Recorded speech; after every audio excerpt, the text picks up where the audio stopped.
What is that?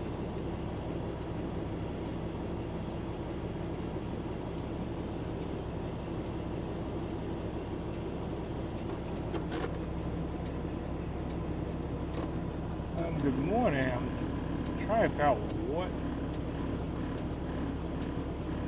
that is.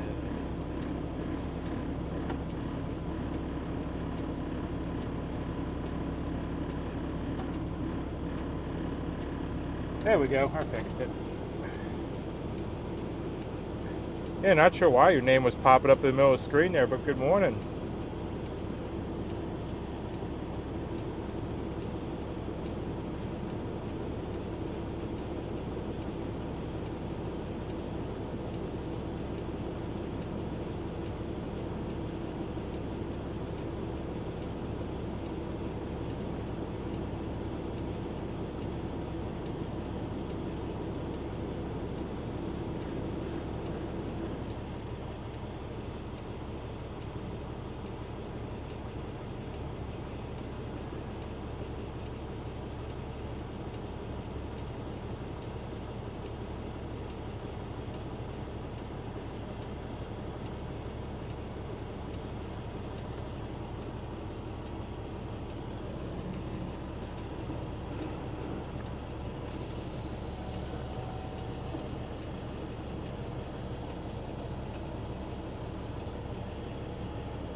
Good morning, Georgian. Good morning, AFG Road, Mike. then take the first left. And good morning, Connie, as well, over on Facebook.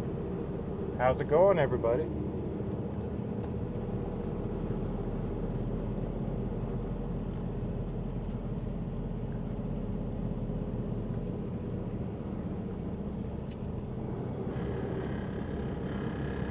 Turn left on AFG Road.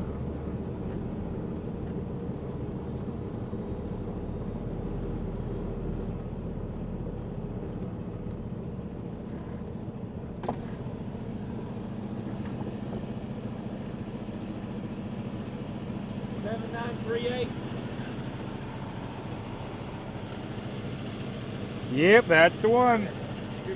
All right, thank you.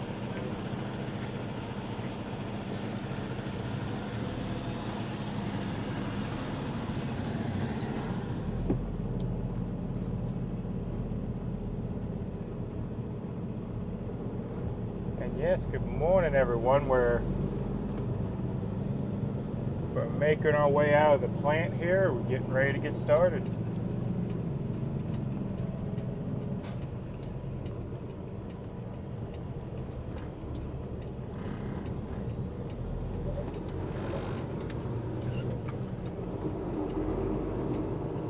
So what are y'all up to late this evening / early this morning?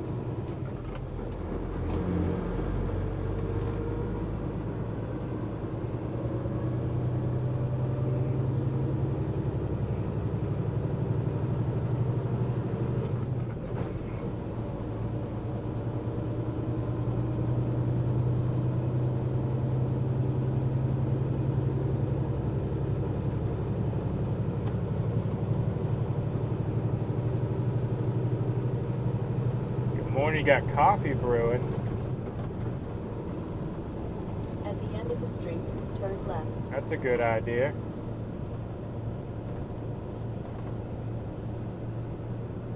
I located my coffee cup the other day that I thought I lost. It somehow got between the mattress and the wall. I'm not sure how it got back there, but I did locate my coffee cup. So that was a tragedy averted there. Trucker without his coffee is a grumpy trucker, you know?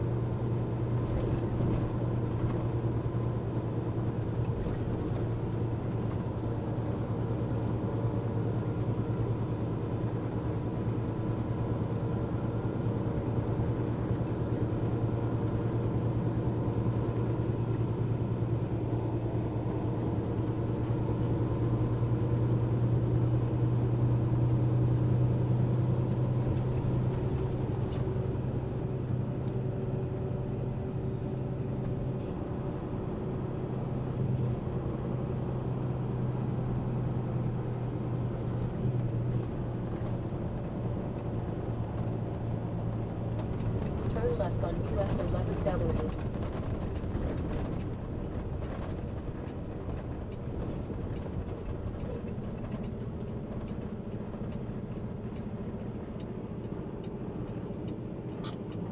Where are you heading today? We're heading down to Buford, Georgia. It's just outside the Atlanta area. Oh.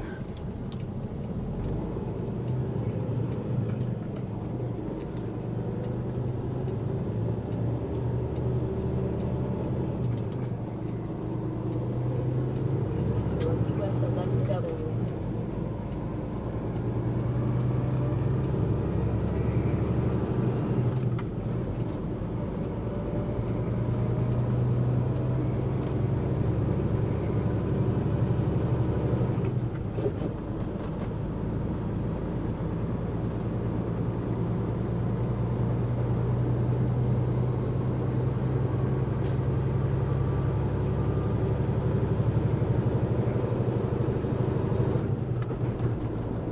It's a pretty short run, only going to be about 250 miles. We should be back in time for dinner.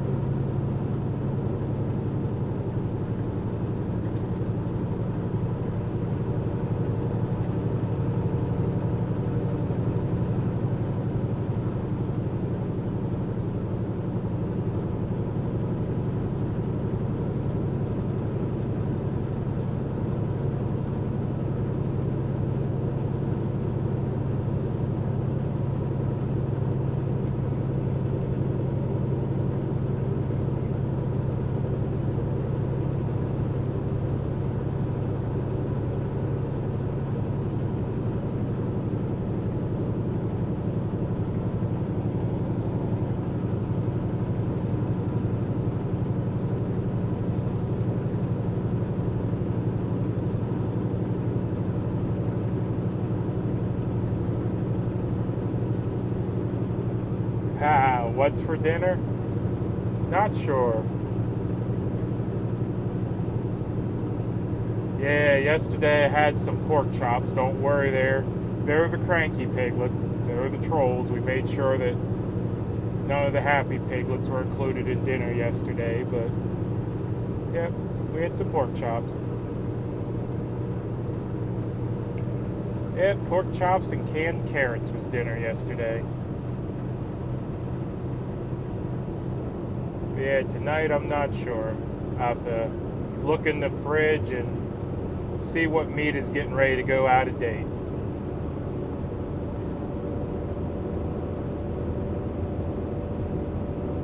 Yeah, because I was going to have kielbasa and sauerkraut last night, but I looked at the date on the pork chops and they went out of date, well, today, so I'm like, well, I guess I better use them up.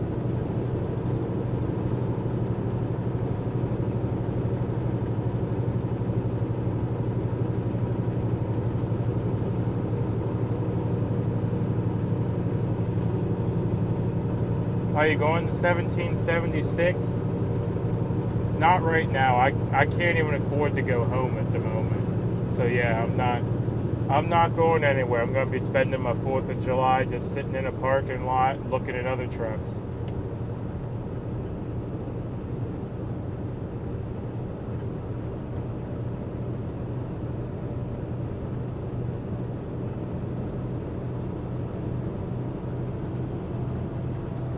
Yeah, spending 2 months off puts your bank account in shambles, so I'm still working on catching up on bills, getting a little bit of a savings going again and just getting everything where I feel comfortable with it again.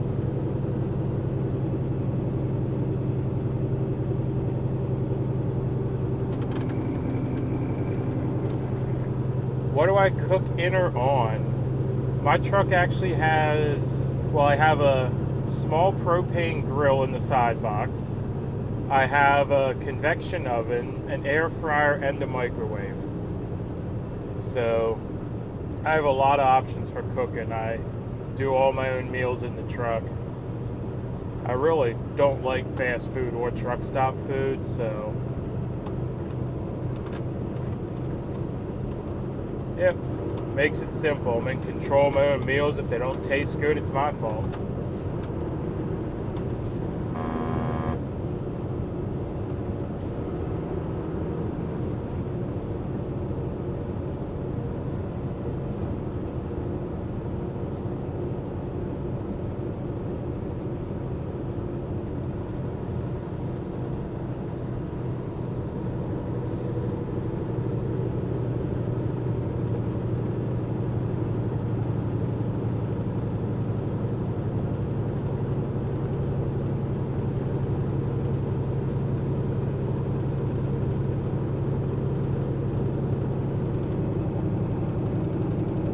Saves a lot of money too, that is true. I was talking yesterday about how cheap meat is down here in Tennessee. I can't get over it. I bought a whole week's worth of protein and sides for $33. I almost fell over when I saw the bill. I mean, up home, I mean, hell, just, you know, 1 pack of pork chops. I mean, that $33 even included a 1 pound sirloin. Yeah, it was on sale for $6 for a 1 pound sirloin. But yeah, back home, the sirloin alone would have been $12 to $13. But down here in Tennessee, all the protein's a lot cheaper. I haven't had to buy any vegetables yet, so I don't know how they're priced. But because when I left the house, I stocked up on canned goods, so.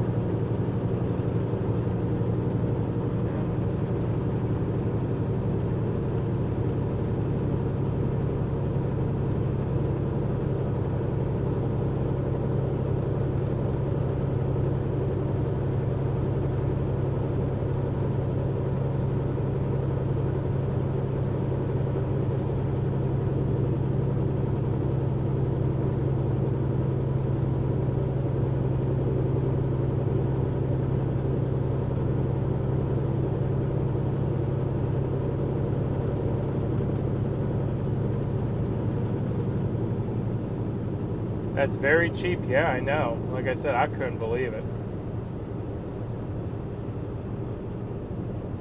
Yeah, I'm just trying to think what my grocery list was last week. It was 2 cube steaks, 2 pounds of pork, or 2 pounds of pork sausage, 4 pork chops,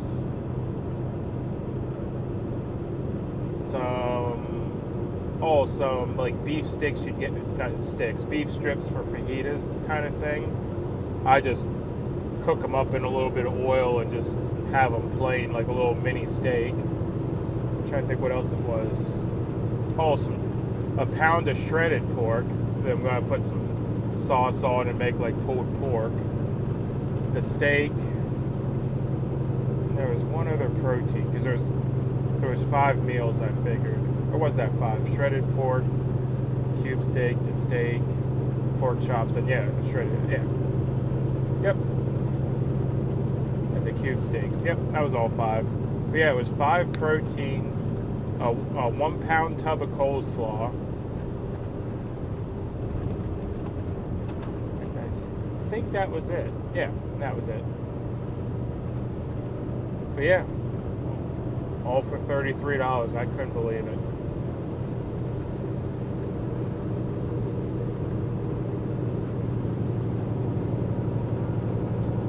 Not sure where else in the country you can, you know, eat for a week on $33, but yeah.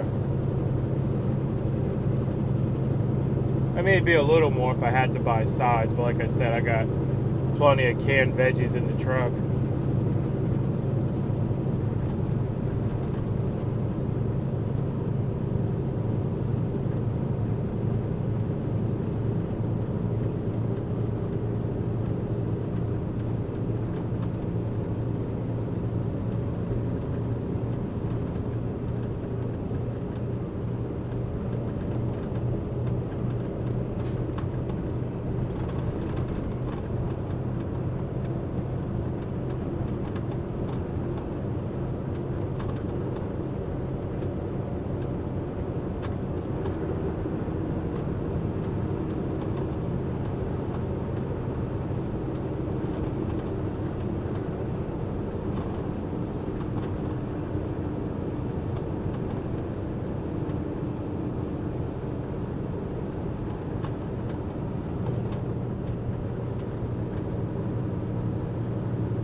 Good morning.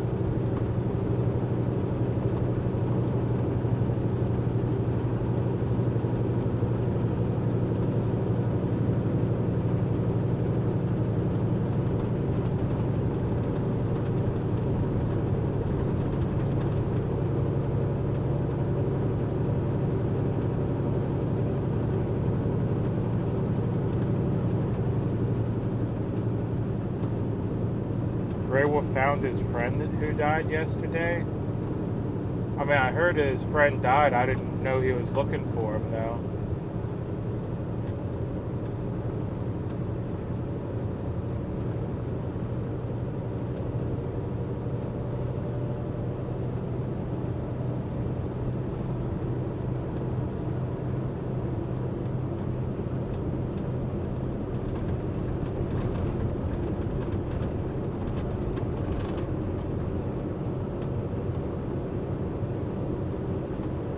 Morning. Where are we going today? We're heading over to Buford, Georgia, just outside Atlanta.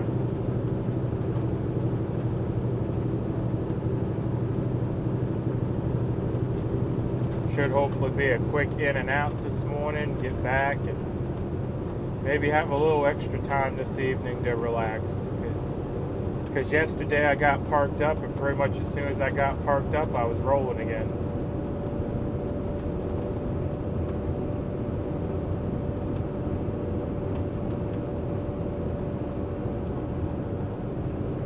He was working on his motorhome and died at Grey Wolf's house. Oh my goodness.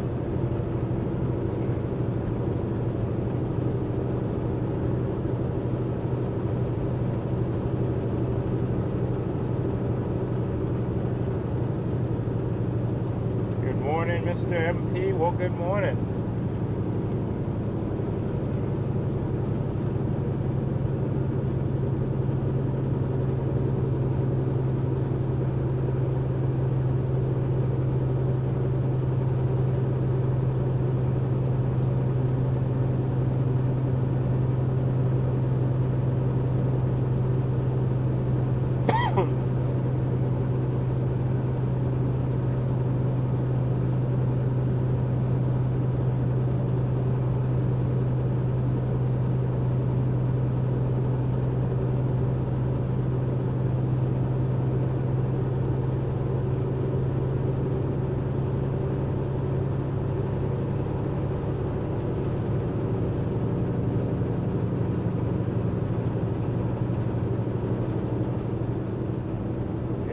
That is really sad.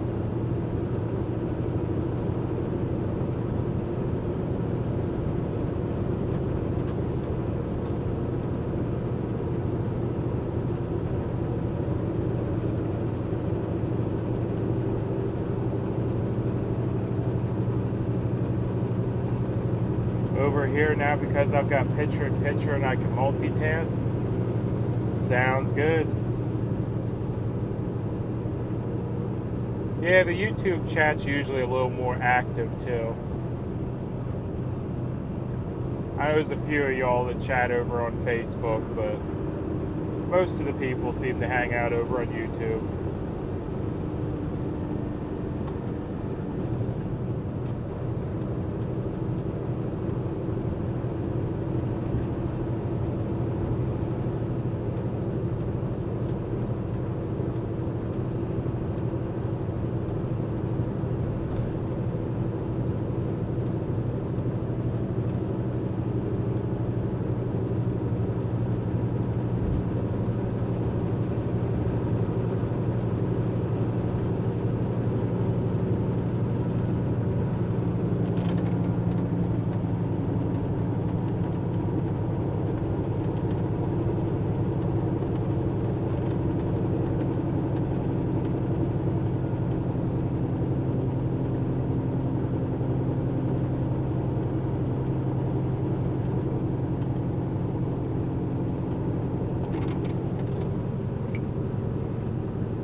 MudPig going through Rogersville, I see this morning.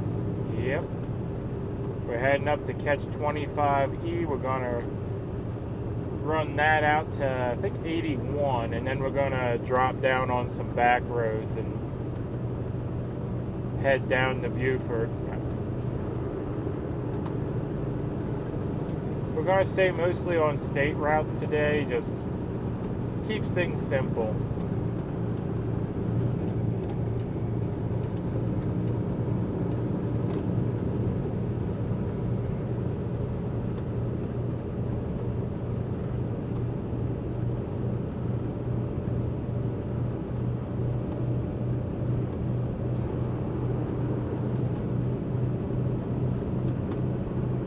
He's lost 3 people in 2 weeks.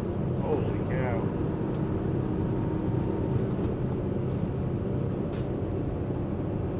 Good morning, well, good morning.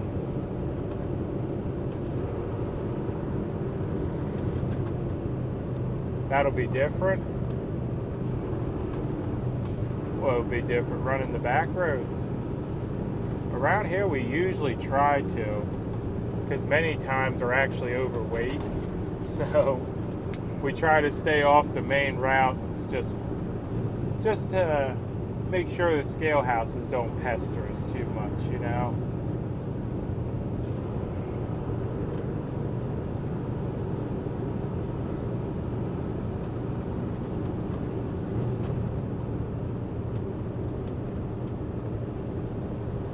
Tracy Bryant and his friend, or this friend. Yep. Someone was saying yesterday, though, that bad things normally come in threes, and I'm like, yeah, don't say that, you know. But that's what my grandmother always said too, you know.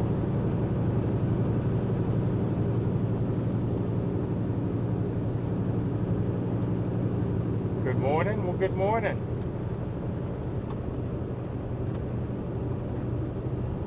Good morning and blessings all. Well, good morning.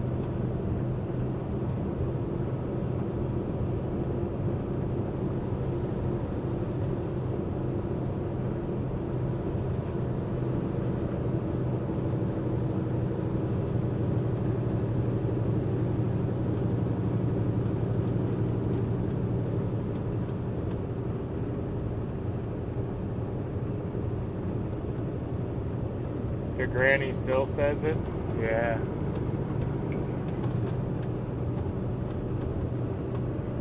How are you today? I'm doing good.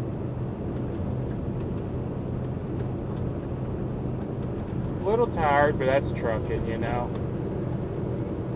Had a longer day yesterday and basically got parked up, cooked up some dinner real quick, and I was out. Slept right through till I had to get my pickup done this morning.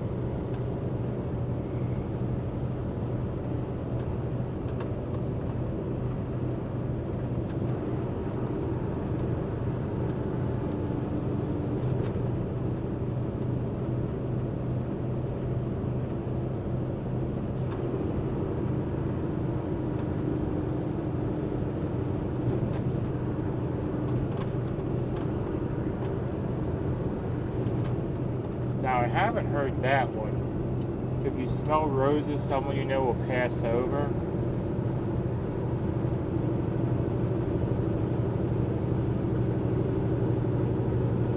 Happy to hear you didn't have to get a new load. Oh, no.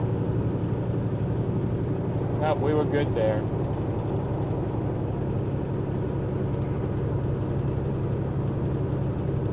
Yeah, I'm trying to remember. My grandmother always said something about cardinals, too.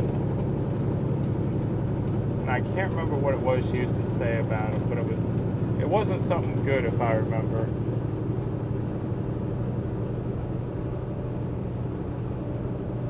What time will I be in Buford?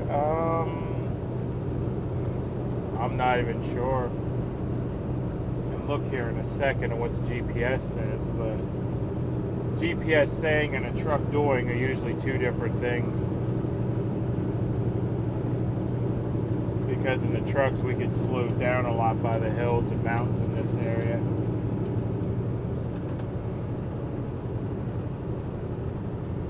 Oh, let's see what she says. She says we'll be there about 10 a.m., but if I had to guess, I'd probably say closer to 11.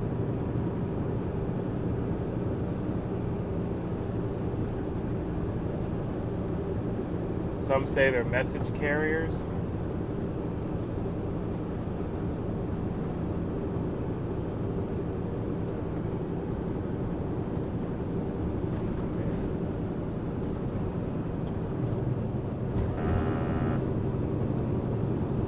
Yeah, my grandmother had all kinds of those old wise tales. I don't remember 3/4 of them.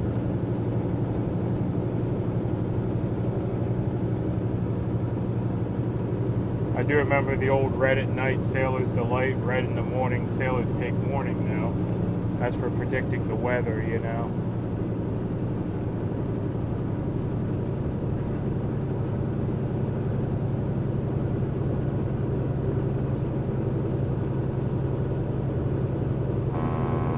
Every time you see a cardinal, your loved one is visiting you? Huh.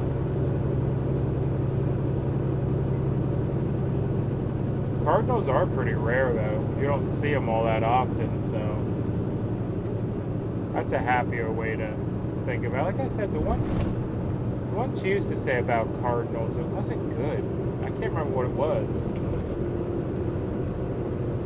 Most of my grandmother's little sayings, though, were all gloom and doom, though, now that I think about it, though.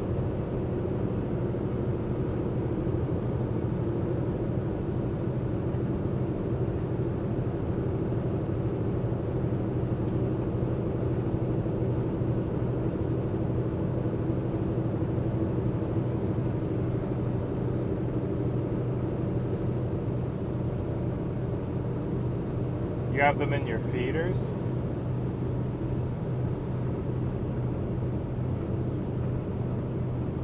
Yeah, back at my grandmother's, she had bird feeders. We always used to get the big mean old blue jays, and they'd scare everything else off.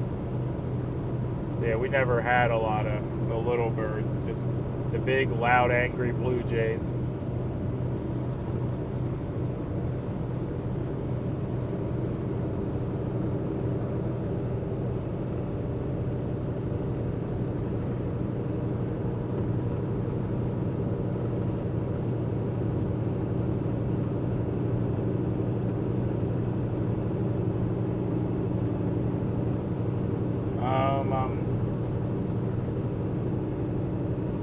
Not sure what that means. I'm sorry, I only speak English. And a little bit of hillbilly, but mostly English.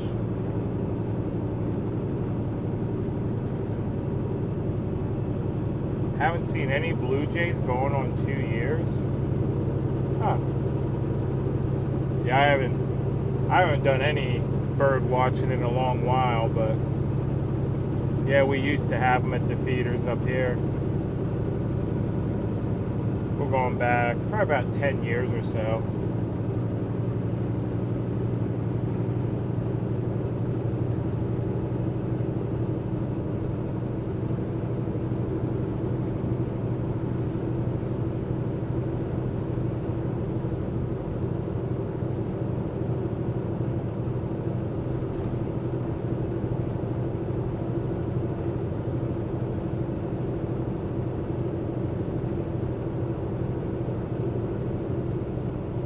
Where do you go this day? We're heading over to Buford, Georgia. Yep, just outside of Atlanta. But the way we're going in, we're going to avoid all the Atlanta traffic. We're gonna sneak in through the countryside.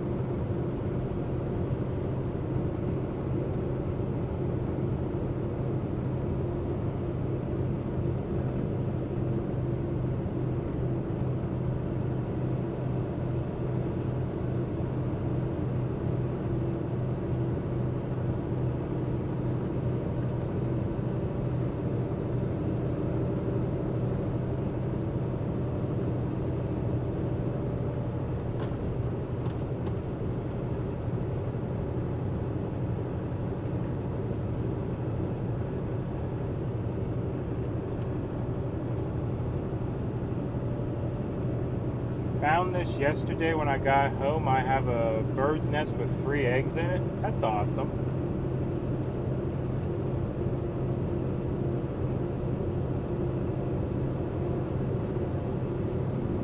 Yeah, we used to have little baby birds running around on the farm because my grandmother always had the bird feeders full, and pretty much every tree had a bird house on it. And heck, she even had a bat house, or a bat box, I guess it was called.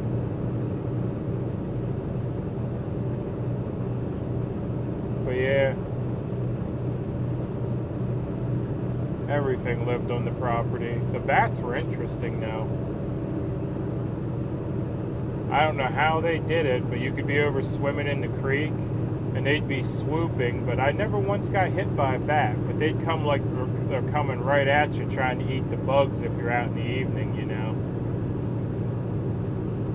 But they'd swoop by and do their business and go on their way, I guess.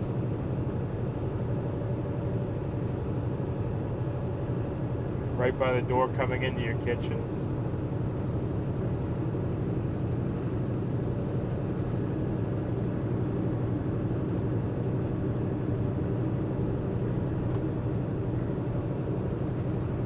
That's nice countryside. I'm happy that I can be with you. Well, thank you for riding along.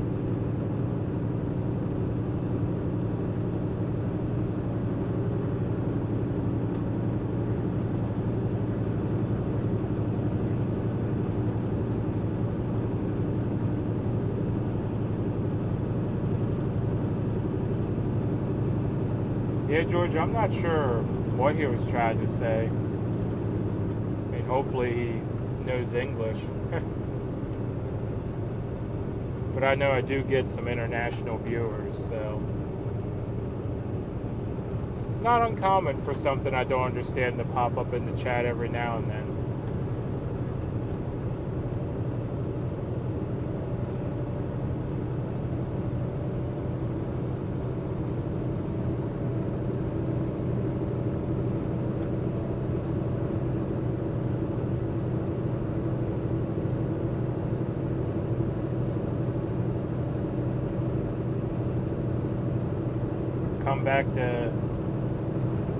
You come back the same way for the camp? Yep, we'll be coming back the same way. I might change it up a little bit and come up 40 to get fuel. I'll have to see how my fuel holds out, but it'll be relatively the same way.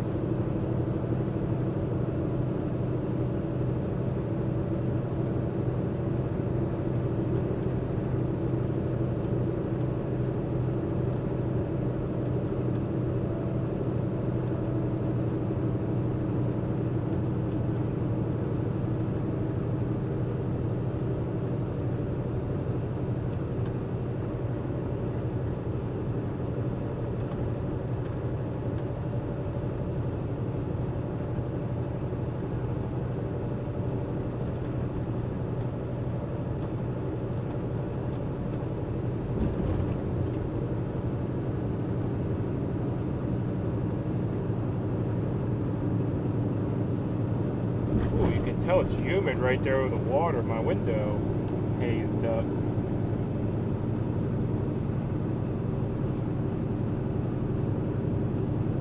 Good evening from Australia. Well, good evening.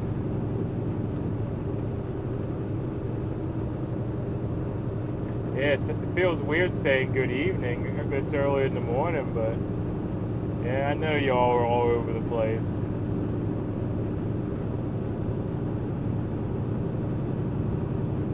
Haven't been to Buford in years. I just live maybe 20 miles from it.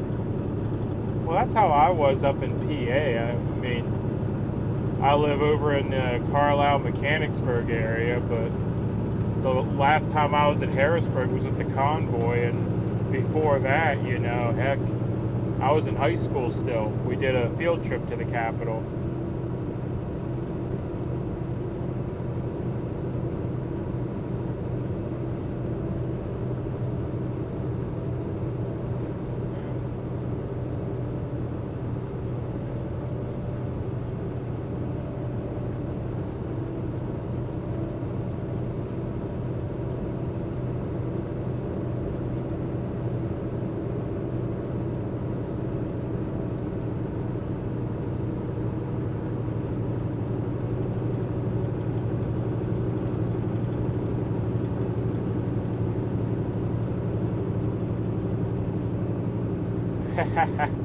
Sending Georgia a kangaroo. Well, can I request a koala then? I always thought that'd be a neat pet to have one of the little koalas. Morning? Well, morning.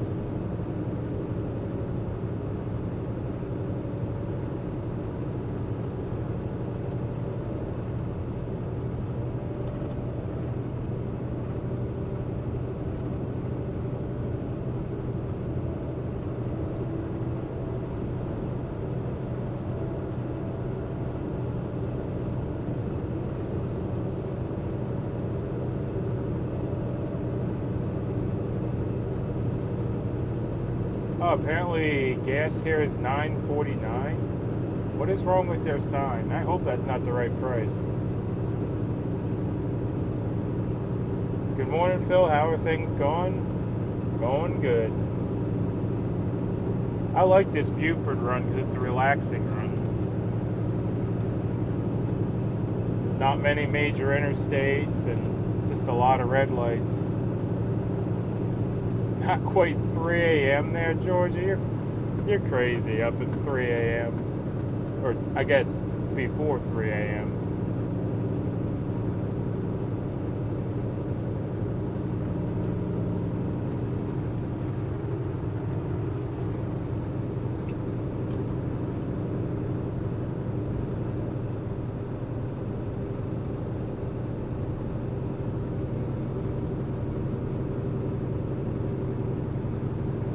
Six p.m. We're just in time for dinner. What are we cooking?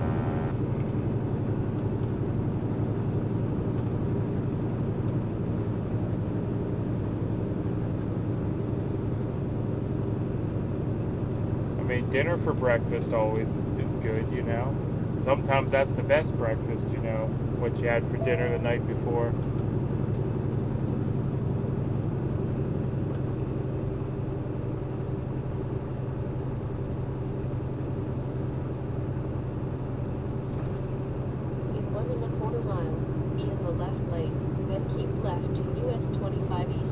Missed at the movement camp. I follow Oyo and Santa, and I follow Trucker G and Mrs. G. Yeah, I just financially can't do the camp right now. Yeah. I have to make some money and make sure everything at the house is good to go, you know. Lasagna. Oh my. I haven't had lasagna in years.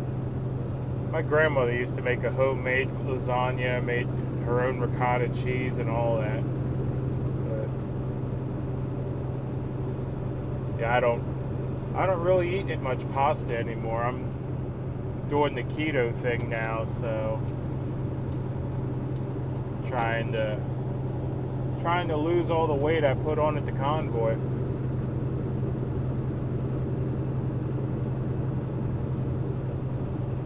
$4:58 a.m. here. To US 25 East South. That's an early start to the day.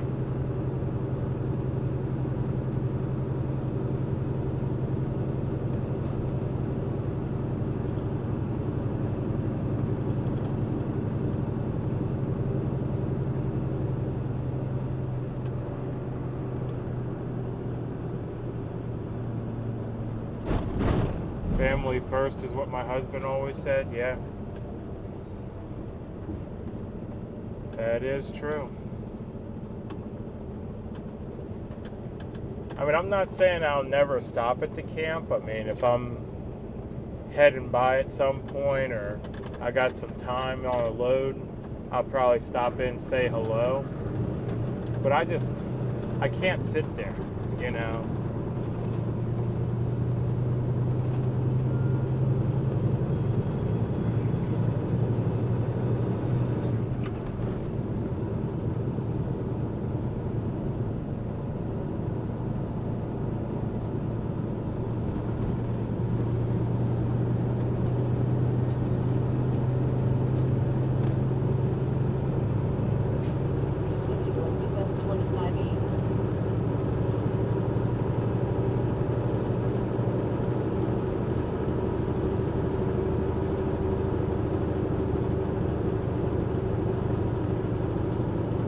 either. Years. It sounds good. I eat keto too, Phil, just to be healthy. Yeah. Yeah, well, Georgia, you probably won't believe this because you've actually met me in person. But there was a time I was well north of 400 pounds. So, I mean, back in high school, I was, 6'6", 250, and in really good shape. I played football and everything. Then I got out of high school and started doing my computer work that I've talked to most of y'all about before, and just sitting in a chair all day working on computers, and then when I was doing the bus driving and all that, was very sedentary, but I still ate like I played football. Because whenever I was playing football and actually being very active, man, I could eat.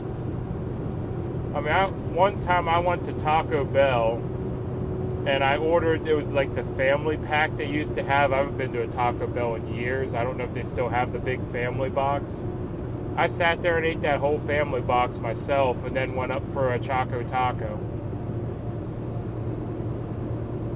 I mean, heck, I could put away a large pizza and a 2-liter soda, no problem. But then to look at me, you'd go, well, where the heck's all that food go, But, yeah, once I stopped being active and doing sports and everything, yeah, I packed on the pounds quick. So then I just recently, last few years, discovered keto. But even before that, I was researching like health and how to lose weight without working out and all that. And yep, I've done keto, I've done carnivore, I've done AIP, I've done paleo. You name the diet, I've probably done it at some point. But keto is actually sustainable in the truck. Look at the beautiful Tennessee sunrise. Yeah, I don't know if we'll actually be heading east into the sun at any point today. We're kind of doing like a southwest direction. Mostly south, but we do have a little bit of west traveling to do.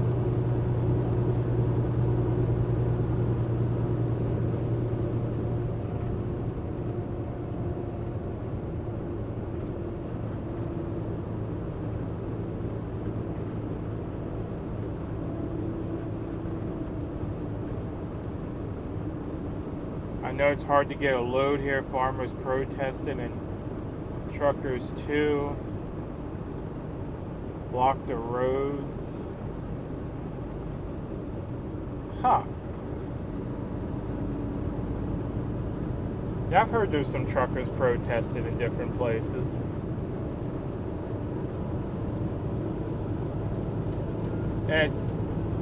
And there's plenty of freight, but most of the freight don't pay enough for a trucker to be able to break even anymore, which is what the problem really is.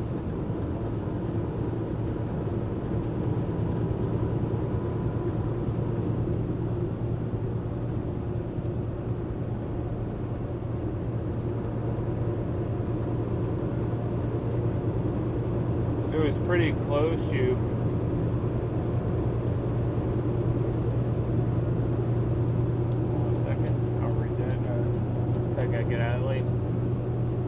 It was pretty close when you come around that O-ramp. Not sure what that means. Basically, I eat a Mediterranean diet, also healthy. Yeah. The only problem with the Mediterranean diet is most of the stuff is pricey. I mean, it's a lot of fish and nuts and all that stuff, and I don't know. It's a little harder to manage that in the truck, where keto is super easy. I just go and I buy a lot of meat and vegetables, and that's all I carry in the truck, and I don't stop at truck stops, so I don't have a lot of temptation. But I do enjoy an occasional moon pie. I know they're not good for me, but can't help it. Gotta have my little temptation every now and then.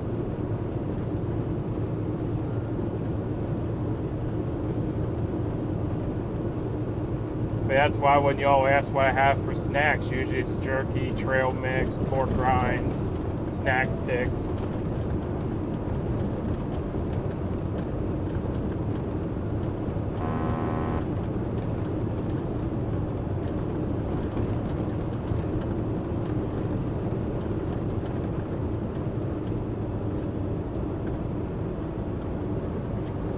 Oof. I gotta get off this road so I can see my phone.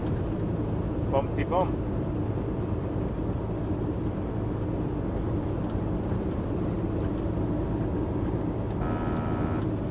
So they want you to have to pay to them to haul it, pretty much. There's a lot of truckers that either don't understand their expenses or are willing to work for basically a couple bucks a day, and it's driving freight down. I think they're just getting desperate is what it is. But people that know their rates and know, you know, how much it costs them to operate the truck are the ones that are upset.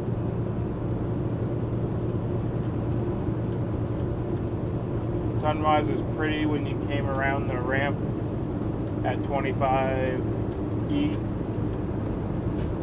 Yeah.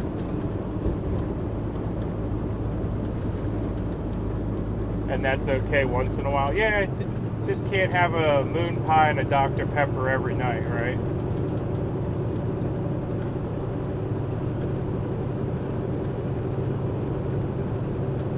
And you have to treat yourself. Yeah, find a little snack that's not good for me every now and then helps me stay honest the rest of the time, you know.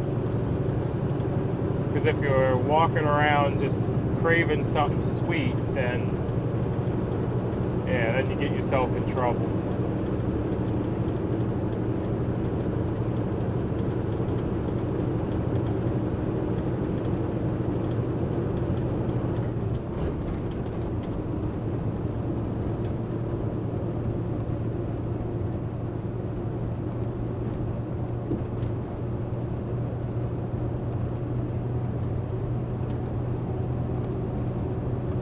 Yeah, by the way, I discovered they make lemon moon pies when I was doing my grocery shopping.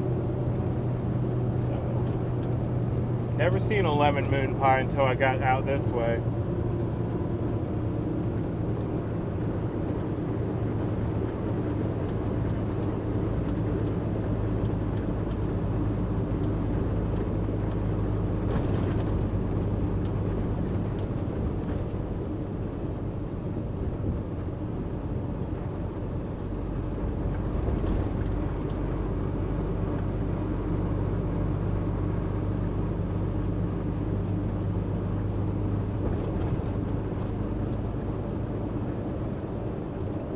What does the keto diet allow you to eat? Basically anything you can find in the wild. You're allowed fish, meat, nuts, seeds, most vegetables. You gotta watch the carbs on the vegetables. But basically the goal is to I try to stay under 30 grams of carbs a day, which is a little higher. Some people go stricter. But basically, you don't want to trigger an insulin response. So you eat very low carb, and it doesn't trigger an insulin response, and insulin is your fat storage hormone. So if you trigger insulin, then your body's going to store fat instead of burning it. So basically, a keto meal would be a big steak and some carrots or some pork chops and some green beans or something. You really want to stay away from potatoes, corn. I'm trying to think of some of the other high carb vegetables. But yeah, it's pretty straightforward. You basically, for me, I always say eat like my grandmother cooked it. Because my grandmother was pretty much steak and potatoes all the time. Well, just substitute the potatoes for some green beans or some snap peas or cauliflower, whatever you want. Say what, a lemon moon pie? That sounds amazing. Yeah. They have lemon moon pies here in Tennessee. Food City actually has them. I don't know if the other stores have them or not. Yeah, I found them in Food City.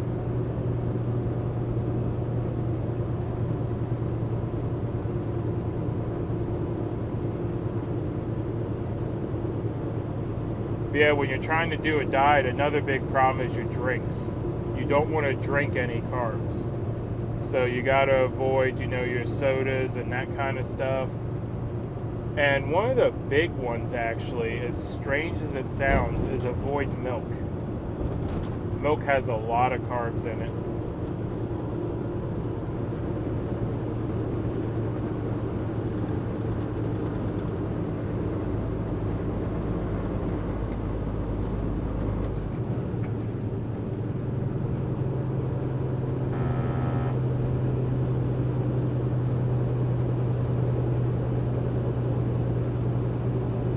Yeah, keto, if done correctly, I mean, I lost 50 pounds in a couple of months doing keto. I'm not saying it will work that way for everyone, but I had real good success with it. And that's just riding around in a truck. No exercise, really.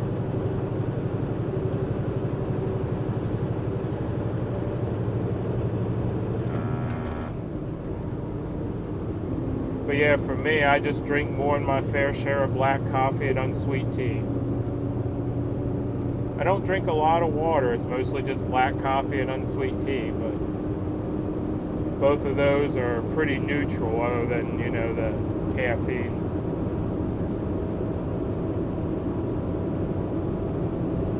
His bro's been driving for 45 years, hauls between PGH and Ohio.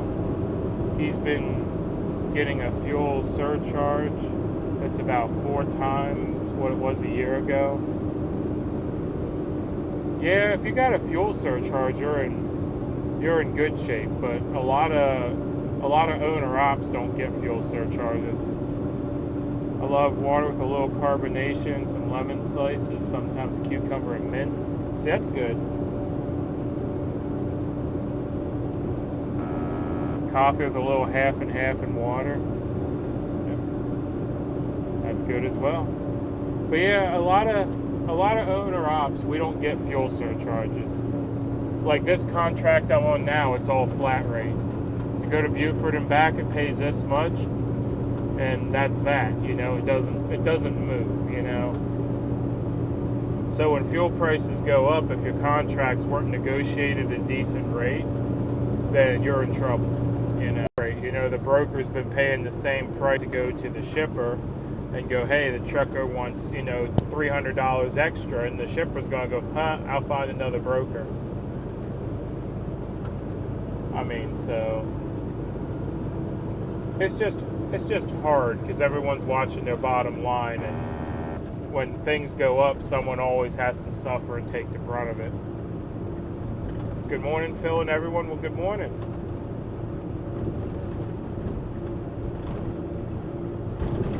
Come to Spalding County, we'll get you some lunch.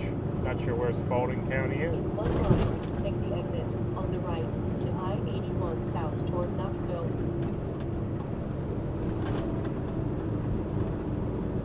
I used to be a big soft drink. Now it's sweet tea and water. I've cut my sugar down a real lot. I'm trying to get where I can drink unsweet tea. Yeah, unsweet tea is hard. It took me a long time to enjoy sweet tea. Unsweet tea, I mean. But now I actually enjoy unsweet tea. I still get funny looks in this area ordering unsweet tea, but they can look at me funny. South of where you're going? I wish. I gotta get back. I got a load to run tomorrow too, and usually they run us pretty tight on these. So yeah, I have so many people offer me a meal, and it's like, man, I wish I could stop in.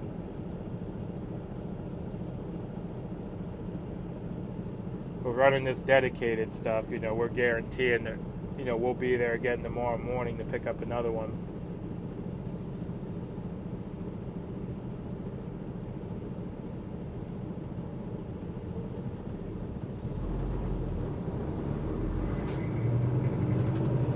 Take the exit on the right to I-81 south toward Knoxville.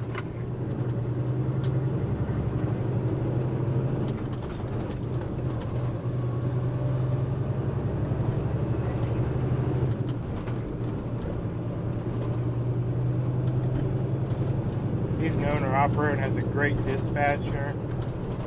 Plus, he owns all his equipment. So his overhead is pretty much expenses on the truck. See, that's a good place to be in. Construction was reported on I-40. I mean, I own my truck, but I do make payments on the trailer. So I do have a little more overhead, but I'm not in bad a shape as some of these guys that just bought a truck.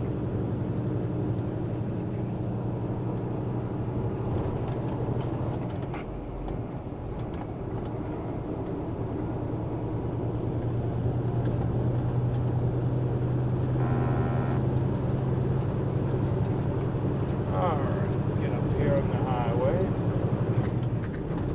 There we go. Continue on I-81. You gonna be okay with all the work and stuff? Yeah, I enjoy it. I enjoy being busy.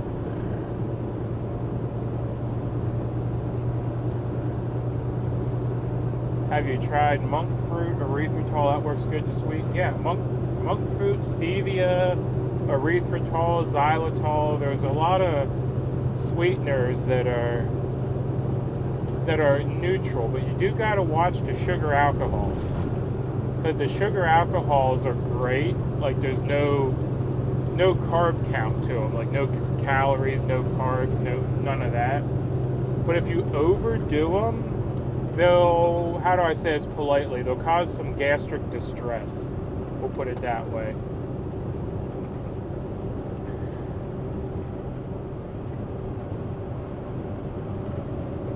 Yeah, it's nothing harmful, it just, it'll cause you some digestive issues. Two of my brothers drive truck, not the big trucks.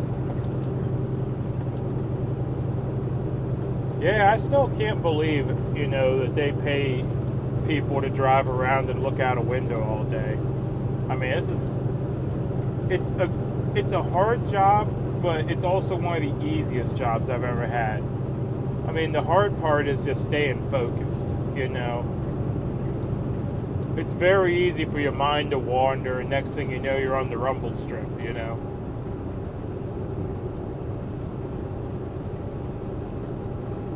Go and check it out. Thank you so much for letting me know. Yeah. There's actually a whole lot of good information out there on keto. Some of it's okay, some of it's not. I mean, the main thing with keto is do your own cooking. A lot of the stuff you see in the stores labeled keto meal and stuff, it's just a lot of chemicals and stuff. I mean, if you just keep it simple and basically think of it, is this something I could find and eat? Not something that has to be processed, not something that has to be made, something you could walk out the back door and find and eat. Because you can walk out the back door and you can find a cow and get beef. You can walk out the back door, find a pig and get pork, or a chicken and get meat. Or you can walk out and find carrots. You can find, celery, broccoli, cauliflower. I mean, if it's something that has to be made in a factory or manufactured, you should probably just avoid it and keep it simple.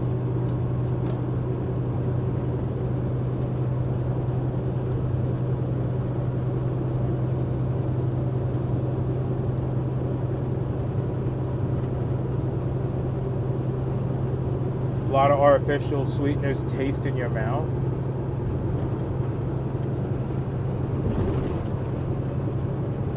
I think you mean they taste weird. Because some artificial sweeteners do have an artificial sweetener taste. but some.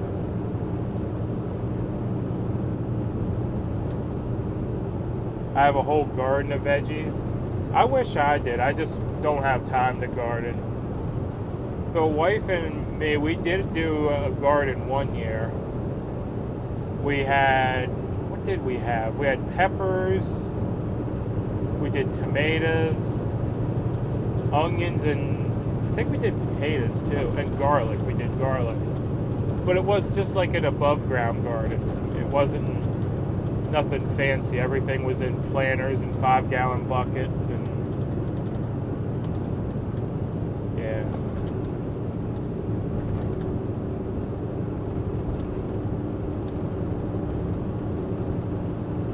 Always sweetener you can use as monk fruit. It don't taste bad. Yep.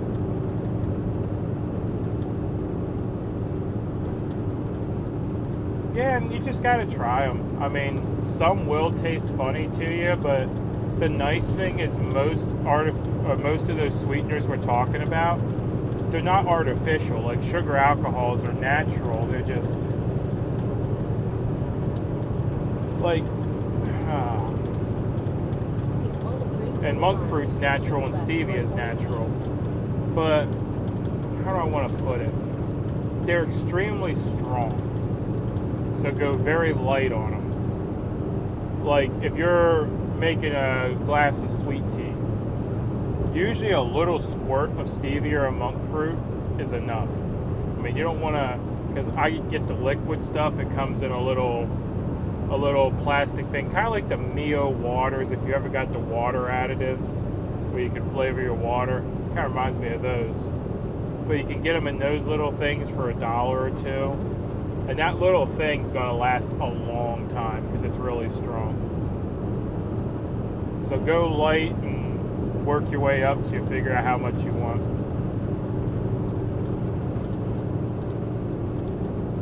Consider gardening and raised bed gardening. Yeah, that's pretty much what we did. I built a table out of 2x4s and stuff. This is back before lumber was super expensive. And we did the onions and the garlic and the potatoes and all that. We did those, and I call them shoe trays. It's basically a plastic tray like you would slide under the bed and put your shoes in. But we put dirt in them and did our root vegetables that way up on this table that I built. And then we did our peppers and tomatoes in 5-gallon buckets. Carrots, tomatoes, turnips, green beans, cabbage, squash, onions, broccoli, potatoes, honey corn, candy corn, peppers, and radishes. Never heard of honey corn or candy corn. Huh. I think of candy corn, I think of those little things you get at Halloween time that are, I can't stand them, but some people must like them because they still sell them.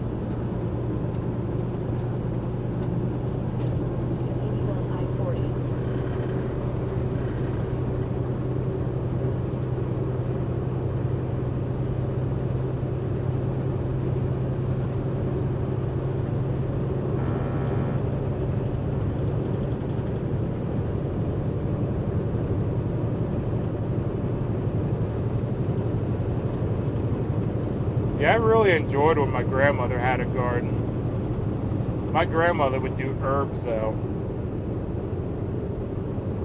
She'd have mint and oregano and I'm trying to think all she had. I just remember the mint and the oregano because I'd go out all the time and just pull off a leaf of the mint and then chew on that while I mowed the yard because, I mean, it did taste like mint, you know, it wasn't sweet, it just was something to, I guess, chew on, I guess I'm weird. But yeah. And then out at my parents' house we had fruit trees. So the right time of year you could go out and just grab an apple and go chop wood.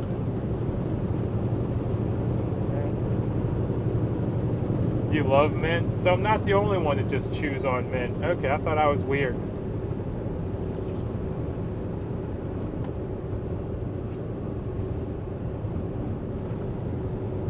Yeah, those are my snacks whenever I was either at my grandmother's or my parents' house working. I'd just go raid my grandmother's garden or my parents' fruit trees.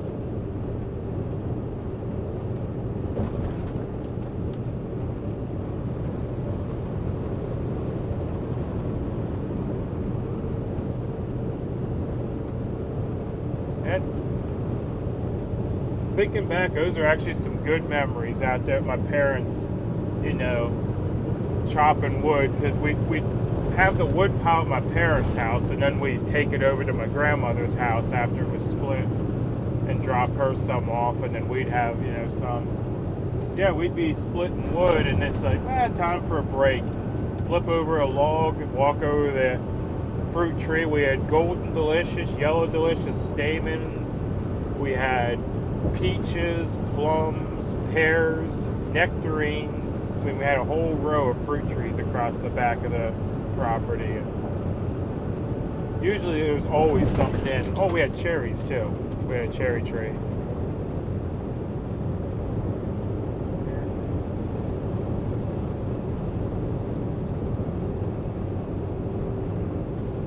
Mint is a good defense against ant invasions indoors. Never knew that. I know marigolds are supposed to keep pests away. Never knew about mint though. Sage, basil, thyme, parsley, chocolate mint, coriander, and many more. Yeah. Ooh, Chambersburg peaches. Chambersburg's not far from me. I don't know what's special about Chambersburg peaches, but we had backyard peaches. Heck, we used to can so much applesauce, we'd be giving it away for Christmas presents.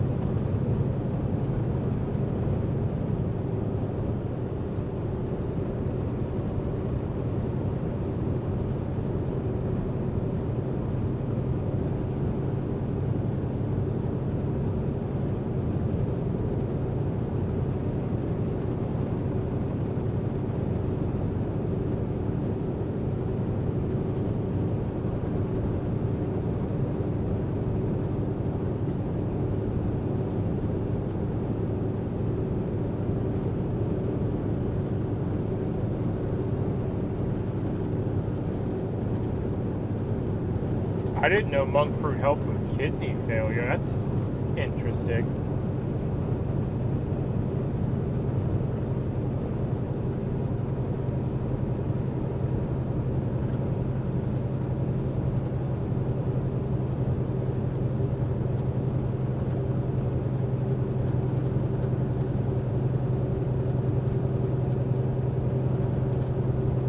They're well known. I'm sure yours are close enough. It's the growing atmosphere of PA. No one thinks PA can even do peaches. I don't know. We've just always had them. I've never thought about, what's weird and stuff. But yeah, I just know that for peaches and stuff like that, especially, the drier the summer is, the better the peaches taste. You get a very wet summer, your peaches are they're not sweet. They're just kind of like meh. But if you get a real dry, hot summer, your peaches are delicious. It seems like if they get too much water in them, they just aren't good.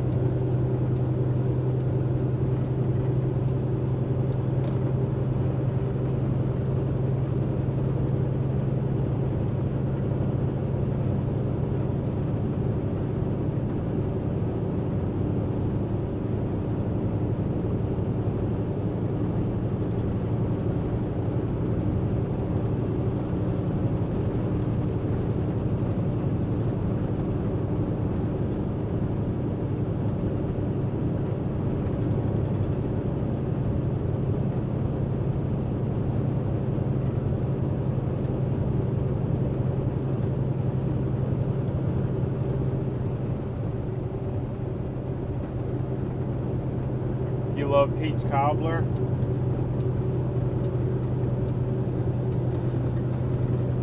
Yeah, peach cobbler is pretty good, but I'm not a... I think I've said this before. I'm not a big fan of sweet cobblers and pies and stuff. Like, if I'm doing a cobbler, I want like a blackberry cobbler or something that isn't very sweet, probably even a little on the tart side, you know. Yeah, that's what I like. Or for pies, it's, you know, a lemon meringue or a key lime or something, which is why I'm very interested in the vinegar pie that they have here in Tennessee that we were talking about yesterday. Because someone was saying that that's kind of similar to a lemon meringue.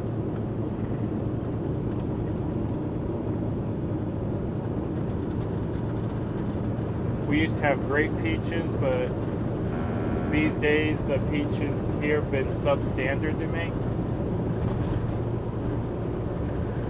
Huh.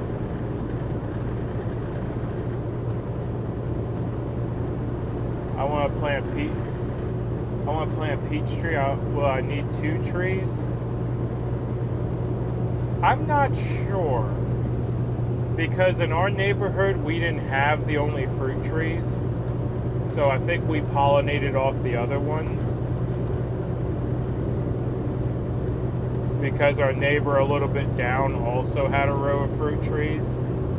But we had the 3 apple trees, and then we just had 1 of each of the rest. So I'm not sure if you need 2 if you don't have neighbors that also have fruit trees.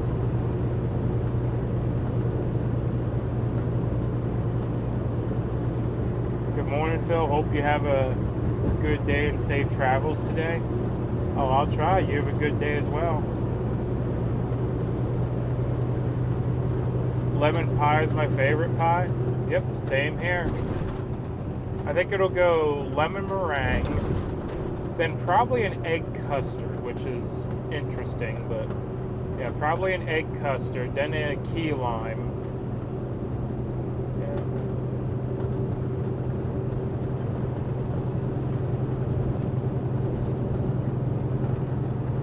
Not sure what would be my 4th, but yeah, those would be my top 3 probably.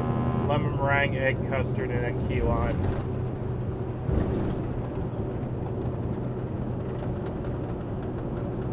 Yes, if none are nearby. Yep. See, I knew someone would have the answer. But yeah, with us having Amish and Mennonite neighbors and stuff, they had fruit trees as well, so like I said, I think we cross-pollinated off of theirs.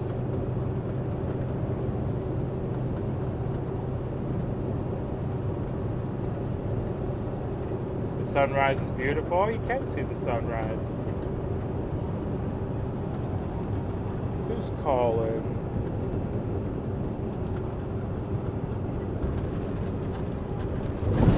Oof.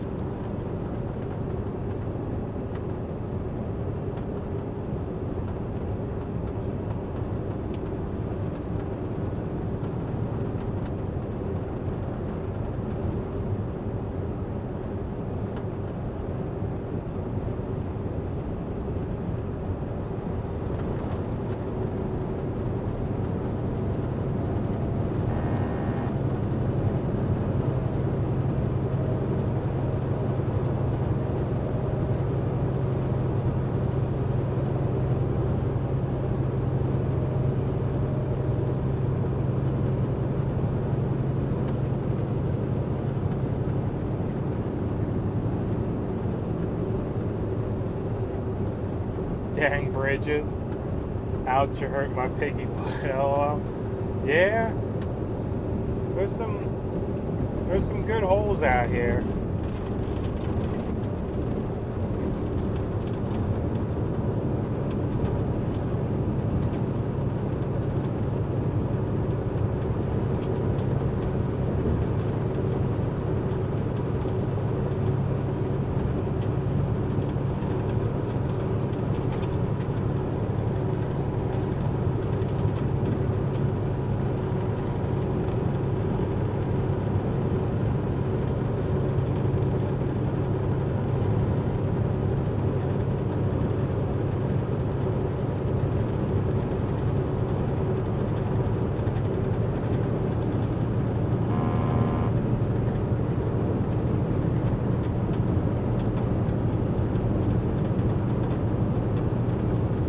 morning, Phil. Safe travels. Well, good morning.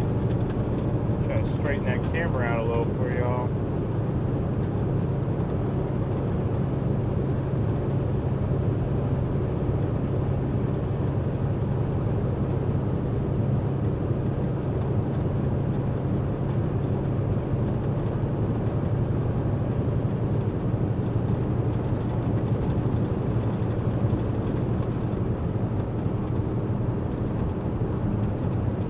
Good morning. Well, good morning.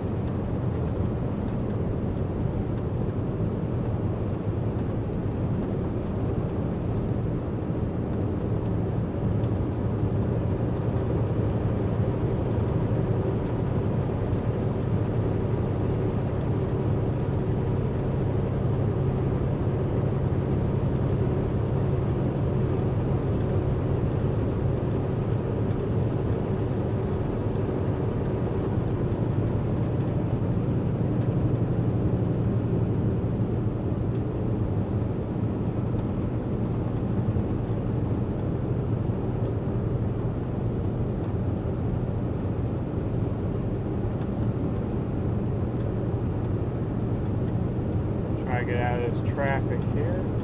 Well, not traffic, but around these trucks. Oof. These dang bridges.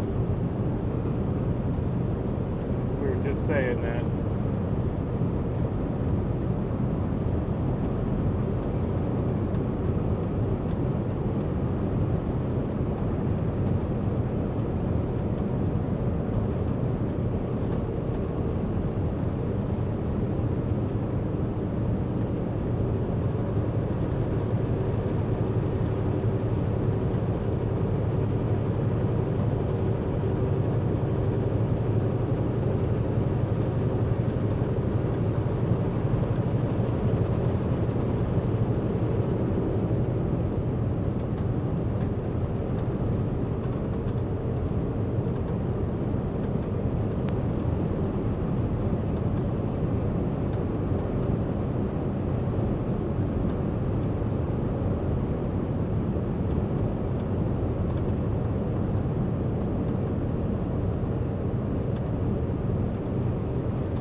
Waved at yesterday, I thought it would be easier to see with us. My yellow Charger at the end of the driveway, a good focal point. Yeah. I actually had a pretty good idea where you would be too, because I remembered from the day before. What'd you think of the train horns, by the way? You can hear them coming, can't you? I know when I did finally see Pizza Plus.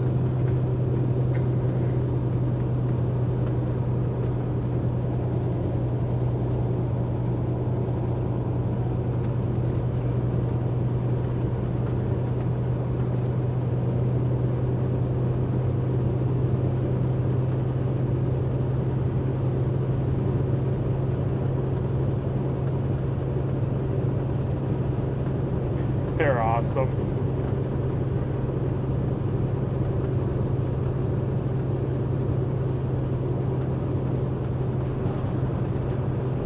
Yeah, I wanted to use the train horns the other day, but they're on a different switch, and it's actually on a long cord.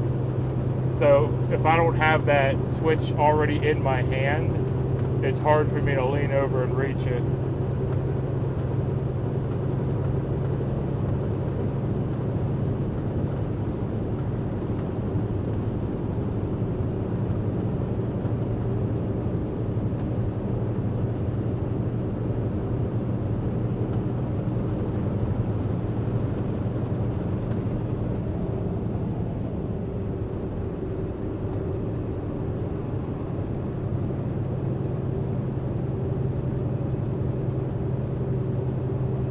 That's your daughter-in-law with you?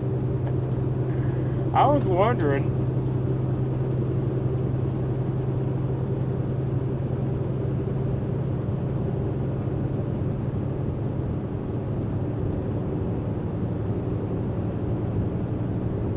Your neighbors probably wonder what's going on. It's like, why does that truck go by making all that noise?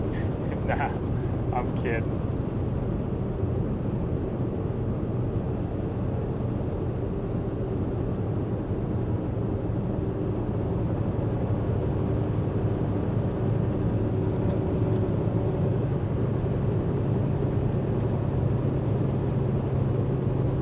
She enjoys waving at you too.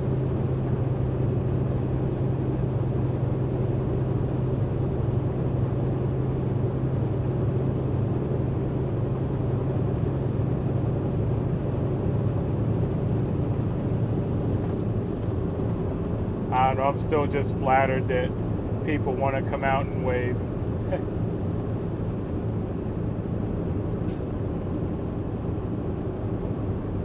Been considering a hood on my situation without actually seeing the mount myself. The only solution I can think of is remove the grill. That might work. That actually might work. Because I was thinking, because while I'm tall, I have long arms, you know, but I can't get in and up to where the hood ornament is without, like, basically crawling inside the hood because the way they open. But yeah, removing the grill would actually work. That's a really good idea. We love it. Keep on blowing your train horn.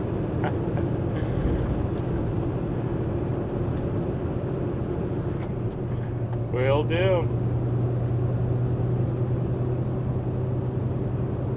I didn't think about removing the grill.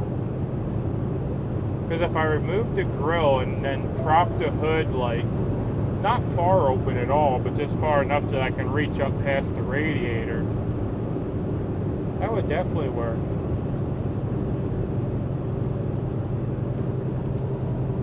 Oh, I wasn't even thinking about standing inside the hood, but yeah. Could do that too, but I was thinking just pop the grill off and then flip the hood up, like, just enough that I can reach up past the radiator and kind of feel my way around and do it that way. But yeah, putting it the whole way up would work too. Huh, that's a good idea. I don't know why I didn't think of taking the radiator out, or not the radiator, the grill off, because that's not hard to do.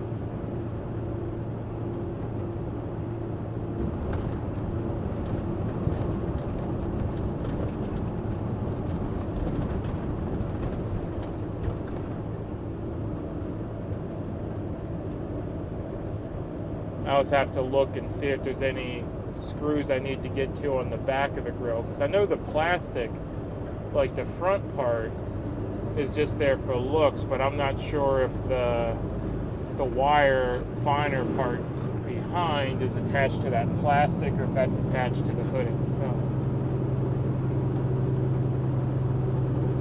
Googled 579 images, try to find diagrams, there are none.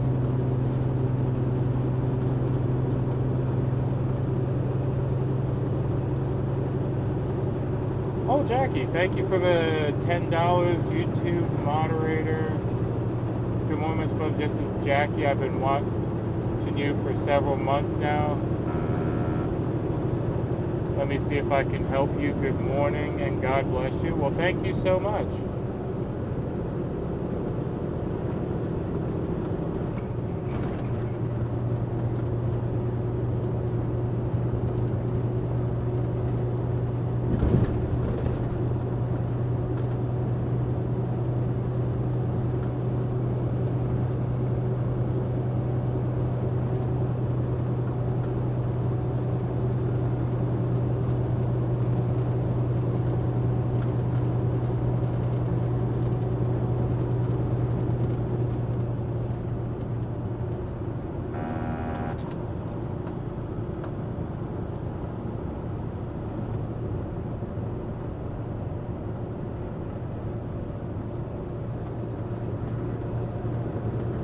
it's very appreciated.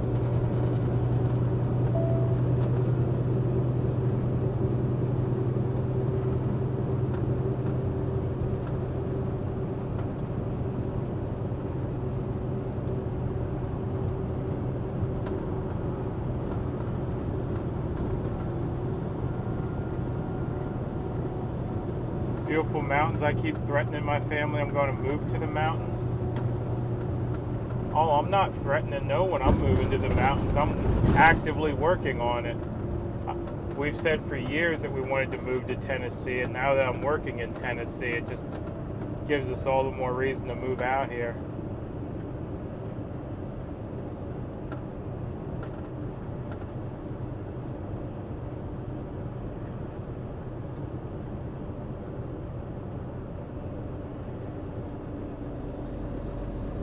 Maybe having to find other socials. Got my first strike on Facebook.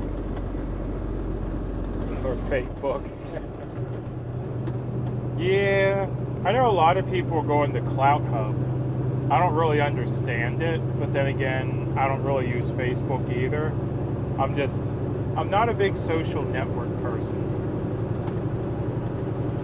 Like, I'll read my Facebook messages and try to reply, but I don't really post anything.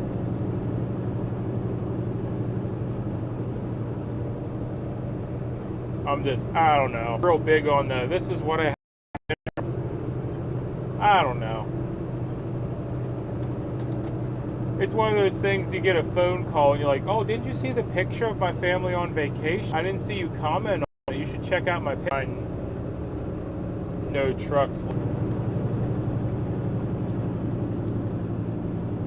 Your uncle lived in Tazewell? I was in Tazewell just yesterday.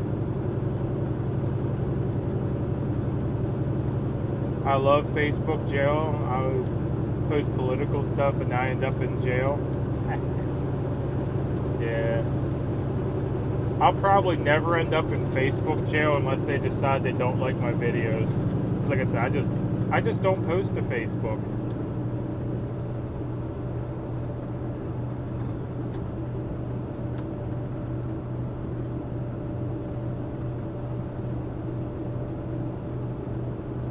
Stop or I'll beat you. That's terrible.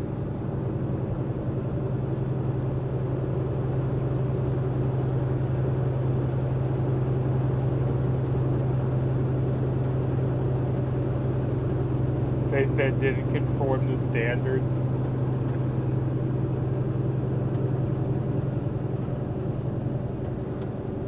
Yeah.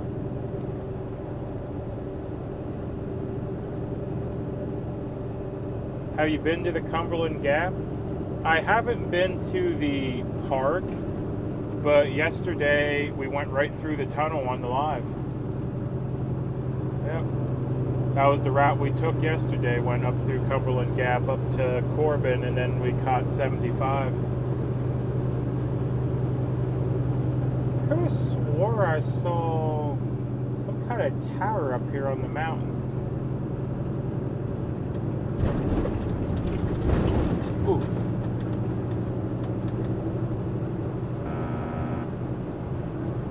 There is. It's like a water tower or something up there on the mountain, right next to the power line where they cut down all the trees.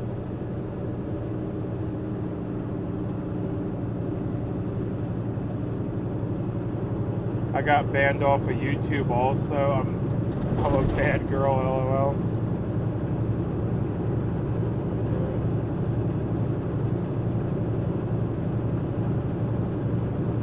Yeah, it can happen. All these social medias, they don't like people that are overly opinionated about the wrong things, I guess.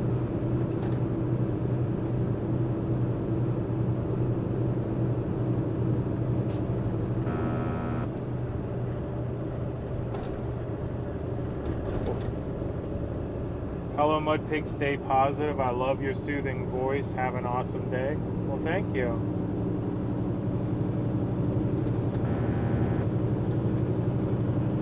No freedom of speech anymore. Yeah, we try around here to keep it pretty loose. Like even in the convoy days when we had the trolls regularly show up, I mean, there were some we'd squash pretty quick, but other ones we kind of let go, you know. Oh yeah, I've been through there. You should take your wife to the pinnacle there at Cumberland Gap. On the other side of the mountain, there's a Lincoln College. They got a lot of stuff in there. Huh. Yeah, we were talking about the pinnacle yesterday. Apparently, it was the highest point, I think someone said. But yeah, to wait till we... Yep, we gotta have some wheels down this way. Good morning, Phil and all the piglets. Well, good morning.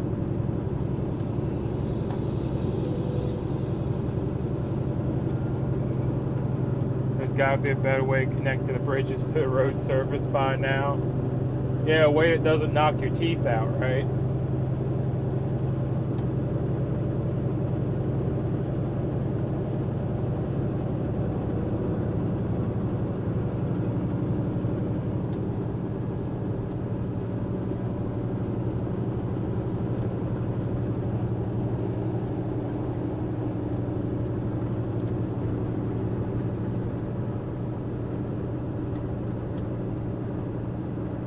Oh my gosh, so beautiful. Yeah, we're heading through the gorge.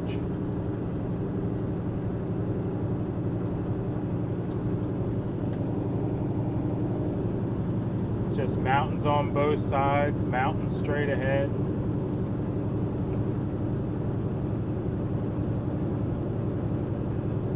Yep, this is the gorge.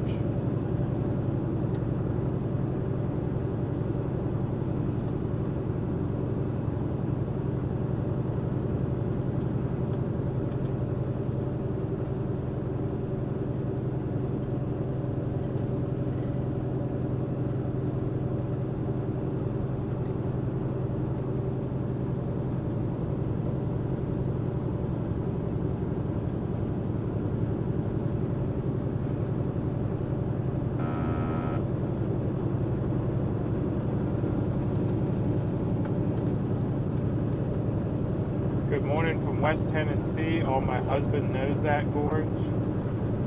He said the bridge is fixed now. Yeah, I heard it was pretty gnarly before they put the tunnel in, and you had to kind of go around and all that.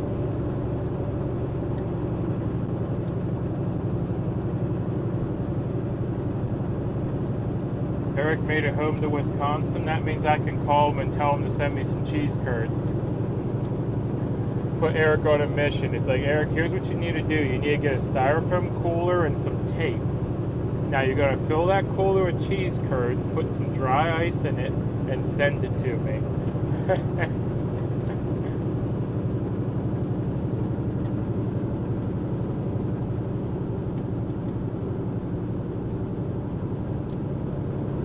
Going through one night, radio came alive, said eastbound got a full moon on your side. I replied, no moon tonight. Oh my.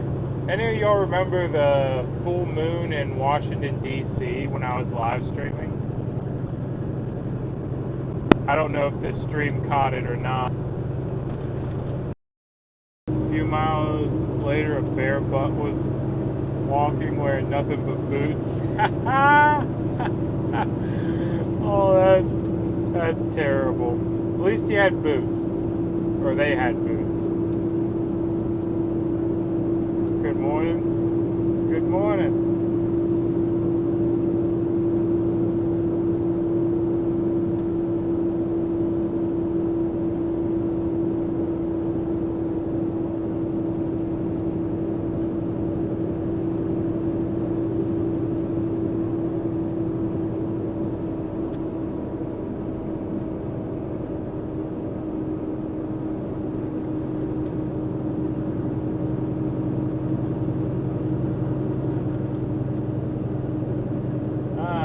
If you can see it on the stream, but the Smoky Mountains are living up to their name today. We got a little Got a little haze on the tree line there. Oh yeah, you can see it on the stream.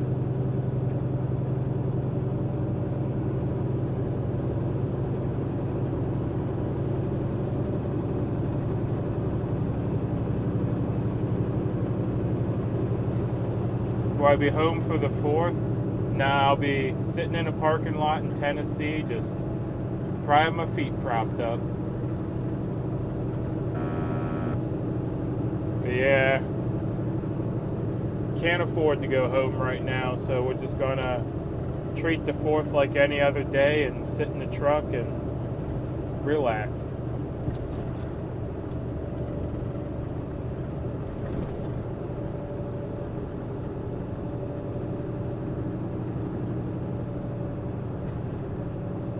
Oh yeah, I've been to Cades Cove.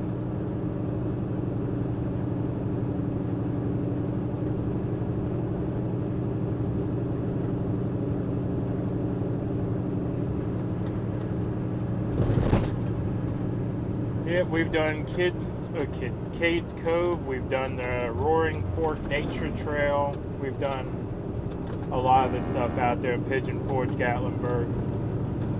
That's actually the wife and mine, one of our favorite places to vacation. We actually got married in Gatlinburg. Yep.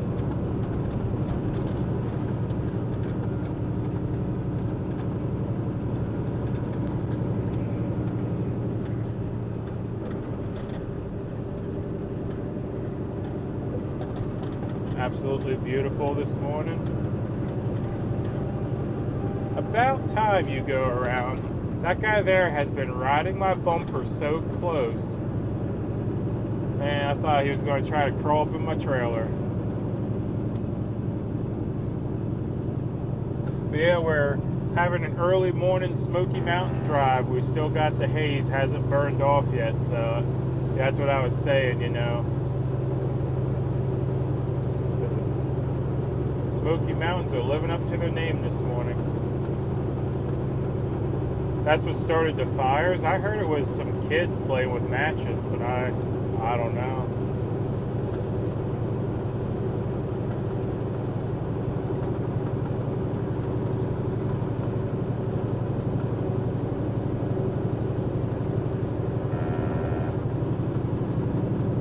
You should drive to Rogersville and see the firework display. It's the bomb. You can park on the side of 11 West. Huh, what day's the fireworks? Oh, you meant the wedding started the fire? Yeah. Yeah, what day's the fireworks? I might do that. I'd have to find somewhere to put the truck. But yeah, if we can park on the side, then yeah, that'd be alright.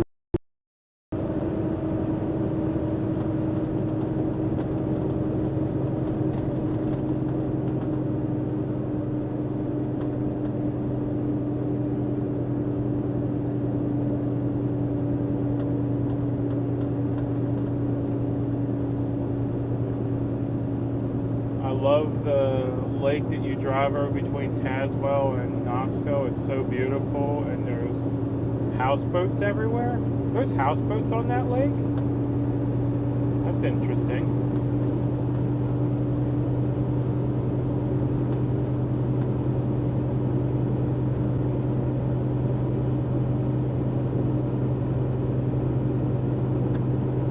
Maybe that's what we can do. I can talk the wife into moving into a houseboat.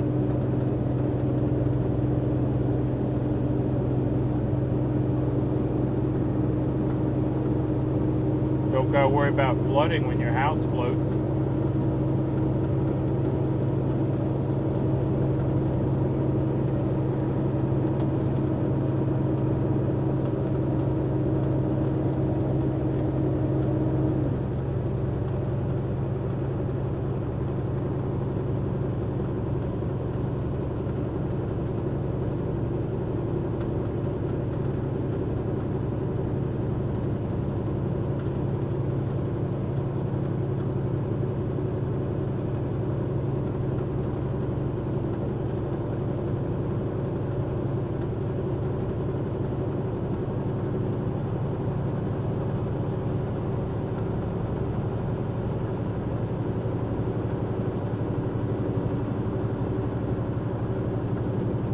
especially if the houseboat was on an inland lake.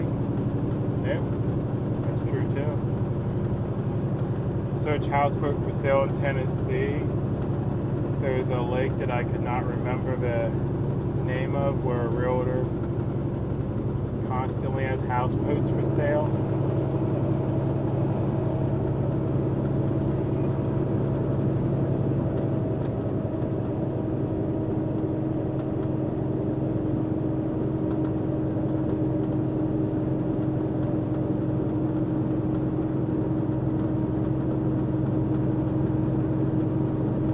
Channel's really good, nice long videos. Oh, yeah, I'll have to check it out. No grass to mow, but I get seasick. Yes, but I could just... We do it without much glasses, and we just roll with it anyway.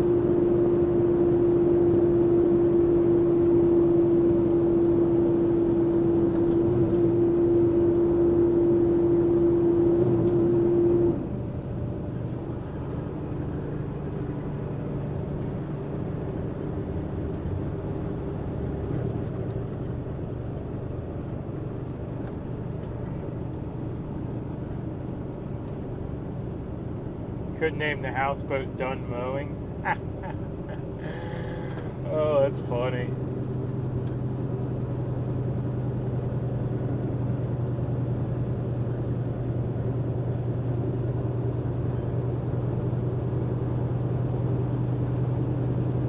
I don't know. I've threatened Kate that I was going to cement the whole yard and paint it green.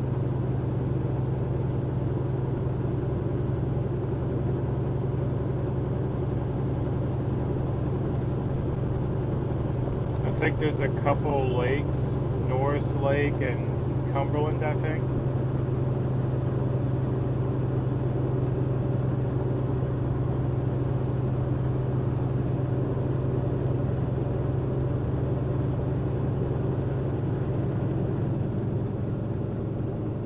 Yeah, we've talked about a lot of options though to move down this way. We've even discussed, you know, just buying a piece of land and sticking the RV on it.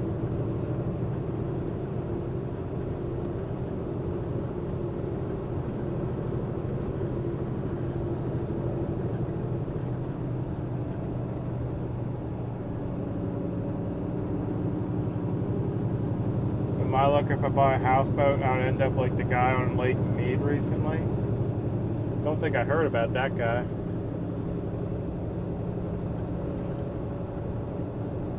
Norris Lake, that's it.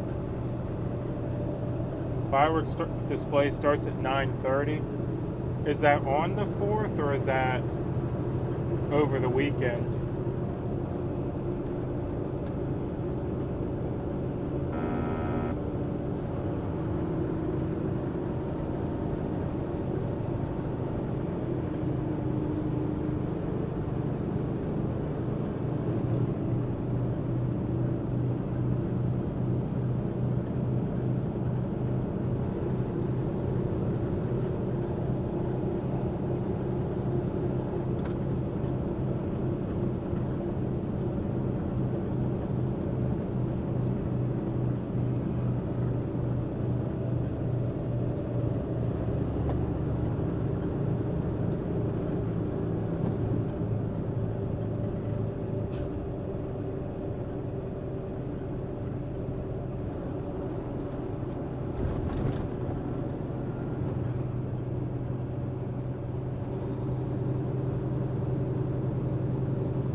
I like organized fireworks, but I can't stand people around do their own. It scares the horses to death.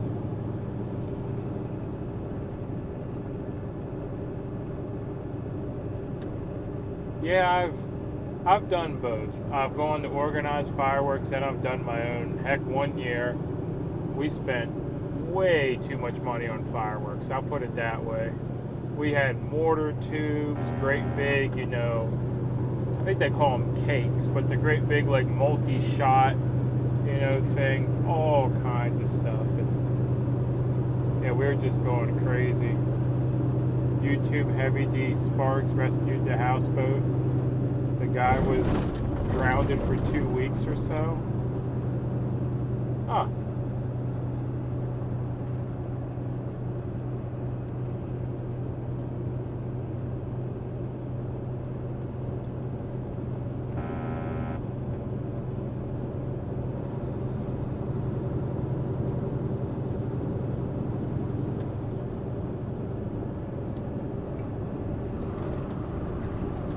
Good morning, host and mods. Well, good morning.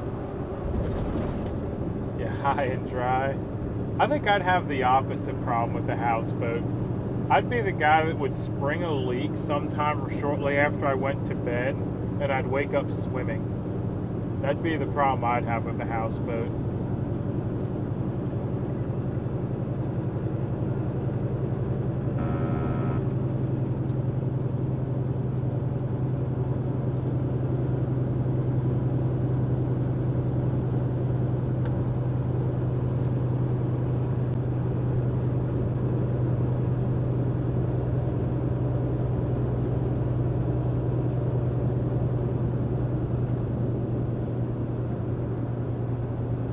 About 5 acres out in the country and put a mobile home and lived there for 25 years. Yeah, see, that sounds perfect to me. Just a bunch of land, a small, simple house, and call it good.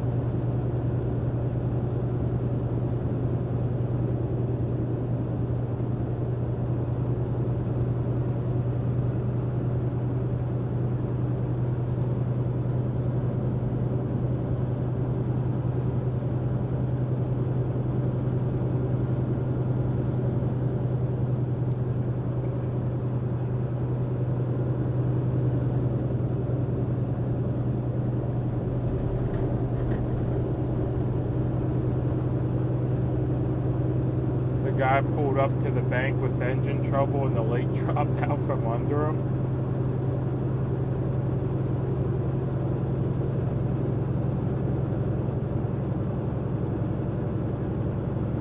Yeah, it's no good.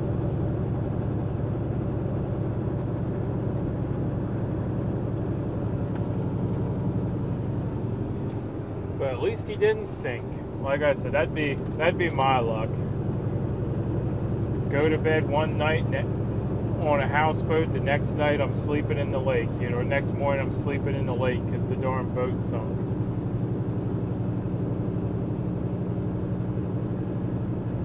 Wish you could feel the lean of the truck as you went around the curves, just beautiful. Yeah, we're not leaning too much today, just a little bit. We're just taking it slow and easy, no big hurry. Just rolling along.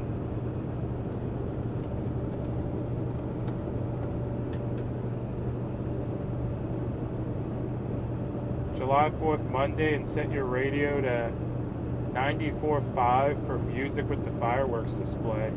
Ah, that's neat. They do music.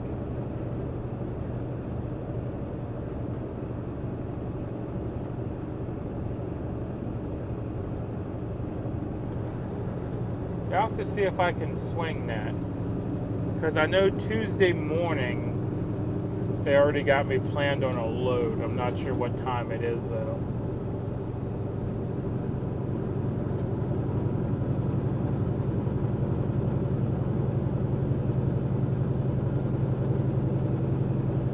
Hello?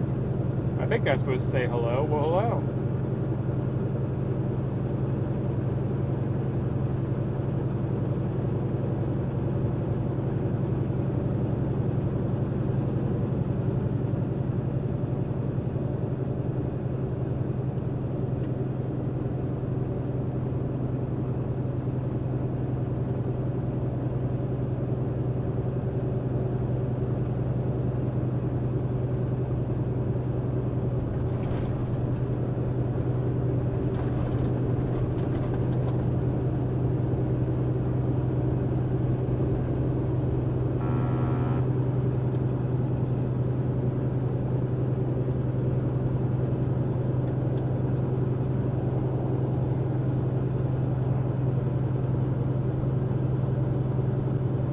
I'm in Georgia, but South Georgia. You're headed to North Georgia. Yep.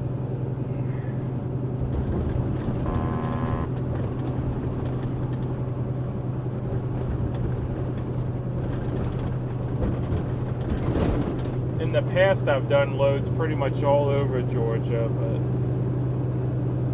yeah, this is about as far down as we're going to go, is Atlanta, unless we get some different contracts down this way.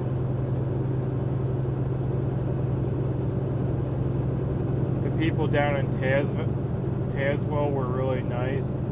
That was so pretty living just outside there in the country.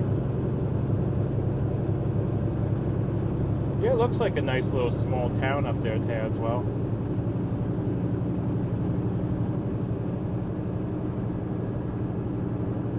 Where are we now? We're heading through the gorge, getting ready to jump over on to 74 West. Not sure what town we're in. We just went by the entrance for Great Smoky Mountain National Park, though.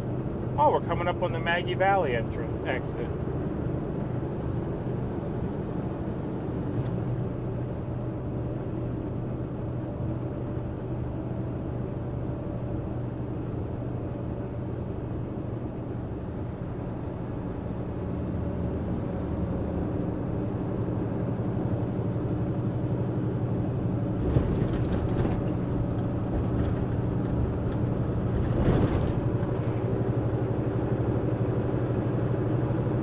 Husband is around Knoxville.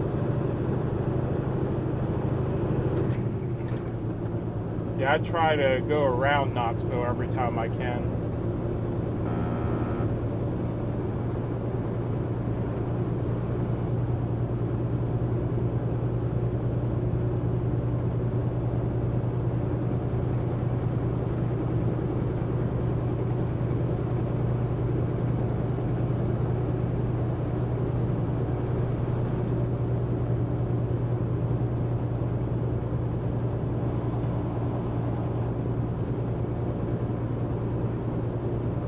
Maggie Valley is where Popcorn Sutton, the famous moonshiner, lived.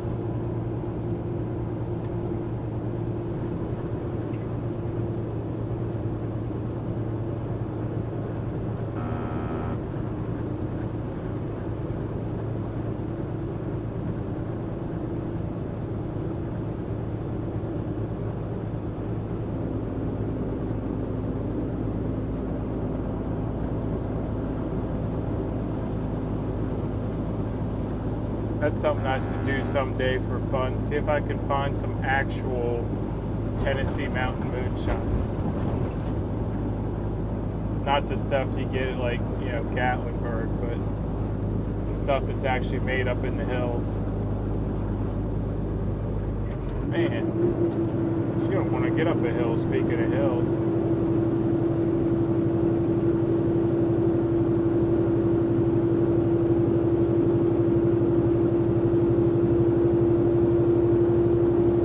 General, one every 5 miles. Yeah, that's true.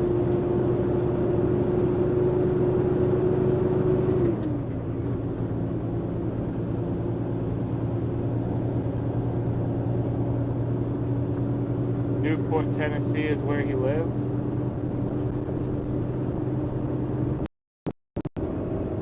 Yeah, I've never had real moonshine. Oh, we just lost Hamlet on that bridge.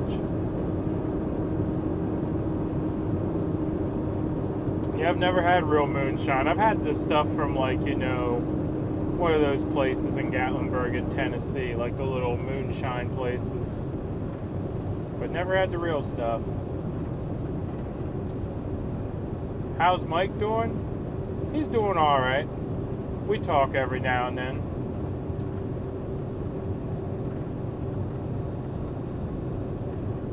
Your husband learned quite a lot from the Popcorn Sutton videos on YouTube.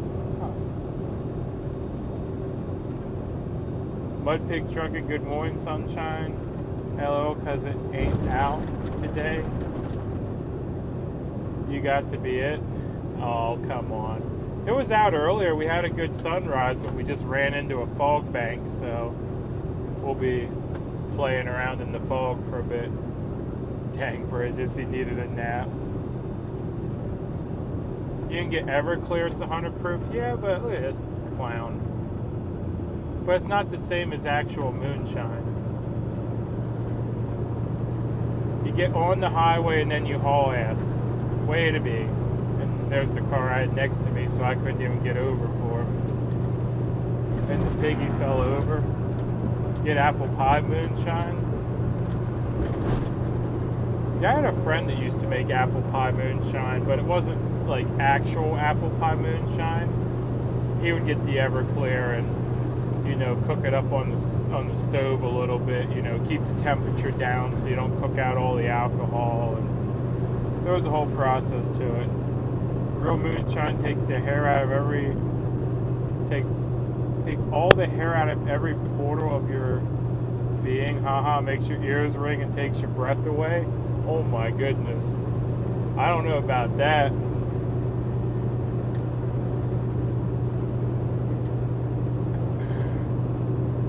I've heard it will make you a better dancer, though.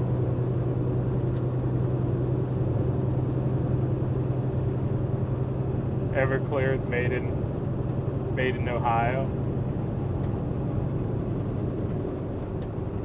I don't know. He used to have to go down to Maryland to get it because Pennsylvania wouldn't sell it. On the right to US 74 I made moonshine out of Everclear, 191 proof. I love cherry. Yep, that's what he used too. We'd go down to Maryland. Sometimes I'd ride with him, and he'd buy it in Maryland because Pennsylvania wouldn't sell the good Everclear.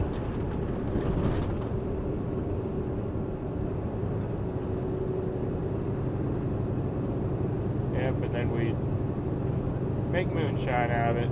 Depends on how strong the moonshine is.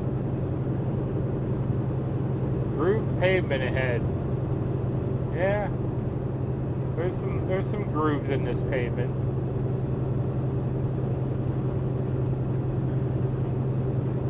There's some grooves and bumps and divots and everything else in the pavement too.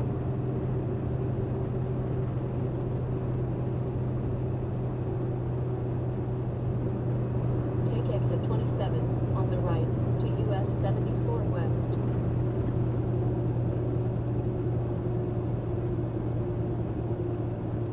They don't sell it in Michigan either. Had to get it in Indiana. Yeah.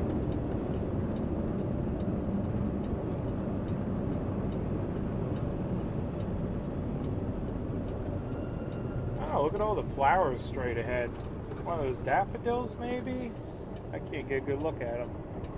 No, there's some kind of mountain flower. They're not a daffodil.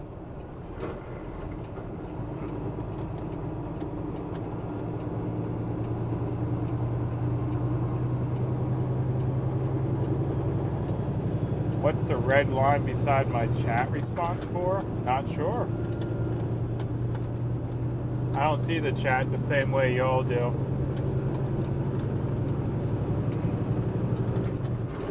Up between Boone, North Carolina, Maryland, Virginia, there's some shine there. Peanut butter moonshine? Ooh. I don't know if that'd be good or terrible. They have plenty of corn in Indiana to make moonshine. That is true. Emma's taking a nap now. Yeah, one of those bridges got him. Set him back up there. Yeah, they got Hamlet, knocked the camera cockeyed. Picked up 3 loads in Cincinnati. Going to Bama. Oh.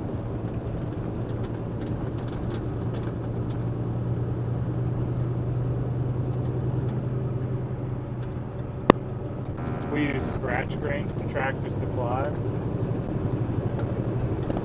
Yep, just buying some chicken feed. Oh, got a lot of chickens.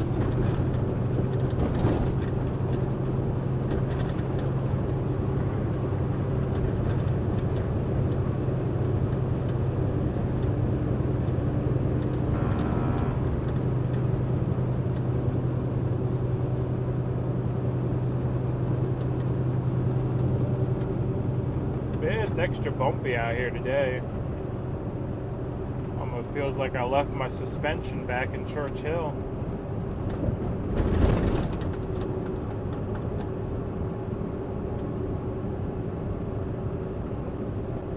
Good morning.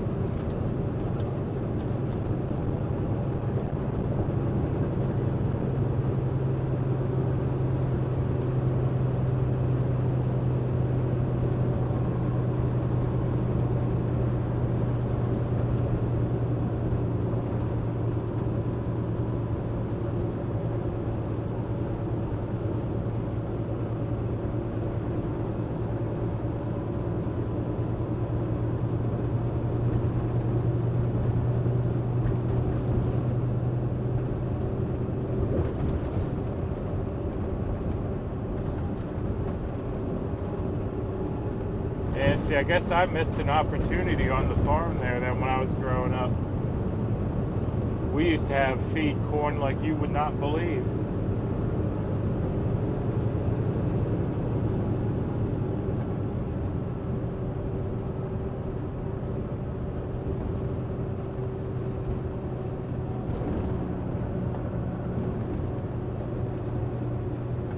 Bins and buckets and wagons and combines full of feed corn.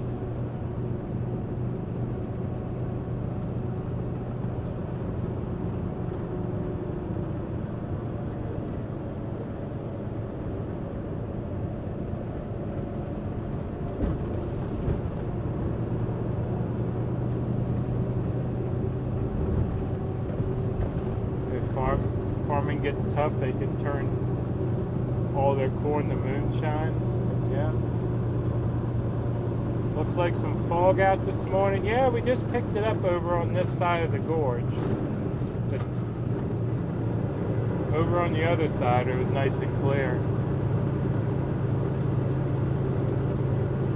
Guess I'm gonna make French toast for breakfast. We'll be listening to y'all. Yeah, French toast sounds alright. I haven't had French toast in a long time. Would love to have a small copper still to make some shine. Yeah, in some states, actually having a small still for personal use is legal. I can't remember what states, but I saw an article on that. You're just not allowed to mass produce it.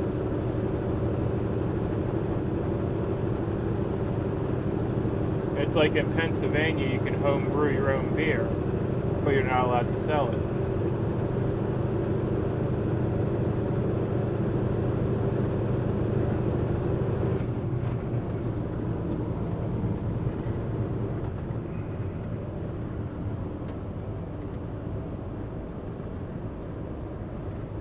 I think it might be Virginia.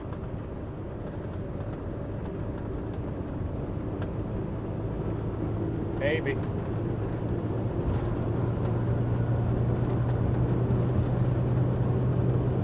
There's more of those yellow flowers.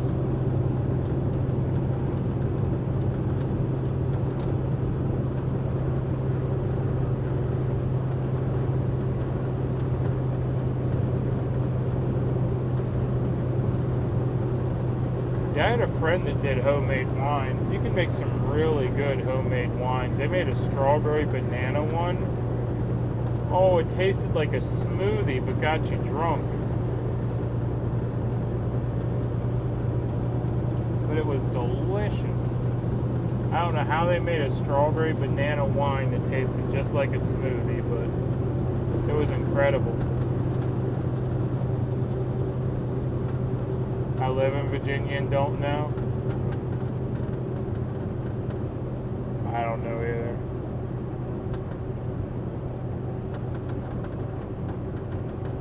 They allow a small still for personal consumption in some states. Yeah, that's what I was talking about. Like you can do a small little like kitchen still kind of thing.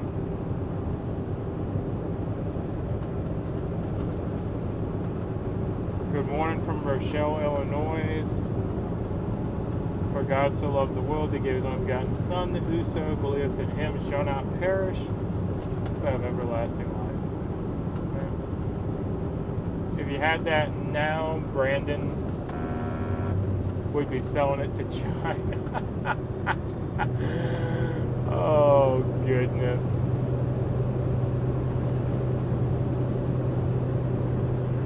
I could have a still, woohoo.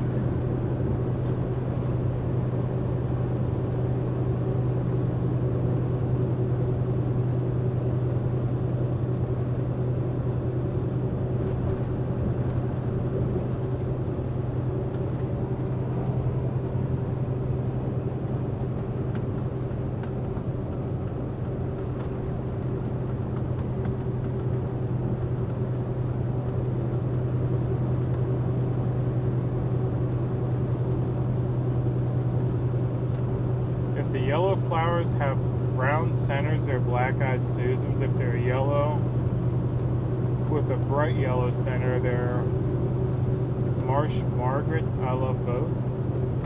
Yeah, I'm not sure. I just, every now and then I'll see a patch of them on the side of the road or on, you know, a on or off ramp or something. And yeah.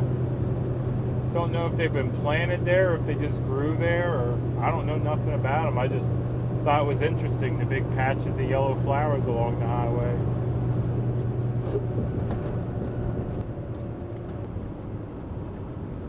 You can apply for a fuel license and use it for that.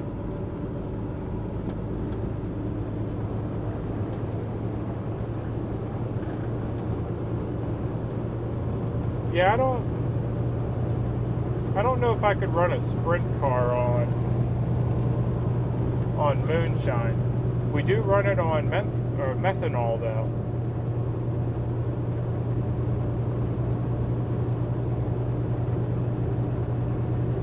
They're planted under a wildflower program. Okay, so they were planted there then. Alright.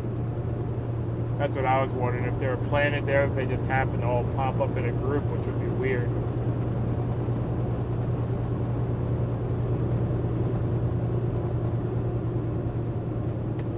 They were Stella Dora? Something lilies. Huh.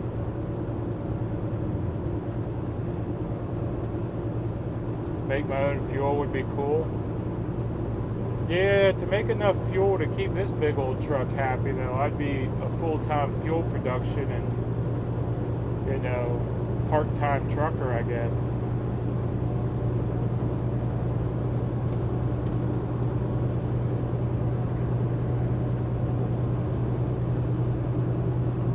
"29 states allow for a home distillery."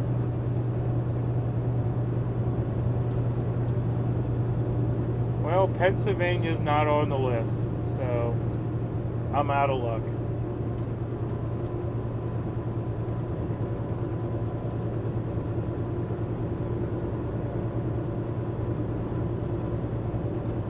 Oh, Pennsylvania is on the list. All right.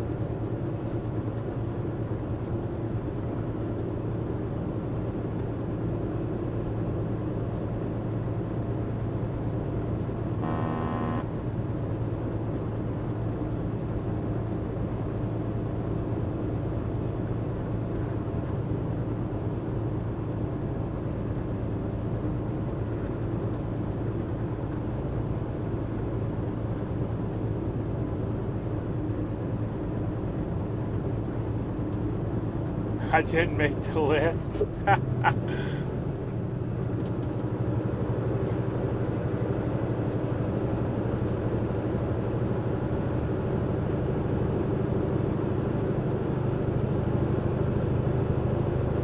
Good morning from Native Warrior. Well, good morning.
What are you hauling? Today we got the big skyscraper glass again. Great big sheets, probably the ones that these look to be probably 10 or 20 feet long. I mean, they're real big pieces.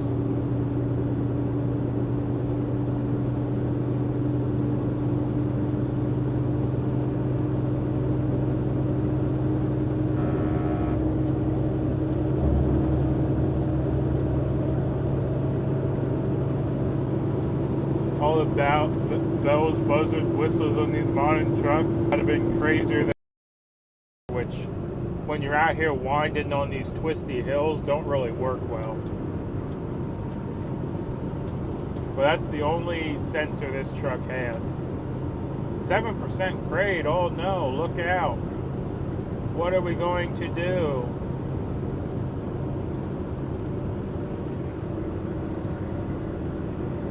Got to go, Mud Pig. See you this evening if you run back through Churchill. Probably will, so we'll see. Do they ever get broke while you're hauling them? If they do, I don't know.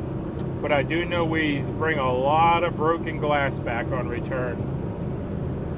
Yesterday I took a truckload of good glass up and brought a whole truckload of broken glass back. So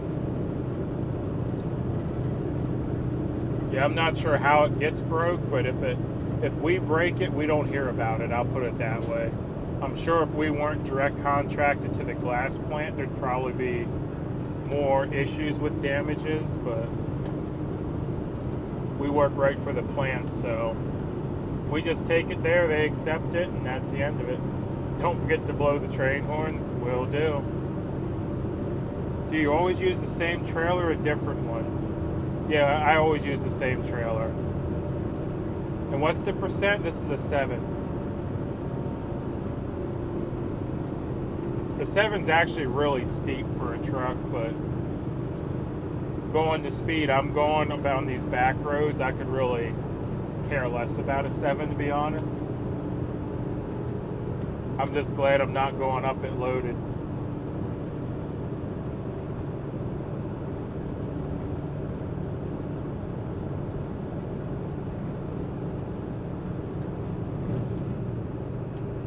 But yeah, most grades in the country aren't 7s and 8s like you see in Tennessee. They're, 5s and 6s at the most. And a lot of truckers will get scared of a, 6. Like even the big mountain passes, I don't think I've seen a 7 on them. Like up over Donner or Cabbage or any of those. Do they have runaway truck routes on this route? Not at all. This is just backcountry Tennessee 4-lane state highway. No interstates after we left 40. On a 13 with no Jake. Oh no! Look out! We're in trouble. But right in my truck, which isn't 100% accurate.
Four-hour McDonald's all the way out here in the mountains.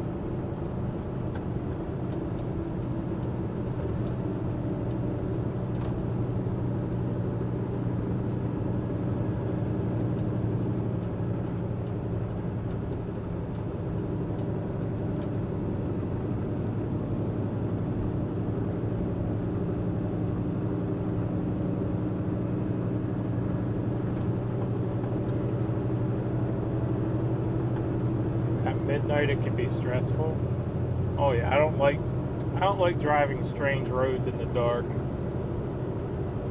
Especially when you can't see what's way up ahead and you hit that curve that you didn't see coming. Yeah, that's no fun.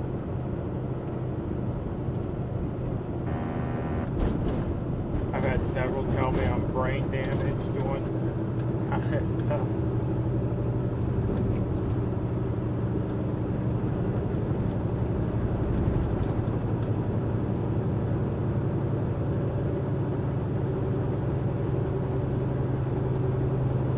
Yeah, I've had a few times in the middle of the night driving a strange road, you know. You hit that curve and, yeah, you gotta pull the seat cushion back out of your backside because you're a puckering, you know.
Across Donnermunch, freak snow in May, no chains, driving a T-commission JP Hunt day cab bobtail. Oh goodness.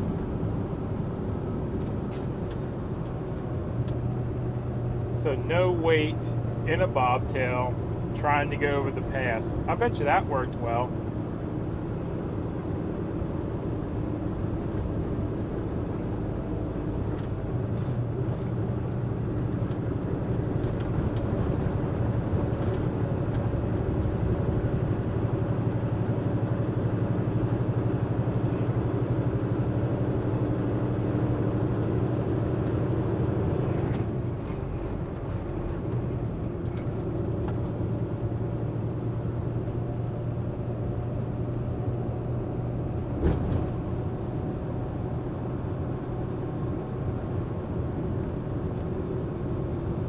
The only way I could think that being worse is if it was a single axle. Exit 81, right to US 23 south.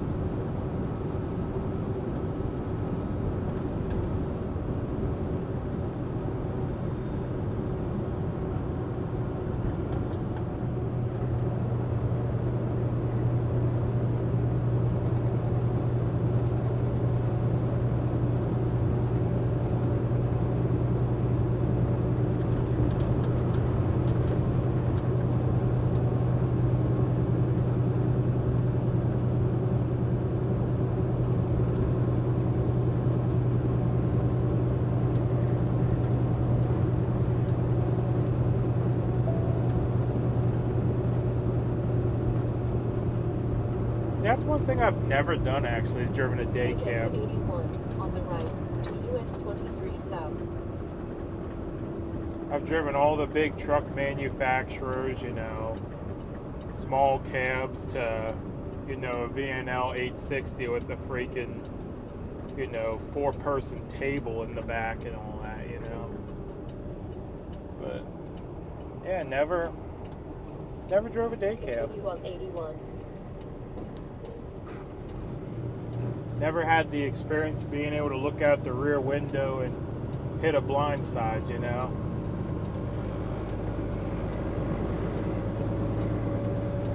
Ray went crazy, chicken truck going west, said the other hand. Hand is crazy. Lord knows what the fuck is going on. Applied a lot of first hill a little later. run into any diesel fuel problems lately, like any truck stops being out of fuel at all? I haven't noticed, but I also don't go to the big chain truck stops. I usually stick to the little mom and pops and the smaller truck stops where usually I show up and there's maybe 2 other trucks.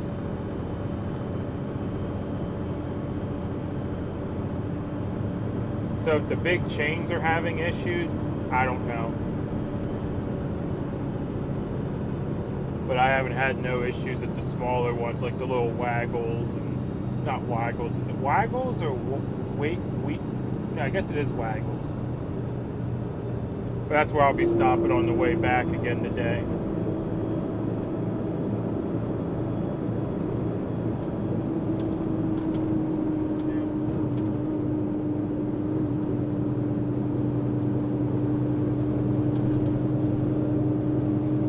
But I've heard there's fuel problems, but like I said, I haven't seen them. But then again, where I'm running isn't very congested or anything like that, so I might just be avoiding the fuel problems being where I'm at.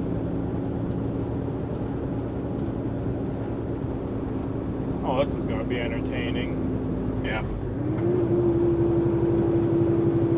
7th gear it is.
At a BK or a Crystal, pulling with an 88 passenger school bus with tinted windows, or have a bus load. Yeah, when I used to drive the charter buses, we'd always call ahead. We had a planner that would plan the trip, and they'd know that we were going to arrive at roughly this time with this many people, you know, so. But yeah, you just pull into a random fast food place with a bus, and yeah, they don't know what you got. That's funny.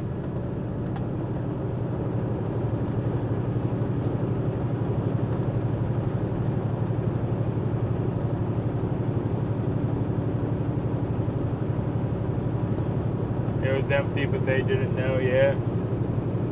They're expecting, you know, almost 100 hungry people to hop out of there.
I'm just trying to think now. I don't know if I've ever eaten at a Crystal.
Good morning from Southeast Ohio. Well, good morning.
Going up this hill is putting me to sleep.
Is starting to interfere with my playtime. Gotta go. We'll catch up with you later. Sounds good. We'll catch you later.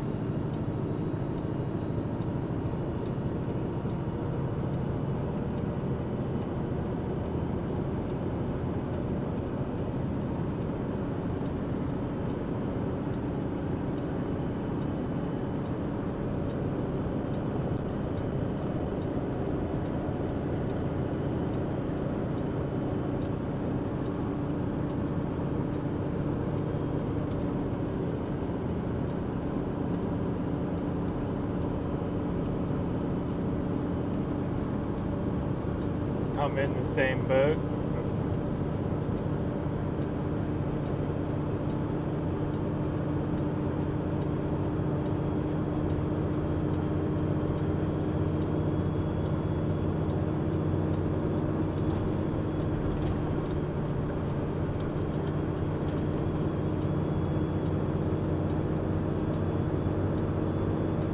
%, grade.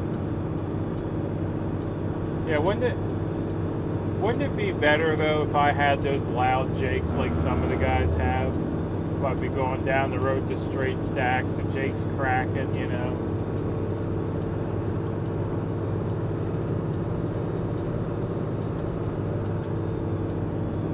The jakes on this truck are so quiet though.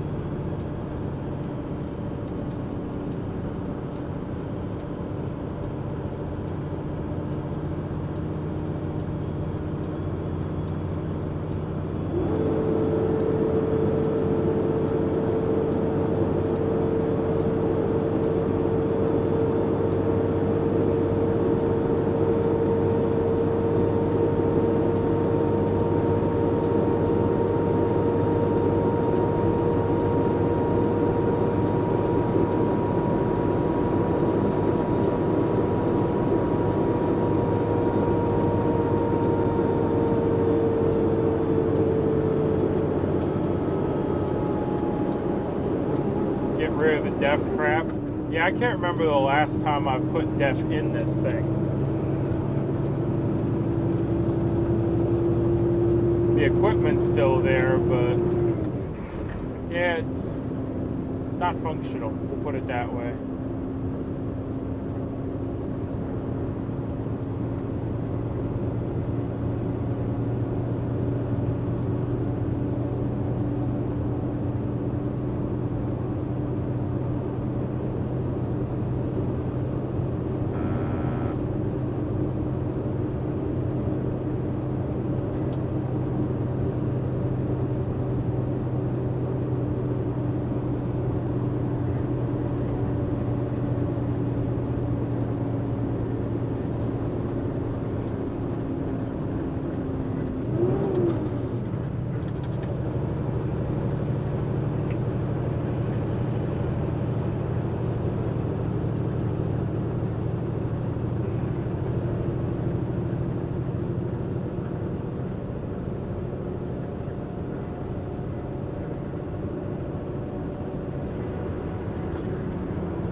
EKGs are in the shop. KW is telling them 24 to 48 hours to diagnose. That's a shame with a brand new truck to be in the shop already. I mean, heck, did they even have any miles on that thing before they started the convoy?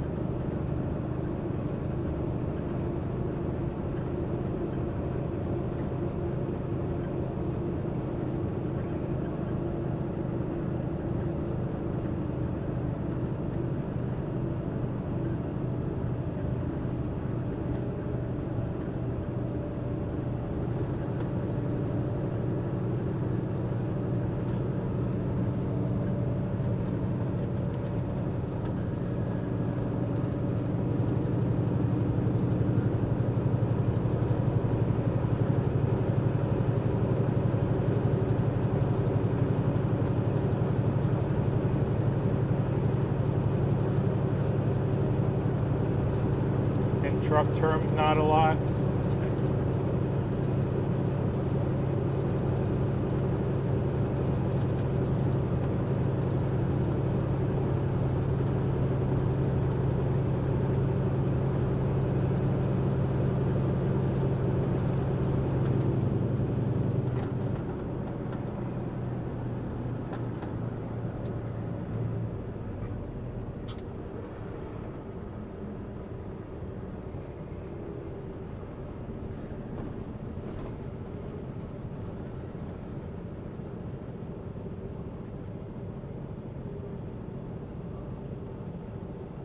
Yeah, it is pretty impressive when you think, though, that, you know, these trucks go for 1 million miles, you know, and even more. But most people get somewhere between 750 and 1 million before they need to do their first rebuild, as long as you got a good motor in it.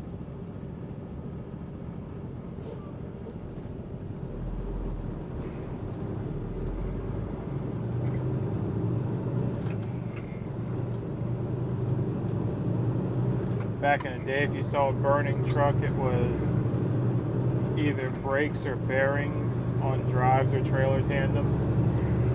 Yeah, you can still do that nowadays, but yeah, nowadays there's so much more in a truck that can go wrong. Raises a cup of coffee this fine morning to say morning to everyone. Well, morning, Spider.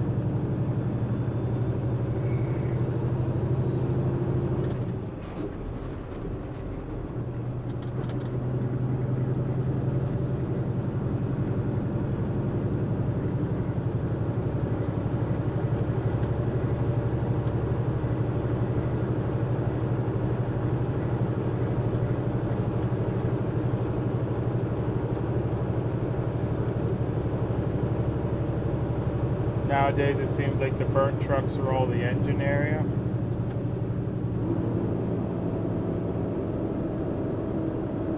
Yeah.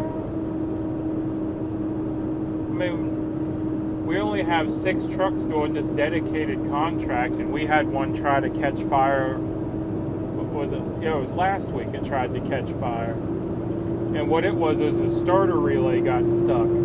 And the starter relay overheated and just started melting stuff up on the firewall.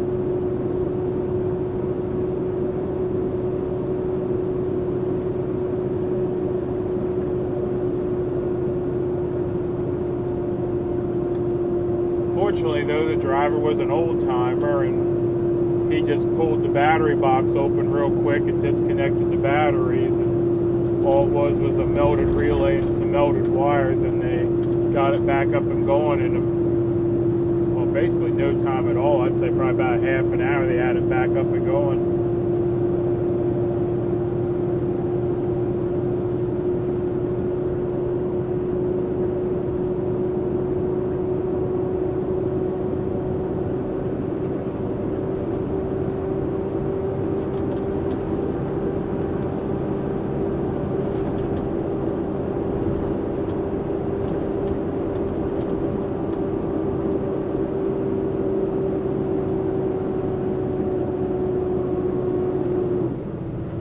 I was about to say, why the hell is my engine fan on? My temperature's only 160. Def regen's causing most. That actually makes a lot of sense, because when you do a regen, the def system gets crazy hot. See, that makes a lot of sense.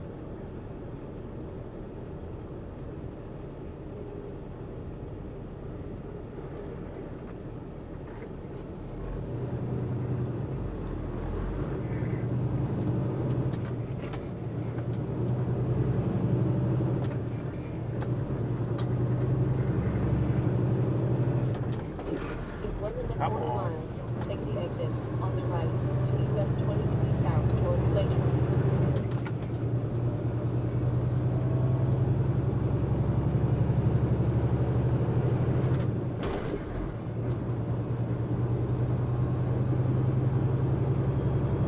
There's been a couple of trucks that have caused huge forest fires. Those DEF systems are stupid. Yeah, I mean, a DEF system, when it does a regen, it gets so hot to literally turn soot to ash.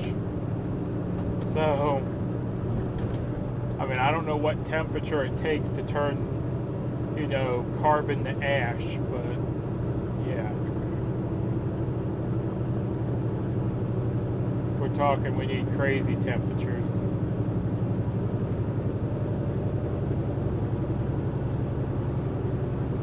That's why when you get a truck, there's warnings all over it. Do not park, you know, in grassy fields, or do not do this, do not do that. Do not park near flammable stuff. It's like, well, okay.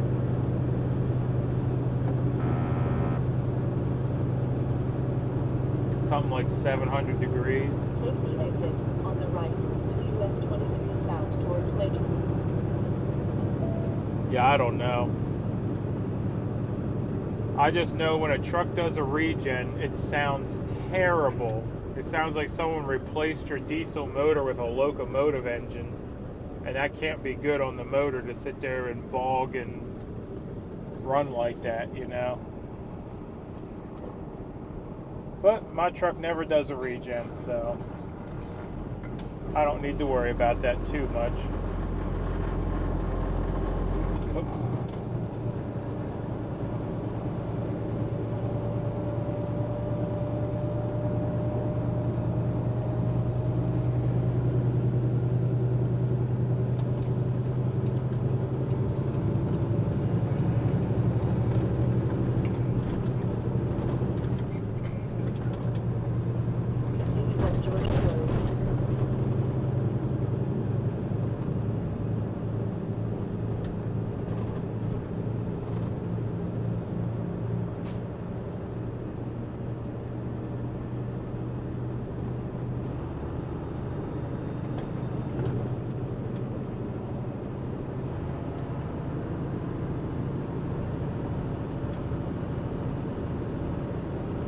How long does a regen take? Well, like I said, I've never done one with this truck, but in some of my older trucks, it take anywhere from a half an hour to longer, depending on how much crap the truck thinks it has to burn off. The worst part about a regen is it'll pop up whenever it feels like it. You could be sitting at a door and have to do a regen, or you could be trying to start your morning and have to do a regen. Yep, cost you time. Cost you a lot of fuel too.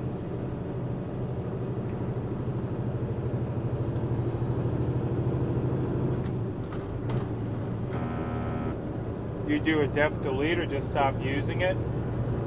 Actually neither. I have a good friend who's been a Cummins rep for 30 years, and he took his laptop and did a little adjusting, so it's electronically disabled.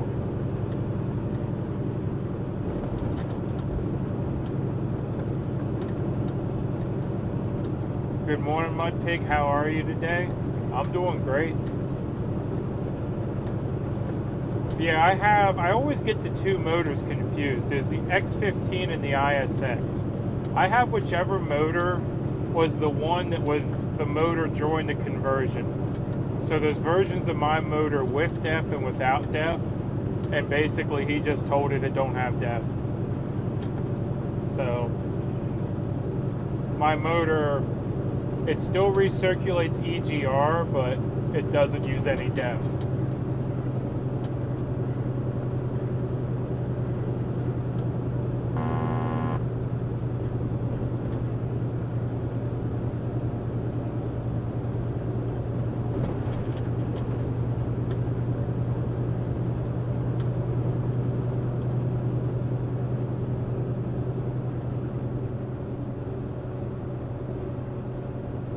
BS, takes time, eats fuel, yeah. And the other thing you got to think about is all that crap that you've collected the whole way across the country. When you do a regen, all you do is burn it off and release it. What's going on up here? We got all kinds of lights. We got yellow lights, we got blue lights, red lights, and we got a truck. What'd he do?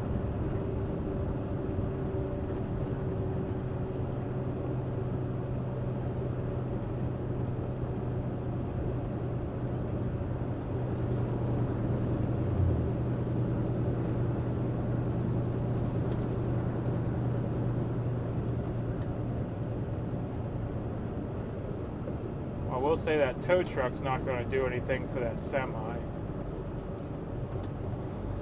Oh, looks like he just busted down in the road.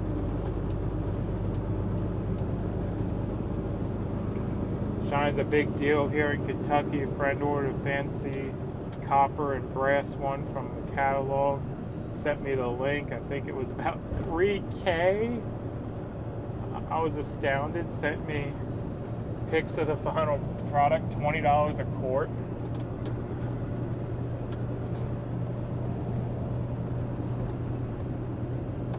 Well, I mean, $20 a quart, I guess you can make up your $3,000 pretty quick.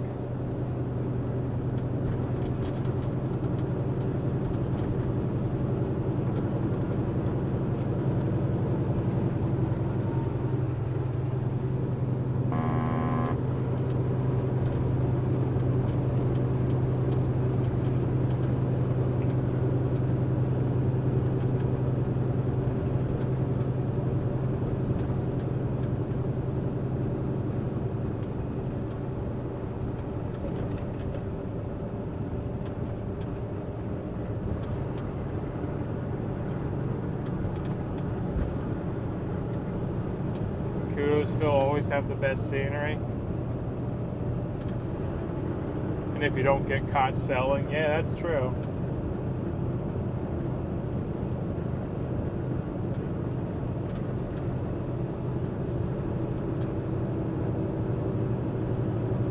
But really, I can't remember the last time I've heard anywhere of someone getting busted for selling moonshine.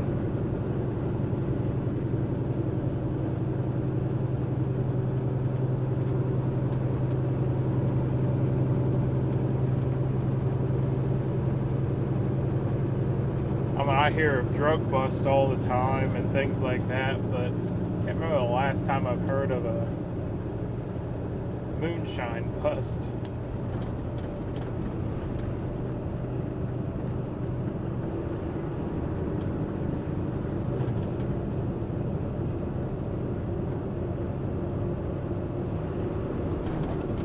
Good morning. Well, good morning.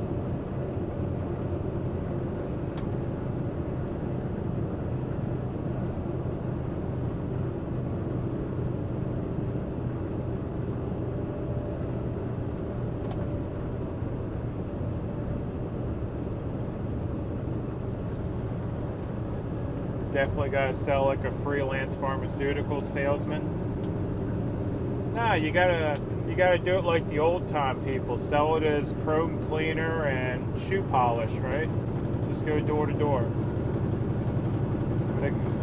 It's like, yeah, I used to be a vacuum salesman. Now I'm selling shoe polish, you know?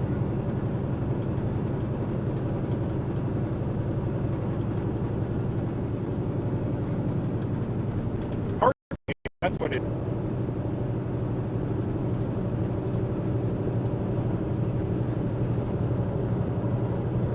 Fire starter, paint thinner, exactly, yeah. Good morning, Paplets. Well, good morning.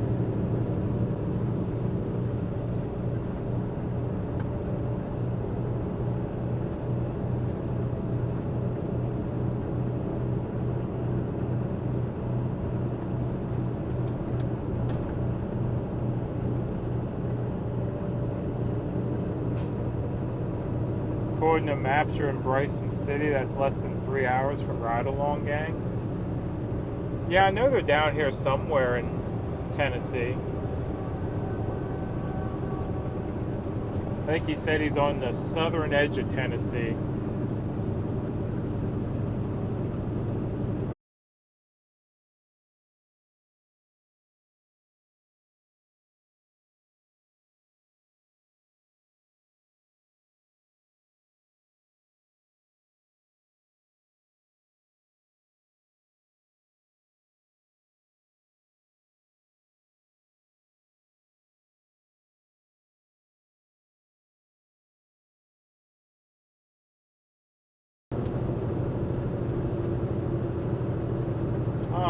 we should be back.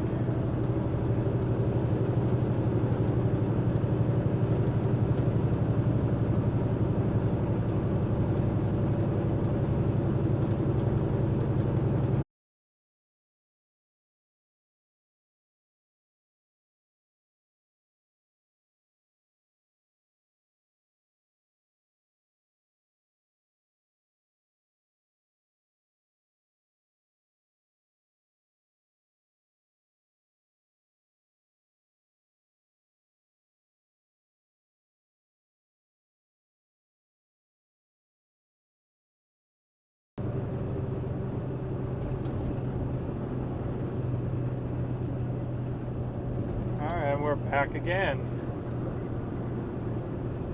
I don't remember dropping service there the last time I came through this way.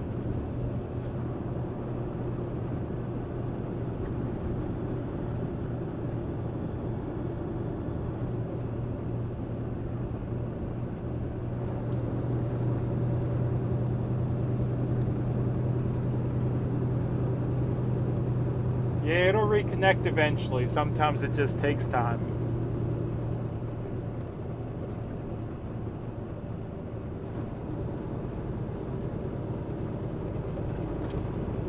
Morning, Phil. Well, good morning.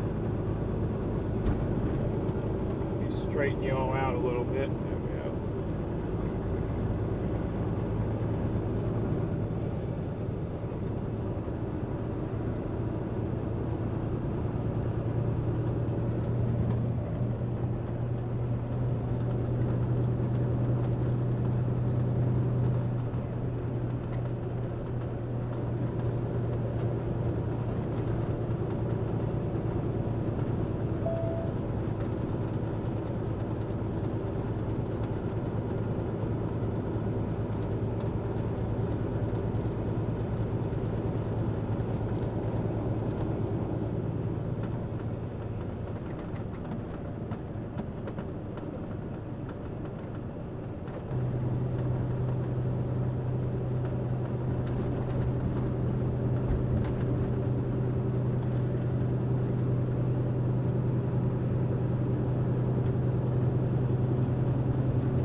It seems like service here leaves something to be desired for the moment. Hopefully it'll clear up shortly.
Good to see you, Phil. Have a good day. I'll try.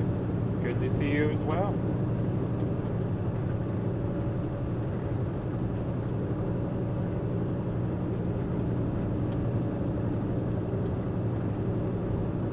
Where you at? Not sure.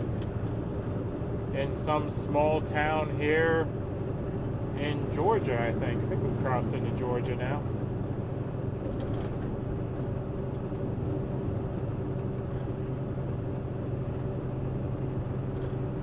We're just making our way in the back way towards Atlanta.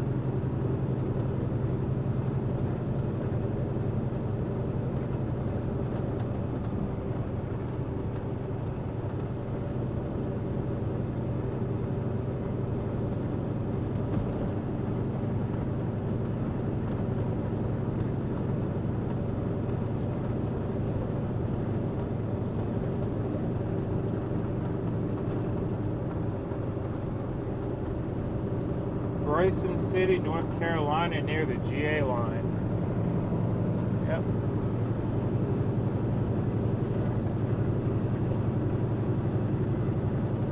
Good morning. Well, good morning.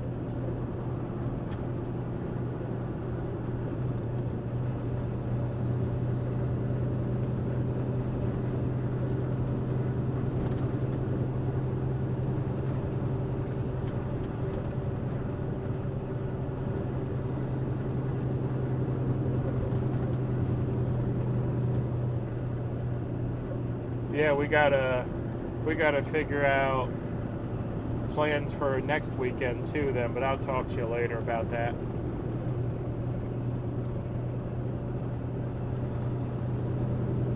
Probably give you a call this weekend and see how things are working out for you.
Running behind a little bit because of the buffering.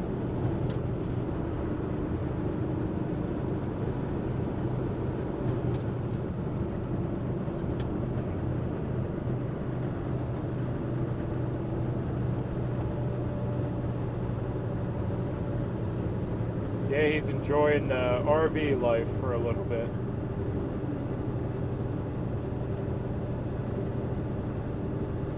Good morning, Phil. Well, good morning.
Are they about the rack of ribs cooking on the grill for the get-together?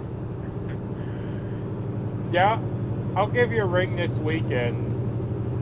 I'll actually probably be home sooner than I expected to be, because next week's looking a little late for work. So we're working out the schedule now, and I'll know more probably by tomorrow evening what we're doing next week.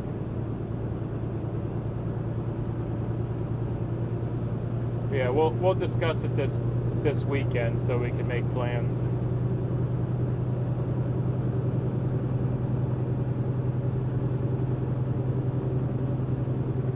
Yeah, sounds good to me.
We'll be there 3 weeks, so we all have plenty of time. Yeah, my problem is I don't come home much anymore. Now, if you were down in this area of Tennessee, then yeah, that'd work out.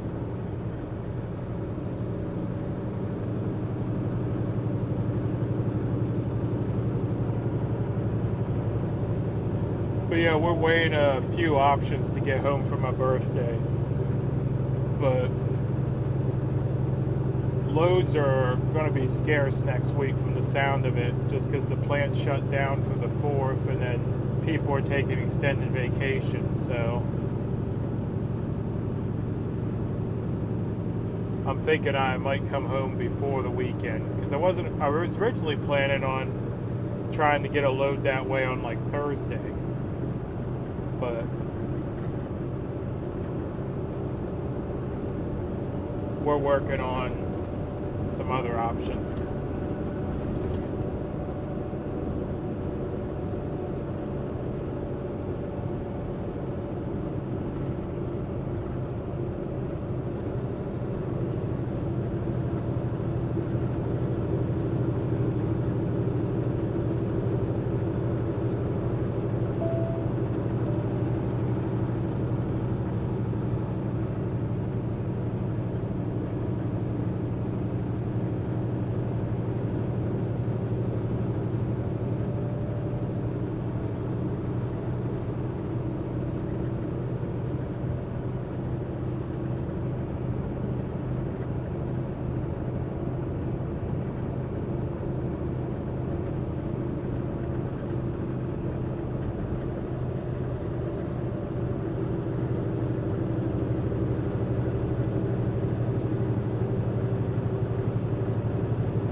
You head to Buford, Georgia again. How do you get used to these North Carolina mountains yet? You haven't been over the worst ones. I hope you don't have to. Stay safe out there. Yeah, this is pretty much going to be the standard run to Buford. We're not going to go over the terrible ones.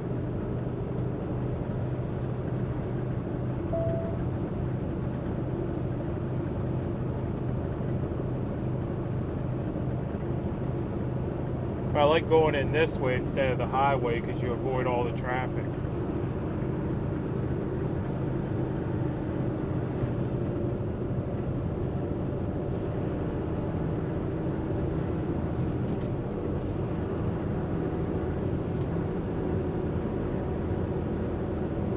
Traffic to Atlanta at the right time of the day can just make you.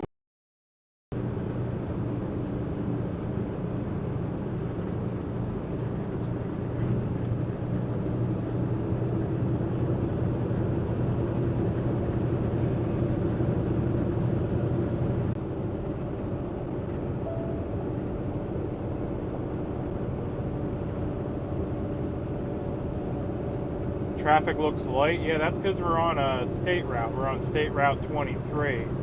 We're coming in the back way. We're not taking any of the main.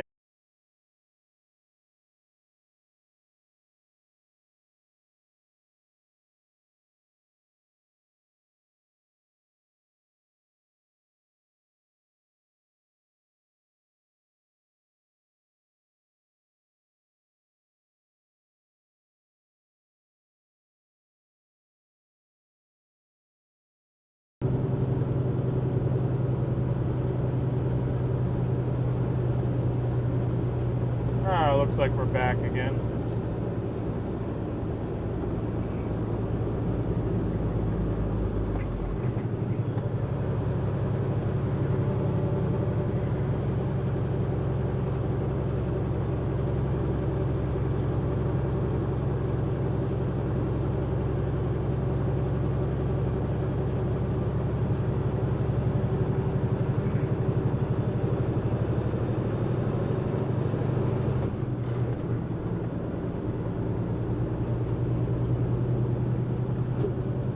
Buffer bug got me again. Well, not the buffer bug, but the buffer zone, I guess, got me again.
My chat's working now. Came out of that buffer zone and don't have chat.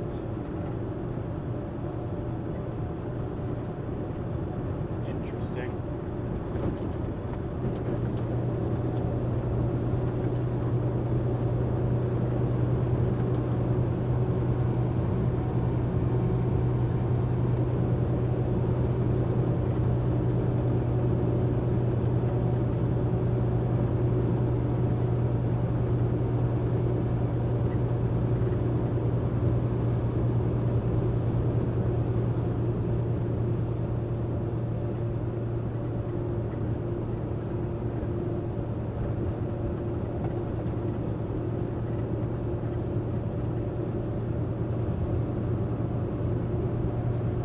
Okay. So the chat is working.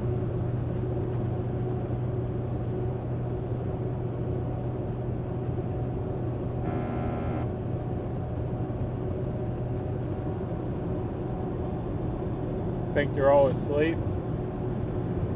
Oh, that's alright. It's still early in the morning for some people. Usually the afternoons pick up a little bit more.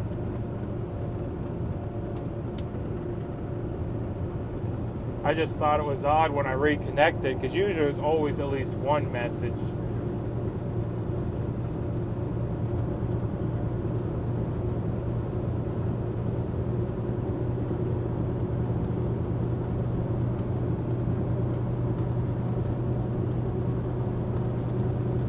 Yep, I stood him back up. Yeah, he'll fall over if I get somewhere too bumpy, because he just kind of sits there on his own feet, you know. If I get in somewhere too terribly bumpy, he'll end up toppling over.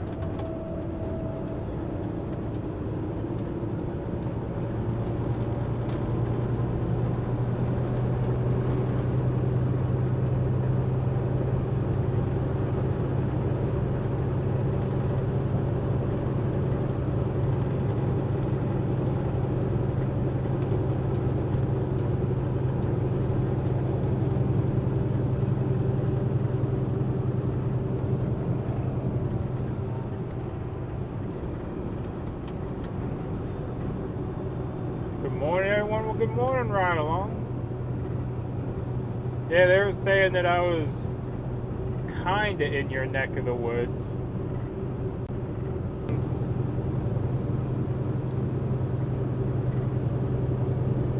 Food for the piggies. Well, thank you. You can Velcro Hamlet to the dash. I could, but I do move them a lot.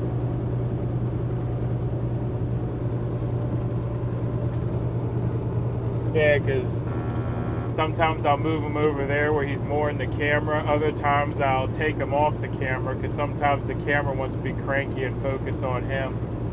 But I think he does it. I think he wants to steal the spotlight.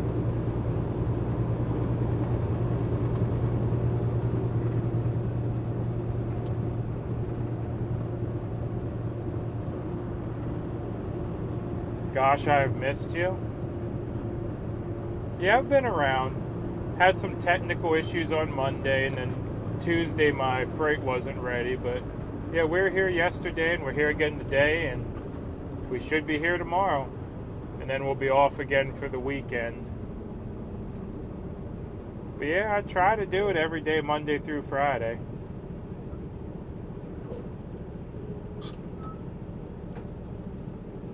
Once I have some transportation down this way, I'll probably do some weekend adventure streams too. But that requires me getting some transport down here, because I can't take the semi truck out on adventures.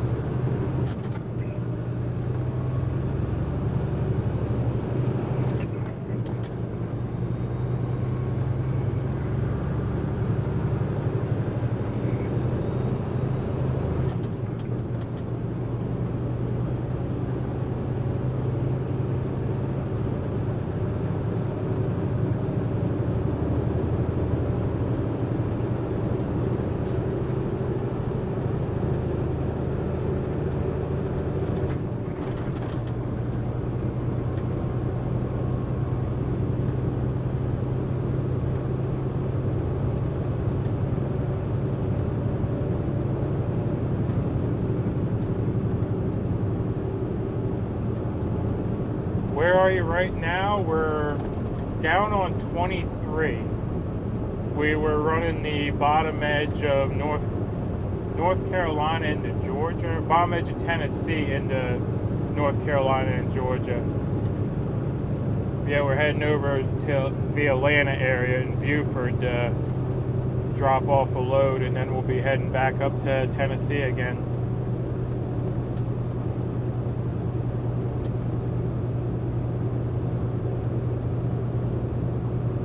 And went up through Maggie Valley and all that, you know. Took the scenic route.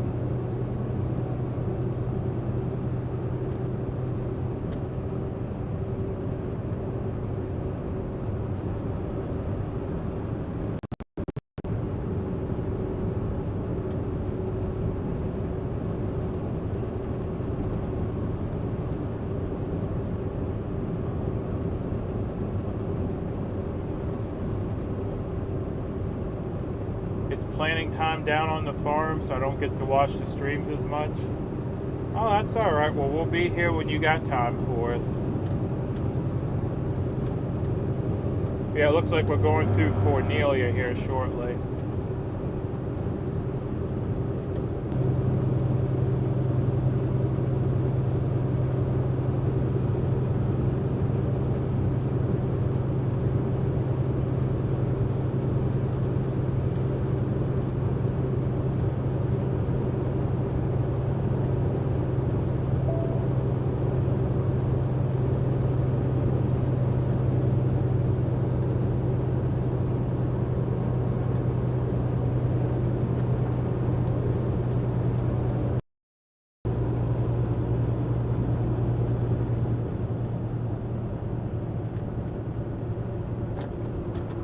Was going to happen.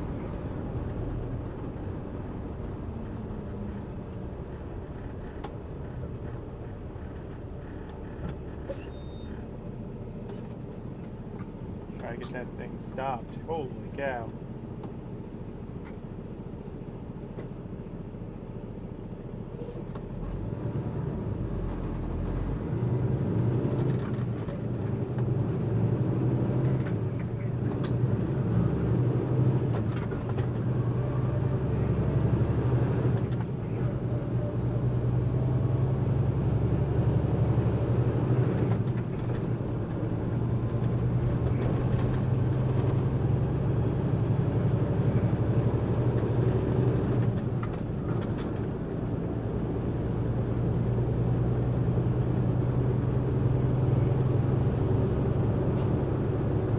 About an hour from you, give or take. Check.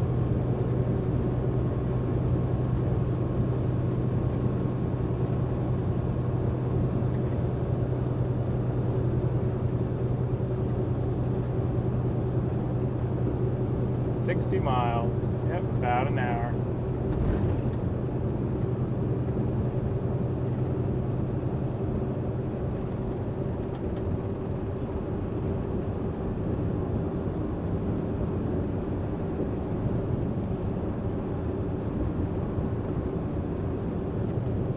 Yeah, I know you're on, I think it was on your stream, you said maybe coming up to Kingsport or something. If you end up that way, holler at me.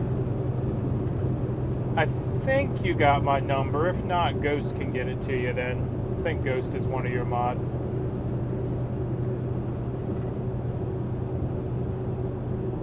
Yeah, I'll just be sitting up here for the 3-day weekend, wandering around, you know, Kingsport. I've never heard of vinegar pie, but I don't know, I'll try anything once.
We just had a Chinese fire drill next to us.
Oh, my chat stopped working. Yes, Ghost gave me a number. Okay, would substitute lemon juice for white vinegar if I made it. An LL Chinese fire drill. Okay, I gotta see what's wrong with my phone here. Because my streaming phone, my chat's not working. So let me just try to restart it. You'll see a black screen for just a second, and I'll be right back.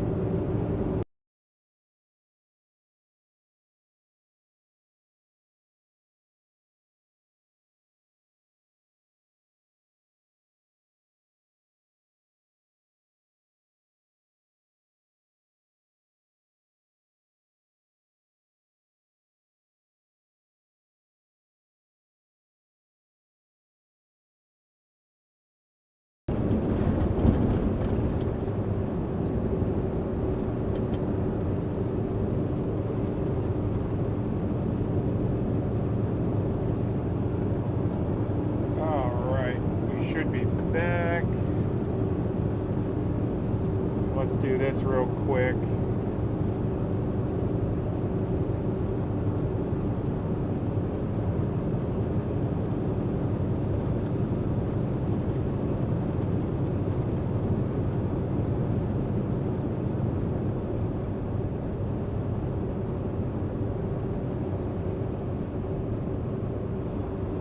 See if that works.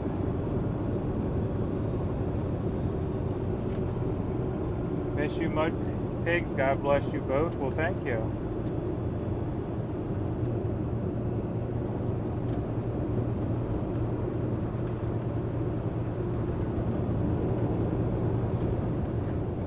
Alright.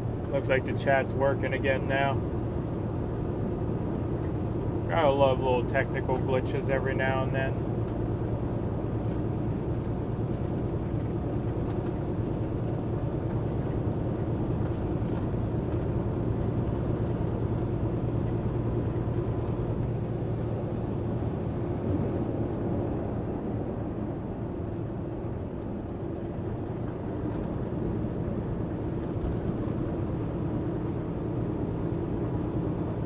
Test. Okay, yeah, it's working.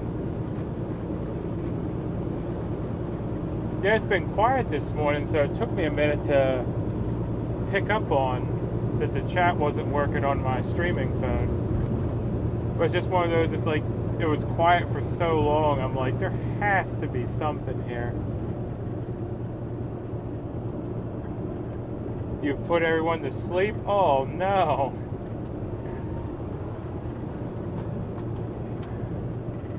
I mean, people do say that they like just listening to the truck go down the road. It helps them sleep. So, I don't know.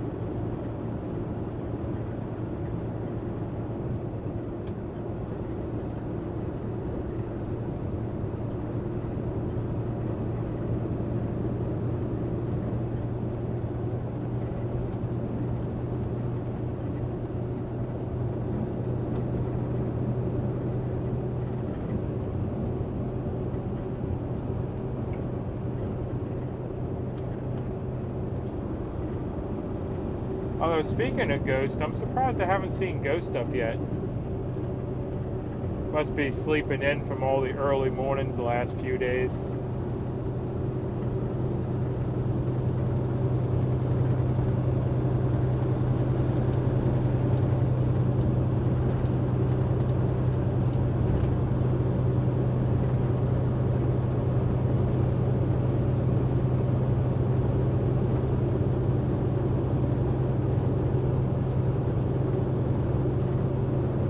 Love hearing the truck. Yes, makes me sleep. Reminds me going with my dad and grandfather and uncle. Yeah, my truck's not as big and loud as some. And when I'm using the new microphone, the truck noise don't come through as well, but it's easier for people to hear me with the new microphone, so.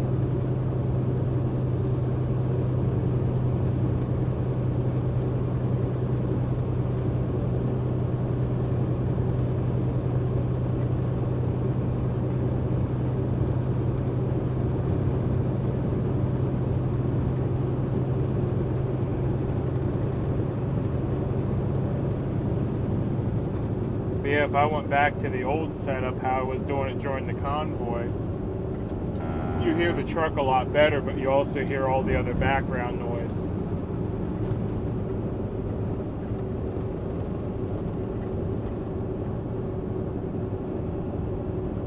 Just enjoying the ride and the views. Yeah. Oh, there's the school bus graveyard. I keep forgetting about that too, but you guys can't see it up there on the hill, but there's a whole bunch of like graffitied school buses. I think that'd be a neat stop sometime too if I have a Buford on a Friday. Speaking of microphones, is that one hard to connect to your phone? No. I'm using the DJI mic, which you really can't find in stock anywhere at the moment. But it comes with different connectors. It comes with a lightning connector for iPhones, a USB-C connector for newer phones, and it's real simple. You just plug it into the port, and it automatically connects to the two wireless mics, and you just use it. My only gripe about it is it only has about a 5 to 6 hour battery life, but I found out that it fully charges on my half-hour break. So when I'm running this kind of stuff, what I do is when I get to the dock, I turn the truck off, I unhook the wireless mic, and I throw it back in the charger. And the fast charge will have it fully charged in the time I take my half-hour break to head back. Yeah. But yeah, I really like it. There's also the Rode video mic, not Rode video mic, or Rode something. Rode makes one. It's the one Eric uses. And it's another wireless mic setup, and I have no idea on that one. You'd have to ask him. But I like the DJI one just because it's all digital. The Rode one, you have to do an analog. Like for an iPhone, you got to get one of the iPhone to headphone adapters, and then you convert that to the analog. Then you go from the headphone adapter to the actual mic, and it's just a lot of connections. This one here just plugs right into the port and it's done. You know, there's nothing to mess with.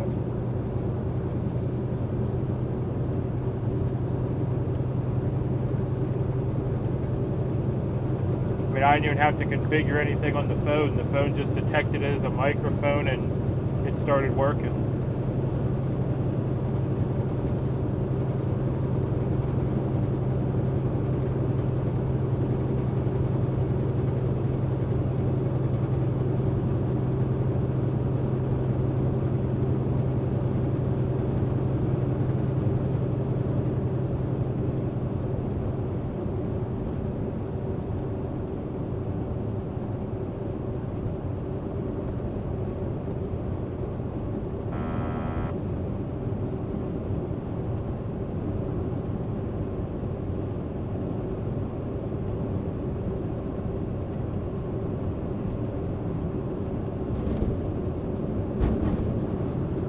Yep.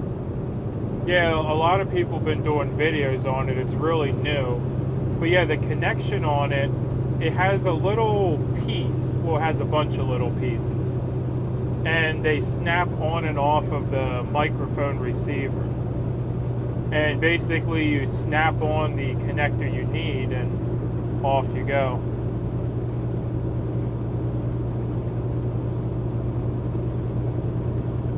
And then the receivers, you can either connect them to your shirt with magnets or you can connect them with a clip. I just always wear a pocket t-shirt, so I just throw the receiver in the pocket of the pocket t-shirt and call it a day. But if you don't have a pocket or somewhere to clip the mic, then you can just use the magnets and it'll magnet right to your shirt.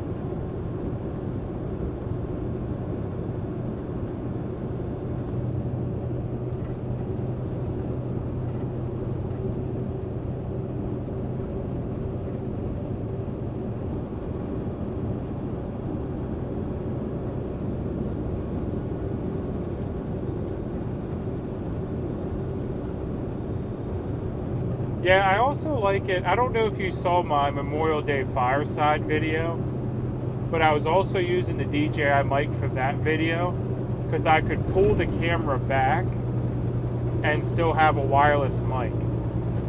So I had the camera a little further away than normal, but using the wireless mic, the audio was crystal clear because I wasn't relying on anything going to the camera physically to film that video.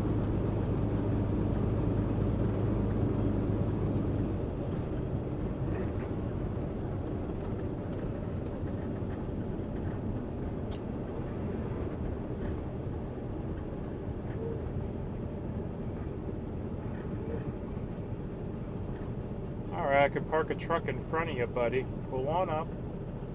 No reason to stop a mile away.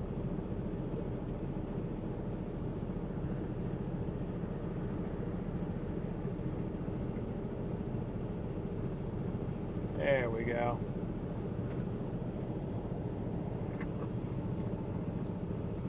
Yeah, it was actually a funny story with this mic. I had pre-ordered it months before it came out.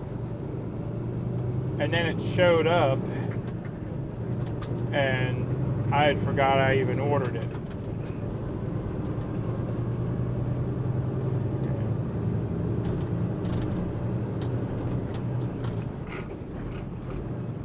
But yeah, I was going to return it, but then I ended up using it and liking it, and ended up keeping it.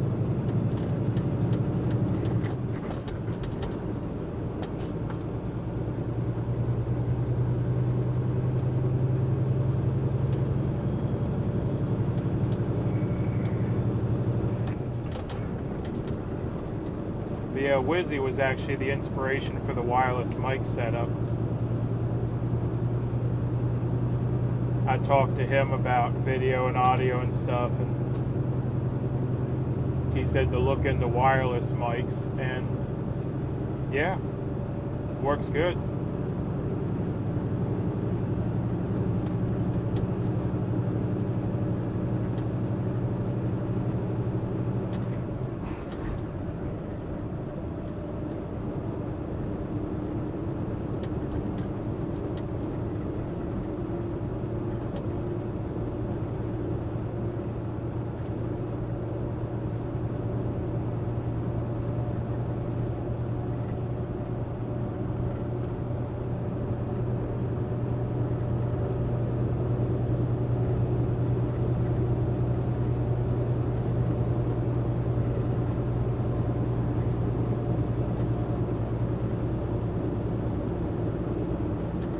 How far can you walk away with it? Have you tested that out? I haven't, but I've seen some video reviews where guys do several hundred feet. I will tell you that in the video reviews, they say it doesn't go through people well. So if you're...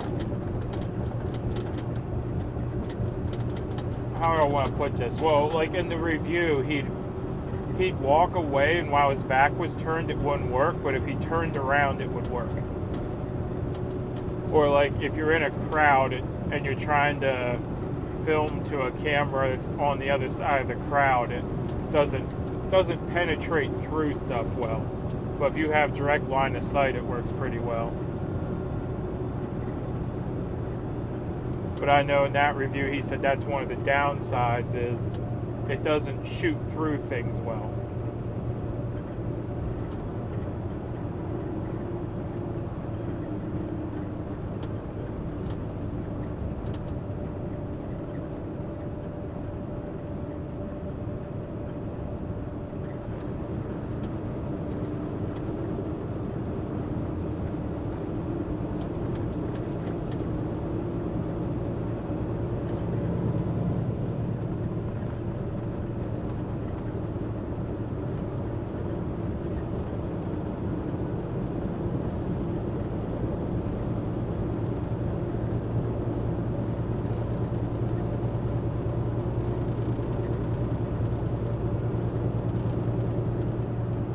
I guess another downside is it's not cheap. But it does come with the wind socks for if you want to do stuff outdoors. You are able to actually hook other mics into the receiver. If, say, you wanted to use the receiver as just a wireless receiver and you wanted to use a different type of mic, you know. You could hook up a shotgun mic or something like that to the receiver and turn your shotgun mic into a wireless mic. Oh, you can do stereo recording with them. You can split the receivers so that one's left and one's right. And if you wanted to do a stereo recording for some reason, you could do that. I mean, there's a lot of bells and whistles that you really don't have to play with if you just want to do a live stream from the seat of a truck though.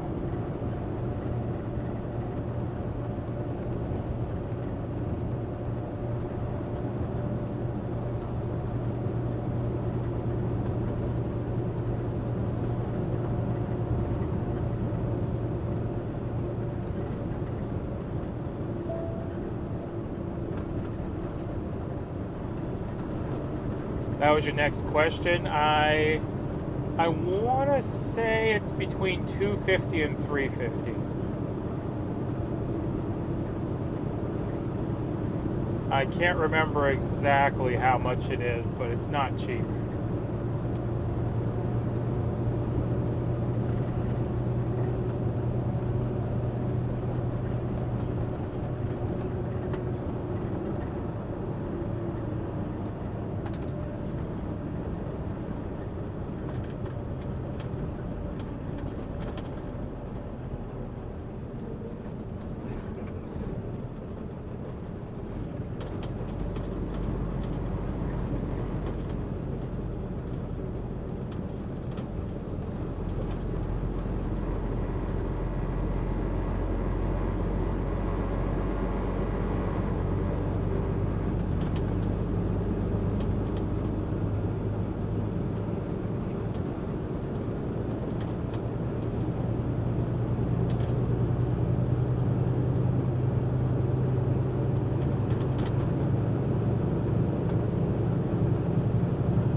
it sounds good, well, I'm glad. Quite honestly, I don't usually re-watch my videos, so I don't really know what it sounds like.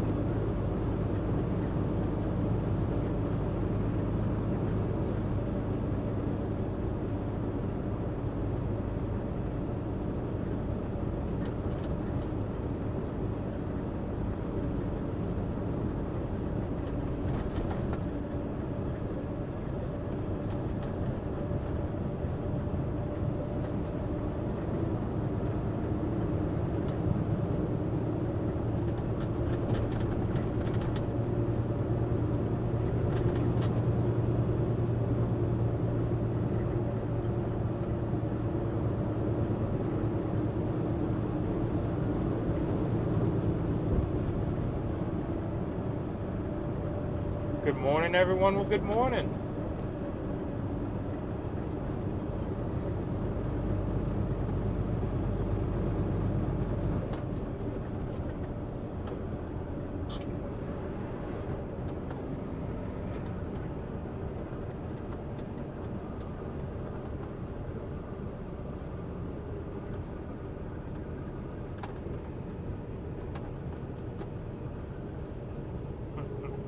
Yeah, it must be something we were there, so we don't need to rewatch it. I don't know. But I don't know, just never had a desire to go back and rewatch too many of them. Now, the rallies and stuff, I have rewatched those. But just the driving stuff, I don't really pay it too much mind.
Have you missed much today? Not really. We went through the gorge, but if you hang with after delivery, we'll be going back through the gorge again. There was some nice smoke on the mountains today, or fog, but they call it the Smoky Mountains, so we'll call it smoke.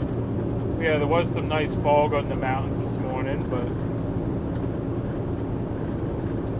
yeah, pretty much just a drive through the hills.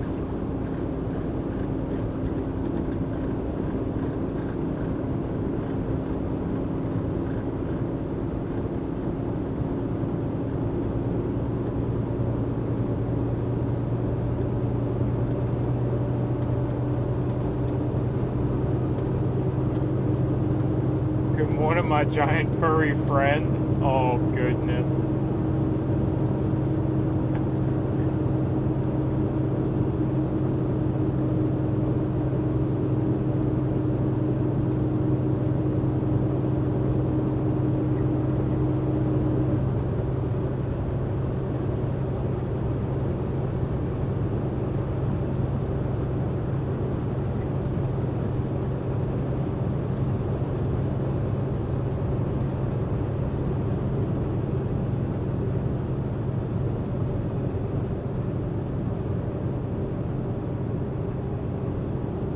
Howdy, Mud Pig. Well, howdy.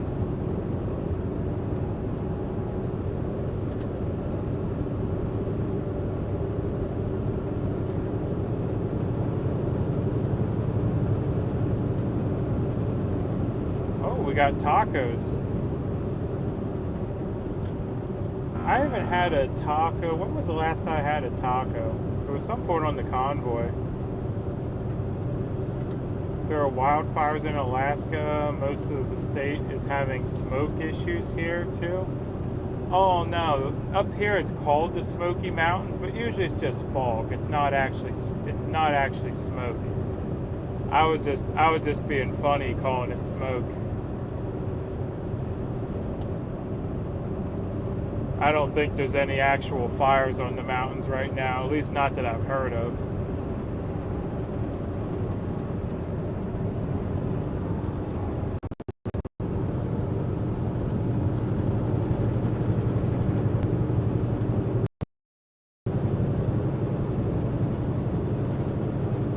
Oh, tacos. I made Mexican style tacos for supper a few days ago and ate them with grain-free taco shells. Didn't know there was such a thing as a grain-free taco shell. That's pretty neat.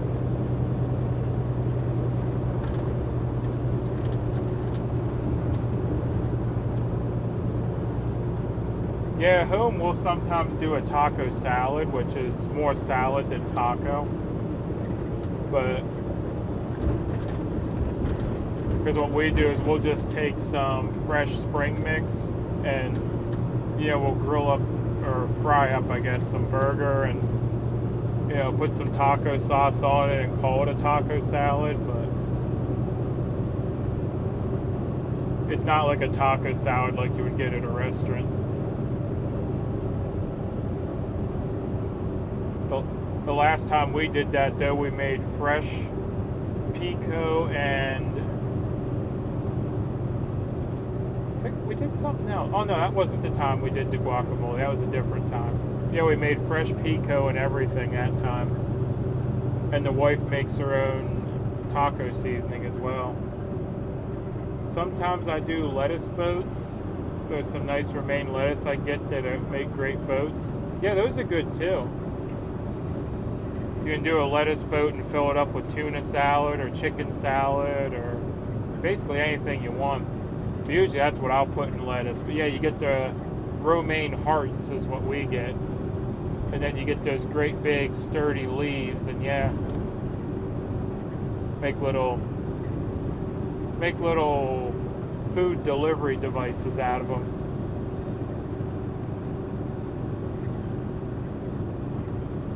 Have to have that deep fried shell for a bowl of my taco salad. Yep. Oh, lettuce boats for the tacos. Oh, I gotcha. So you put taco meat and stuff. Okay.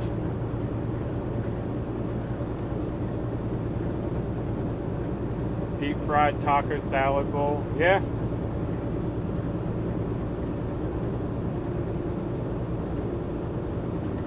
I mean, that is good as well, but I try to stay away from a lot of breads and grains and stuff. So we just do like I said, just lettuce, meat, and taco sauce, and homemade pico, and onion, cilantro, and call it a day.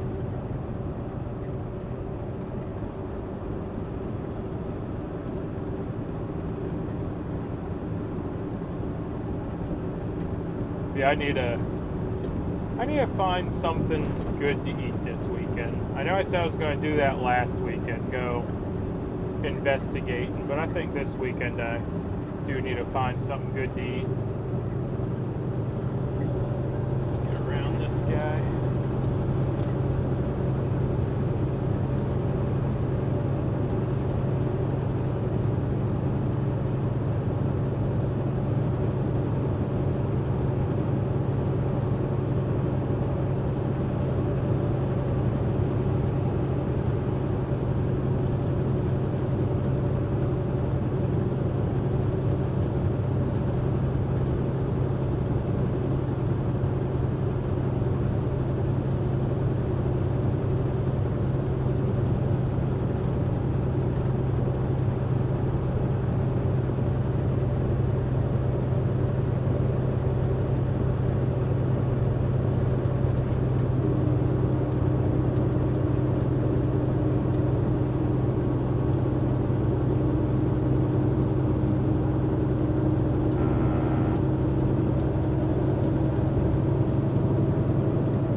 taco salad, no muss, no fuss.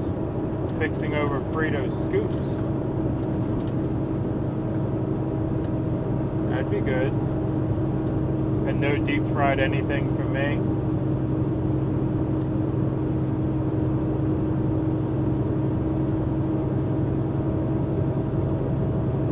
Yeah, deep frying.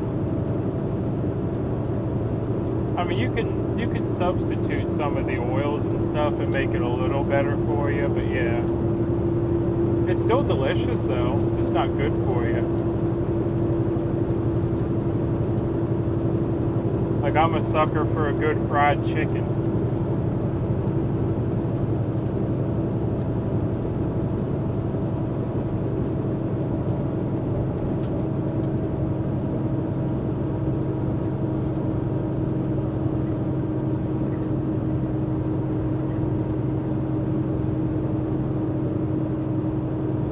Yeah, but if you deep fry in beef tallow or peanut oil or something like that, you can make it a little bit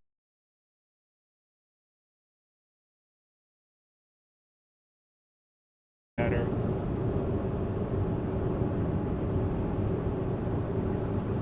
And quote vegetable oils or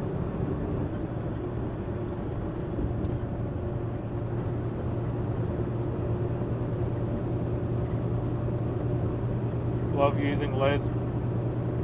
Boats use steak over it, steak salad, Greek dressing. That sounds good. Greek dressing is actually good on a lot of things. Put some Greek dressing on some chicken, that's pretty good. Cook that up, you know.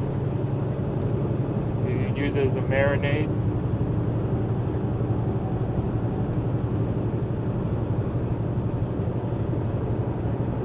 There's a lot of uses for Greek dressing.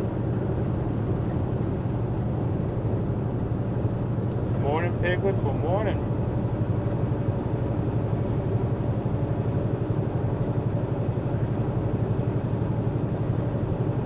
If you can get real lard, that would be great.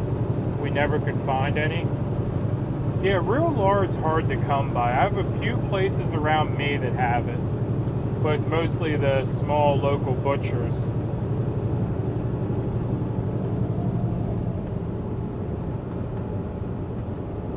As a matter of fact, I gotta get some from my Blackstone.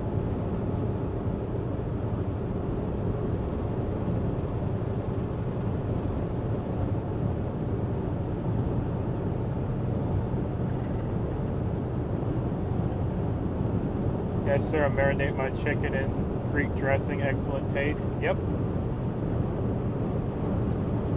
It's really good. And simple, too. Ziploc bag, some chicken, take that bottle of Greek dressing, dump that in there, and just let her go.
Oh, goodness.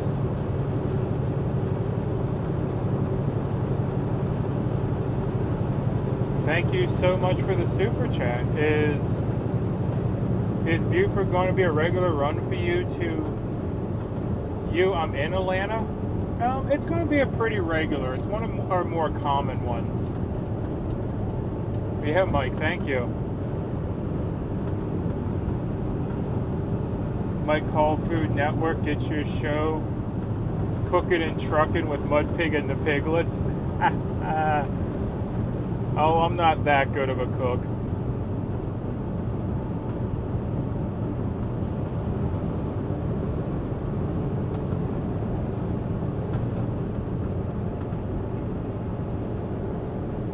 But yeah, Buford, we normally have a truck going to Buford every day. Whether or not I am that truck, that's kind of just random. But yeah, Buford's going to be a pretty regular run.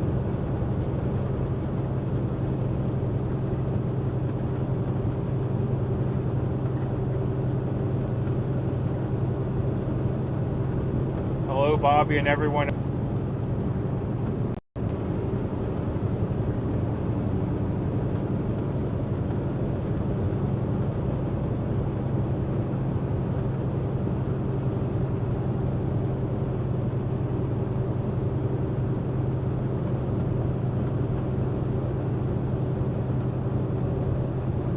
Are you going to Southeast Freight? Not sure what that is, but no, we have there's a sister plant to the plant in Churchill that we go to all the time down here.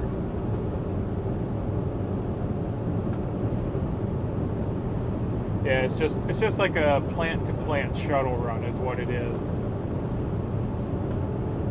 Apparently we make some stuff up at Churchill that they don't make here.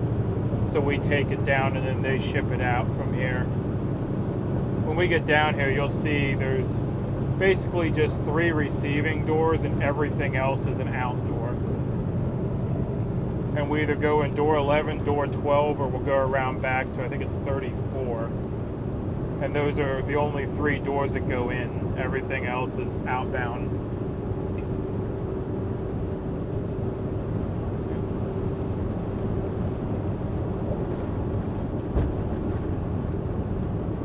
Next time I see you headed to Buford, I'll run up and buy you lunch. Well, thank you. Yeah, I normally take my half hour at Buford anyway, because I need to take a half hour break before I turn around and come back. Oh, you yanking tankers or dry box? It's dry box. It's dry box glass hauling.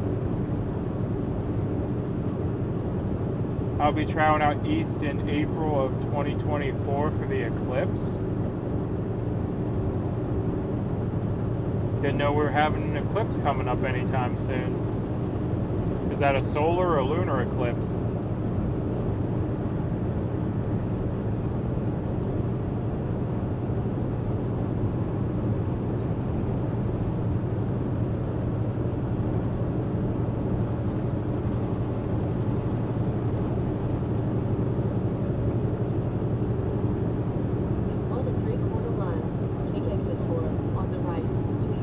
Solar eclipse, that's a fun one.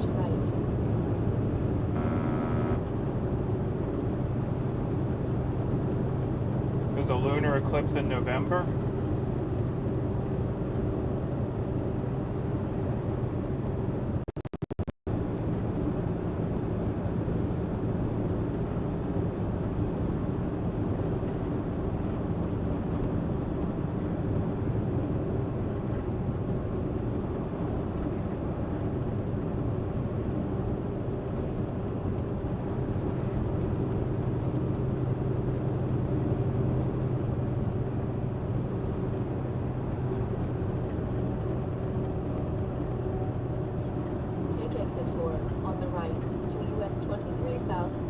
Oink oink is good morning and pig knees, true story.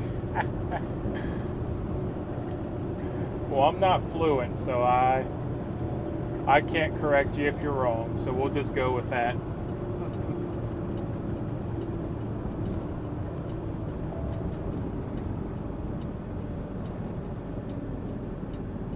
Turn right at the traffic light.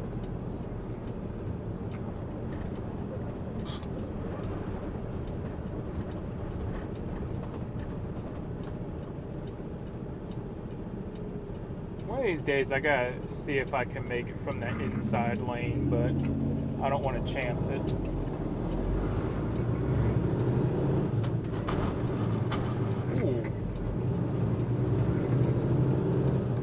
slipped out of fourth gear.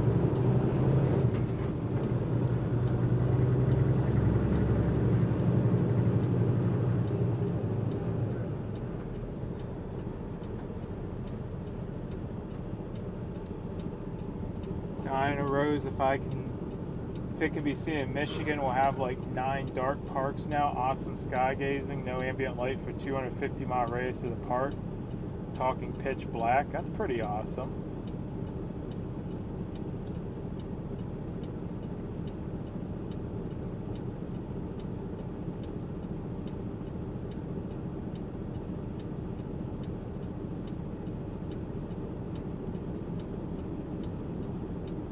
I've never heard of a dark park.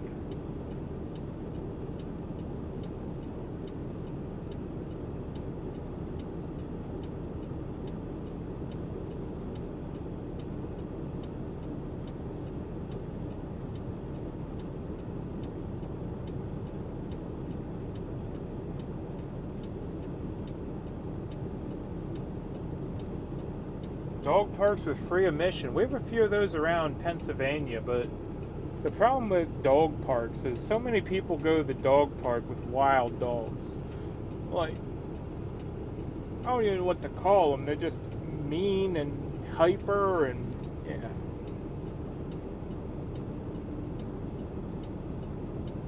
Them things are dark and can be spooky. I gotta check one out. I mean, I've heard of places like that where it's so dark that you can't even see your hand in front of your face, you know, but never been to one.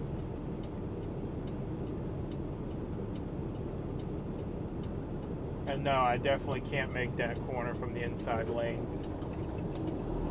I can see where a lot of trucks have tried and they've gone through the yard.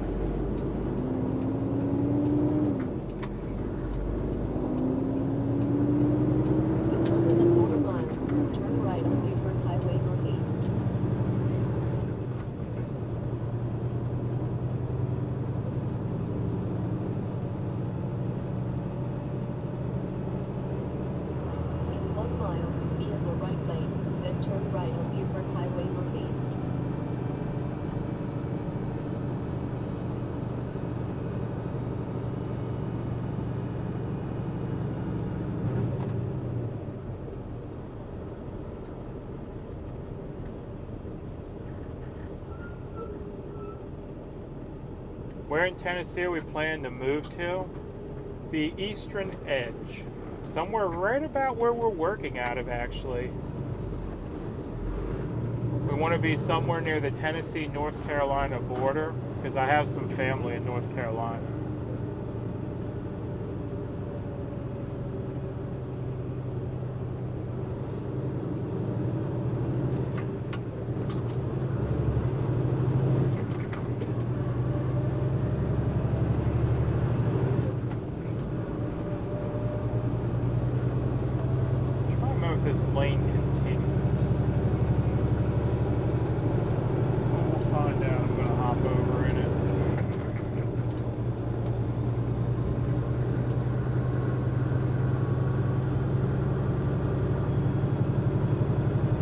Allowed in dark parks.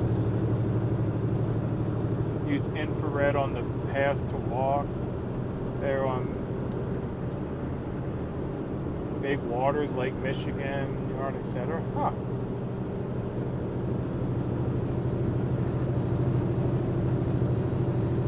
Started 4 hours ago. What's up? Not much. Just about to pull in here and make our delivery.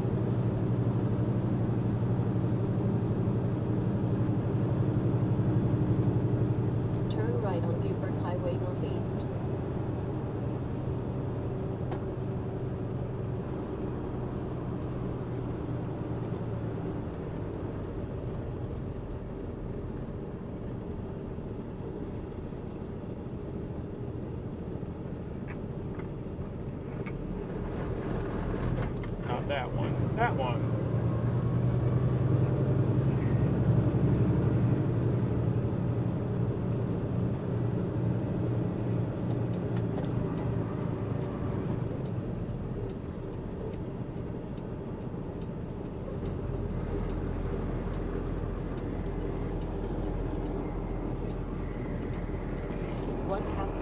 Turn left on Hairhouse Boulevard. Now this is the fun one. It's like I go the whole way across. There we go. Actually, the light was being helpful.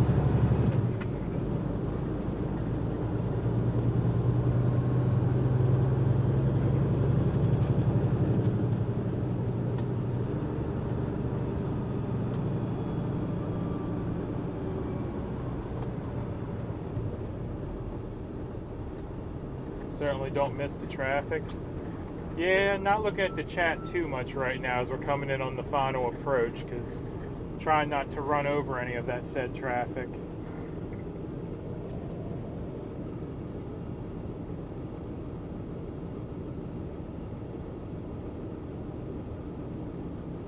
That's the last thing we need, me running over someone on the live stream, right? Wouldn't be good.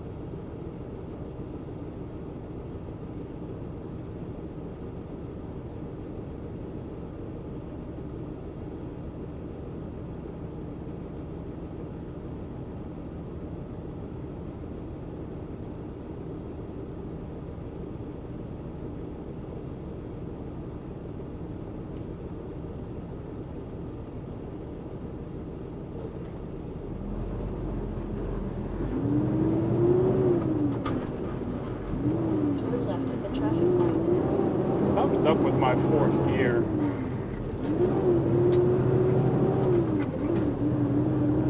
Does not want to go into fourth today.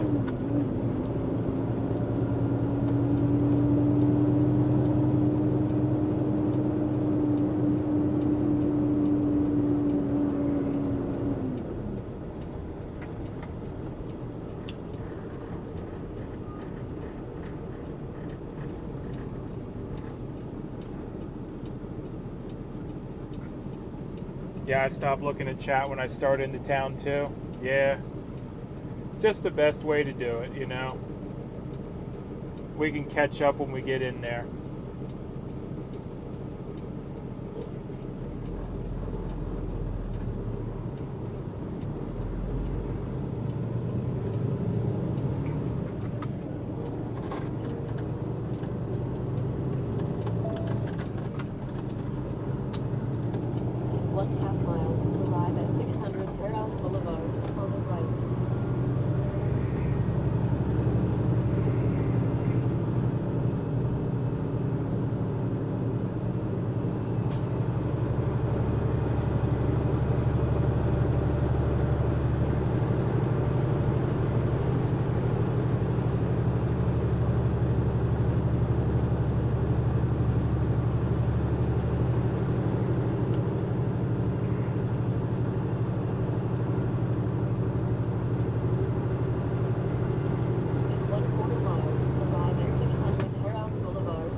Anyone trying to get out? Don't look like it.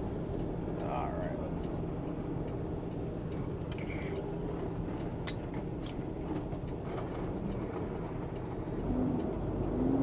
get in here.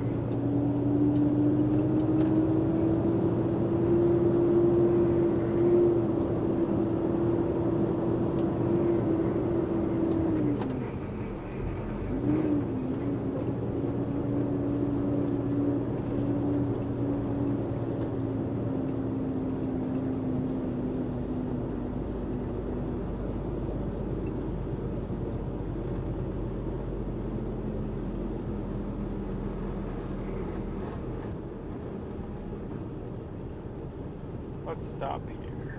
Give him room to get out, and we'll just walk up.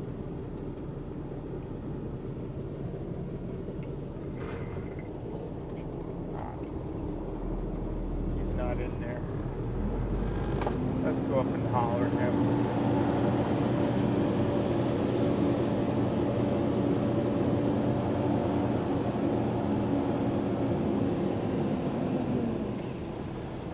Oh, got big stuff for you.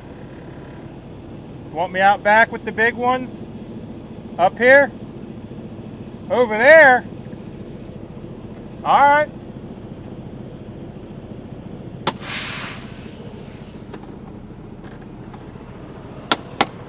What door are we putting them in?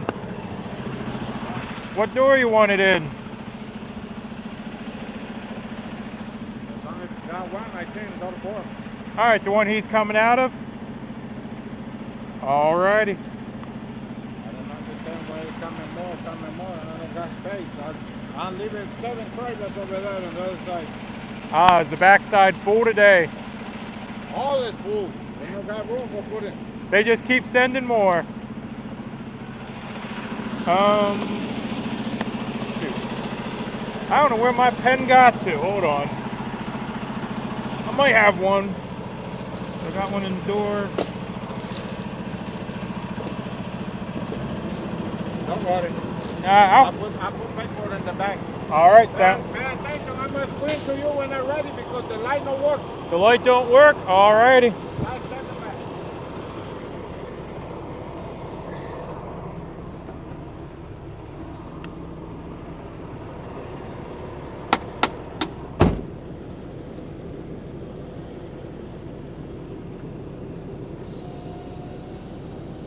All right, we gotta be creative here. Because I am not set up for this door he wants me in.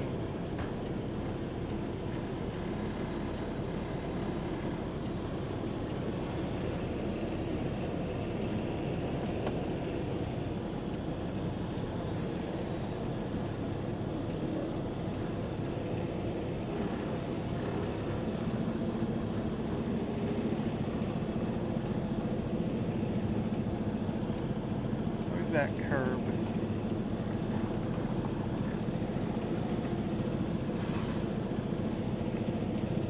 Yep.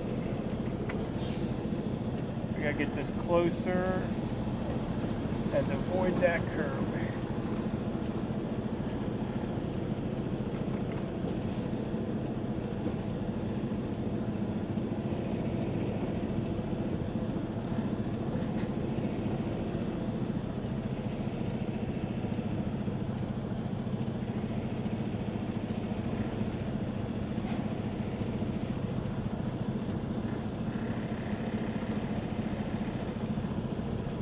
Can I jump that curb? Yeah, I can. Come on, over the curb.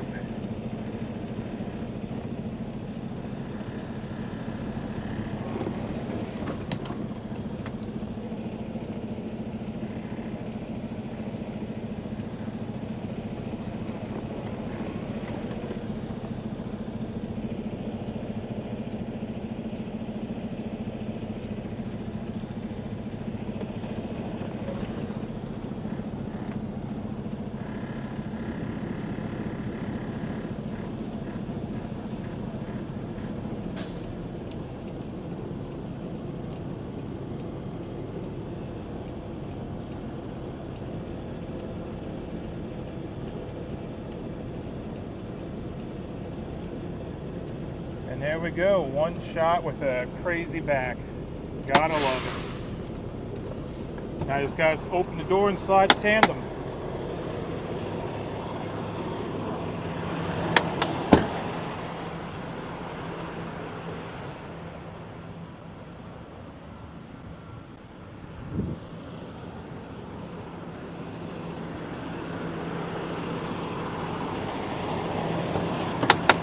And I gotta set my trailer brakes so I can actually slide my tandem.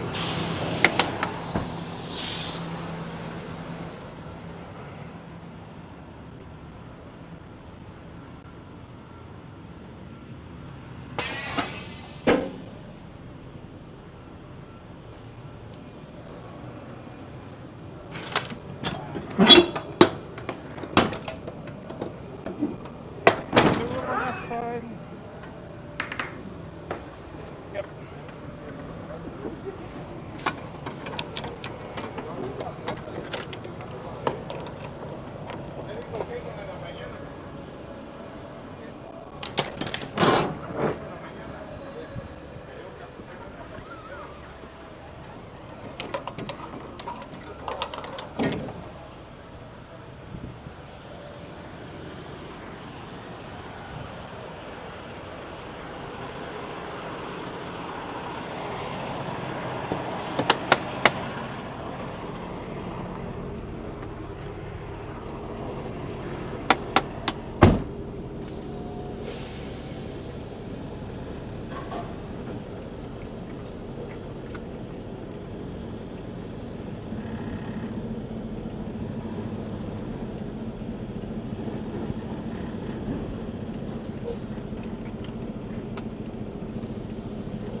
All right.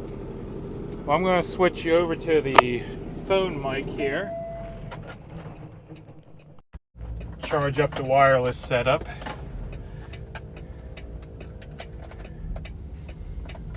And we'll turn off the four-ways.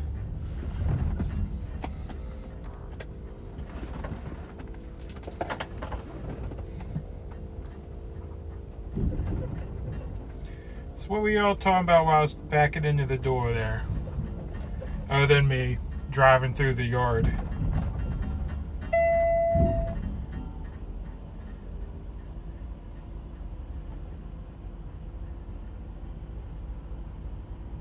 If you're hauling Freightliner glass, I see why you're moving so much. Oh, goodness.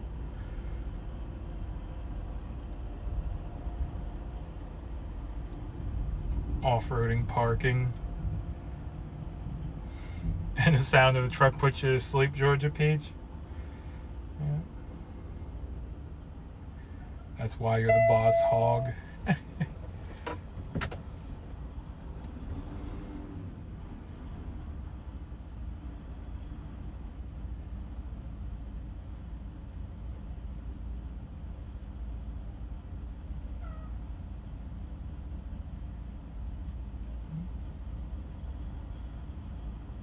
We were talking about what a great job you did on your docking. Yeah, for not even setting up. I had to basically jackknife it around and in, but it's doable if you know what you're doing and watch what you're doing.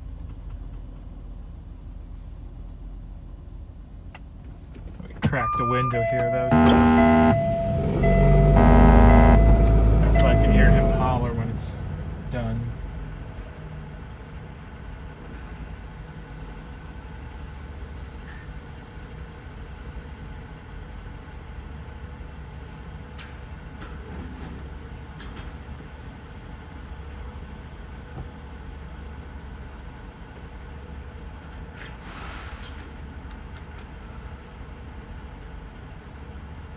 Oh, I missed it. Did you know what you were doing? No, not at all. Usually we take it around back. That was the conversation we're having. I was asking if he wanted out back as usual, and no, ended up going out front with this one. I've actually never delivered to this door. This is actually one of the receiving doors we're delivering. Not one of the receiving doors, one of the shipping doors we're delivering to. Which is weird, but the warehouse is apparently full, so I guess they're just sticking stuff everywhere. Because he even said he's not sure why they are sending stuff.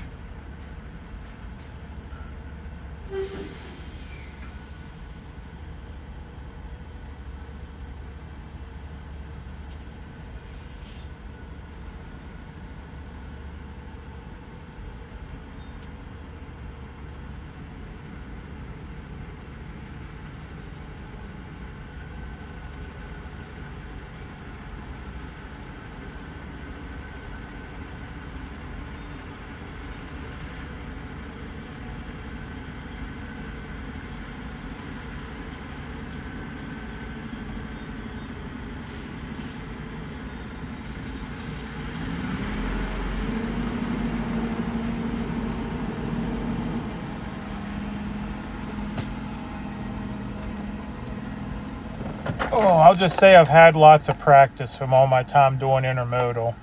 That was all very short stuff, and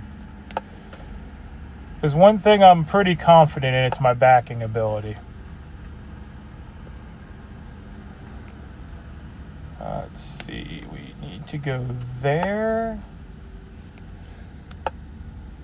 And then we need to add this as a stop. In 1/2 mile, turn right.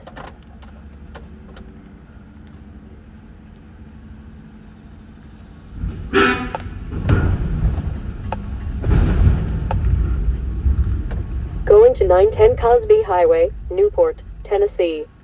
In 1/2 mile, turn right. And that should put us on the correct route. Yep, and that's also our fuel stop.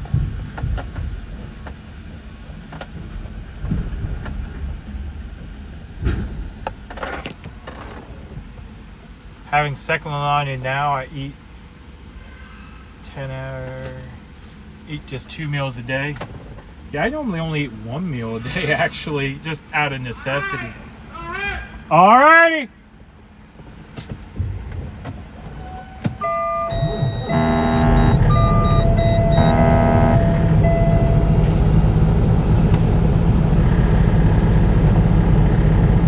Where do I get fuel at? I get fuel at, I think it's a Waggles in Newport, Tennessee. It's the cheapest place I've found in the area.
Yeah, you'd be in trouble. You can't get your car into a spot in the parking lot. Backing is actually a skill you can learn pretty easily in a semi. The biggest tip I could give you is once your tires are past it, you can't run it over. Well, I mean, you can baseball bat it with the truck, but like when I'm trying to hit a spot like this, I'll put the tires right on the line and just jackknife it in. I mean, it's not the best way to do it, but it'll get it in. Because you can rotate it right on that yellow line they have down to show you where the door is.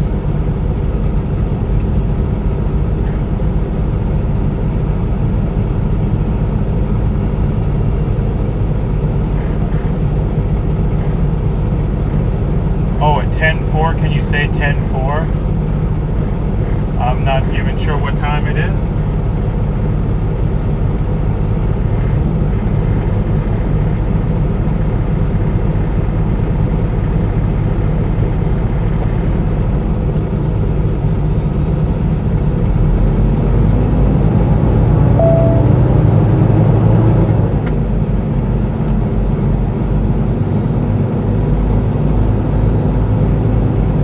Now it's 10:19. Oh, darn, I missed my chance.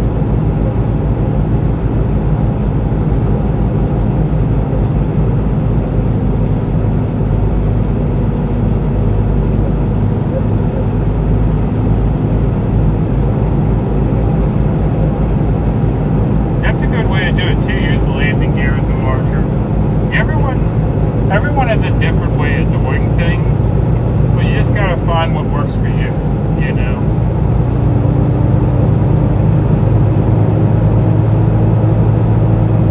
All these trucks are loaded up with what I just brought in, that great big glass.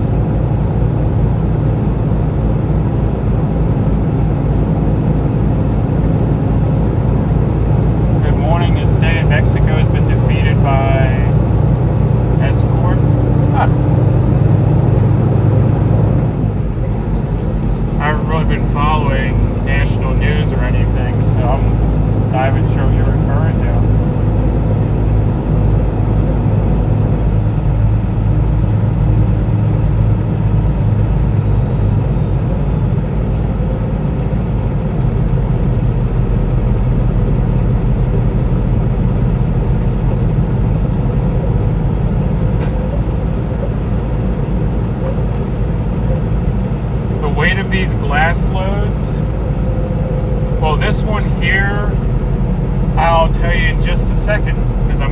go in here and go retrieve the bills, because they usually put the bills on the back of our trailer. But I wanted to get out of the way up there. I hate these though. Blindside 45s. Whoever came up with these never drove a truck.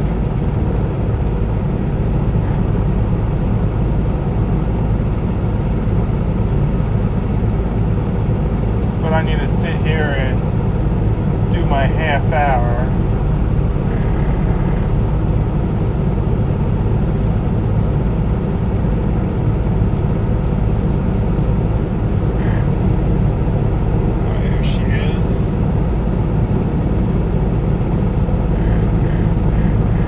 Gotta do a little bit of paperwork real quick. Where's the speed bump? This one not have a speed bump? Oh, there it is.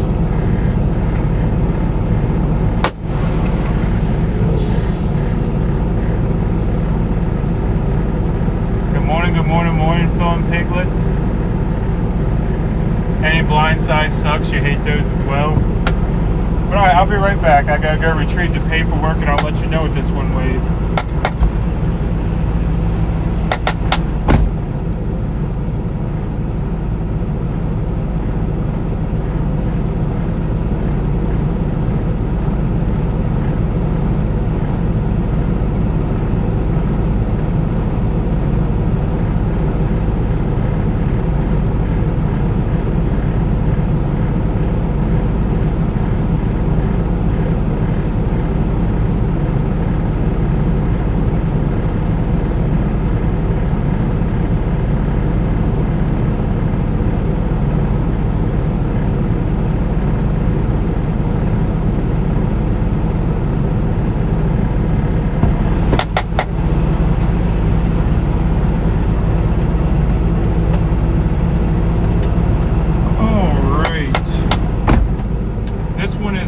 Itemized, but I had 2 racks and each rack was 20,000 pounds, but the glass itself is not itemized, so I'm not sure how much more of those big sheets of glass weigh.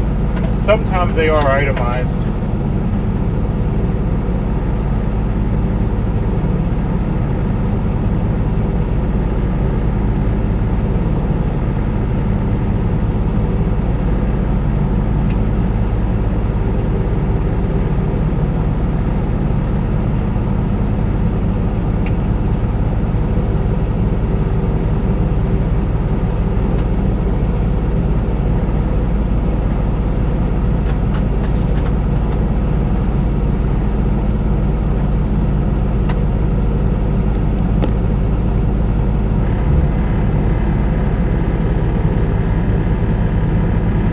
Y'all make me want to go fishing talking about these lakes.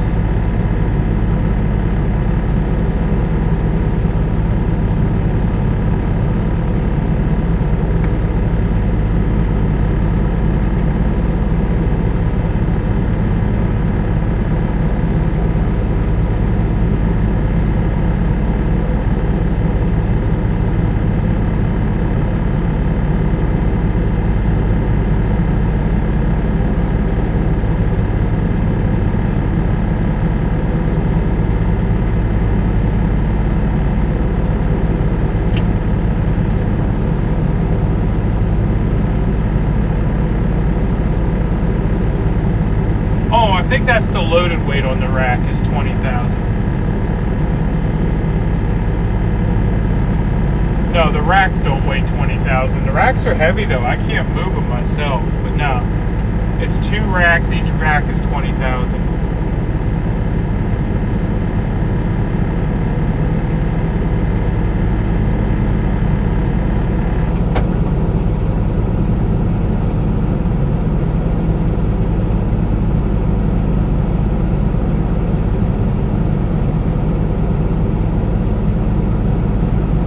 Yeah, I'm glad I don't work over the weekend.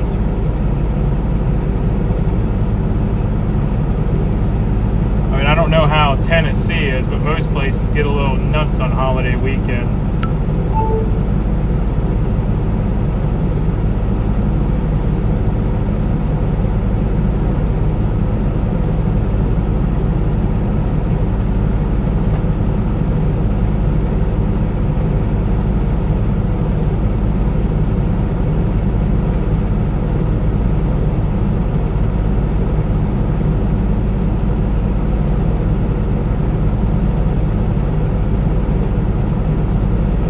I be joining 1776 anytime soon? I can't even afford to go home. That's why I'm going to be sitting in Tennessee for the 4th of July. So no, I won't be joining them. I gotta make money and pay bills.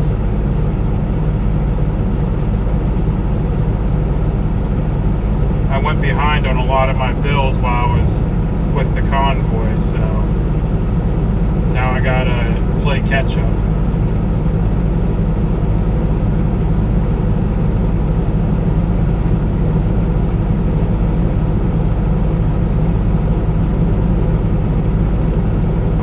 Stop in and visit sometime for a couple hours, but I'm not going to be spending any significant time there, at least not in the near future.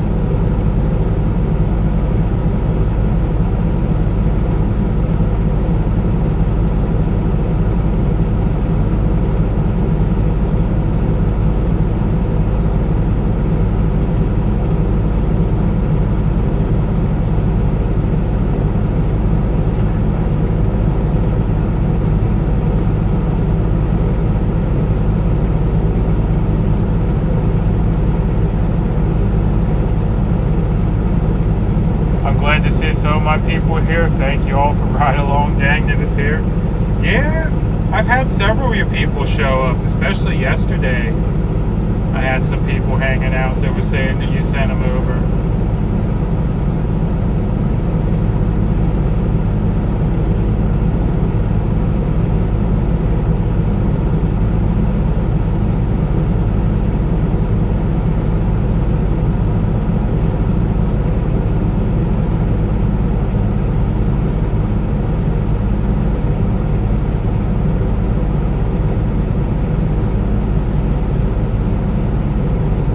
Fishing around. Oh, nice. Yeah, I'm just catching up to chat here. Salmon, walleye, brown trouts, lake trout, white perch. Plenty to choose from.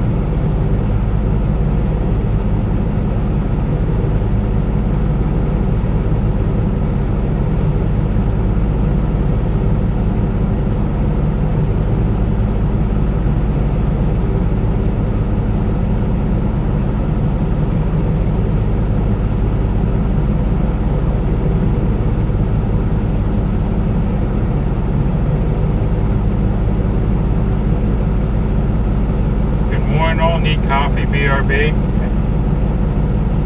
Going to Gatlinburg on Tuesday. Gypsy, you're going to be right around the corner. I'm only about an hour from Gatlinburg.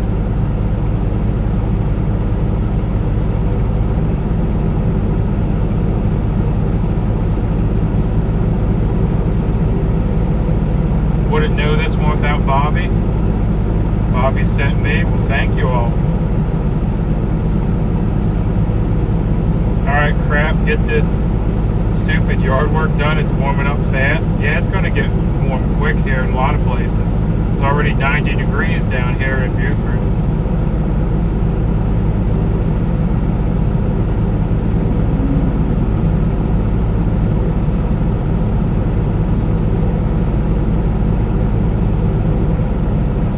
Been throwing your link up in my chat and inviting people over to MudPigTrucking. Well, thank you. Yeah, I try to do that for everyone when you mention it. I have a hard time remembering now. But yeah, thank you for sending people over. And we'll be switching back to the better audio here at the end of my break. We're just recharging things at the moment.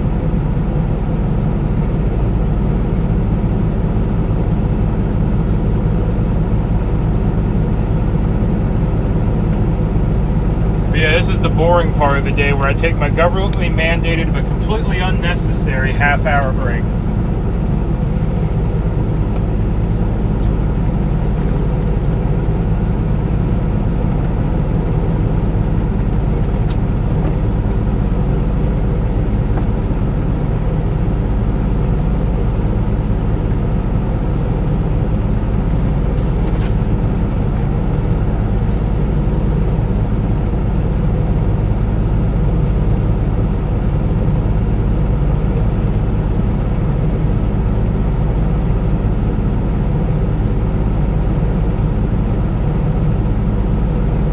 every day, have to let hubby drive, but I'm not in pain. Yay. Well, that's an improvement.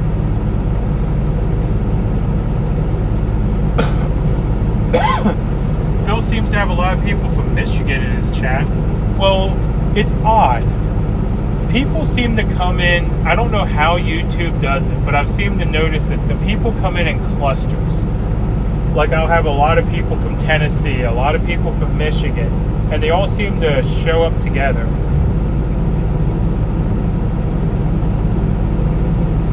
I'm from Lurkistan, just sub, thumbs up. Well, hi there, thank you. I'm not sure where Lurkistan is unless you mean you're lurking in the background. Thinking about stopping in Bryson City for the Smoky Mountain train ride? That might be fun. And do I bring lunch in a cooler? No, I normally don't eat till I get back. Yep. I'll sit here, take my half-hour break, and then I'll head back, and then I'll just have lunch when I get back.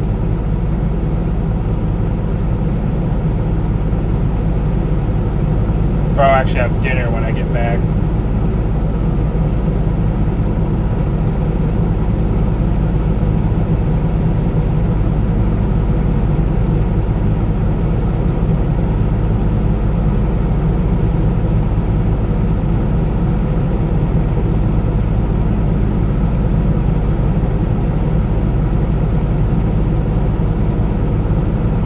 Would I mind taking you on a trip around the truck? Nah, that'll give me something to do while I sit here bored.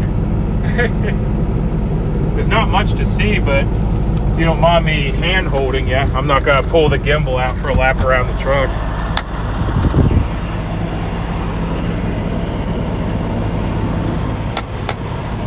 Oh. It should look familiar to most of y'all. Yeah.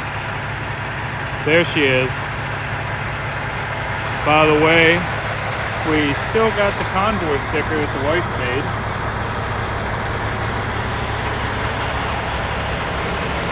And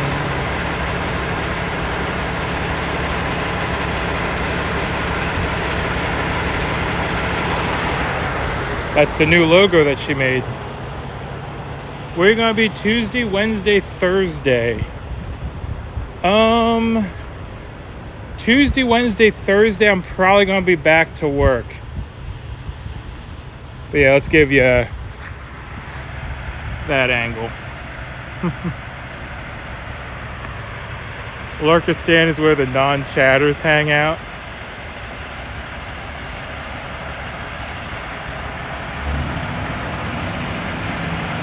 But yeah, I'll be over in the Bristol area, which is, like I said, about an hour from Gatlinburg, Pigeon Forge, all that.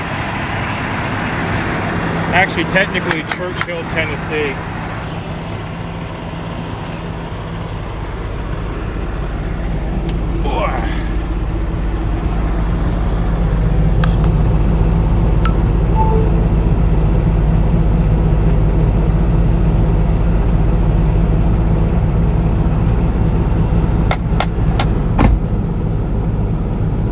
I'll be in that area on those days.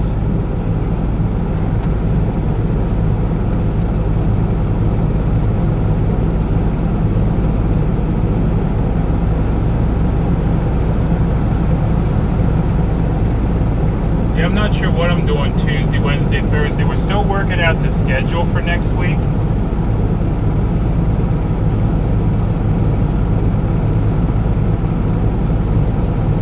Yeah, email me and maybe we can figure something out. Might be fun.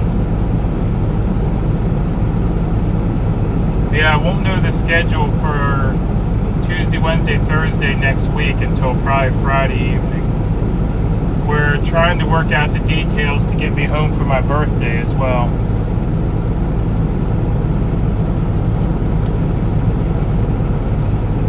What we're trying to do is get a load going that way.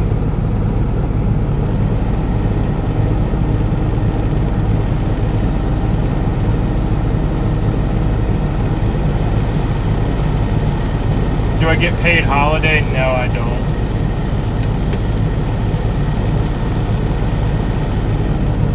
For For me, it's actually the opposite of a paid holiday. It's an unpaid day off that I would rather work and make money, but now I'll be sitting in a parking lot.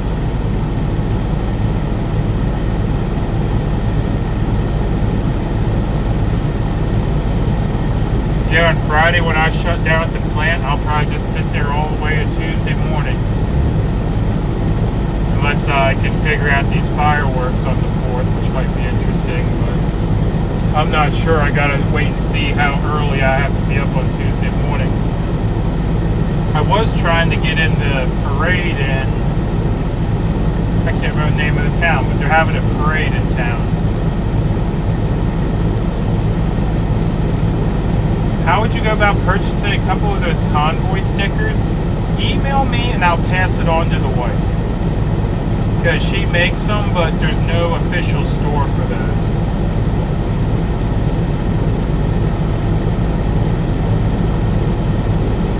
Yeah, there's no official store for the vinyl decals. So just email me and we'll discuss it through email.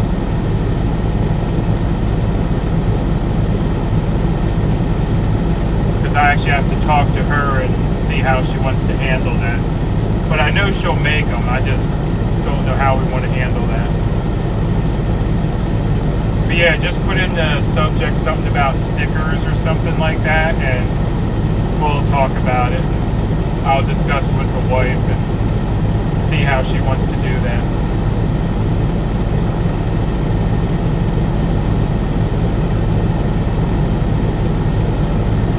Jefferson City or Johnson City, nice towns.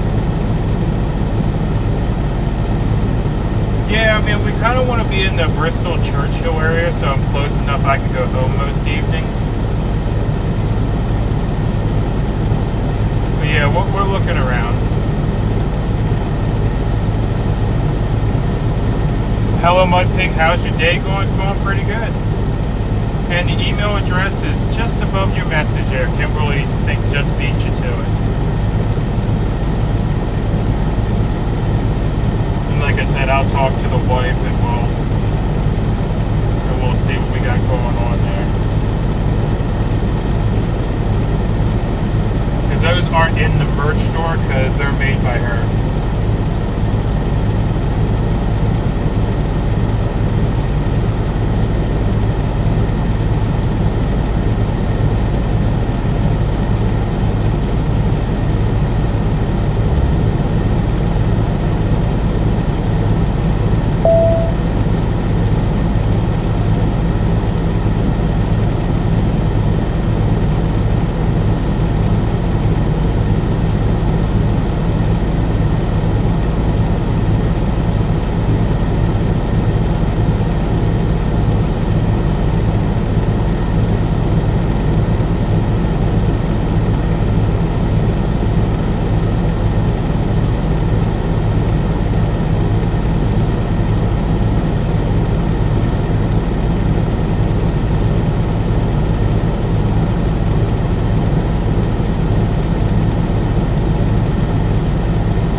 City's less than an hour from Churchill. That might not be too bad. It's just one of those things I have to consider whenever, you know, I'm going to be driving it every day, you know. I want it to be relatively close. I mean, the perfect place would literally be right across the road. Park the truck, walk across the road, and go to bed. But I think I'm going to have a little drive regardless of where I go.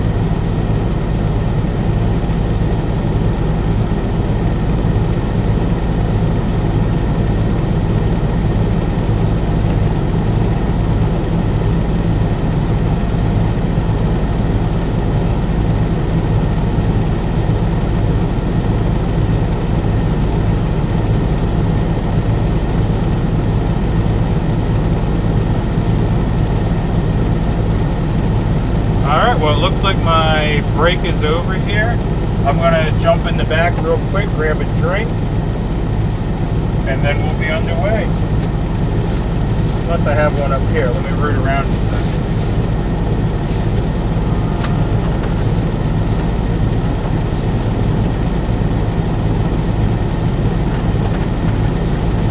Not seeing one. Alright, let me jump in the back and grab a drink quick and we'll get going.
I just found these. Lipton lower sugar, subtly sweet lemon. Yeah, I don't know if you can read that on the stream, but there's only 5 grams of carbs in it. And I found those here in Tennessee, actually. With 5 grams in carbs for a little bit of flavor. Yeah. Sorry, MudPig, I have pork tenderloin tonight.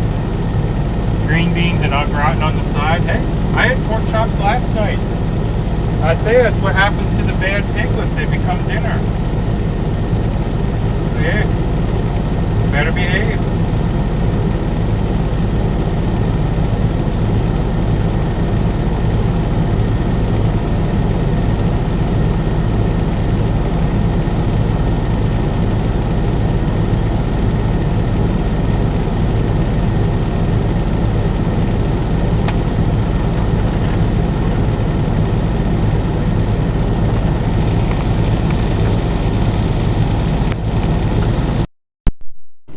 Alright, well my problem with the Pure Leaf Extra Sweet is I'm trying to do keto. So I gotta watch the carbs. But yeah, Pure Leaf is good, but Milo's is definitely the best.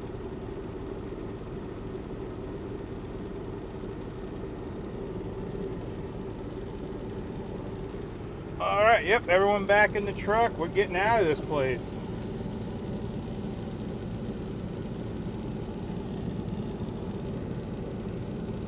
Cannibalism. Oh well. We gotta do something with the cranky piglets.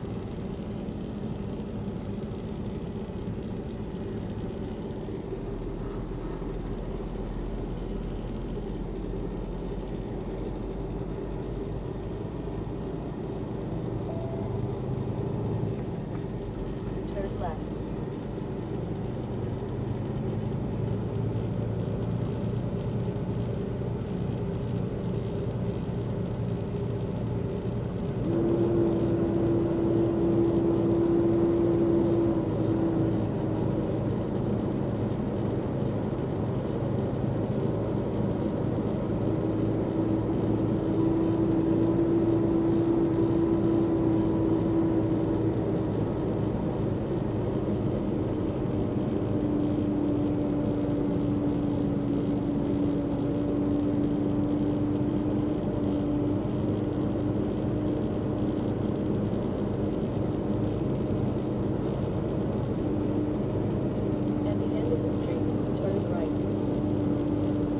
what's the Biltmore Estate? There's the Biltmore Estate in Nashville, isn't there? I know they do tours at Christmas time. I don't know if they do tours other times of the year, but I know I've always wanted to go up there and see Christmas at the Biltmore Estate, but haven't made it up yet. That might be something to look into. I think that's right in Asheville, actually. Turn right, then take the first left. I'm trying to think what else is out this way.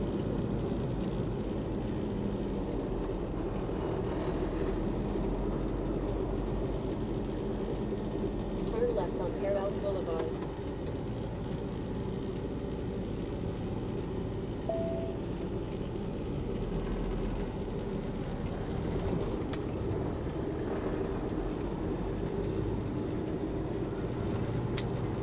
In 1/2 mile, turn right on Buford Highway Northeast. Winnie the Pooh wouldn't like eating piglet? Oh, man, it's so humid out here. My AC is fogging my window. I'm sure you guys can see that on the stream. Hopefully that goes away. I just turned the defrost on.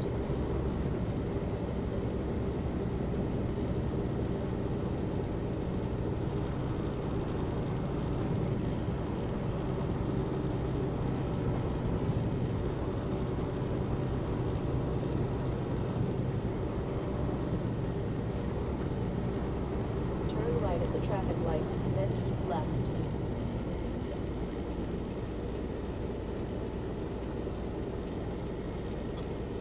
Okay, gotta get for a bit. Alright, well, thank you for stopping by. We'll catch you next time.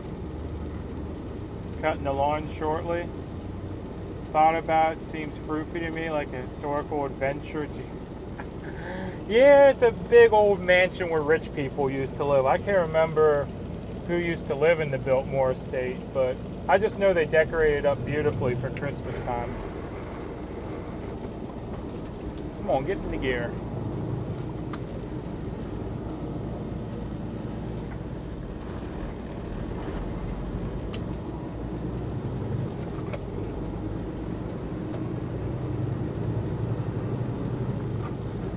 Have limitations. Currently, your arm's useless. Yeah, that's true. I'm just trying to think what else is out that way. Keep left to Buford Highway, then take the second left. Nothing else is ringing a bell. Whitewater rafting's out. Yeah. A little hard to whitewater raft if you can't hold on. You'll be whitewater swimming.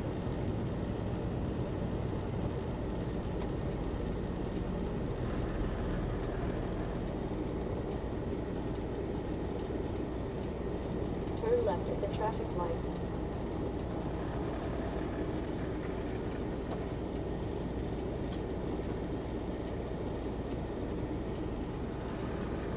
Didn't the Vanderbilts own it? I can't remember.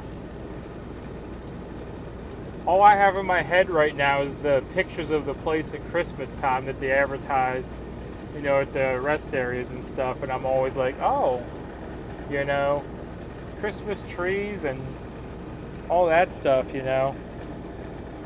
That sounds fun.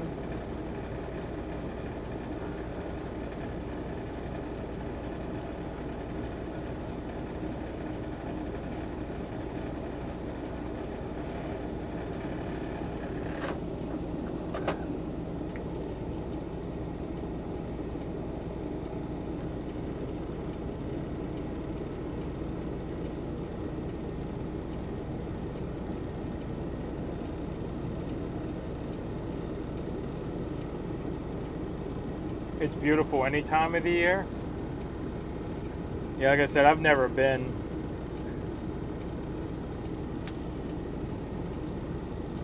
But I would love to stop there sometime.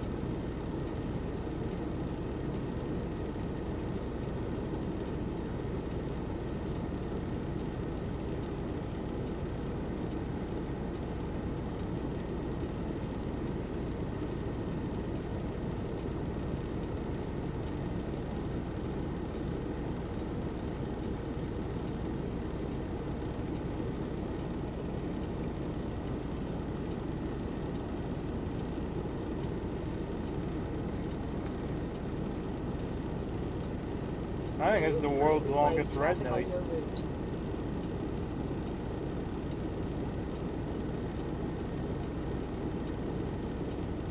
Oh, there we go.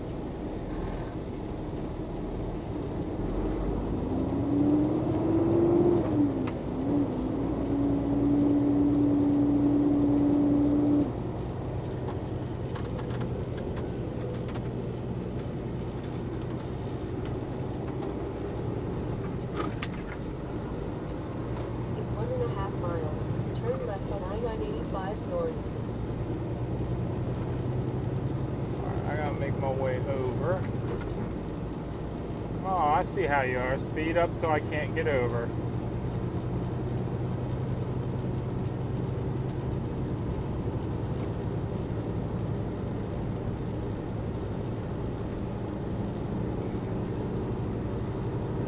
1 mile, be in either of the 2 left lanes, then turn left on I-985 north.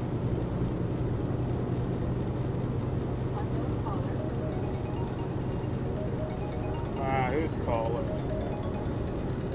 Don't recognize the number.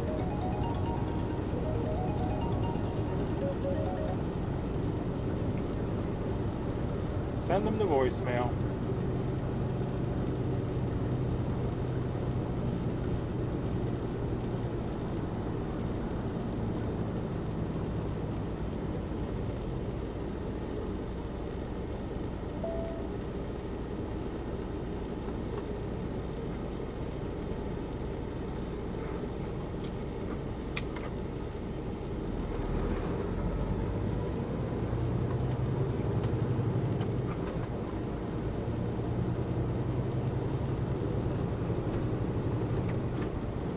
It's amazing how YouTube messes with the quality. I just changed back to 720p and you're clear again.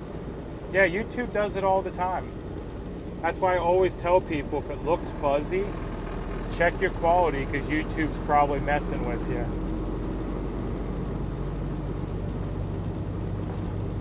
Yeah. I don't know why YouTube does it, but they do.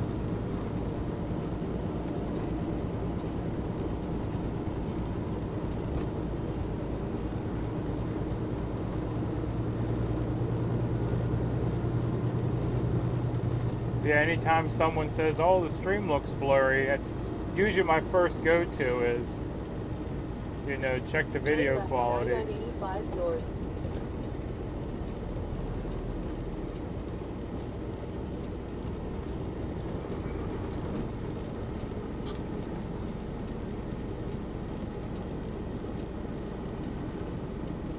Titanic Museum, that's good. Hatfield and McCoy's, it's all right. I've seen the Hatfield and McCoy's, but yeah, the Titanic's good. And if you're in Pigeon Forge and you're looking for breakfast, there's usually a wait, so reserve it ahead of time. But there's I think it's called Five Oaks Farm Kitchen. It's out by the outlets. They have a sticky bun the size of a dinner plate. So if you go for breakfast, their breakfast is awesome, but their sticky buns are incredible.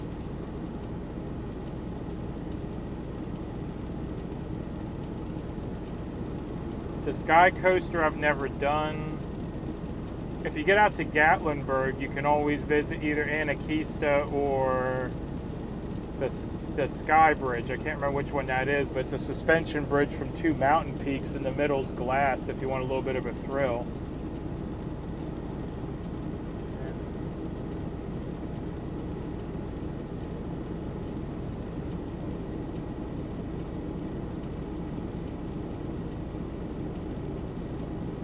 Sticky bun sounds pretty dangerous. Yeah, there's usually always a wait, but they do online reservations. So what the wife and I normally do is we'll do our reservation before we leave the hotel, and by the time we get over there, usually we're up. But yeah, if you wanna check out the Five Oaks Farm Kitchen, just make sure to make a reservation.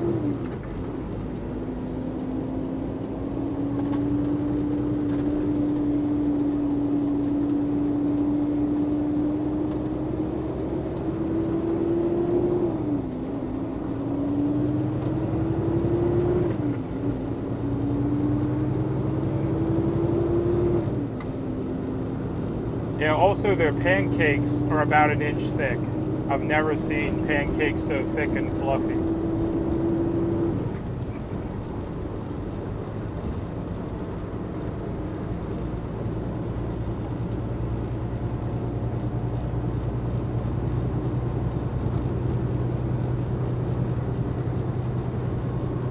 Continue 9985.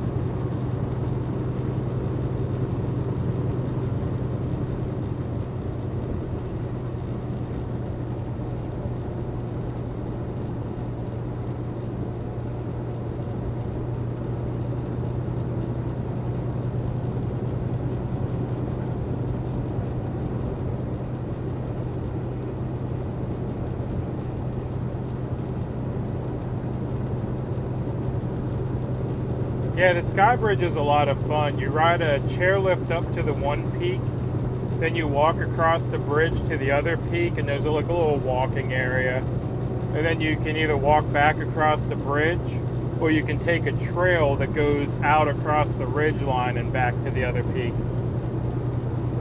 Yeah.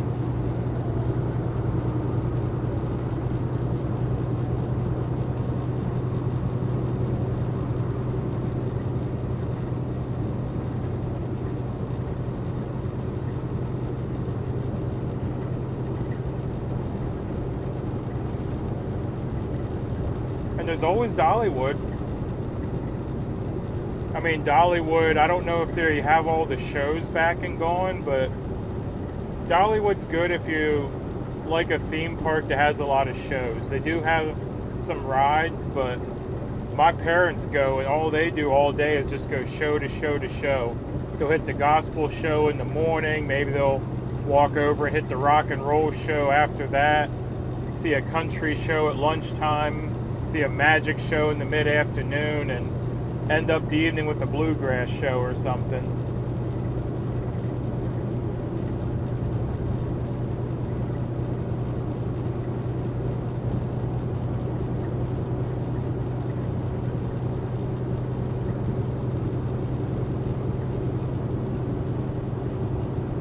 Your husband's terrified of heights, but you'd love that? Yeah, my wife wouldn't go across it either. Kate said, "That's all you. I'm going to sit right here by the campfire." So she sat at the top of the one mountain while I walked across the bridge and came back.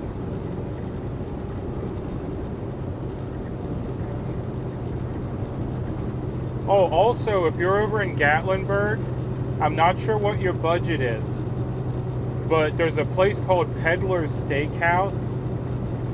It's very pricey, but I don't know if they're back to doing it, because during COVID they wouldn't let you do it. But if they're back to doing it, you pick your own steak. They'll bring out a quarter of a cow, and you can be just like, I want that piece. And yeah.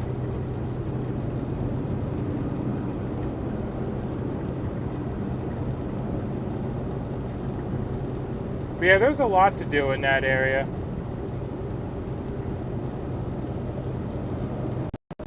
Sites.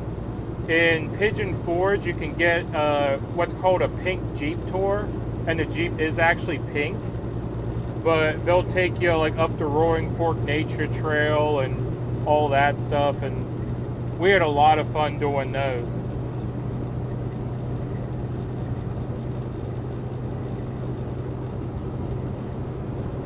But yeah, we're talking about Gatlinburg and Pigeon Forge. I go a couple times a year actually to that area.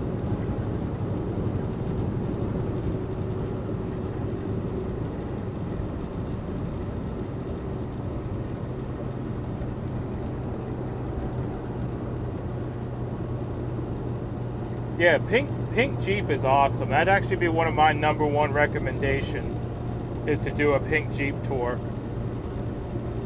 Because they'll take you to places that you wouldn't know about.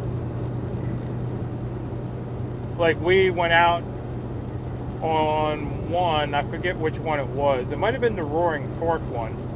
But we went out on one and it took us way out into the woods to some of the early settlements, and we're, looking at some of the houses out there that were built, a couple hundred years ago.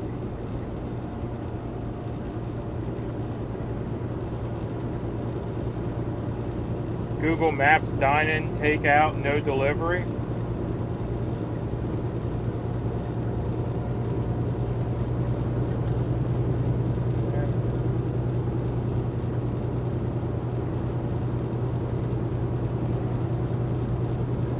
But yeah, we've done pink Jeep tours in Vegas and in Pigeon Forge, and both times the tours were awesome.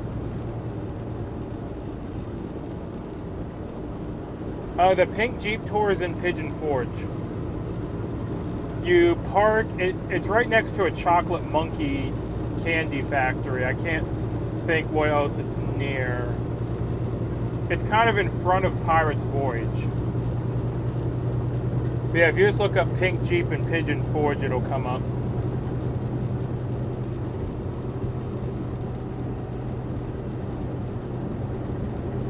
Oh, that's the Peddler Steakhouse info? Yeah. That place is incredible.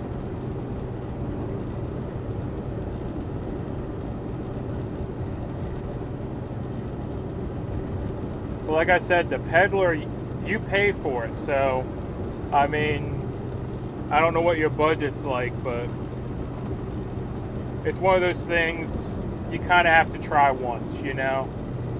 It's in an old log cabin out in the woods on the edge of Gatlinburg.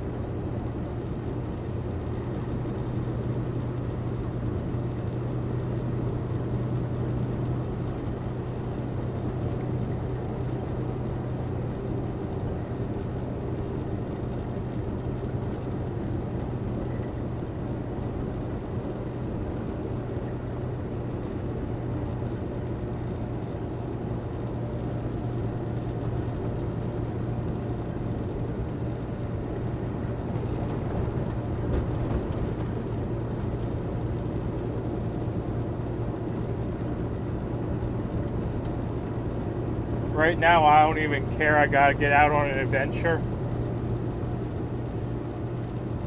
Yep. Well, if you're looking for an adventure, I'd definitely do the pink Jeep tour. Because it's fun, because you have a guide that drives the Jeep, and as they're driving, they take you around and they tell you about the different sites and stuff. So you get to see a lot without having to drive into traffic. Plus, you get the information you wouldn't get otherwise, you know?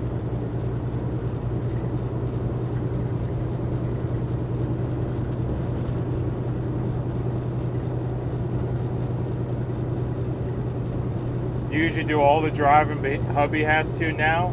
Well, the nice thing about the Jeep tour is no one has to drive. You ride or look around in the Jeep. And the Jeeps actually do ride pretty smooth. They have some upgraded suspension in there. They're not knock your teeth out like you would think most Jeeps are.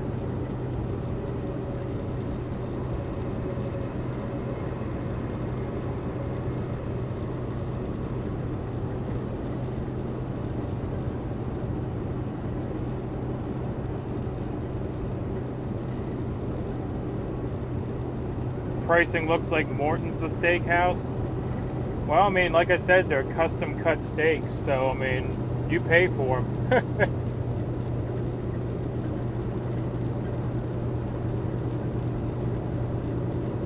Oh, you have a Jeep? Alright. Well, and I'll tell you, their Jeeps, they're 4-door, but what they do is they take the rear seats out and they put like a bench seat in. It's pretty nice. Because then you're sitting, you're looking sideways, and you can look at the scenery go by instead of having to turn your head.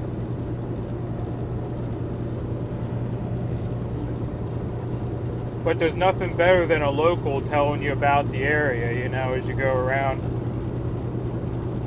Yours isn't pink, though?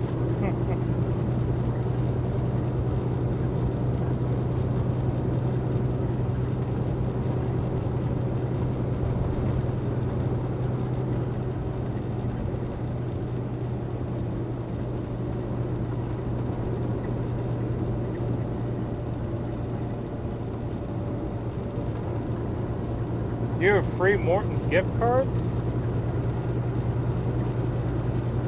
That's never a bad thing to have gift cards for somewhere.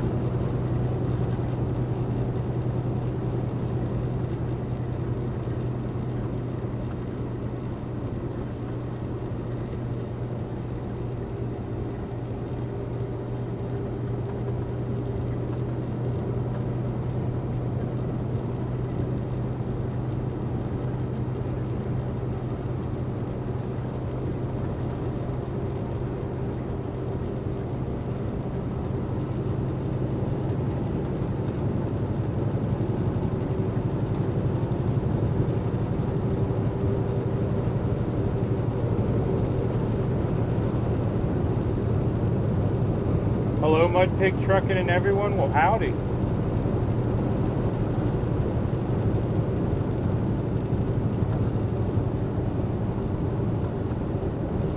Is the drive far between Gatlinburg and Tennessee?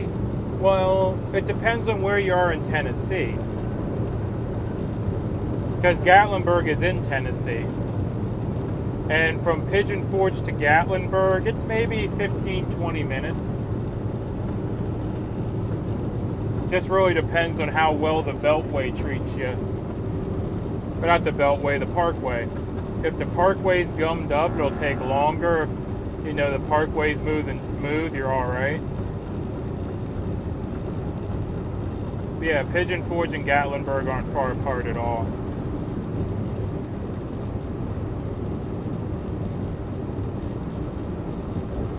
And if you don't want to, if you're alright with walking and don't want to drive or pay to park in Gatlinburg, because there's no free parking in Gatlinburg, what you do is you go out Pigeon Forge, you go down the Parkway, and there's a Gatlinburg Visitor Center, and you can park for free at the Visitor Center and take the trolley into Gatlinburg.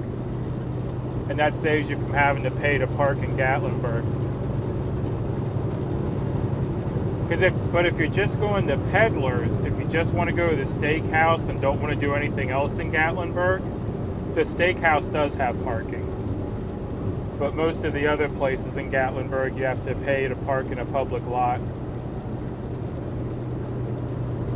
Yep, easy peasy.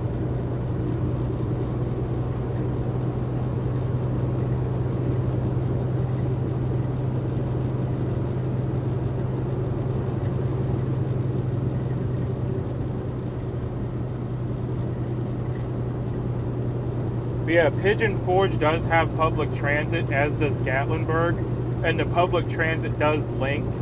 So you can take the trolley from Pigeon Forge over to Gatlinburg and then use the Gatlinburg public transit if you don't want to drive. I have done weeks down there where I just tell the wife, I'm not driving anywhere. I drive for a living. It's like, we'll park the car and we'll just use the trolley everywhere.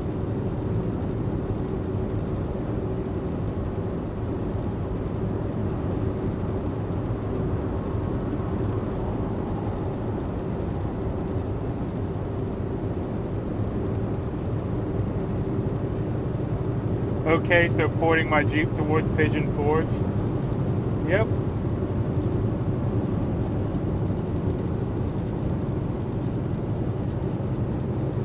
Other than the cabin we go to in West Virginia, I'd say Pigeon Forge is my all-time favorite place to go on vacation.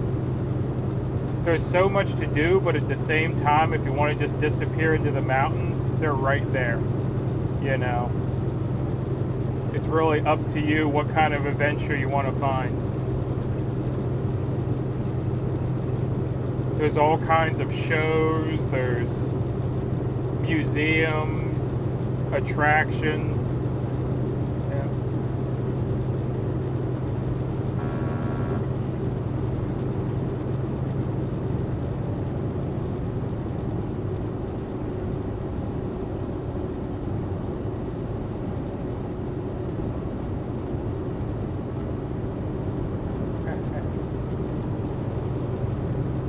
Oh, another thing I'd recommend is it's on the island, which is an attraction area. Pigeon Forge, there's a whole lot of shops and stuff. There's a ride called Skyfly America. Now,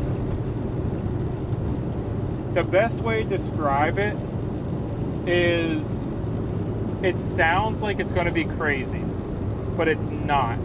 What it is you sit in a seat and the floor kind of retracts and there's a 360 screen. And basically your seat goes up and down as if you're riding a bird or something. I don't know how else to describe it. It's not a lot of motion, it's just up and down a little bit, and you fly the US. You know, she don't like a lot of the shaky, bouncy stuff. But yeah, you're just sitting in a seat with your feet dangling and you're looking at a wraparound screen flying around. Like you go to Mount Rushmore, you go to Yellowstone, and It's fun, and parking is free at the island too. So you can drive over. They got a massive parking lot. They got a shuttle that runs you from the parking lot right up to the attractions. Oh yeah, it's definitely doable with a broken arm. I mean, quite honestly, you don't have to hold on to anything. You know, I've seen people in there ride their electric scooter in and go do the ride. It's very gentle. Skyfly America, I think it is.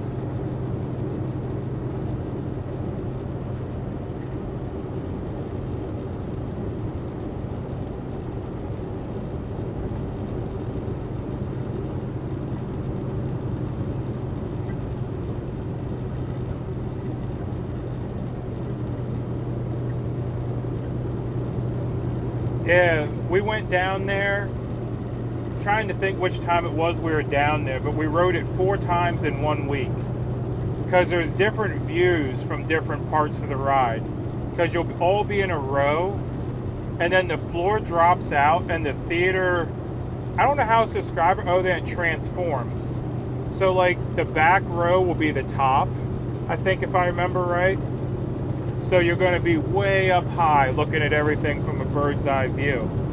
But the bottom row, your feet are going to look like they're skimming across the ground.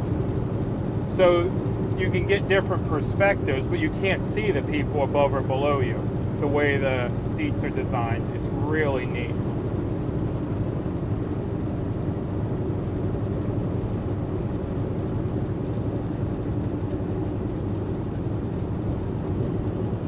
Don't even have a hotel reservation yet. I'd recommend the Norma Dan or Norma Dean. No, Norma Dan. I think it's the Norma Dan. It's on the edge of town. It's pretty quiet. It's a small family-owned hotel. It's not a big chain. The owners actually live on the property. They have free breakfast, and there's a Shoney's across the road that they give you coupons for. And they have a pool and all that as well. If you want something really cheap, I want to say it's just the Pigeon Forge Travel Lodge. If my wife was in the chat, she could tell you. But that one's like $50 a night, and it's walking distance to Patriot Park, which is where you can get the trolley and do the public transit. And the Travel Lodge has a food, I think it's a Food Line or a Food City right next door if you need snacks and stuff.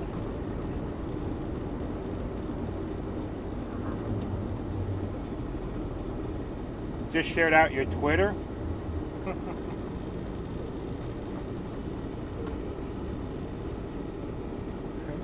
You're getting in your Jeep and going. Yeah. But there's a lot of good places around there. And yes, thank you for the share. Gypsy's got me rambling about one of my favorite vacation spots, so...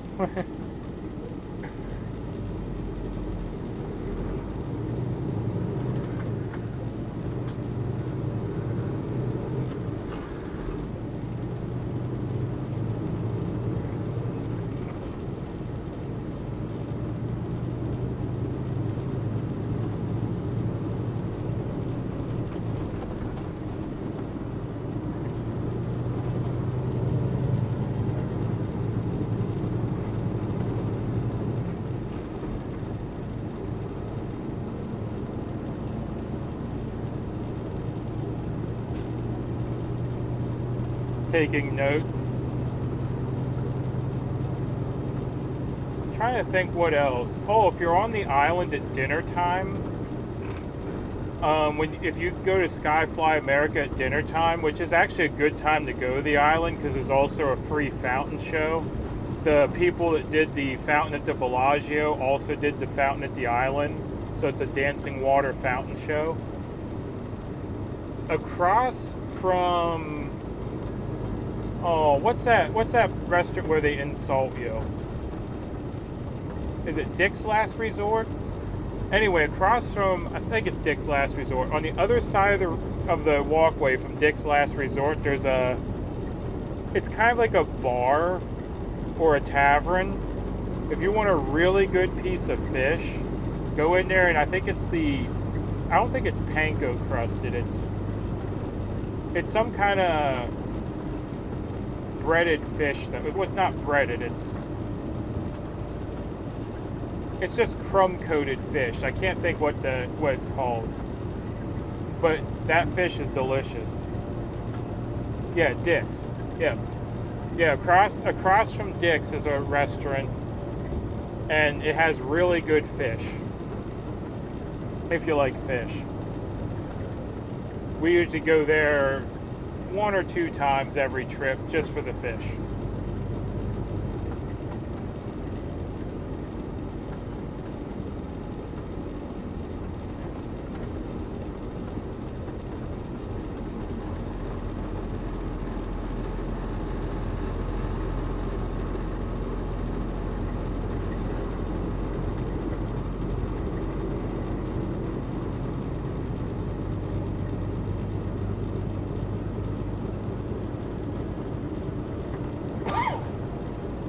I just sold you on Pigeon Forge.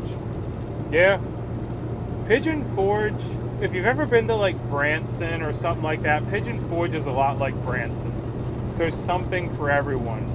I mean, it don't matter if you like wax museums or, hot air balloon rides or, I mean, hell, you can even go snow tubing in the middle of summer in Pigeon Forge. I mean, they got everything.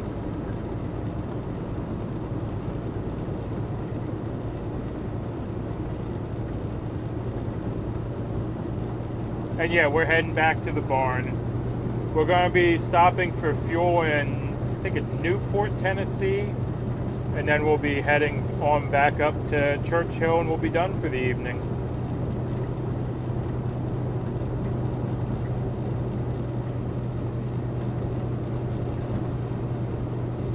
Yeah, there's Ghost.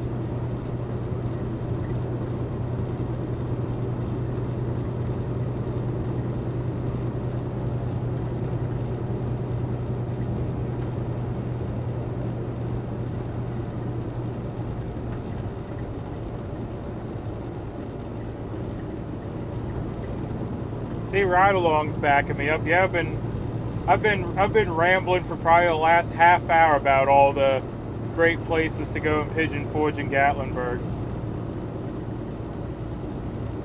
I ran off and let you again. Oh no.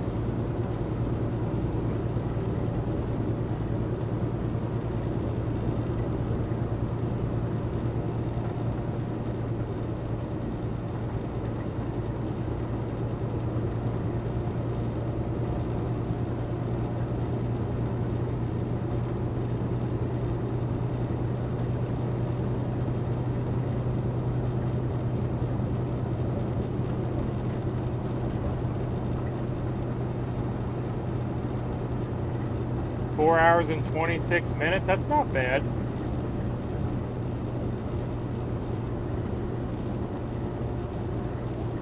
We appreciate the rambling since I was listening from work. I'm going to have you all wanting to go to Pigeon Forge eventually.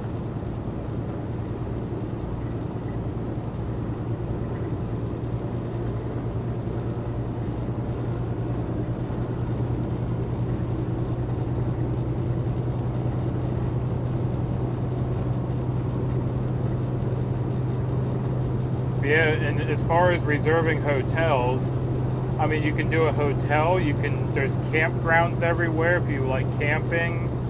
There's cabins you can rent. I mean, we've done it every way you can think of. We rented a cabin in the top of the mountain and drove down into town. We've been at a campground. I mean, you name it.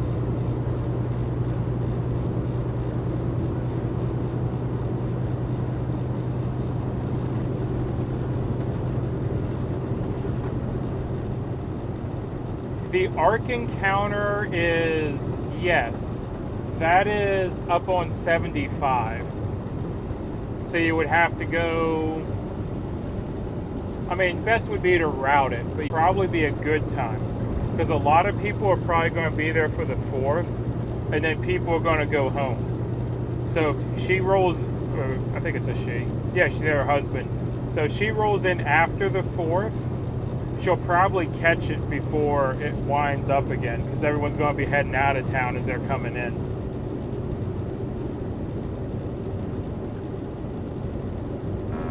Good morning, Mudpig. You're heading towards my neck of the woods.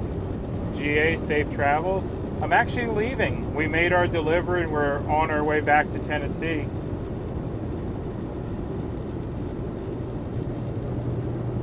Yeah, the Ark is about an hour or so south of Cincinnati. Yeah, it's up on 75.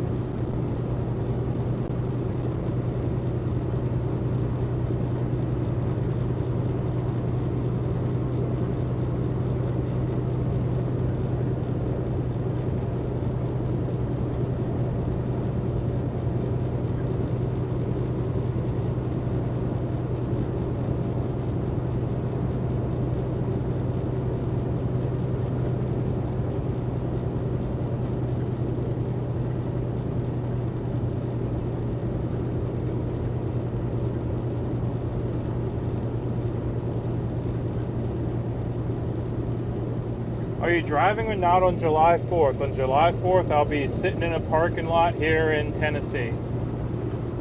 We don't have work that day, but I'm not going home just because of finances. So I'll just be spending the 3-day weekend hanging out in the truck.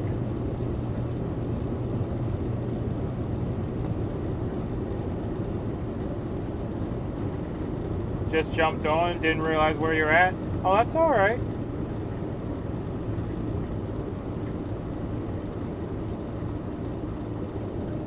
I think that was the exit 154. Yep.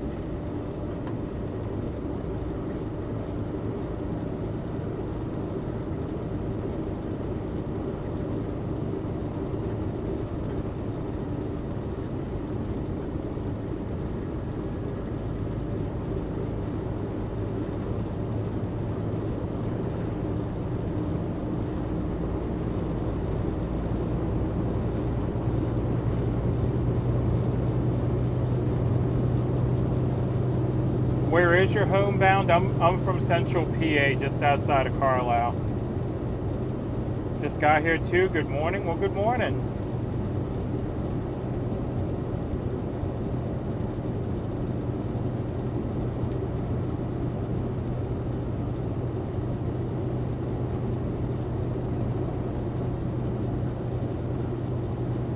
Last time I went to Tennessee, Spring Hill Homecoming for Saturn owners. Never heard that.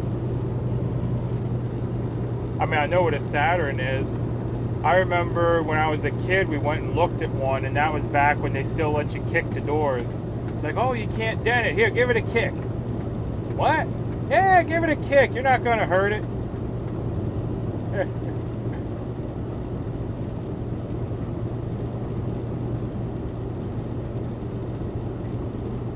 Phil would be a great travel agent.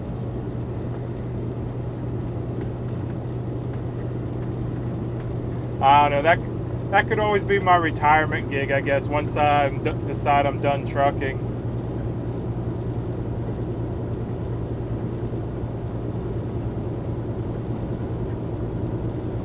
You sure jumped on with your husband's company, even though today is the last day you'll be able to sign on with the $1,500 sign-on bonus?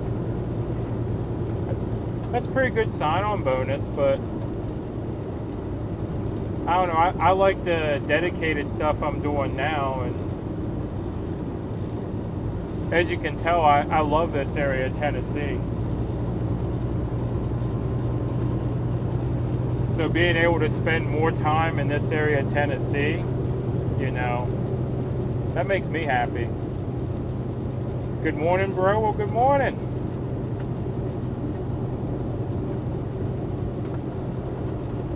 $15,000. Okay, holy cow.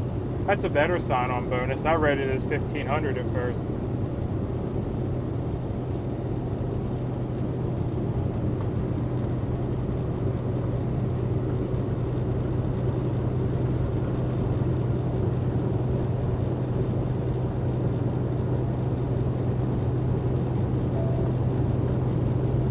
Where are we heading to now? We're heading to Newport, Tennessee for a pit stop. We're going to fuel up the truck, and then we're going to head on back to Churchill, Tennessee, outside of Bristol.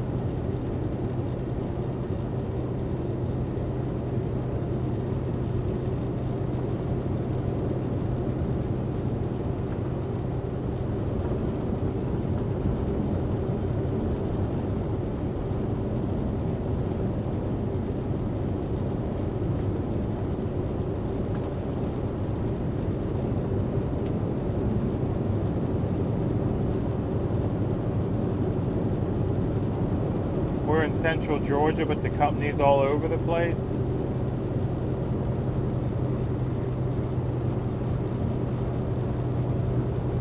Yeah, this job I fell into here, hauling this glass, is almost like a dream job. We have a private lot to park in every night. We have showers and toilets. I mean, we really don't have too much excitement. It's pretty much as easy as trucking gets.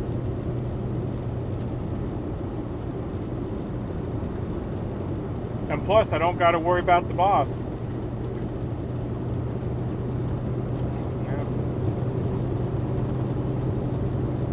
The boss man and myself, we get along great.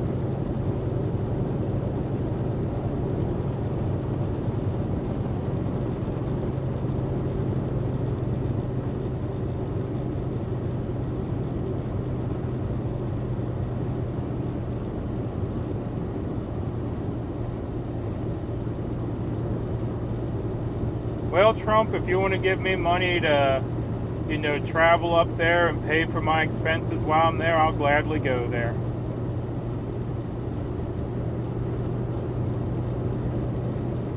But I can't pay for it out of my pocket. You should do Audible books. You have a great voice for it. My boss is on my dashboard? Nah. My boss is back in PA.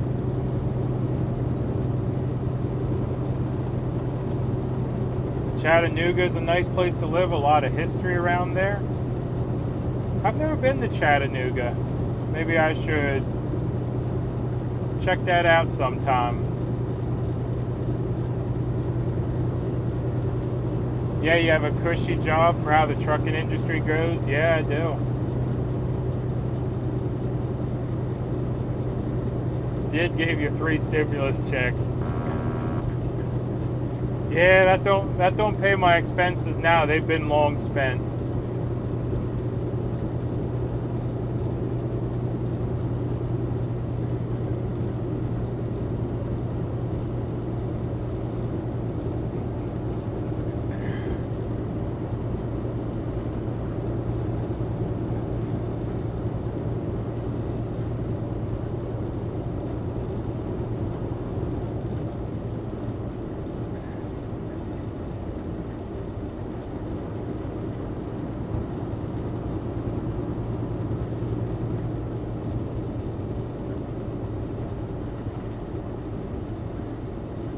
Oh my ghost.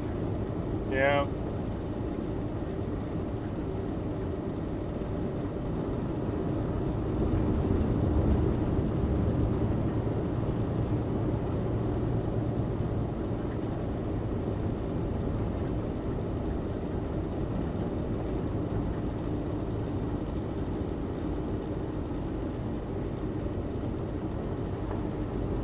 That's actually a good question. Yeah, Debbie, do you stream your trucking days?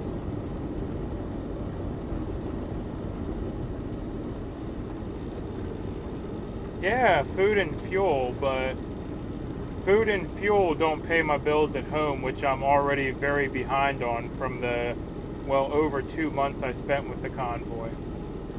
So that's what I mean my expenses. I would need someone to pay my bills and a decent wage so that I can be there.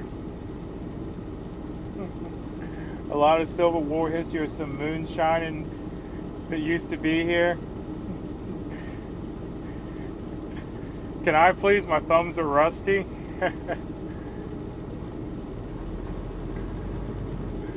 Oh my. Morning, Phil, watching from Central Florida. Well, good morning.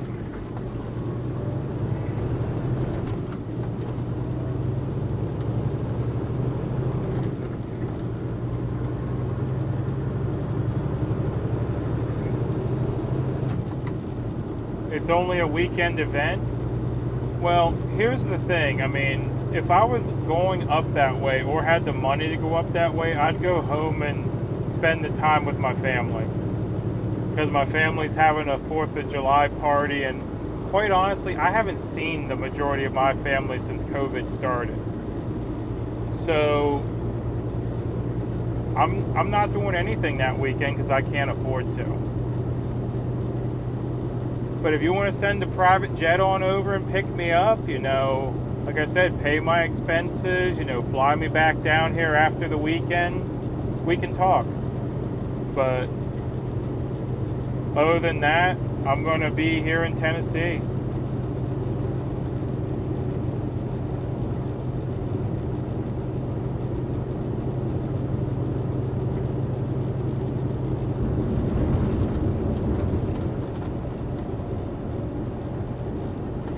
Yeah, like I said, I quite literally do not have the funds to go up there if I wanted to. So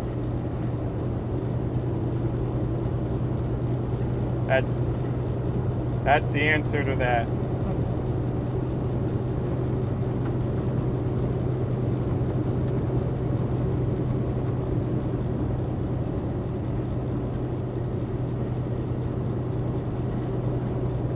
Yeah, crazy cat lady, I wish I was working.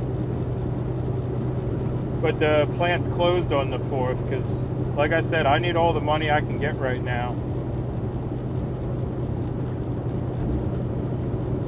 That's why we're trying to find a load that I can get paid to go home for my birthday, but I don't know if it's going to work out or not. Just loaned out your private jet?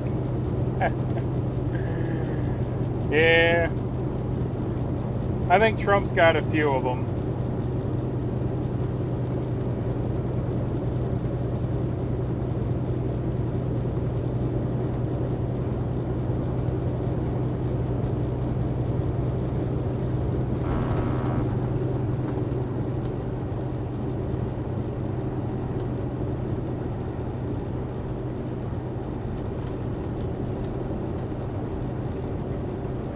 Alright, I've played with you long enough. Now you're trying to play on my emotions, and like I said, I don't have the money. I literally cannot get the truck up there. So, yeah.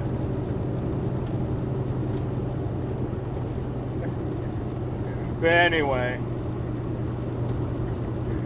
I was having fun for a bit, but now I'm over it. Can someone take care of that? I think, Gypsy, you wanted the honors.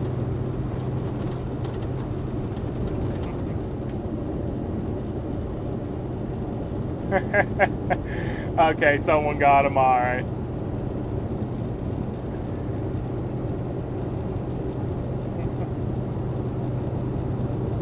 Hope I can get it worked out for my B-Day. Yeah, we're working on it. We're trying to get a load that'll get me through the house.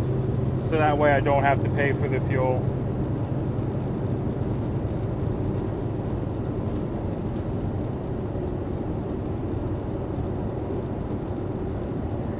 Oh my, you deleted Trump.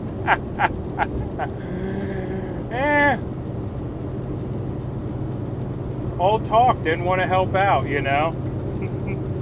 Looks like we'll be heading to Jefferson City sometime tonight.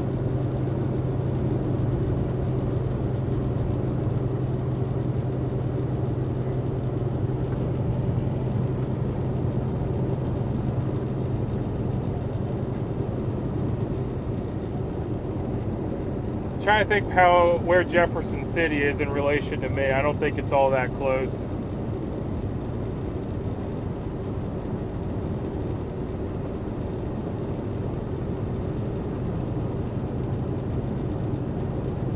Tool belt still fits.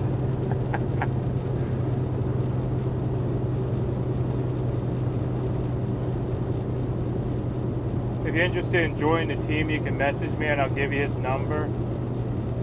Yeah, like I said, I think I'm all right with where I'm at the moment, but thank you for the offer. If I decide to move to Tennessee, would the company pay for the move? No. The company is just me and Mike Landis. It's actually Mike Landis running the authority and everything, and I'm driving for him. So yeah, I don't think Mike's going to pay me to move to Tennessee. 60 miles south of me? All right.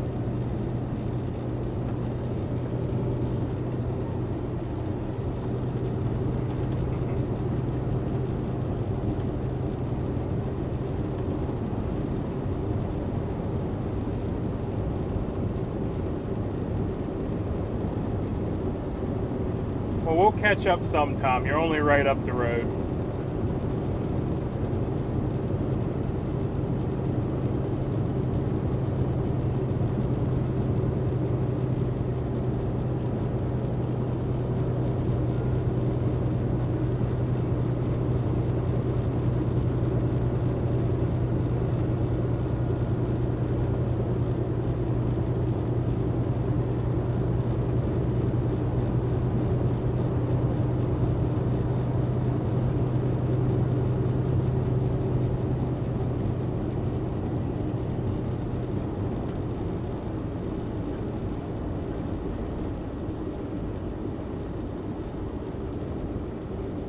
At least you have something big enough to haul your stuff when you decide to move down here.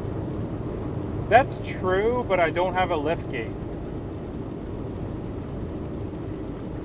Because I already thought about that, asking if I could borrow the trailer to move my house.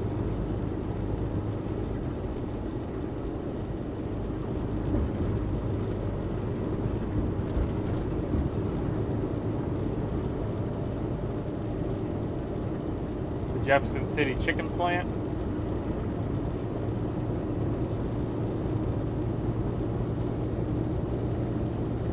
Not sure, I never did a lot of refrigerated stuff. So I did some, but not too much.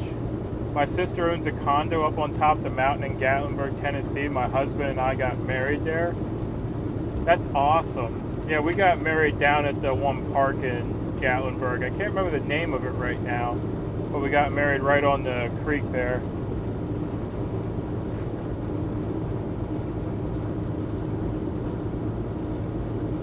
Now I feel bad. Should I hide him and just time him out? I mean, that's up to you. You can unhide him if you want.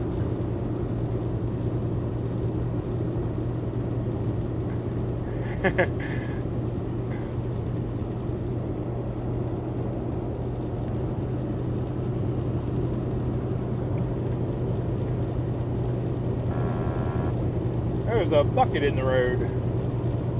Looks like someone already ran it over.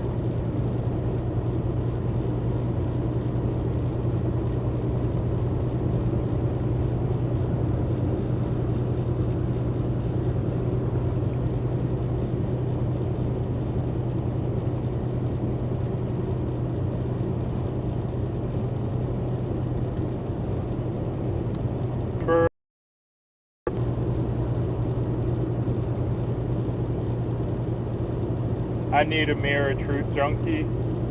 Yeah. A mirror. I still have some pork chops in my fridge.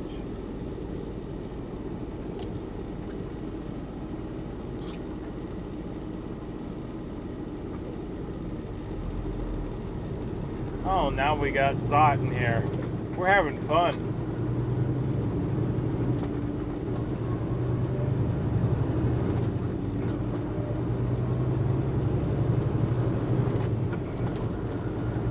You talking about Mike?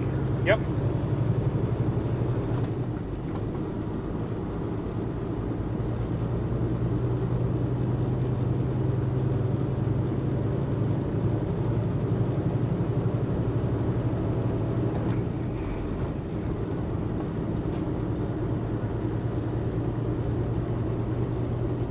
Got out riding yesterday.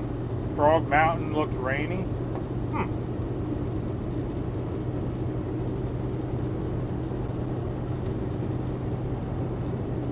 Yeah, it was raining. Where was it raining yesterday? I ran into a little bit of rain yesterday. I can't remember where I did though.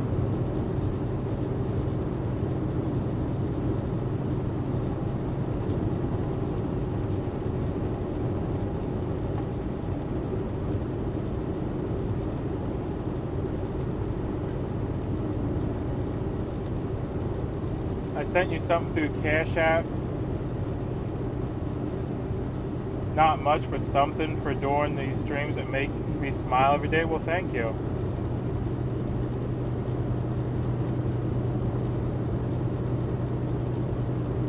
Frogs between you and Bobby? Oh, okay.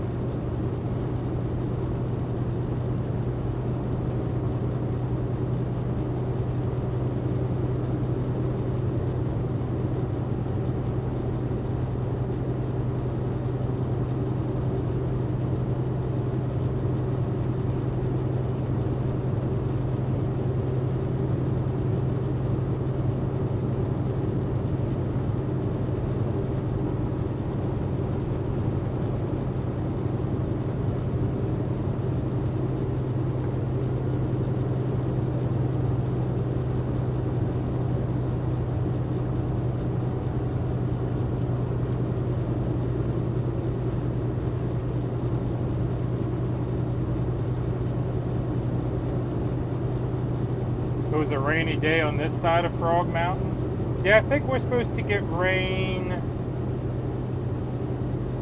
I want to say tomorrow it's supposed to rain.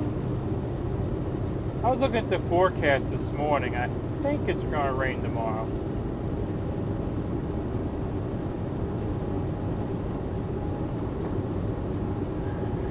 I've exceeded my word limit for now. I'll be watching only. Time to ice. All right, Gypsy. Yeah, I had you talking there for a good bit, so yeah. Take a break and enjoy the ride.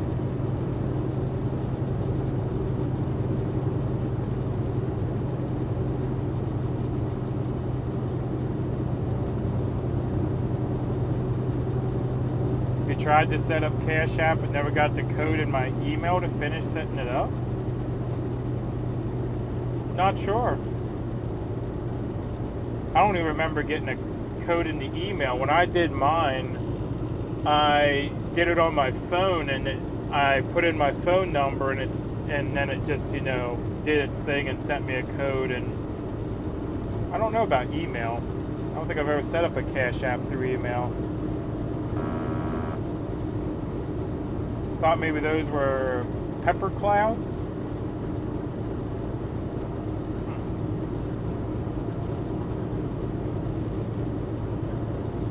Good therapy, hard, but good workout.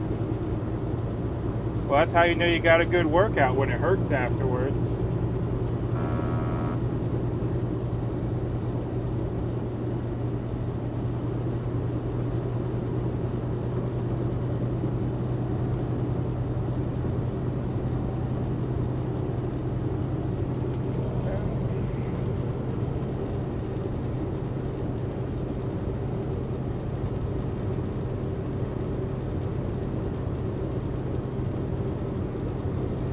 The hammer's heavy. Well, you don't gotta use the big hammer right away, How's it go if it don't work the first time you use a bigger hammer? Nah. It's hard to swing a hammer with only one arm, too. Especially if you're using the big hammer.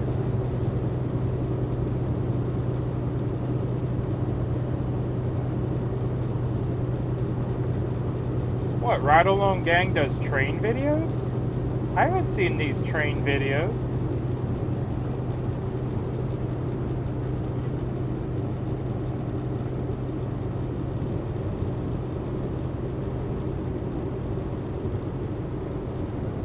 Hi everyone, well howdy.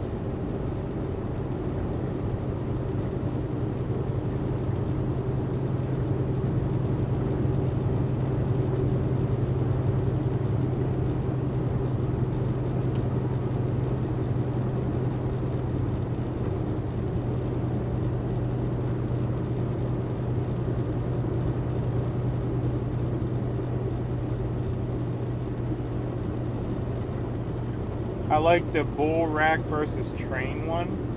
Huh.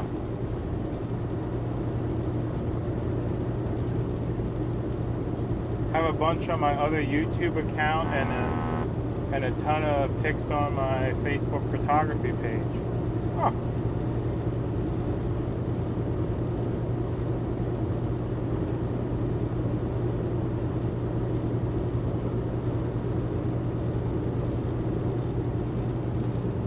And yeah, Crazy Cat, that's what I was saying. I did mine through the phone app too, and it was pretty easy.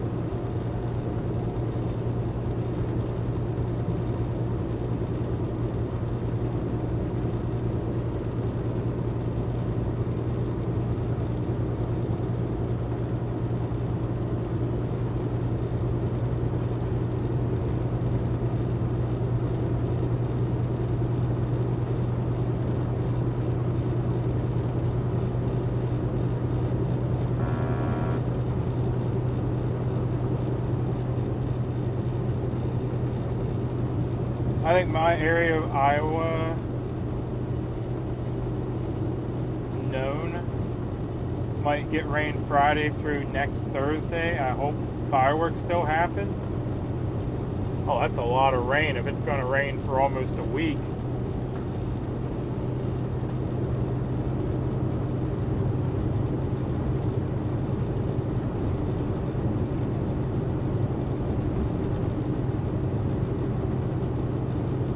I'll have to send you my photography page through email. Yeah, that's probably the best way to do it. Because even if you did post it in chat, which I don't think you, well, no, you can't because you're not a mod. But yeah, I'd have to go back and find it. But if you send it to me through email, then I'll have it. I like to do train spotting anytime that's possible. Huh. So train spotting, what's that? You just set up a camera and wait for a train to go by, or I'm not sure what train spotting even is.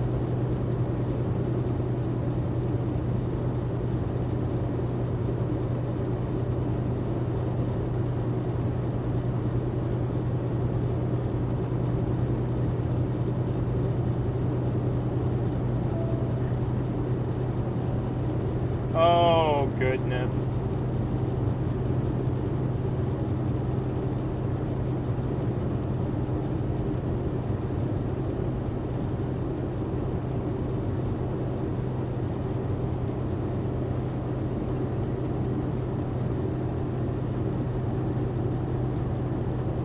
Yeah, video passing trains. Huh.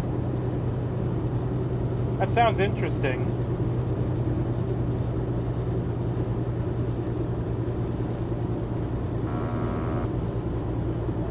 Yeah, I'm in my 50s and not tech savvy and did it. My daughter was surprised. Yeah, I used to play on a train bridge when I was a kid. We actually used to have a train that went through my grandparents' farm, but they've since taken the tracks up. But yeah, we used to go out there and smash pennies and do everything they tell us you shouldn't do, you know?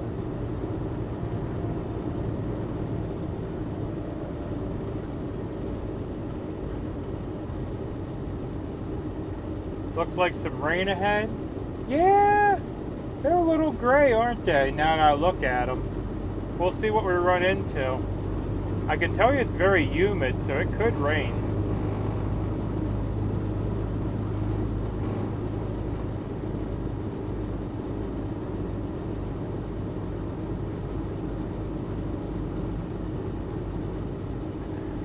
Kimberly, I think it's a fake.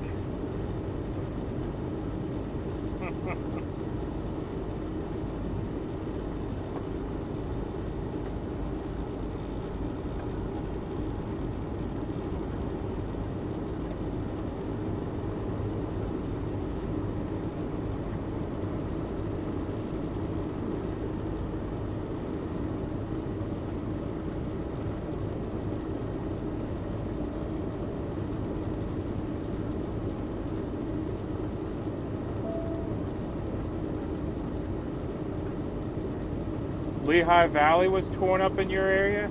I don't think it was Lehigh Valley. It was It was the line that went through, trying to think where it started. It went through Carlisle though.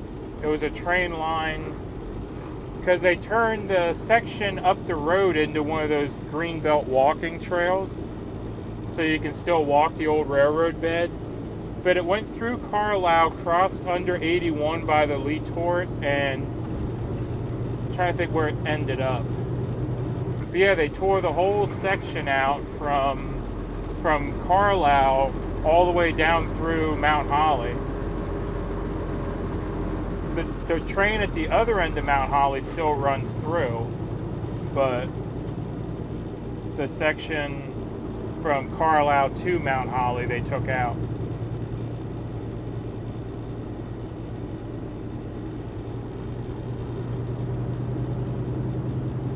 The little town up the road from me has coal/railroad celebration first week of August. I'll be up there most of the week with the Model Train Club. Huh. Conrail in my day. Yeah, I'm not sure who owned it, but I know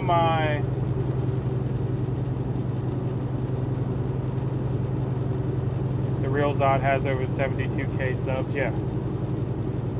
But yeah, whoever had the train line that went through there, it ran till, I'm trying to think, maybe the late 80s, early 90s.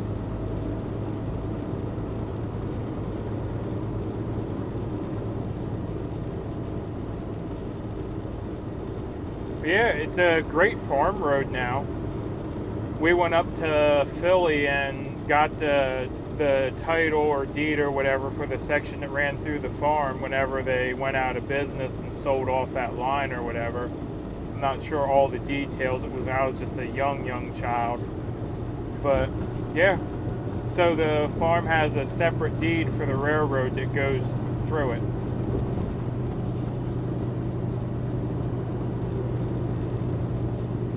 I miss doing this and typing and watching your video.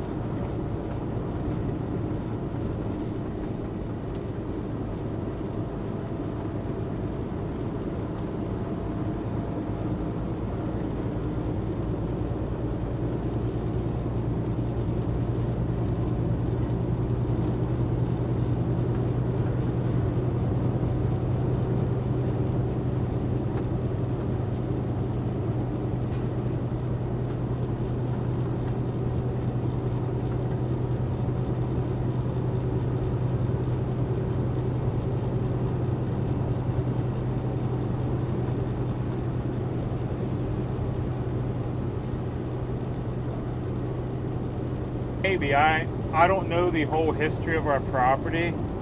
I know it was in the family for over 100 years. But yeah, now it's just an old railroad bed. And another thing we used to do when we were kids is after they took the railroad out, we would go out and collect the old spikes, because whenever they cleaned it up, they didn't do a real good job of cleaning it up. So back when you used to be able to get good money for scrap metal, we would take all the old spikes and stuff in and sell them for scrap. Although now that I'm older, I wish we would have kept them, because, you know, a lot of blacksmiths and stuff are making really cool knives out of old railroad spikes.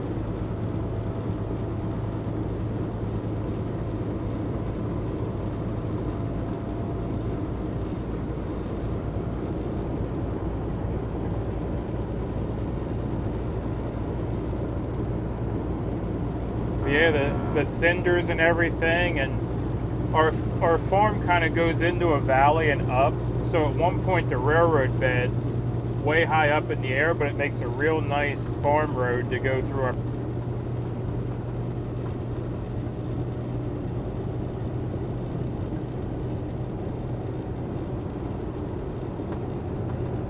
Damascus knives, yeah, spikes would be cool now. Yeah, maybe whenever I'm home, I might head over there and show you the old railroad bridge and stuff. We'll see.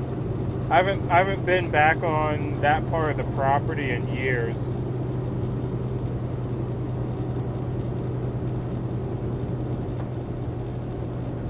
Hi everyone, looks like a nice drive. Yep. It's going to be a nice relaxing drive.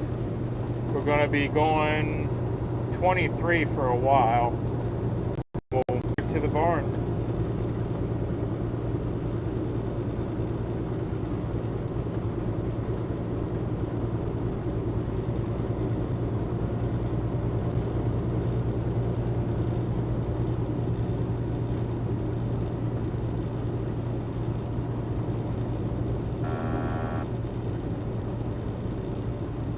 Canal Day, and on the Union Canal Day they would shut down the canal tunnel and it'd allow you to kayak or a boat or whatever you wanted to through it, as long as it was unpowered. They wouldn't let you use a powered boat in it. But that was interesting as well. That'll be on Saturday, July 16th.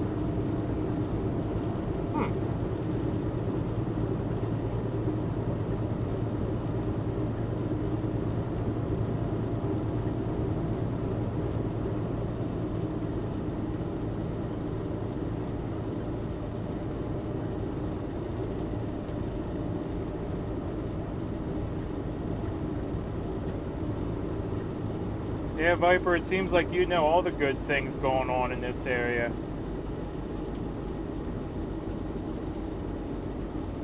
Once I have a car up this way, you'll have to keep me updated. 'Cause like I said, I wouldn't be against adventures on the weekends instead of sitting in the truck, you know?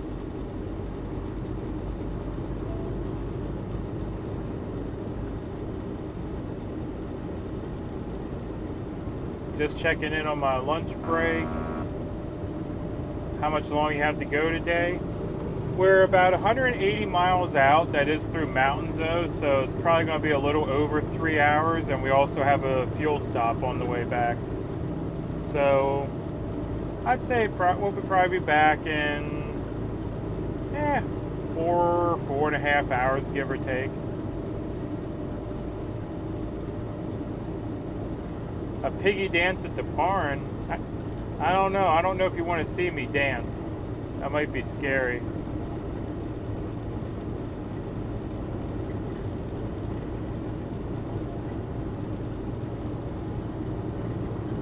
Yeah, I understand that. Hard to take a semi in some of these places.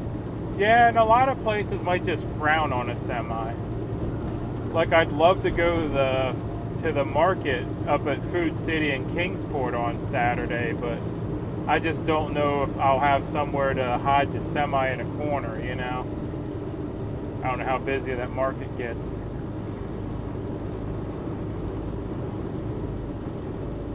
There's a Museum of Appalachian near Norris Lake.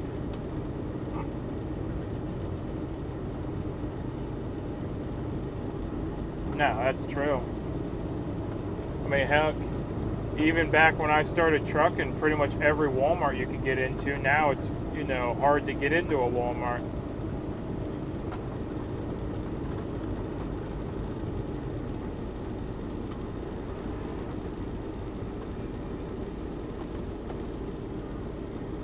I mean, I hate to say it, but a lot of the truck problems truckers cause themselves. Letting trash and hogging up places.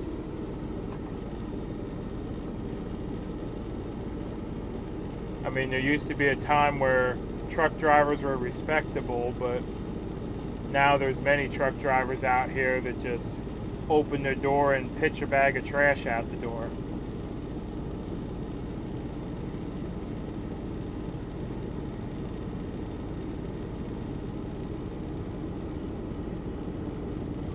P-Jugs.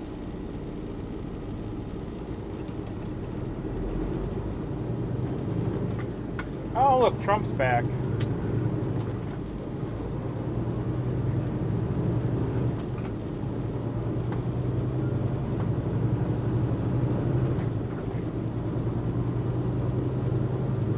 Hope those are a very small minority of truckers. Well, I'll say basically every truck stop you go to, there'll be trash in the parking lot somewhere. So I don't think it's the minority unless that minority is very trashy.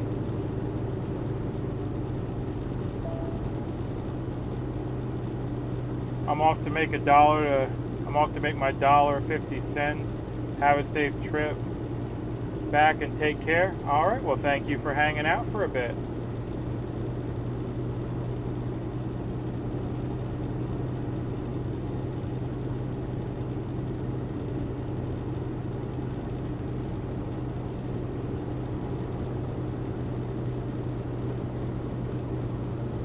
Ooh, look at that pickup over there with the American flag wrap. I don't know if you guys saw that sitting there at the advanced auto.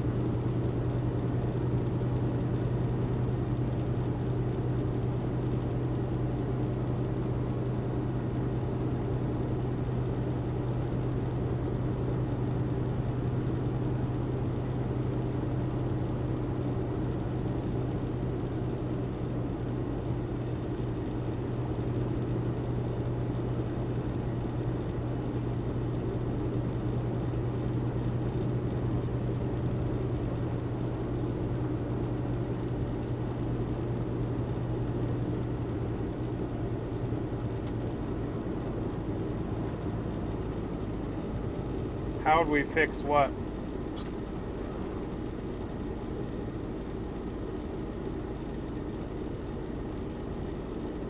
I don't know if Ride Along's here, but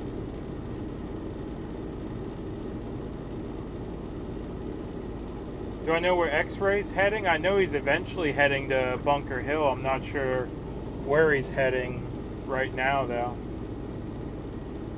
And like anything, a few can ruin it for the many. Yep.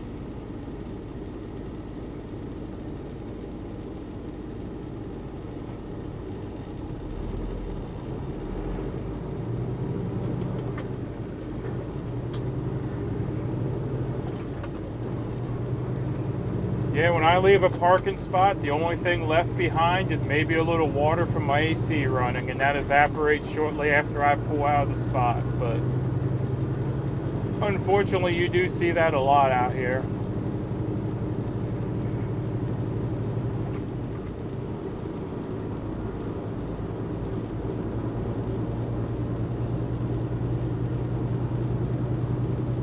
Yeah, sometimes I get so irritated seeing it, I feel like zip tying the bag to their catwalk or something. It's like, here, you're going to take your trash back with you whether you want to or not.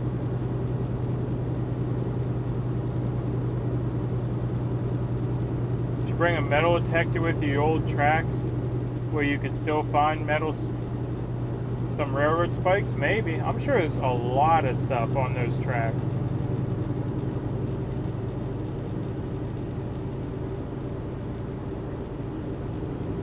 I know we used to find the most spikes after it rained. I don't know if the rain brought them to the surface, but you'd walk it and then maybe a month later, you'd walk it again after a good heavy rain, and there'd be more spikes sitting out of the cinders.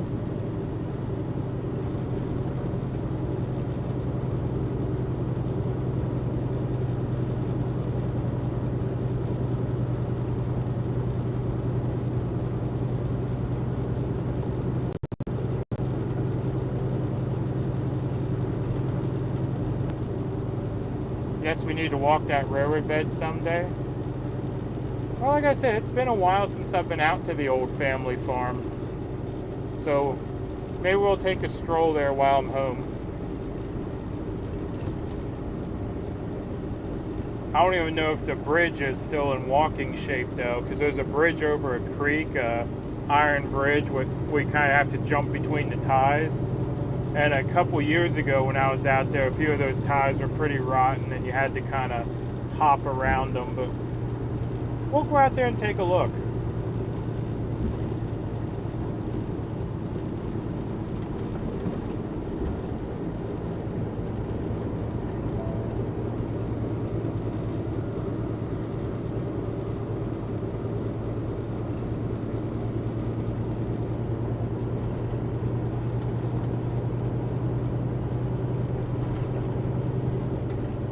Stay safe. Oh, I used to jump off that bridge. Yeah, when we were kids, we went under that bridge and there was a couple of rocks and stuff under there. We moved all the rocks. and then all it was left was the clay bottom of the creek, and we used to jump off the train bridge into the creek. So even if I fell in, I just have to make sure I don't drop the camera in. Or take the GoPro. GoPro wouldn't mind if it got wet.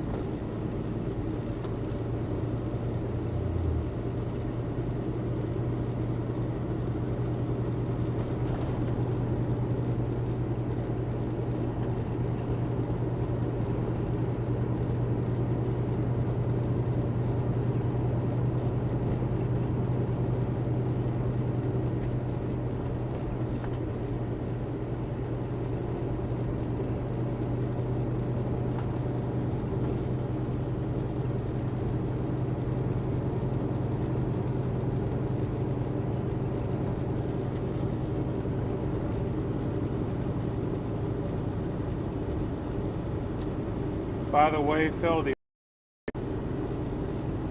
is actually parked in a driveway up to a gate. Looks weird though.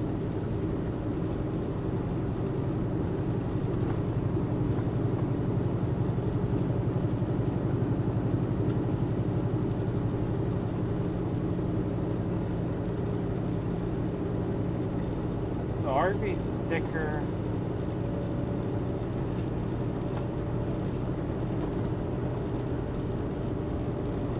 Oh, I know the one you're talking about. Okay, the RV that's sticking out of the woods on 11. It took me a second to register what you're talking about. So it's pulled in a driveway and it's sitting at a gate like it wants to enter. Okay.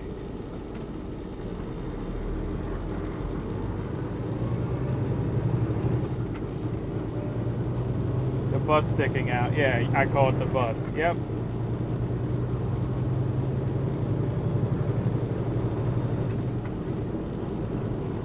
So I wonder, I don't know, I wonder if someone intentionally parked it there then. Going by, it almost looked like it wrecked into the woods, you know. But if there's a road and a gate, maybe someone intentionally parked it there.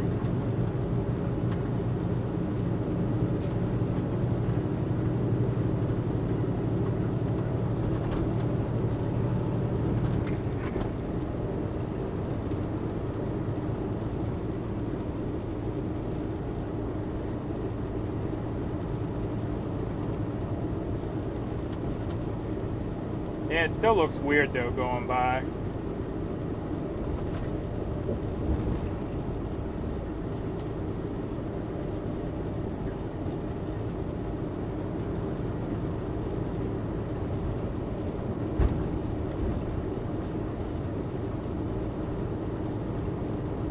Yeah, nice having the local insight, right? Nobody's made them move it though or towed it. Yeah.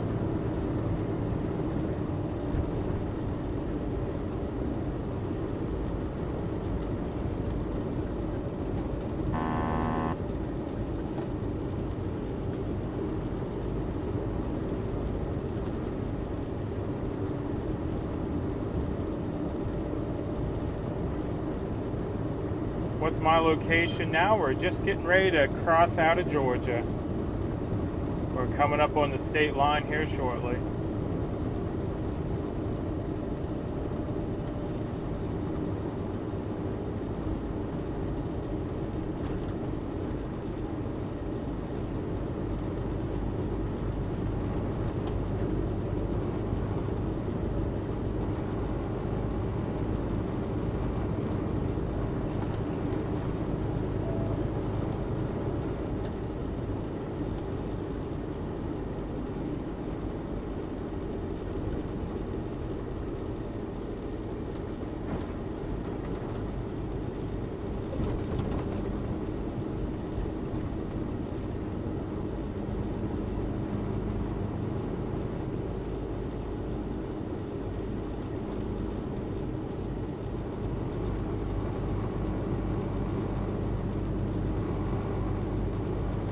Snack time.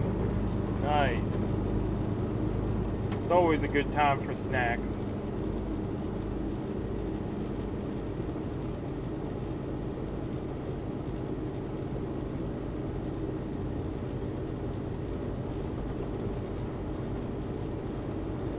Man, the antique mall and all the shops are booming today.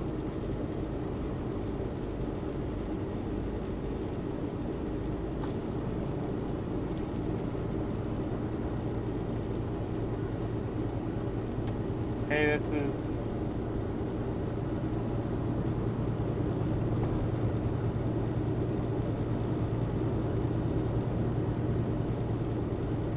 Oh, there's the Piggly Wiggly.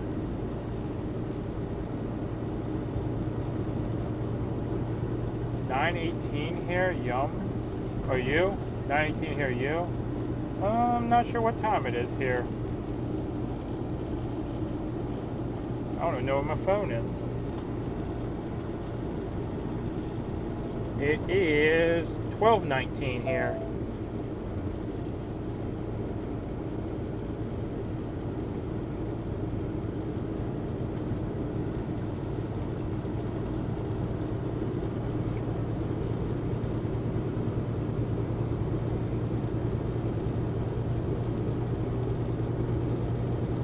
Piggly Wiggly has a good deli? I've never been to a Piggly Wiggly.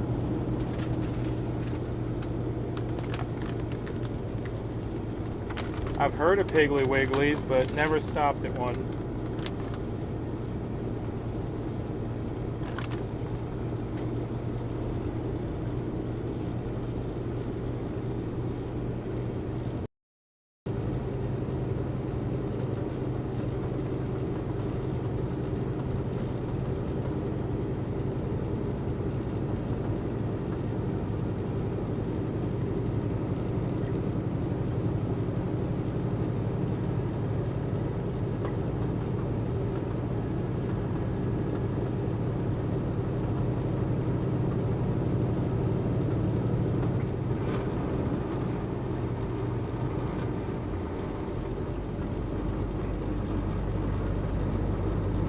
I got a frog in my throat or something. Let's see, do I have another drink here? Yes, I do.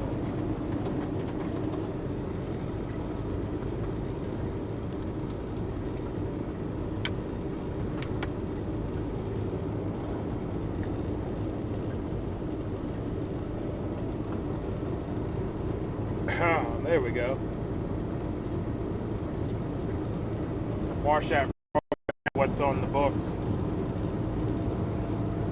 Yeah, when they sent out the loads, they usually send it a week ahead of time, but their spreadsheet got messed up because, you know, tomorrow's the 1st, so it only sent through the 30th, so I gotta holler at them and see what's going on. A new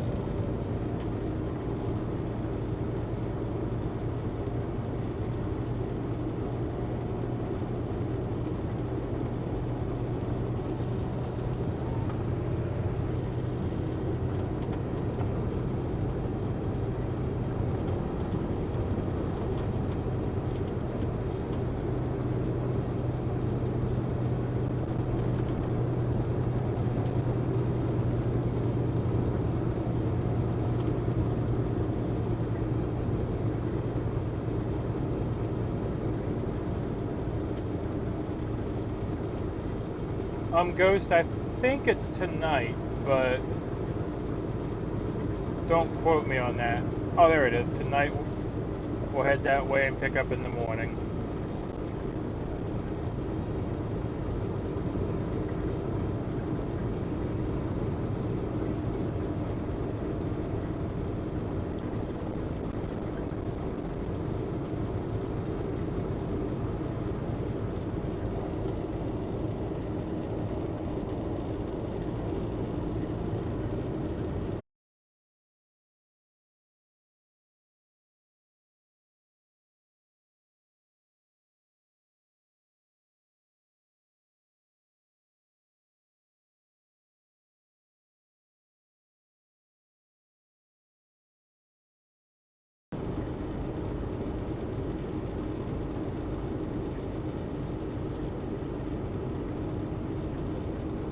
YouTube's messing with your video quality settings again. Oh my. Yeah, you gotta keep checking them.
Oh, there we go. Looks like we're back. Yeah, we were buffering there for a second.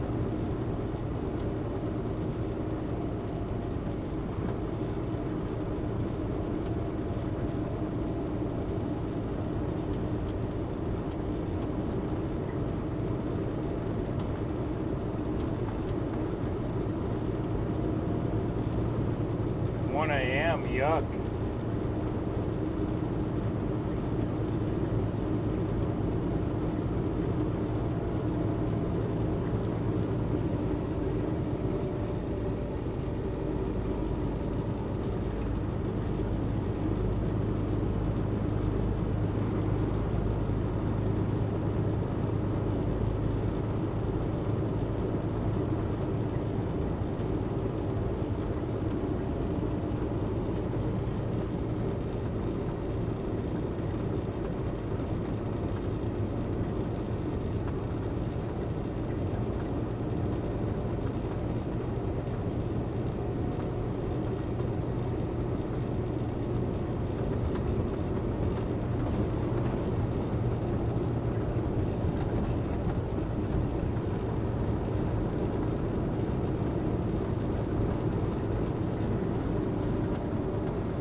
$64 to $411. Are you on the way back? Yep, we're on the way back.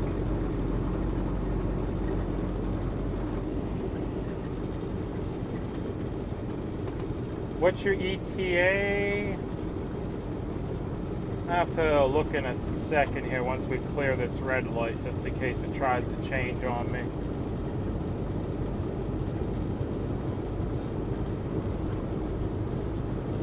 But the ETA is about 3 to 4 hours, depending on how much I get slowed up in the mountain.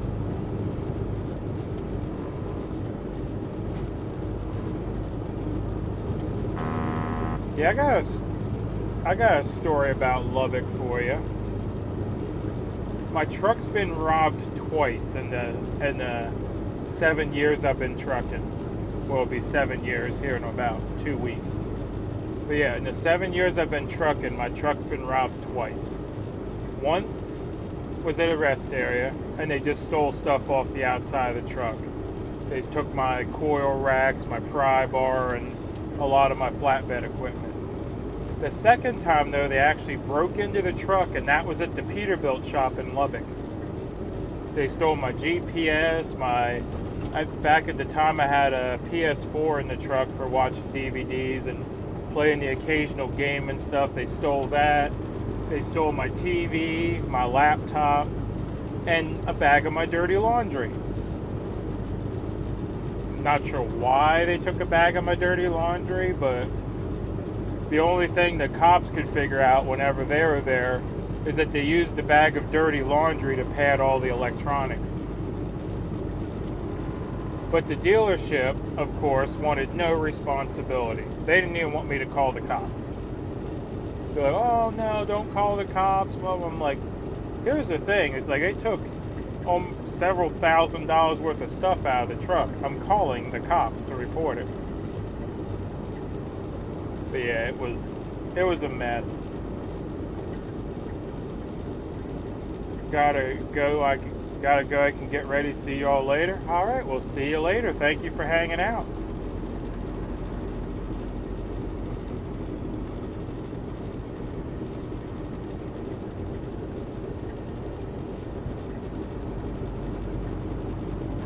Yeah, after fighting with the shop down there, the Peterbilt shop, they eventually replaced the GPS so I could leave. But that was it. Gotta watch those dealerships, they were bad. Well, the funny thing is I told them, I said, it has to be an inside job. They're like, why do you think one of our guys did it?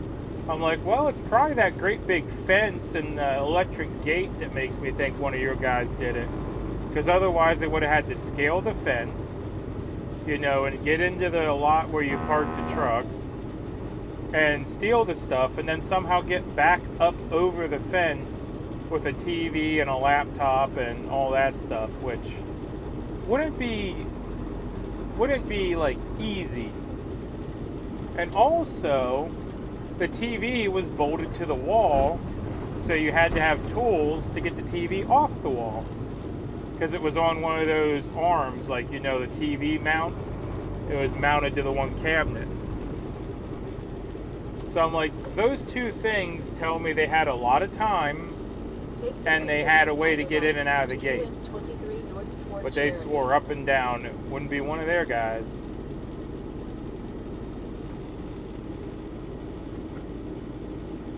Where would I be at 9 p.m. and 1 a.m.? I'll be sleeping probably.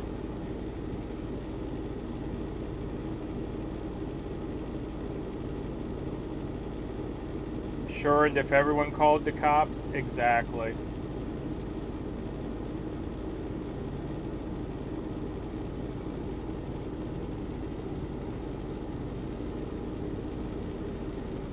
But yeah, they really didn't have a choice though, because I refused to pay the repair bill until they took care of it. But like I said, eventually bought me a new truck GPS, but they wouldn't admit fault. But at the same time, you know, shelling out some money for a new truck GPS kinda admits fault. I don't know. But yeah, that was my Lubbock experience.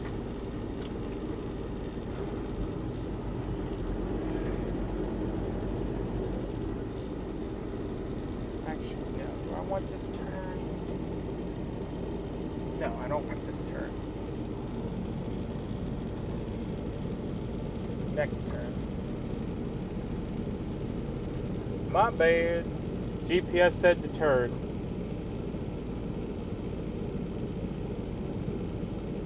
Their business must not have had cameras. I'm not sure if they did or not. I don't remember looking for cameras. I just remember the big electric gate.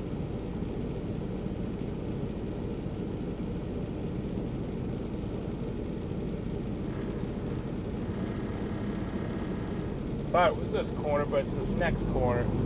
We got all this construction and messes the GPS up. I'm glad I looked at the signs. That goes into some kind of housing development. This is the bypass.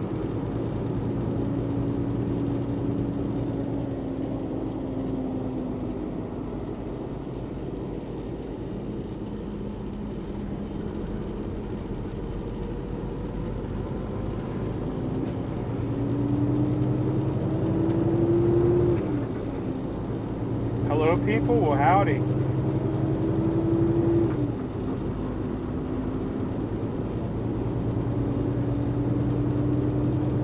Old school GPS, learned by the string method. Yeah, I learned by the post-it note method. Before my trainer would say I was ready to drive a truck on my own, he made me navigate a whole trip. It was like a 2-day trip or something like that. Just post-it notes. Never heard of the string method though. But yeah, what we did is we sat down with an atlas and he said, plan the trip. I'm like, huh? He's like, yep, plan the trip. And we did. He just kept, you know, telling me, it's like, okay, well, what's your next turn? Write it down on a post-it note. All right, what's the next? Write it down on a post-it note. And I had the whole dash lined with post-it notes. And as soon as I took a turn, I'd take that post-it note down, ball it up, and throw it in the trash can and move on to the next post-it note.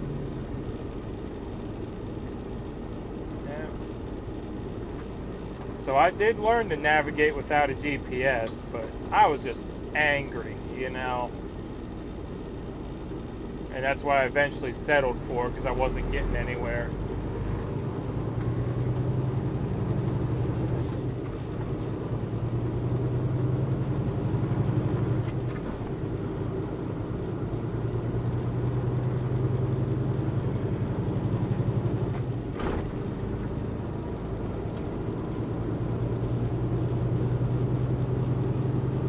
Yeah, howdy, Sean. I don't know if I said hello to you yet. I was on a rant about Peterbilt and Lubbock, but yeah. Where are we going today? We're heading back to Churchill, Tennessee. We made our delivery in Buford, and now we're running back to base camp.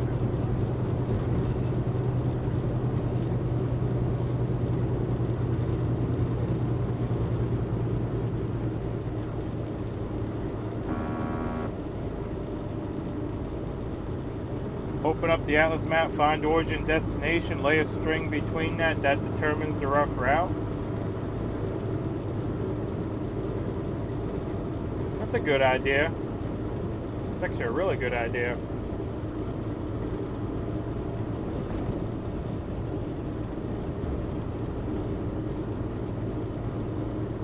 How far are you driving today? We drove about 240 down, and it'll be about 240 some back, so it'll just be about a 500-mile day.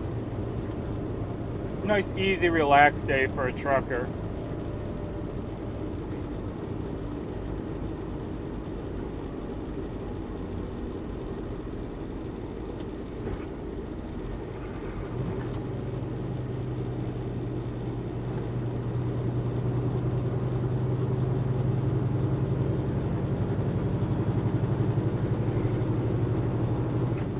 G's had to bring their truck for repairs yesterday. Yeah, I heard that. I've been away, just checking back in. Have you got to the fuel stop yet? No, not yet. Well, we won't be to the fuel stop till we'll be probably less than an hour from home base when we hit the fuel stop. Oh. Undercover police wants someone. He don't even have a municipal plate on there. That's just a plain Jane car with a regular plate.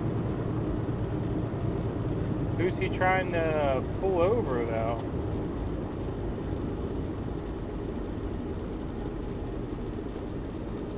Or is he just riding with his lights on because he has lights?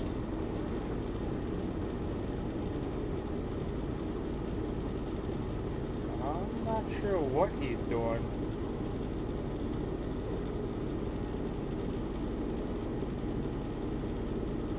Back when I was trying to count the very first Qualcomms in the truck, I hate that tattletale. Yeah. Oh, he turned his lights off now. I guess he didn't know he had his lights on. Yeah, the Qualcomm, I don't know. I had a dinosaur of a Qualcomm on my Prime truck. If you hit the buttons too fast, the thing would reboot. Well, the nice thing about rebooting is it did not log while it was rebooting. So if you ever needed to cheat yourself like 10 or 15 minutes, you just mashed all the buttons on it to cause it to reboot. And then once it rebooted, you know, it would go back to logging as normal. So you could cheat yourself a few minutes.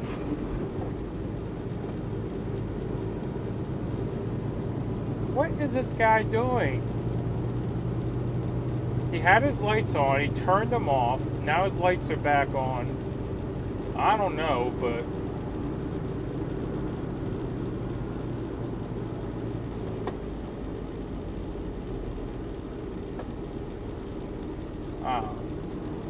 might have forgot to turn them off. Well, no, because he turned them off at the red light.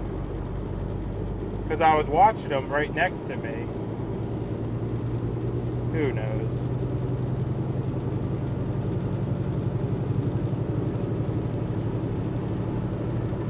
I've been following the convoy since day one. Yes, my internet provider shut me down for 3 weeks. People tell the truth about mind control.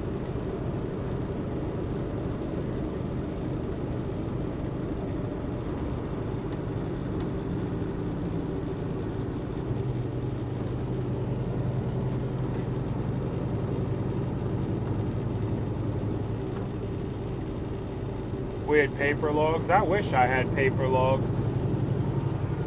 There's actually a run with this glass that I can't do because I'm on an ELD. It's the West Virginia run. Mileage-wise, it works out, but going up over the mountains of West Virginia, time-wise, the time you lose climbing them, yeah, it don't work out.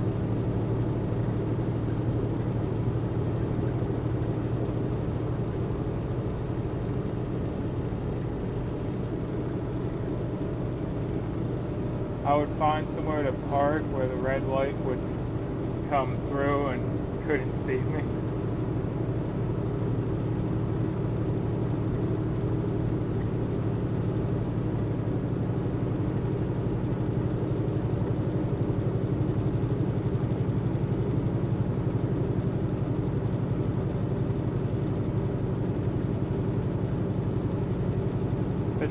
The destination going to now is for a pickup or loading, and what's the destination? Well, we were in Buford, we did our delivery, and we're actually on the way back now to Churchill.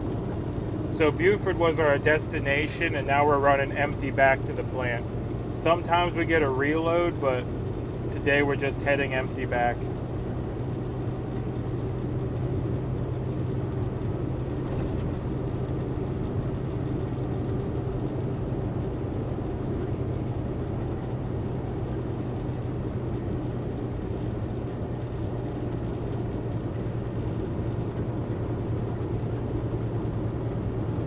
Yep, and sorry about missing some of the chat there. I was trying to figure out what that cop was doing.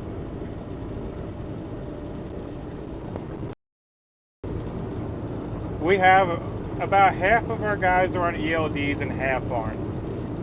And yeah, the non-ELD guys do the West Virginia one. It's not a bad run. It pays really good. It's just about a half an hour to an hour too long to do legally on an ELD. Where's it going to now? Going to Churchill, Tennessee, with a stop in Newport, Tennessee.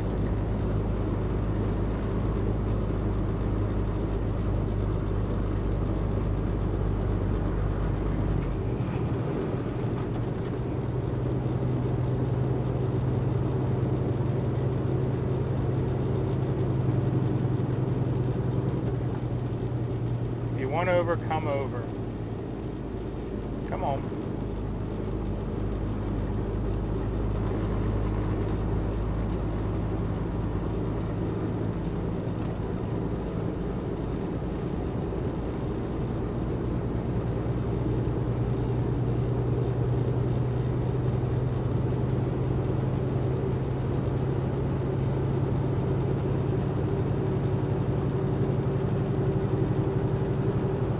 So some can do non-ELD now? Yep. If you have an older truck, you can run without an ELD. Anything new that they can hook a computer up to needs an ELD. I think, what, 99 or older, or is it 2000? Pretty sure that's the cutoff, though.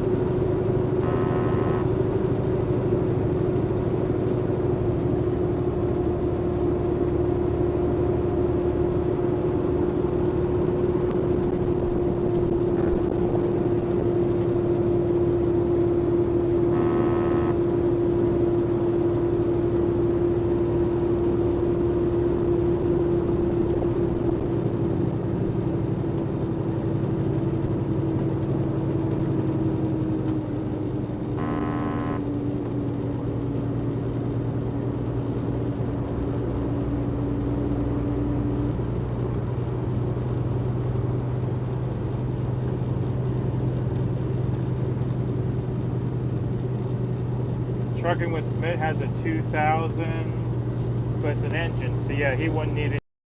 Dang, fuel prices are going. Yep, there's going to be a lot of trucks up for sale soon.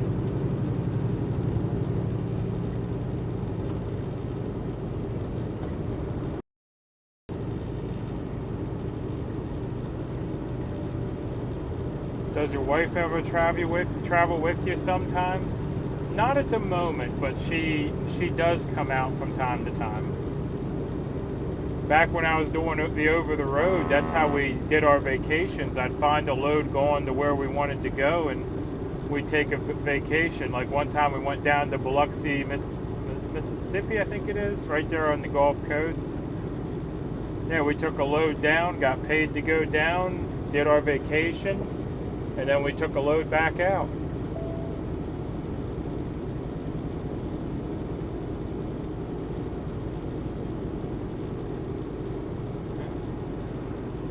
Yeah, if you got a good broker, they can also be a travel agent.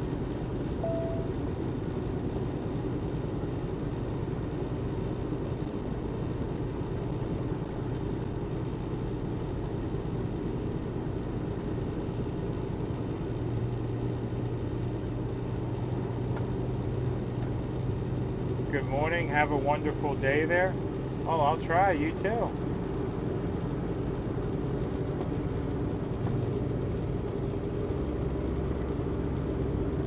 What's the thing that goes buzz on the truck every once in a while? That thing there? It's the lane departure system on the truck. As a matter of fact, I'm going to turn it off because we're in construction here. But what it is it's basically a dumb camera. It doesn't work very good, and especially on tight curves, it always thinks you're going over the line. But yeah, this truck, that's the only brains it has. It don't have all the other modern bells and whistles. It don't have the smart cruise or the accident avoidance or none of that stupid junk. But it does have that lane departure camera that really just buzzes and drives you nuts. Because it buzzes if it loses the line, it buzzes if it thinks you're too close to the line, and it buzzes if you're in a tight corner. So basically it just buzzes all the dang time.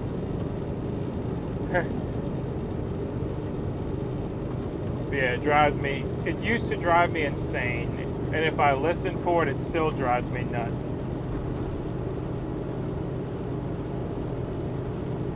Now we're just a bunch of people hang out together. Hopefully people have gotten smarter and figured out the agenda they have planned. Yep. I mean, it's still fun hanging out with y'all, and simpler is better. Yes. That's why I have a 10-speed with a Cummins, and yep. It's all known technology. I didn't want a pack car in this because a lot of mechanics in the US at least really don't know the pack car motor too well.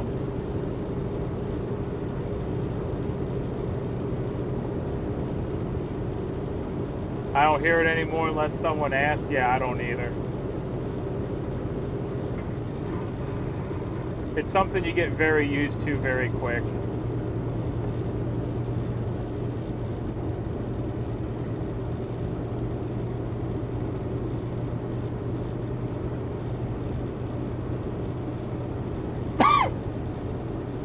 Yeah, Ghost will tell you, he's been around a long time. It goes off all the time. And there's no way to disable it, because if you disable it, then it disables like half the truck. Because that computer that controls that, if I pull the fuse, it also controls the dash.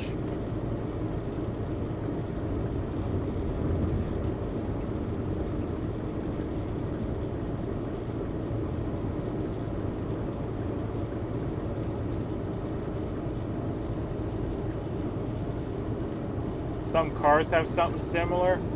Well, I won't buy a car that has that in it, that's for sure. With trucks, you really don't have a choice. It's pretty much standard equipment on any new truck.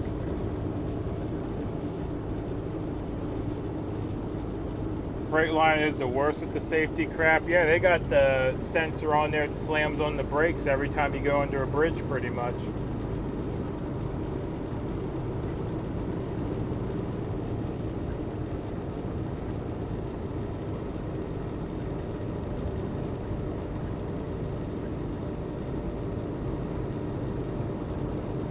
I shifted a load of pipe on a Freightliner when I was at Prime. They tried to blame it on me. But I went under a bridge. I had my dash cam running. And I don't know what the truck thought it saw, but it slammed on the brakes and that PVC pipe bounced off the back of the truck. Like the back of the cab, I guess I should say. I called Prime, gave them hell. They're like, oh, well, you shouldn't hit the brakes like that. It's like, I'm telling you, I didn't hit the brakes like that. The truck did. I did not touch the brakes. And I told him, I said, I can't move this truck because if I turn, I'm going to crush this pipe. It's up against the cab. You need to send someone out to restack this pipe. And you're like, oh, well, you're going to have to pay for that. I'm like, the hell if I am. Your truck did it. You pay for it.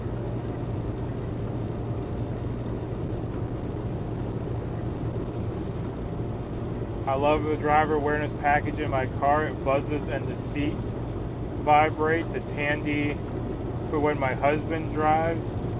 I have to be the one to tell him to watch where he's going. Oh my goodness. Yeah, I heard some of the new, I think it's Ford's doing it. They have cameras that face the driver, and if you take your eyes off the road, it dings or something at you. I think I heard that was Ford. Yeah.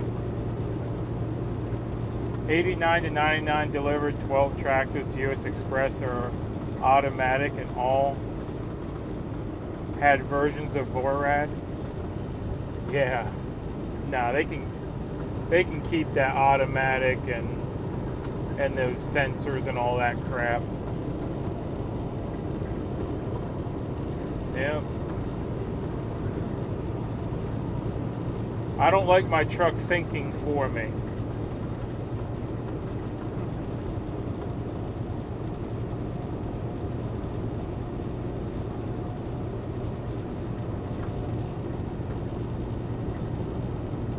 I never want a smart car, so I'll keep my 2001 Escape and keep it running for life. Yeah. Even my pickup, it's a 2017 Ford F-150, but it has no smart features. I love it that way. Because it's a newer truck, so it's still relatively nice, but it doesn't try to do anything for you. So I'm not there, arguing with it.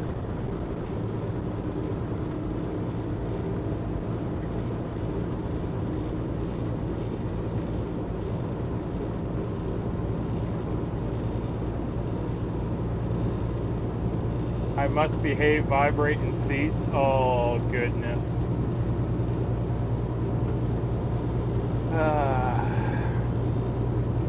Let me guess, you're the one that kept a roll of quarters in your travel bag in case the hotel had a magic finger bed, huh? Couldn't help myself. Anyone remember the magic finger vibrating beds? Or was that just something around me in the ratty old hotels?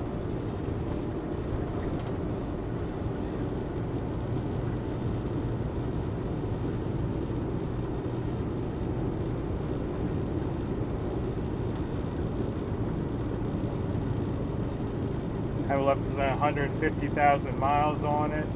Should be good for another 100,000. I mean, if you take care of a car, most cars nowadays last a long time. Drove a 91 Ranger and a 93 Subaru. I'm a retired mechanic. Yeah, Subarus, I heard the old Subarus would run forever. On the right to US 74 east toward Waynesville. Nope, Kimberly said it must be a PA thing.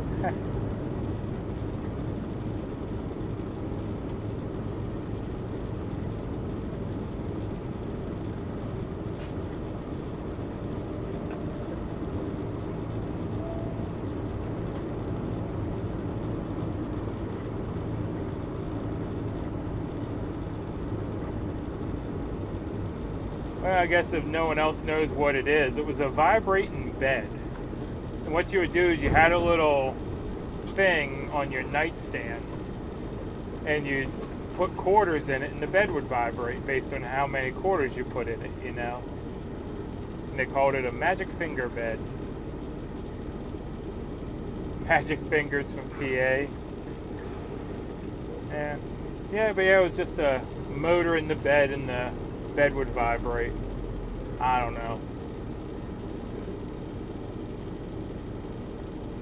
I know someone with an 07 Duramax that has 1,250,000 on it and still runs. That's impressive.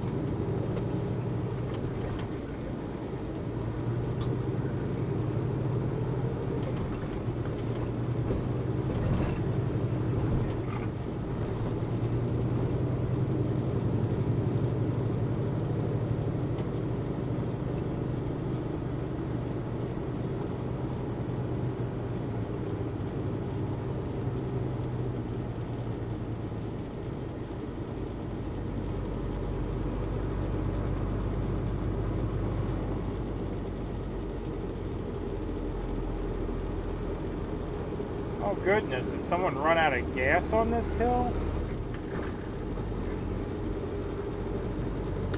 What's going on here?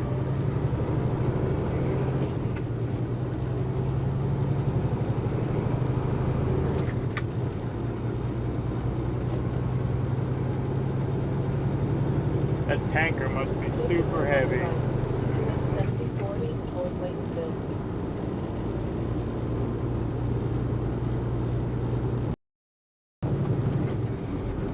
Somewhere in my pictures there's a Swift SFLD passing me. And yes, Magic Finger vibrate in bed in places no one wanted to stay. That's the one. Like the crappy hotels. Yep. It looks like he needs a push. Yeah, he needed something. At first I didn't want to go around him because my exit was in like a quarter of a mile, but I'm like, yeah, I'm not going up this hill at 10 miles an hour.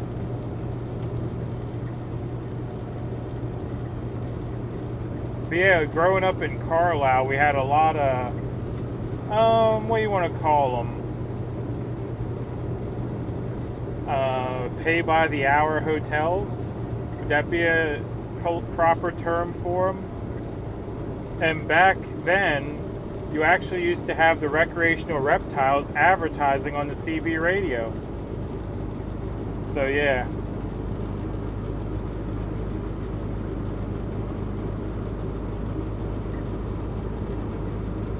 That's where you'd find a Magic Finger bed, though, in one of those hotels where, yeah.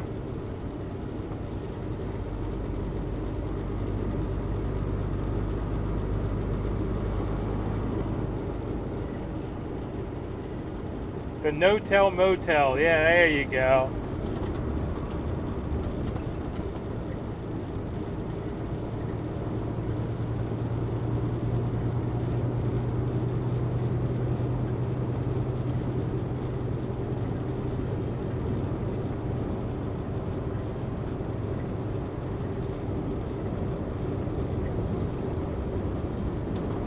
Yeah, all the truck stops right there, and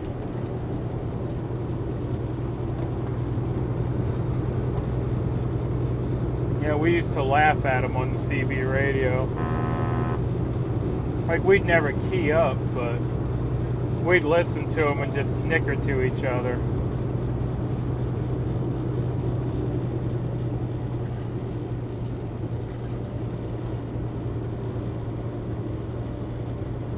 Three-hour minimum or not? I don't remember what the minimum was. This is back in my teenage years.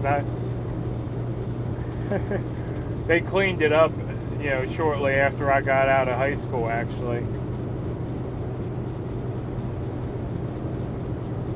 Back when Swift had the FLD and they were 55 mile an hour governed. Oh my goodness. I don't know what Swift was governed at. I wasn't in trucking back then, but, you know, being that was my hometown, I grew up in Carlisle, I couldn't help but, you know what was going on just up the road.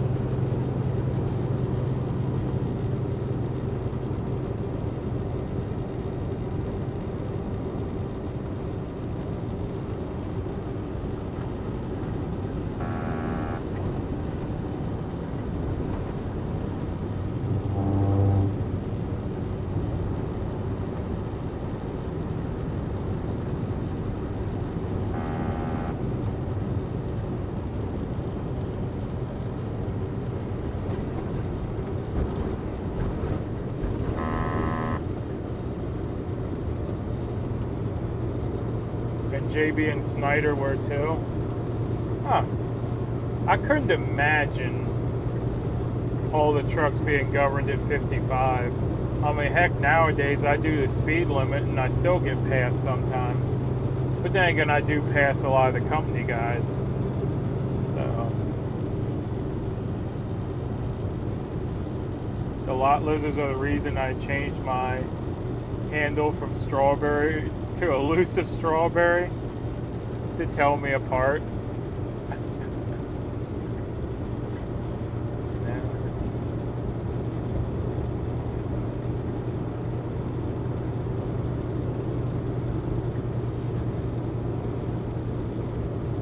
My trailer truck was going 64, and I remember us passing Swift trucks.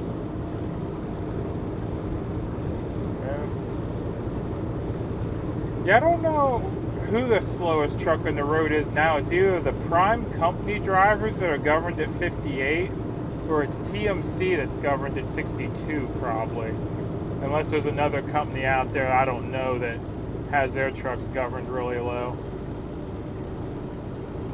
But yeah, if I ever see a TMC, I always get ready to pass them. Because TMC can only do 62.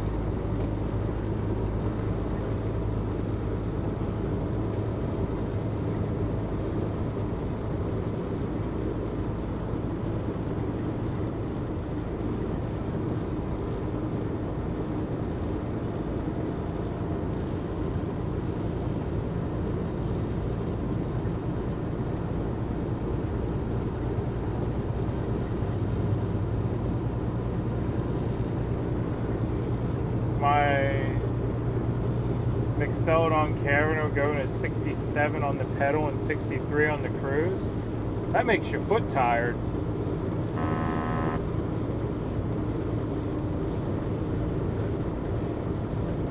Because that just means you never used the cruise, right?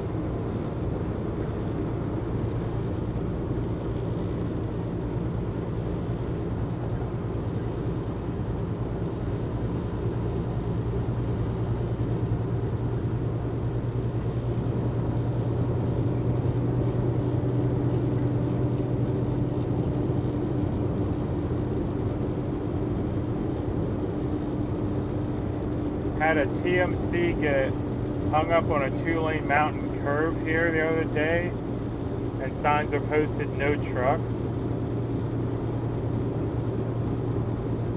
That's no good.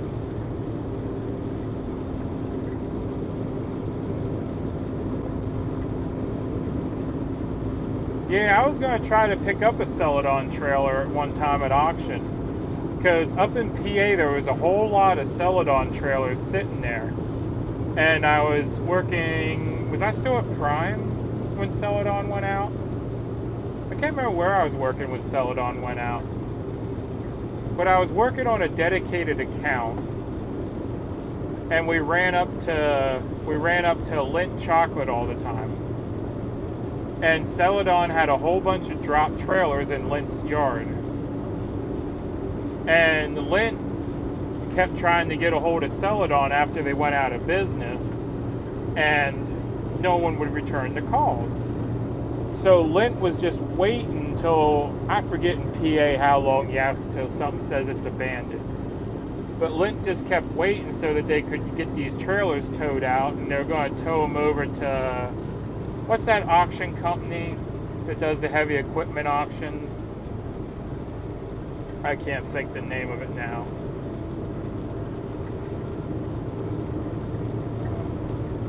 It's the company that does Iron Mountain is the website. But that company's ran by... Anyway, it's an auction company that does heavy equipment auctions. Ritchie Brothers, that's it. Yeah. Lindt was going to have them towed over to Ritchie Brothers and sold if Celadon didn't send someone to pick them up.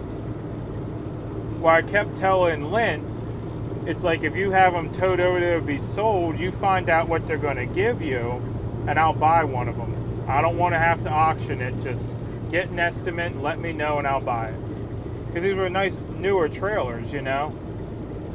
But I don't know. The trailers disappeared one day, and I never heard anything about it after that. I asked, and even the people at Lindt didn't seem to know what happened to them. They said that they just disappeared. I'm like, well, you guys didn't tow them? Oh no, we didn't tow them. I'm like, well, who took them? They're like, oh, we don't know. They just disappeared. So almost ended up buying a Celadon trailer.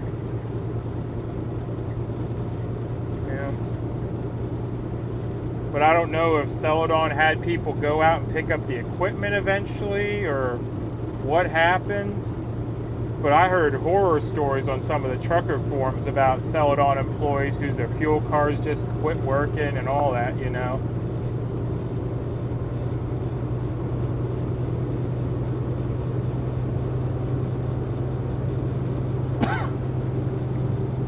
The TMC was hauling green and white PVC pipe.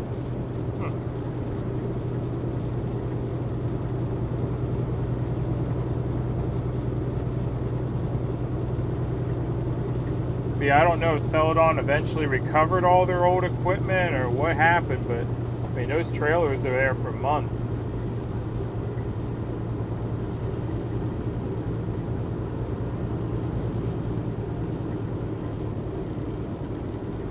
Arrow was another company that done their drivers dirty when they went under.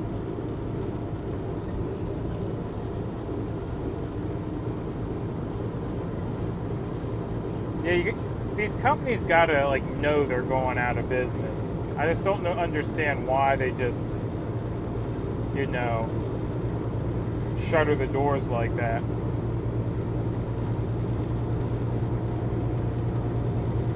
I mean, UPS was a very recent one that did their drivers dirty. I think it was a Canadian company that bought UPS. It's like Transforce or something like that. I can't remember, but yeah. There's a UPS terminal right in town, and all those drivers, yeah, they were told to either find new jobs or take a pay cut. And the Canadians are running a lot of the routes that they wanted to run, I think is how it went down, if I remember right.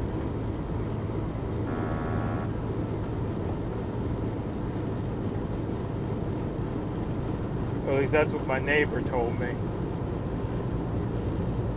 Builders Transport? Never heard of Builders Transport.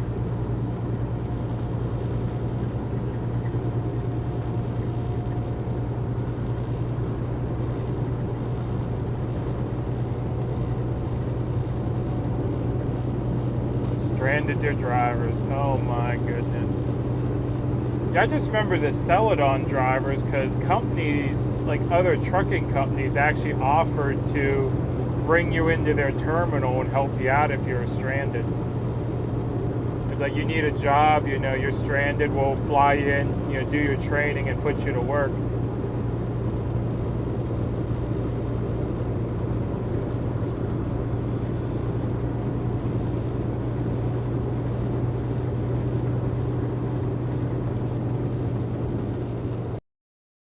Their trucks in a long time.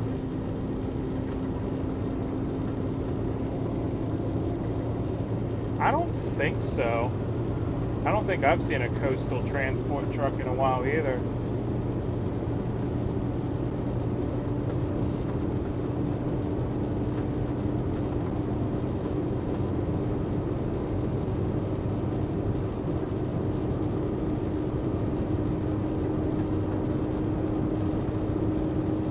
Yeah, a lot of the smaller companies that get swallowed up though.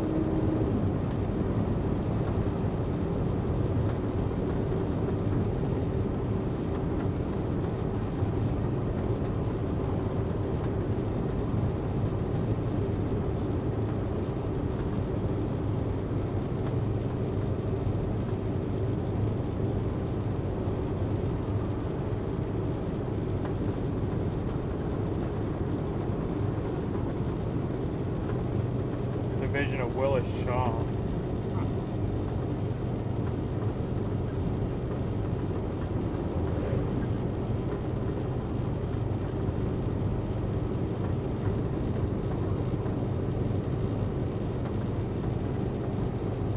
Yeah, it seems like anymore, most of the medium-sized trucking companies get bought up by a big carrier.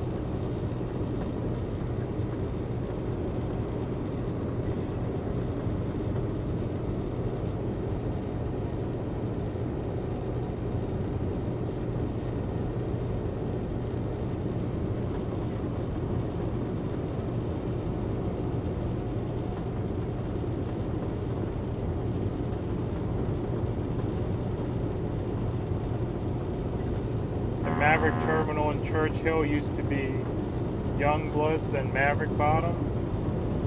Huh.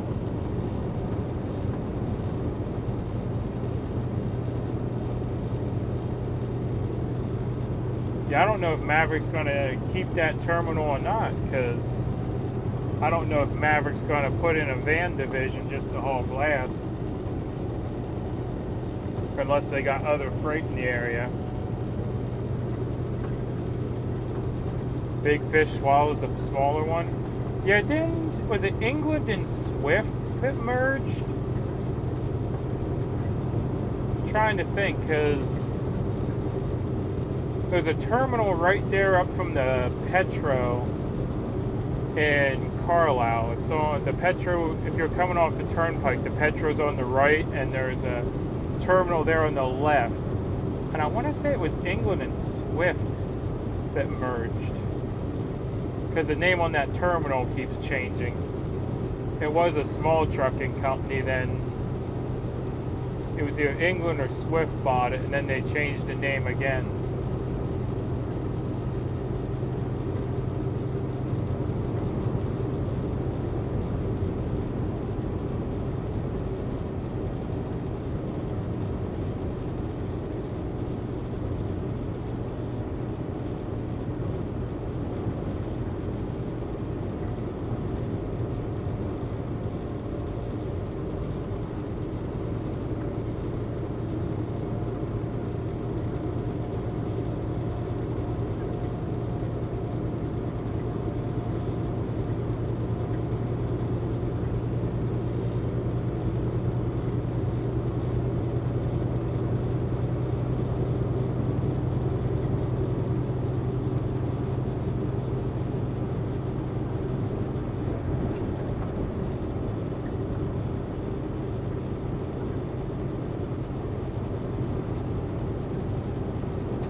Do something here, bud.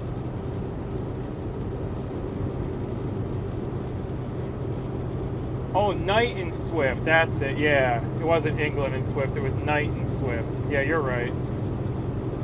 I knew it was one of the other bigger carriers.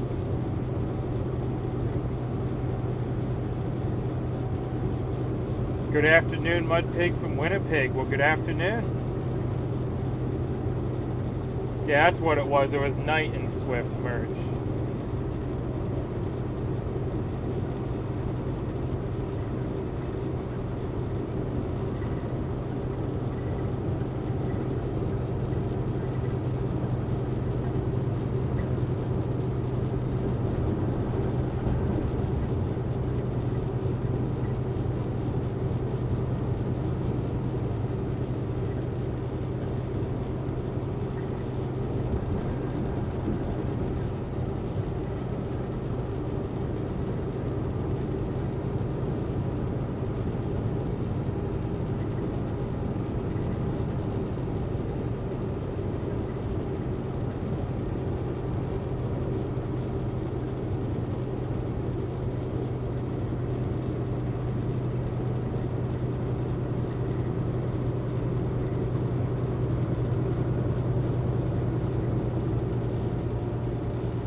And you're right, it was a small fish getting a big fish. But that either shows you how poorly Swift was ran, or how well Knight was ran, that they had the bankroll to pull that acquisition off.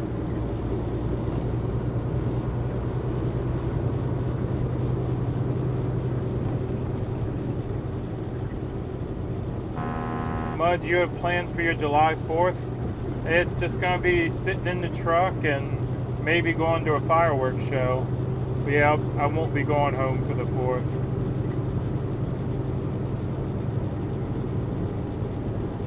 I saw an A.N. Weber truck when the convoy was out west. They did have a small terminal in the Kingsport area. I thought they were gone until I saw the truck. Nice. Ghost says finances. It always comes down to finances.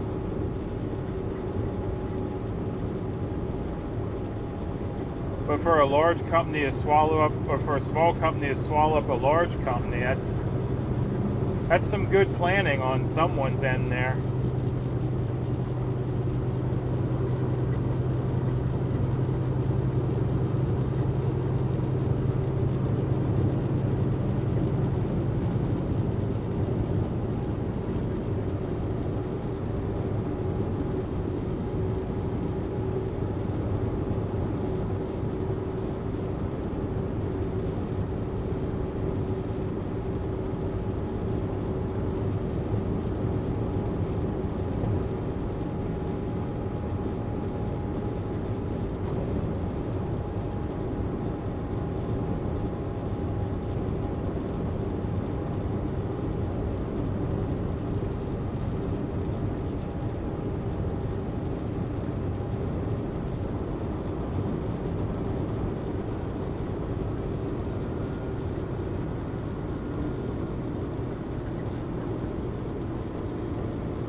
Mid to late 90s, Night took a lot of crap, but their drivers were happy. Yeah.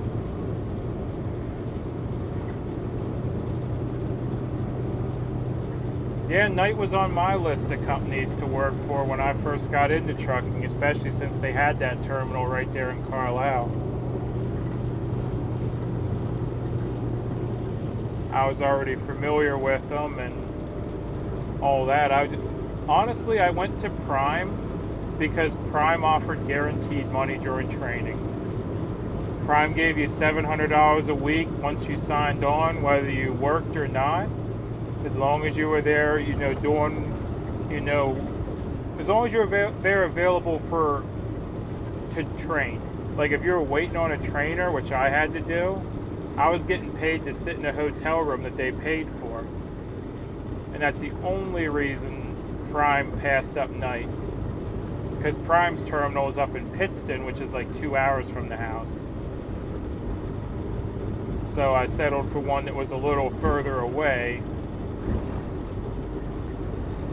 because they guaranteed money during training.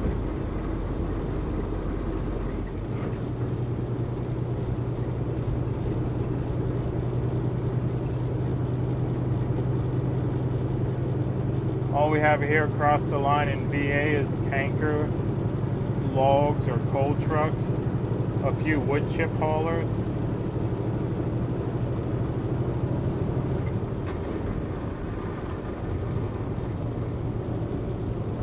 Yeah.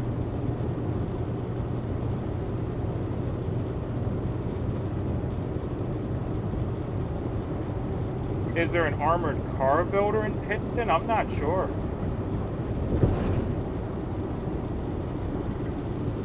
That'd be a little bit interesting trivia if there was, but I pretty much just stayed at the terminal when I was up there.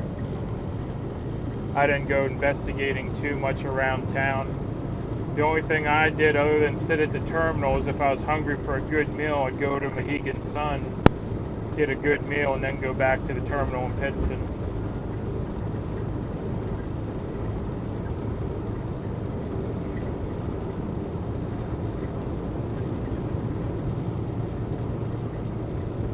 Yeah, and then for a while we had one of our cars up there. That way I could drop the truck off in the yard and come home. In 1.25 miles, keep left to I-40 west.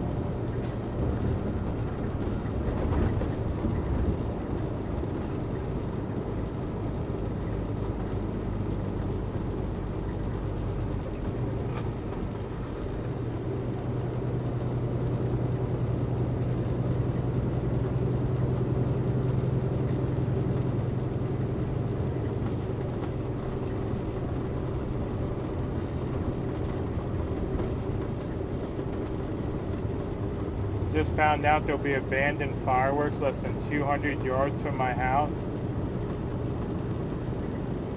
Staying home with a spray hose in hand. You're concerned the fireworks are going to start a fire.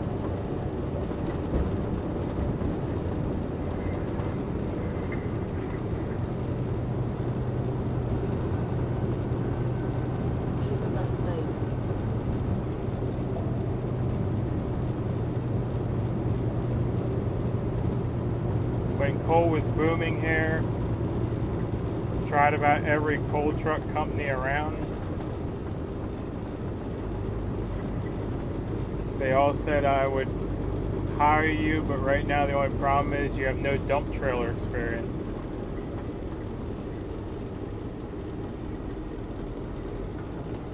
Well, if they needed help, you'd think they would train you.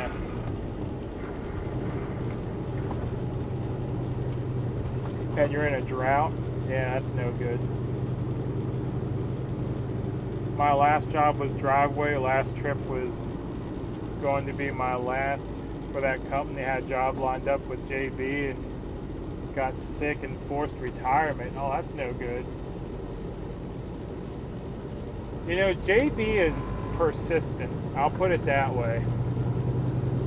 I talked to a recruiter at JB. I'm trying to think how long ago that was. Years ago. And that recruiter still calls me every now and then about dedicated job opportunities in my area. They are very persistent with their recruiting. Or at least this particular recruiter that calls me all the time is. And I always ask him the same question. Can you guarantee me $1,000 a day? No. Okay, I'm not interested then. You can't afford me. And I won't hear from him again for a couple months. And then he'll call me again. Hey, I have a dedicated opportunity in your area. Same question. Can you guarantee me $1,000 a day? Nope. All right, not interested.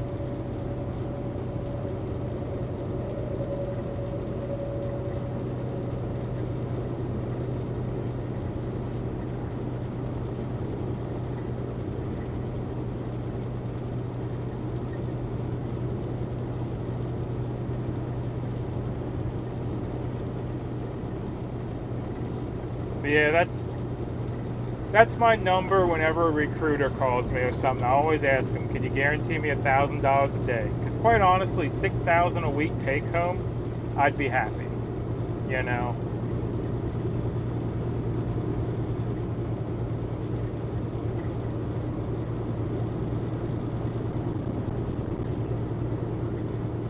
$0.28 for a company driver was good, but JB was going to give me 40 cents regional out of Knoxville. That's really good, actually.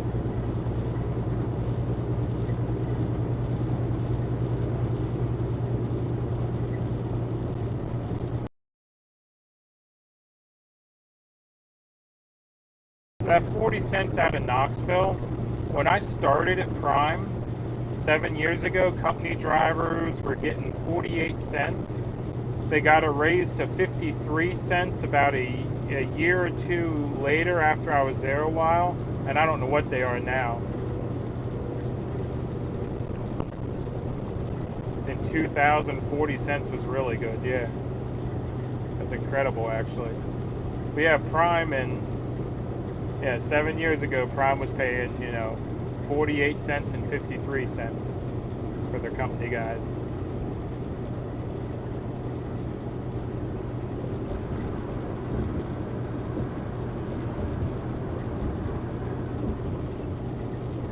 How much is gas we are? Winnipeg, it's $2.09 a liter, would be $8.36 a gallon.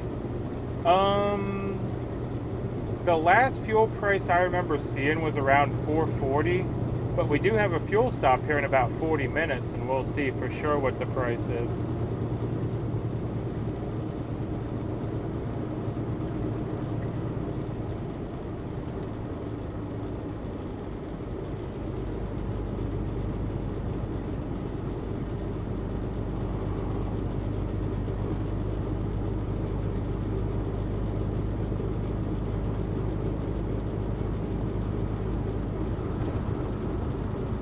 Just did an update. They had contaminated fuel. I don't know if that's good or bad. I mean, because it means that their new truck's not acting up already, but contaminated fuel can tear some stuff up.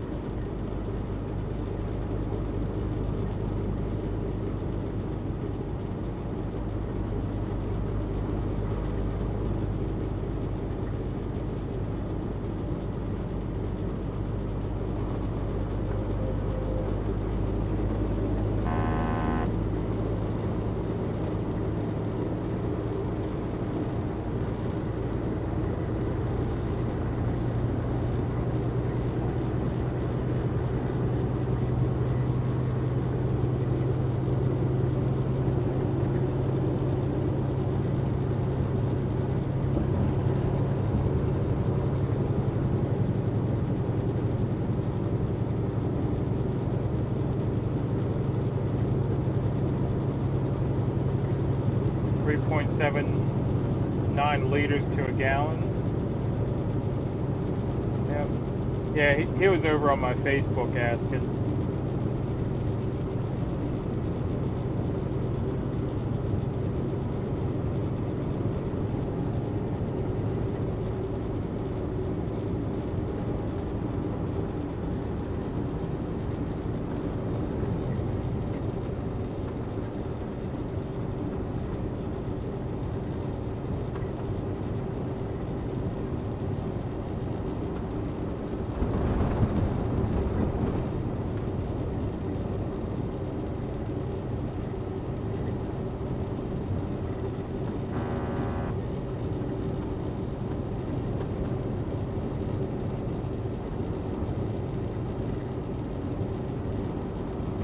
Crash 12 miles ahead, right lane closed. Oh, that's lovely.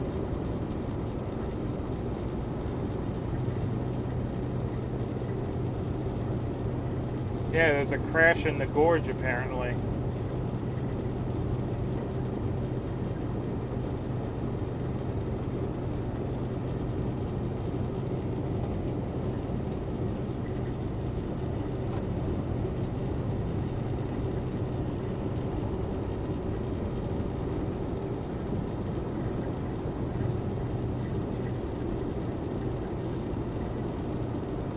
First time driving a loaded truck was out of Knoxville. 8,500 gallons of diesel. Local company was needing a driver. My friend called me and said, "You want to go to Knoxville to get a truck?" That's great.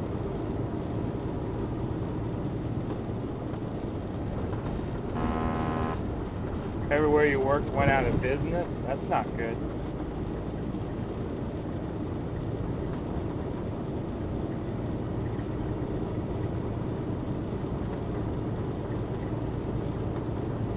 Not good. They're in Nashville for another night. Mrs. G said they'll eat their sorrows. Hey, Nashville's a place to be if you want to eat.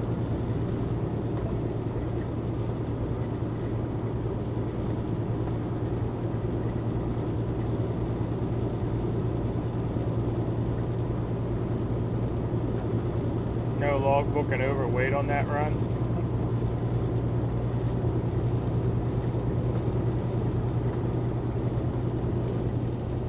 Yeah, I'm overweight on a lot of these glass runs, but oh well.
Hello, Mud Pig and Piglets. Well, hello.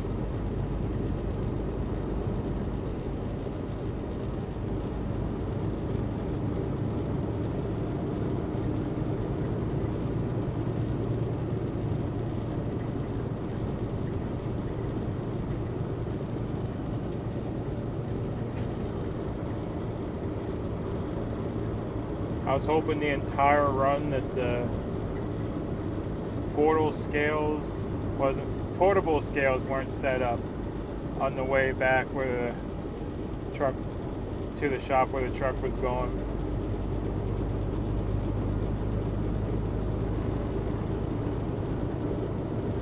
Yeah, portable scales will get you.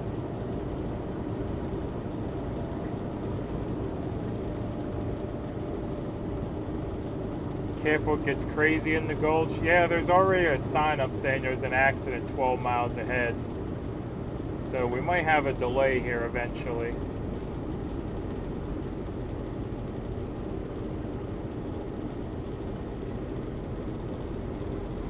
$10 from Mana, is it? M-A-U-N-A, Mana? Sorry, I don't know how to say your name there, but thank you so much.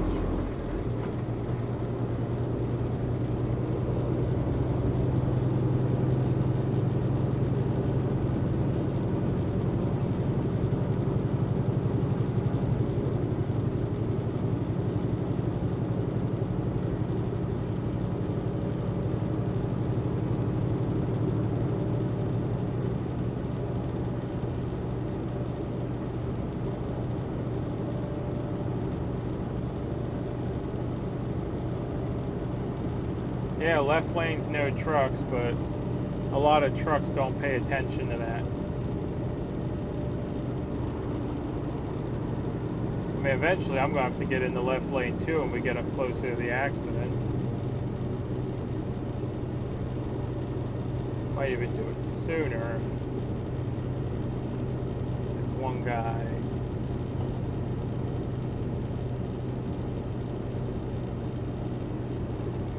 You said my name right. I met you in Brookville and we took a selfie with Blinks. Awesome. So you're one of my Pennsylvanians then. Or did you come in from out of state to meet us in Brookville?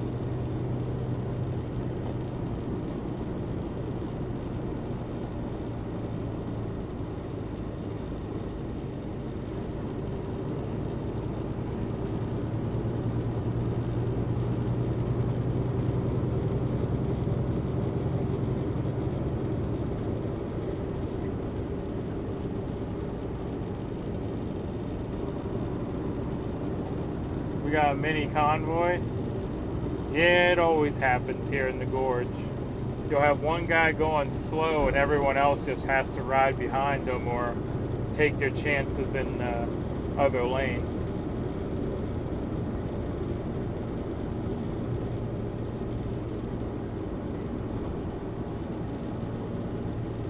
I'm in Pittsburgh and the G's were out next to us.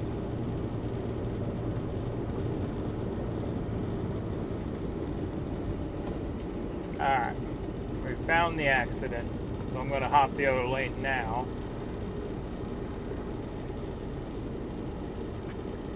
Because right lane's closed, so we need the left.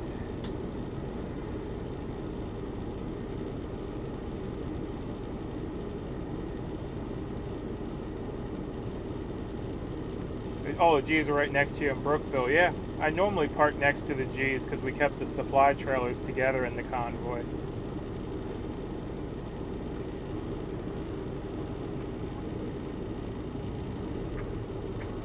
You wouldn't risk it? Well, the signs all say the right lane's closed due to an accident, so...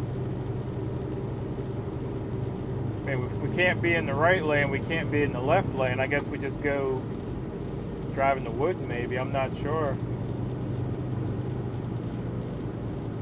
But yeah, I wouldn't risk it normally, but it was already posted back there, you know, right lane closed, accident ahead.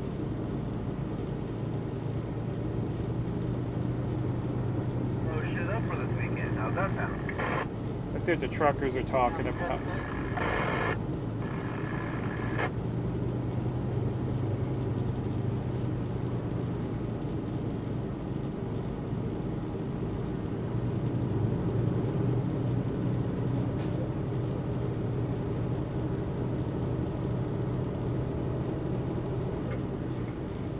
I saw a picture he took of Brian in his truck and saw the overview. It was nice. Was a nice kind man, Rip Bryant. Yeah, I went back and watched a little bit of that interview too. It made me sad. I really enjoyed talking to him.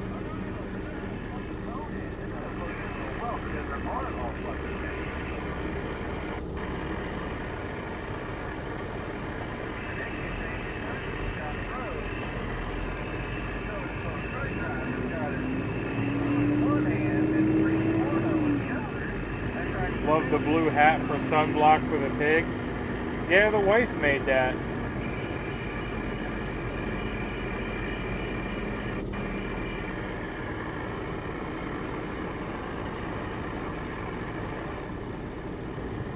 I still run a CB in my car for reasons like this.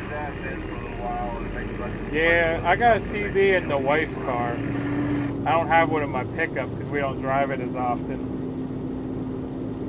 But the CB in the wife's car is just a portable, so you can't get out, you can just listen.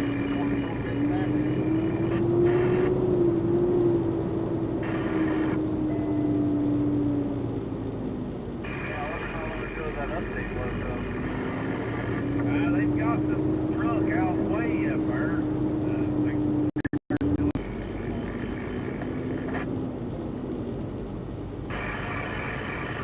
Yeah, I think it's turning. They run them Indians off through here. I think they turn this way. Would surprise me.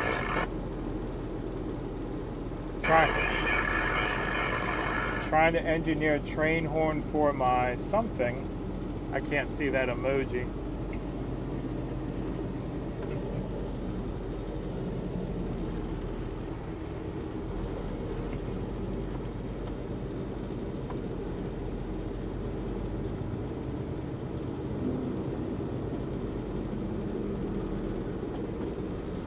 For your wheelchair, oh no. That'd be crazy.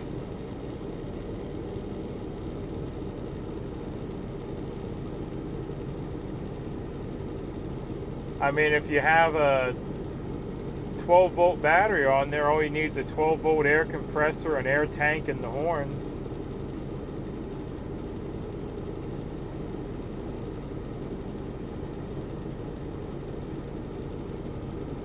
Although I think, didn't Eric do a video on how to make a drill into an air horn?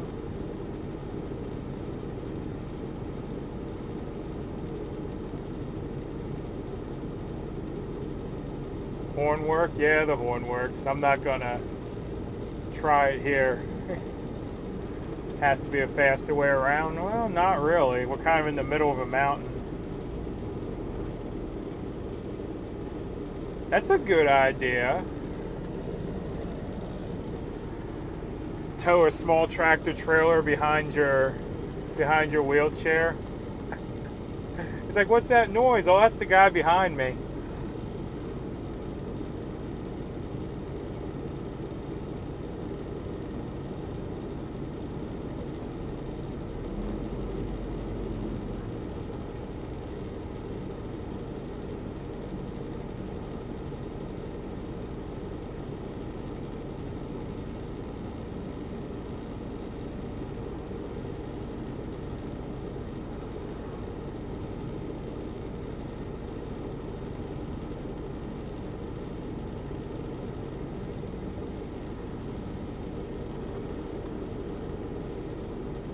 You have 2 trailers you've built?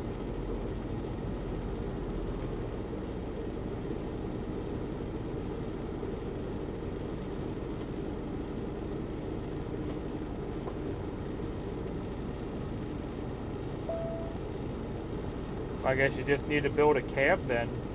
There you go. You got a little truck to tow behind you.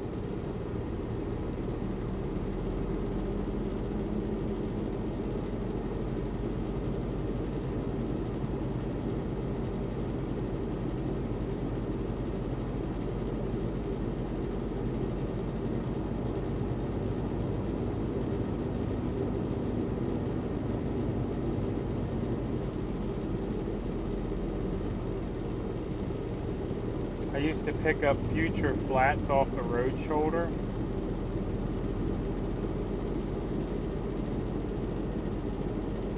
Future flats? You mean like road debris?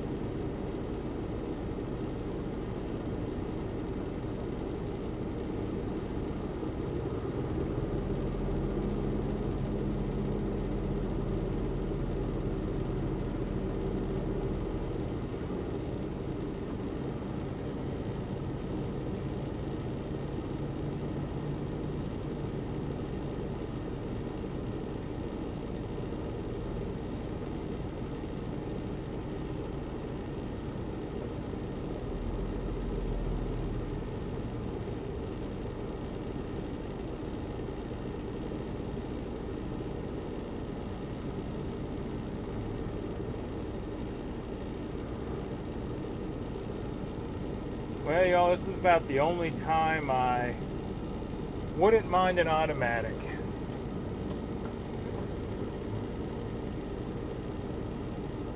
Getting you wouldn't believe some of the stuff you've picked up. You ever find a gold Rolex?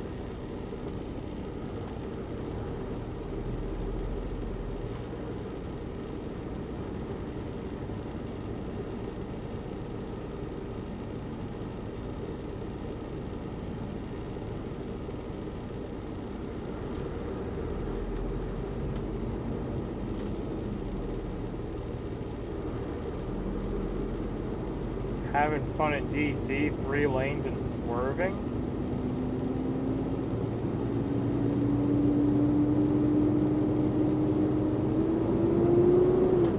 Found $5 twice.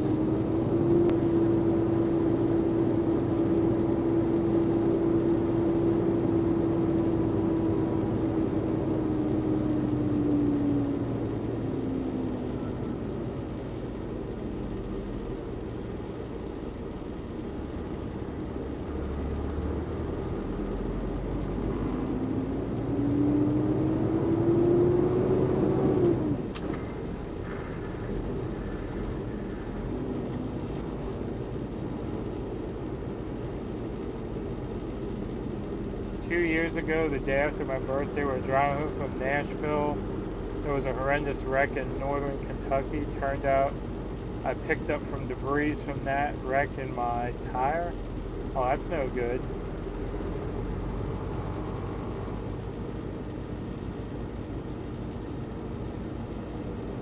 Yeah, I had a flat tire from a bird once.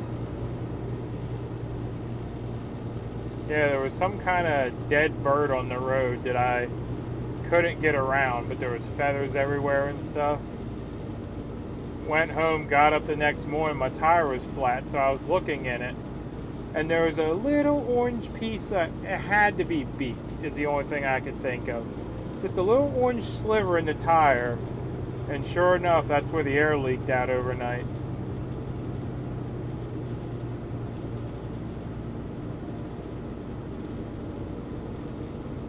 In 2011, after the tornadoes, couldn't avoid flats for the longest time. Yeah.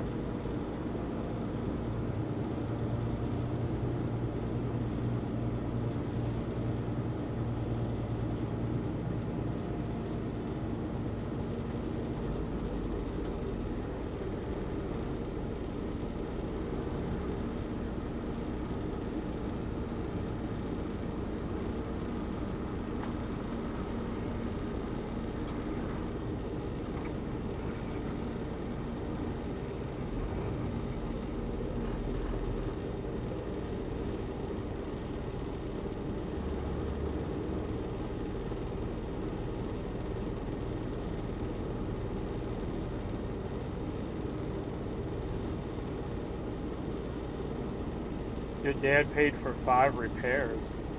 Sheesh.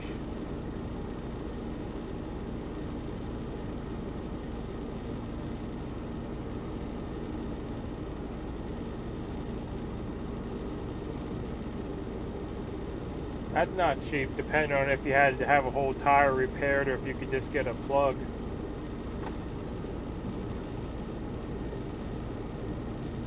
New home construction area, nails, nails, nails.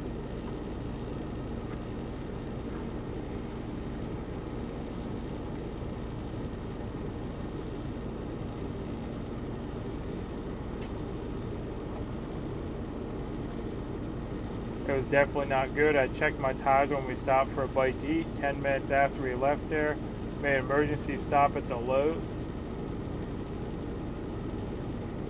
Well, at least the Lowe's would probably have a plug kit if it was pluggable. But yeah, that's no good.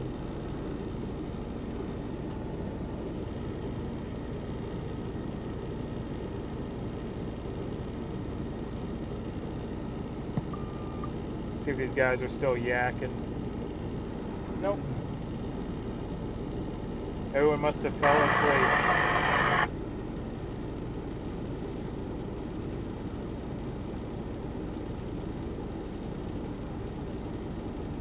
Picked up mud flaps, flat brackets, tools, bolts, car parts, and once a truck steering kingpin. How the heck do you lose a steering kingpin? That's impressive.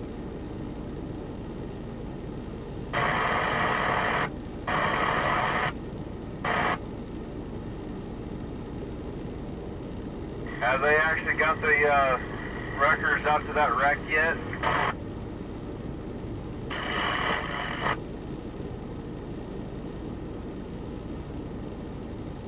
That won't be too much harm for that. That sucker cleared up.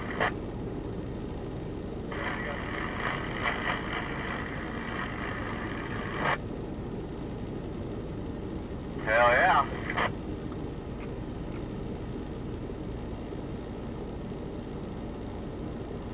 Trying to figure out what gear I can just idle in. Alright, hosses. Just to reiterate, our left lane is the one that is open. As far as least that's the last info that I got. Yeah, left lane's open right now.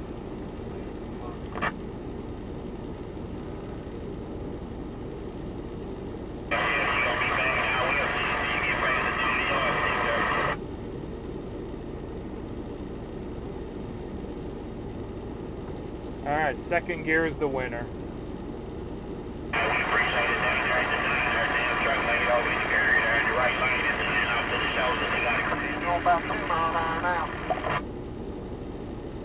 Rust belt was good for mufflers. Yeah, I'm literally sitting here in first gear at the moment. Sorry, guys.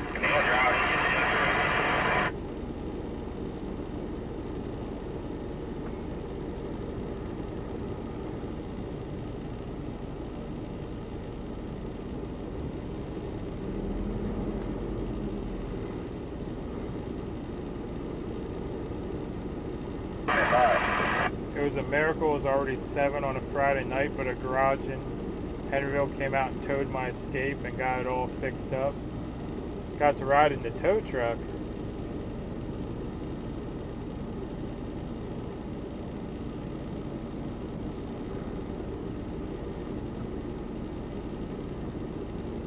Yeah, my trainer's truck back when I was at Prime broke down once, and yeah, I didn't want to get out of the sleeper, but they made me ride in the tow truck. I'm like, I'll just sleep in the truck while you tow it. They're like, we can't do that. I'm like, why do I want to be awake and in an uncomfortable tow truck? Just let me sleep. But yeah, they refused to tow it with me in the sleeper, so yeah, I had to ride in a tow truck once, but that was a heavy haul, and he had a 4-door, so it wasn't terrible. But would have much rather stayed in the bunk.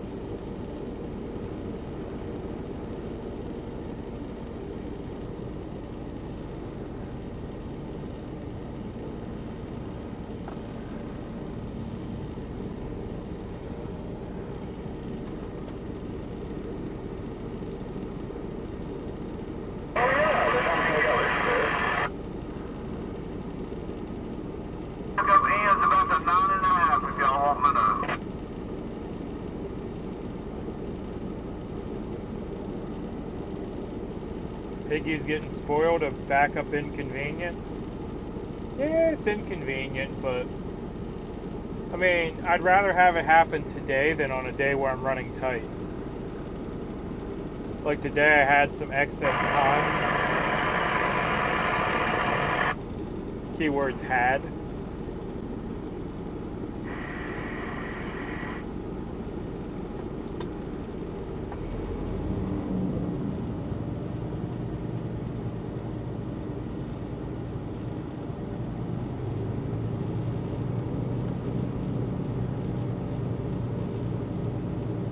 Broke down in Chase van, driver and 5 drivers called tow. They came out with a landau and loaded us up and strapped us down. So you guys rode in the van still on the back?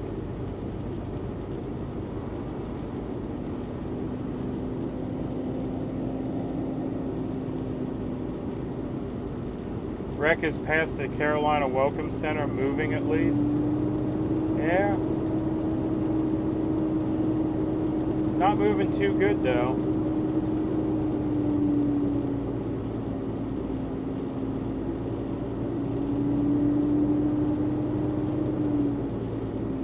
Yeah, it's moving a little bit. Just puttering along in second gear.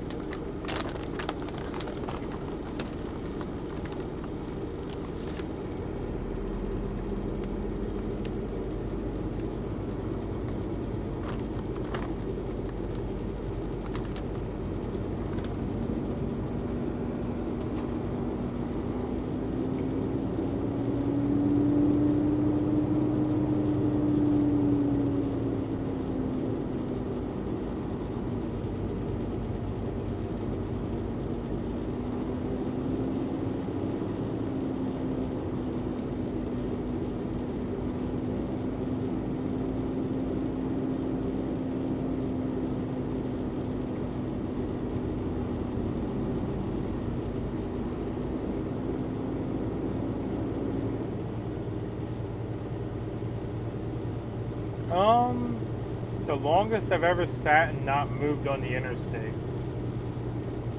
I don't know if I've ever timed one,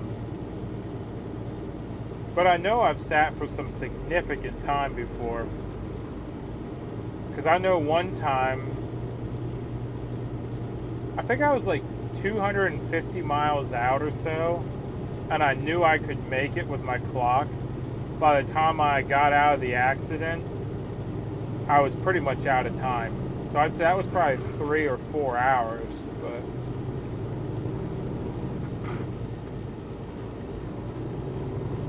yeah, that time there, all of us were out of our truck and talking to each other and everything. It was actually kind of fun because we were just all standing around the interstate, leaning on our trucks, having a chat.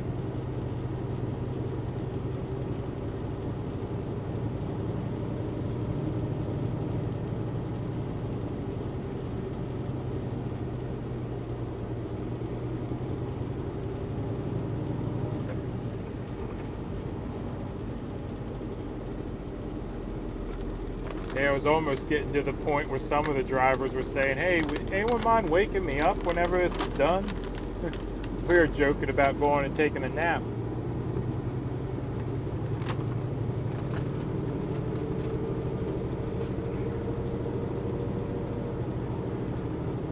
But yeah, I never actually timed it though.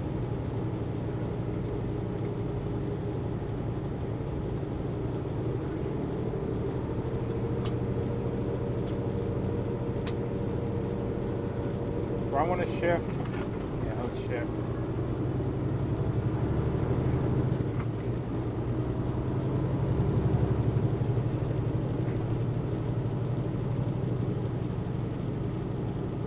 We midway yet? I mean, we're 29 miles away from the fuel stop, but I'm not sure. Oh yeah, we're only 93 miles away from the plant, so we're getting close.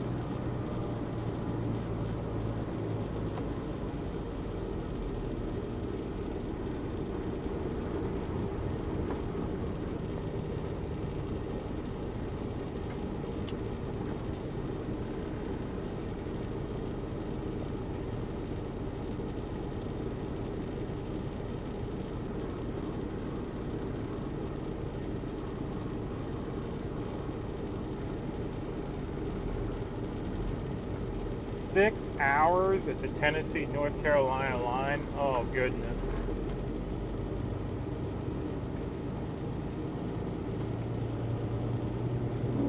At that point, I would have just parked it and went to sleep and, yeah.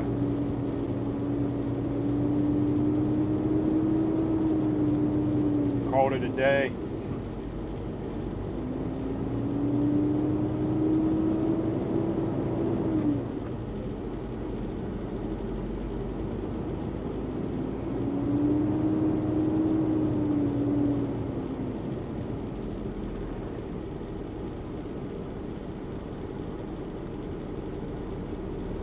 When the nearest McDonald's or nearest gas station or McDonald's is about a quarter mile away on a familiar route and you really need to go to the bathroom.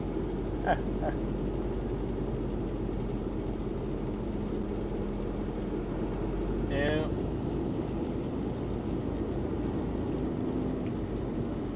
Yeah, it's when a trucker makes what people jokingly call trucker bombs.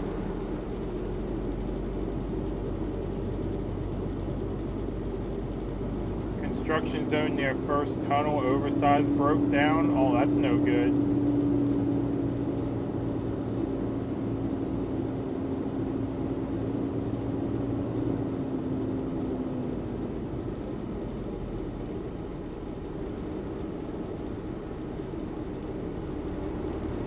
Fifth wheel check.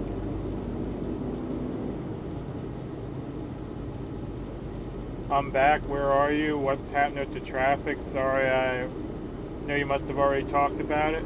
Apparently there was an accident with a lane closure up ahead, which is why we're riding the wrong lane of the gorge. Because they were saying that the left lane's getting through, so we slid over to the left lane. Even though left lane's supposed to be a no truck lane, but oh well. Whenever the right lane's closed, you gotta use what you got.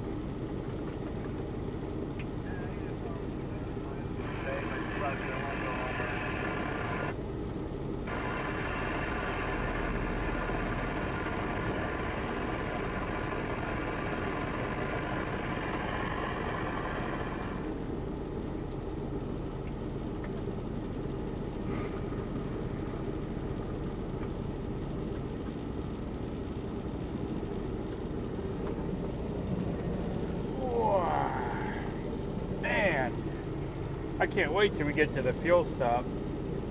Get out and stretch my legs, they're getting stiff.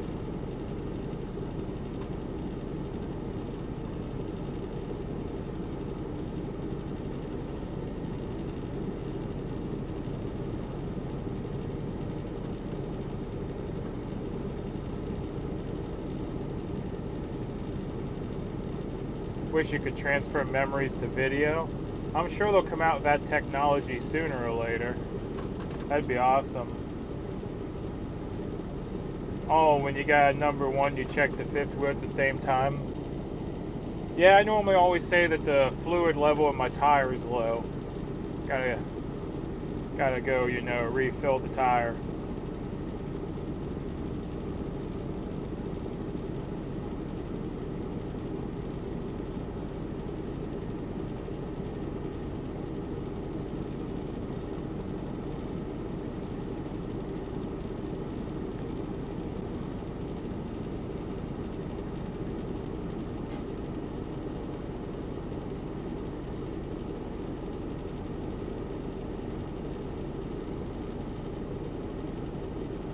Who needs an automatic when you can idle in second gear?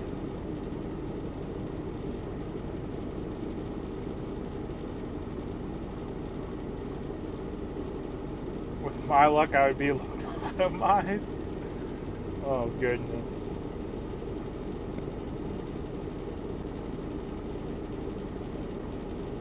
Can you see behind me? Not really.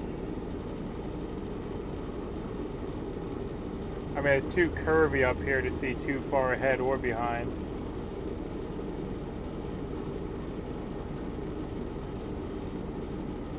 But I'm sure it's backing up good.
Just refueling the blinker fluid.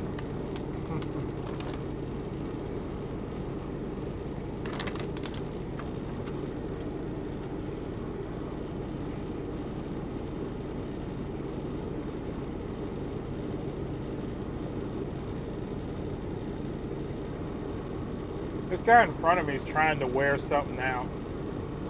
On the gas, on the brake, on the gas, on the brake. It's like you can tell it's not his truck. There are no pictures of the truck she drove? Oh, that's no good.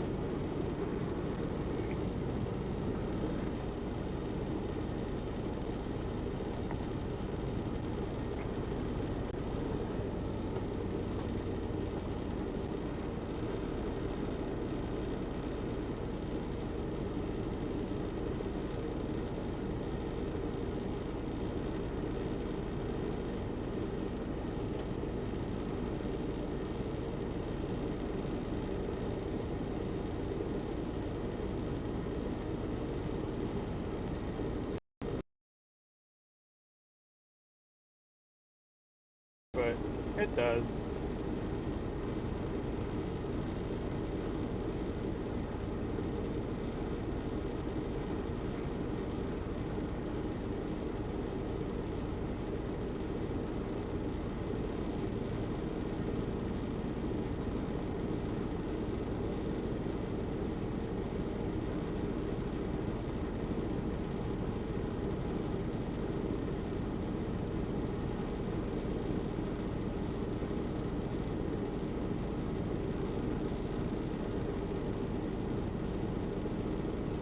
Tried to Google search. The only truck I can find is a model of a 9670, but I drove a 9700. Hi from Manitoba, Canada. Well, howdy. I can't even place the 9700 right now.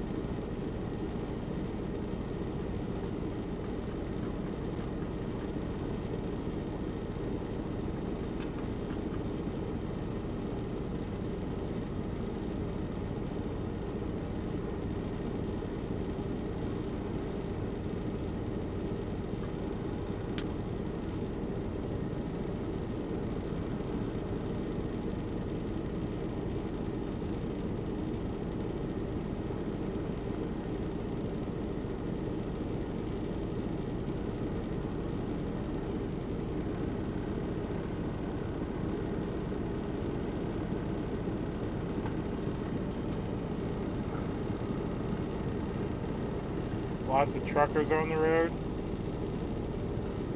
Yeah, just lots of us bound up in this accident.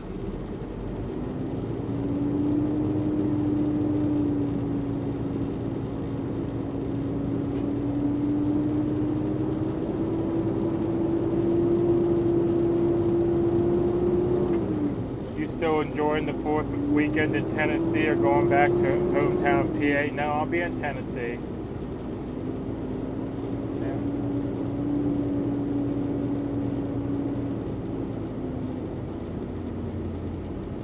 Yep, I'd like to go home for the 4th, but got to think about the finances.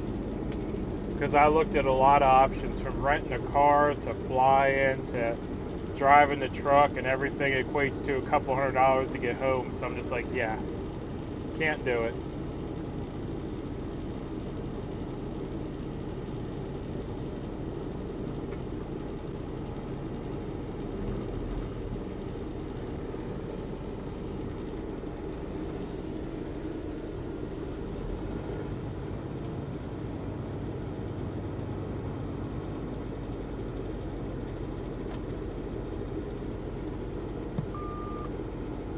Gotta be almost out of there.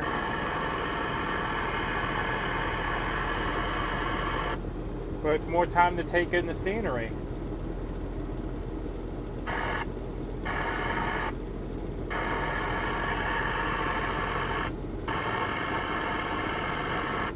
And no one's saying anything useful. Or anything at all, for that matter.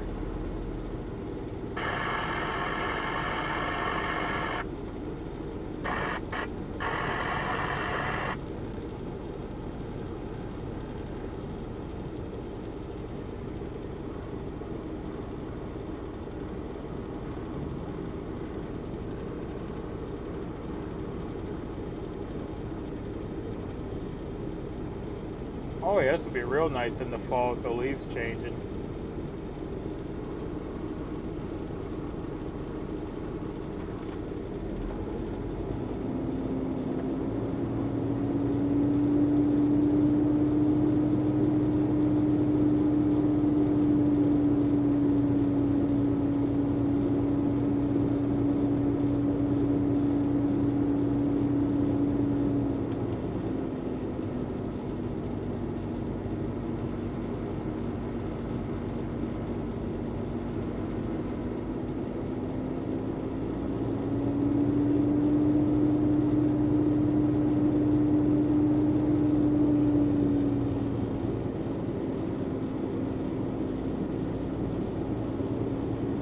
I don't know, we don't get this rolling soon. I might just pull over and take a nap or something, you know?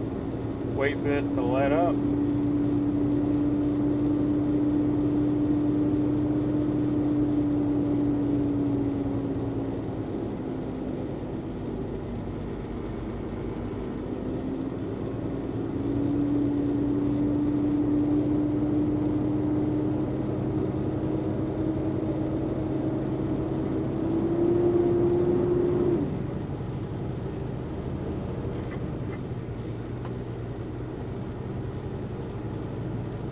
Have you seen the movie Black Dog?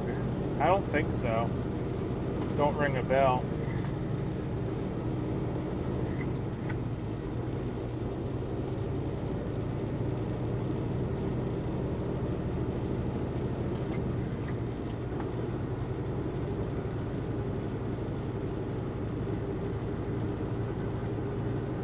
That's a line of semis? Yeah.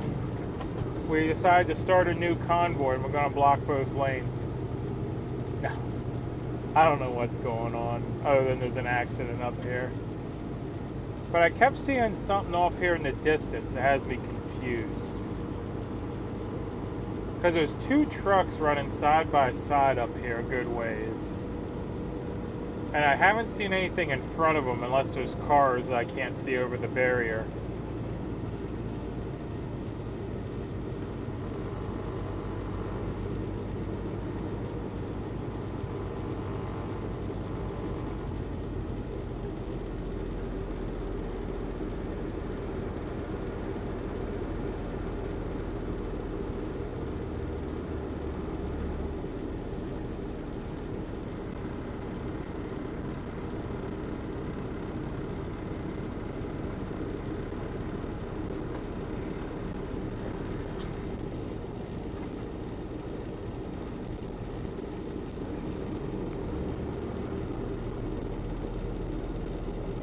Drives itself? I hope not.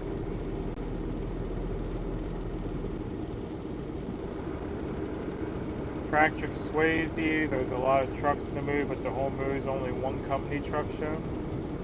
Huh.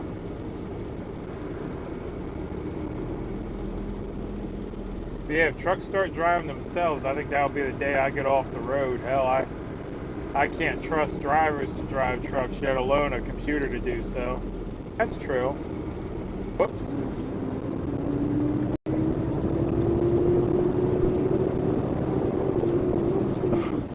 Did something open up, or why are we accelerating?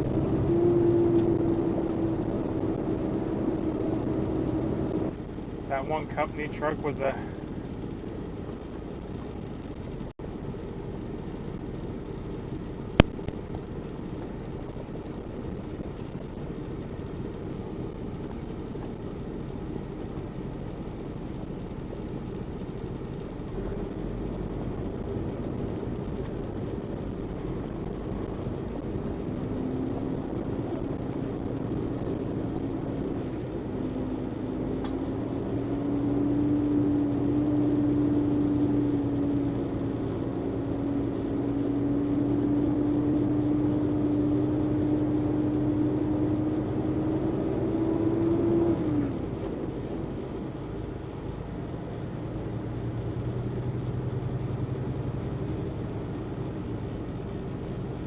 I don't even see anything worth talking about. There's just a bobtail sitting here, unless they have it mostly cleaned up.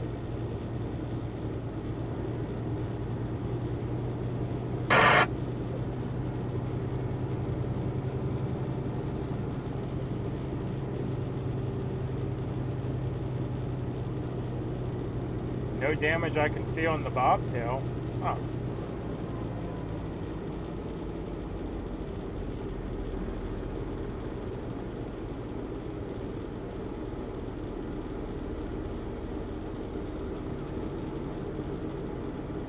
Black Mountain's the only place I come down when my brakes were pretty warm by the time I got to the bottom. Yeah. The only time I smoked brakes off in a semi was actually in Denver. It was in Denver, actually in town, not even up on the highway. But I had a light turn quick on me, and I had to get on the brakes hard coming down a big hill in town, and yeah. She was sitting there rolling smoke, stinking up the intersection. I'm like, yeah, that was a little spicy.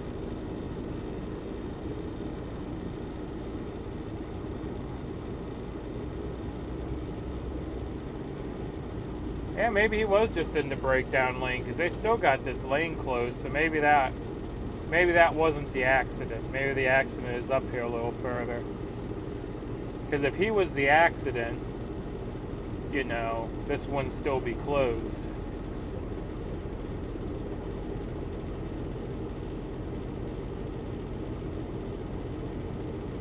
The fuel stops are faster now? That is true.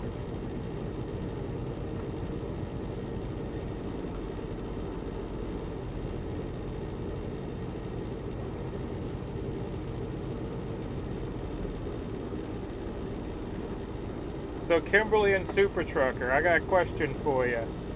Do you guys use the trailer brake and wear out the company's trailer brakes instead of your truck brakes?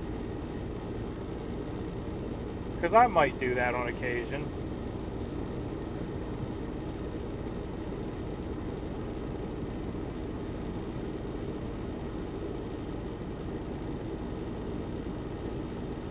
That'll leave you with a sinking feeling in your stomach stopping.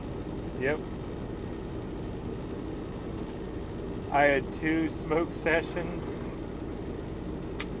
The 13% with no Jake and 1 empty coming off a Mont Eagle.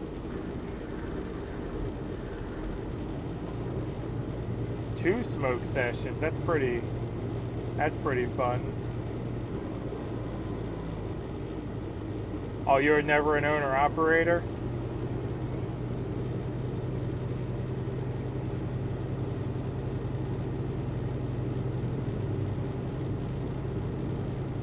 You've been known to do that when possible, the trailer brakes? Yep. Yeah, why wear out my brakes? I got brakes on the trailer. Uh-oh, we got the crane out. This ain't good.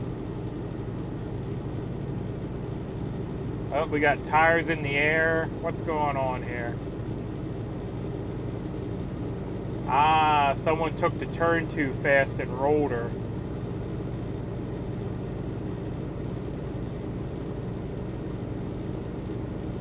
There's a whole semi down over there in the ditch. Flatbed. Yeah, that's what the problem is. Someone got in a hurry and cost everyone else time, pretty much.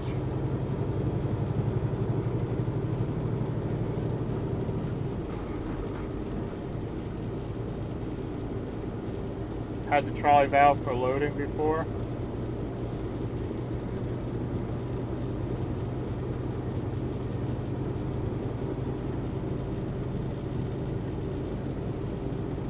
I don't know how much of that y'all could see, but yeah, he was completely on his lid. That'll be a long time cleaning him up.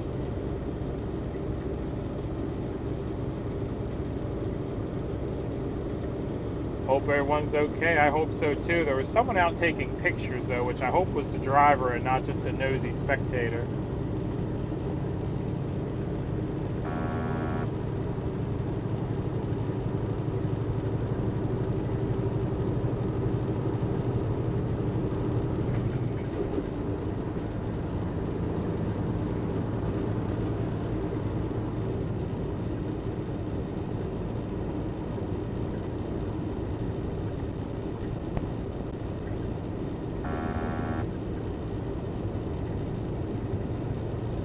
Yep, that's just an example why you need to respect the highway, you know.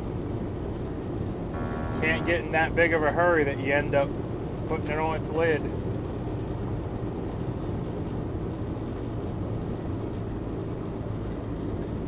That'll cost a few bucks to clean up, yeah. A few bucks more, put that truck back together probably.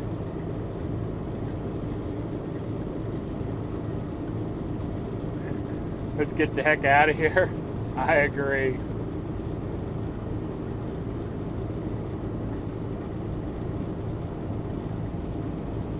Used to holler at me for going slower, hammer down, hammer down. That's what happens when you don't behave on the highway. Yep, that's for sure. Did I hear Bryant and Tracy passed? Yes, I did, unfortunately.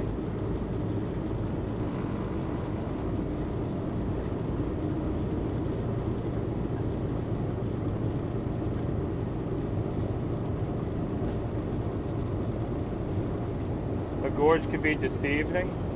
Yeah, I mean, I've came in a little warm to a few corners before loaded. It'll catch you by surprise every now and then. Feel the truck start to lean a little bit and you're like, oh yeah, let's not do that one again.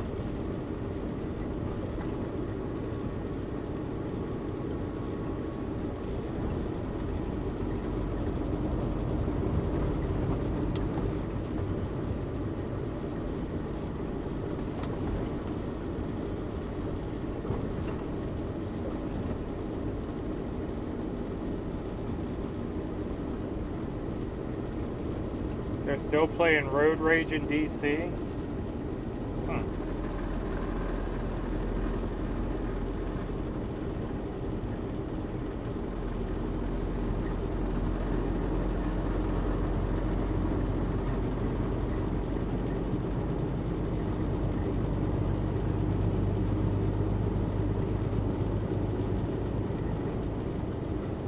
Especially westbound loaded with newsprint.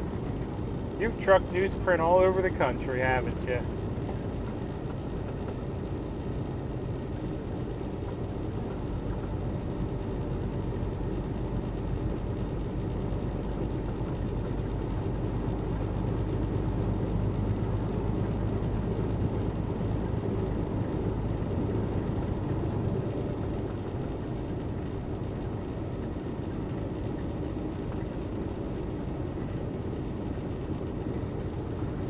Here's the clip of the rolled over funny, semi-funny. We were just talking about stopping.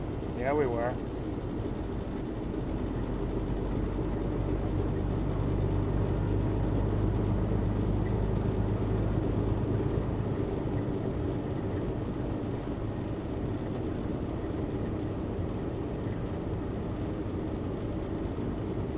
I feel bad for Trucker G down for bad fuel. Yeah, it happens though. I mean, if you're lucky, you just clog up a fuel filter. If you're unlucky, it really fouls everything up.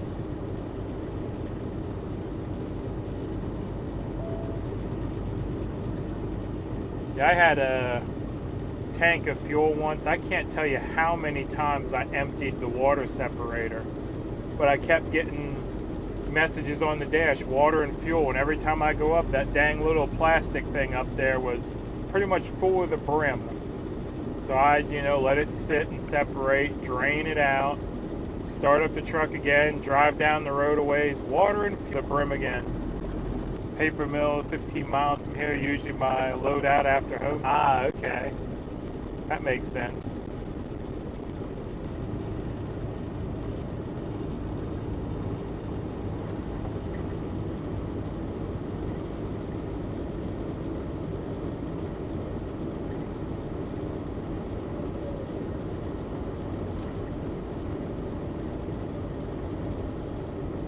Yeah, I'll have to check the clip out later. See what it looked like from y'all's angle.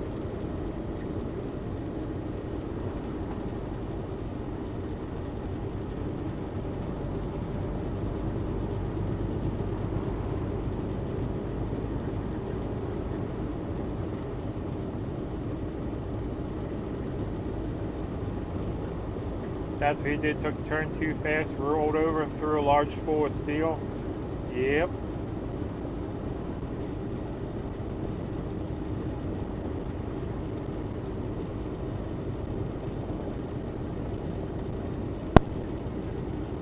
Yeah, those spools and stuff, it's not like hauling, iron or something where it's real low and your center of gravity is right down on the trailer. You gotta remember they bring your center of gravity up a little bit. It doesn't make you incredibly top heavy, but it does make you a little more likely to roller.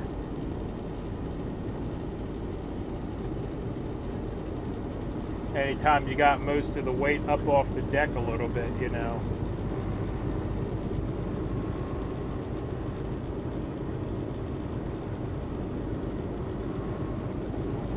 Big plant processing Food City in Kingsport used to be a paper mill, but under several names, the last being Domter? Convoy 3 wide, exciting.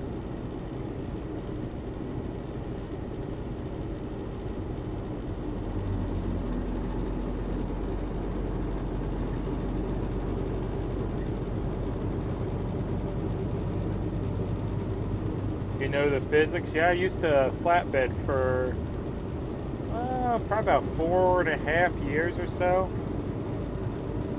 Yeah, depending on what you got on the skateboard, she'll ride differently. And plus I had an old timer train me, so he made very sure that I knew what I was doing.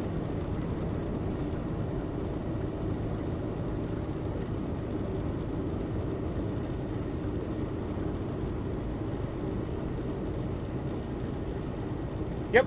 At one time I drove a tour bus. It was one of my first jobs. I actually had a CDL back when I went to college and probably 21, 22. Yep, used to drive tour bus up to New York, down to Virginia Beach, out to Atlantic City. Yep.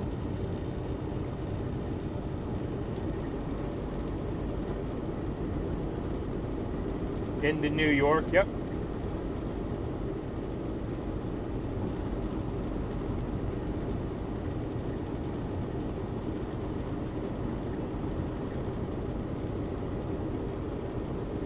Now that's awesome. Even in ATS, the different loads have different physics. That is surprising. Flatbeding would be interesting and tricky. It's interesting. It's not very tricky.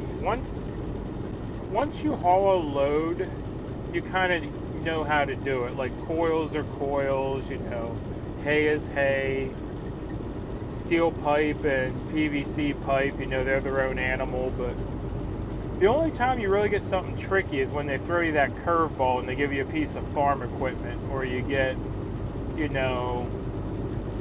one time I went to an old, I don't even know what kind of plant it was, but they're decommissioning this plant, and they just put a whole slew of random machinery on me. I've never used so many straps and edge protectors on a load, but it's like everything had sharp corners or was oddly shaped, and it's just like you gotta look at it and go, okay, where's the weight and how do I strap this so it don't fly off? But most things are pretty self-explanatory.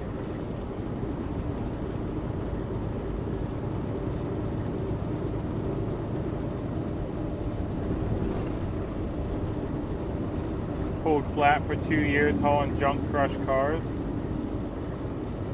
Yeah, I never liked following the guys running crushed cars, because you'll see those great big, I don't even know what the term for them is, the great big trailers where they put the cars down inside.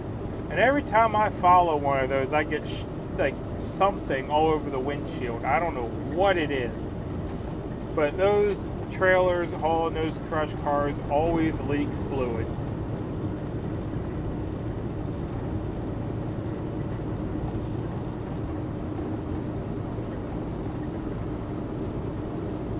I worked a hay truck as a team. It was hard work.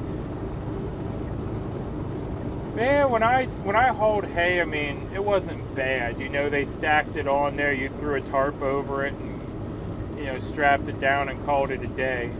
Now, I'll tell you what is hard work is a hay wagon on a farm. Because when that baler kicks that bale out, it's going to throw it into the wagon. You got to grab it and stack it in the back. Otherwise, you're not going to get that wagon full. Everything's just going to hold up behind the baler. Unless you're going to let them lay in the field. But we collected them up in the wagon and then stacked them later. Yeah, that's hard work.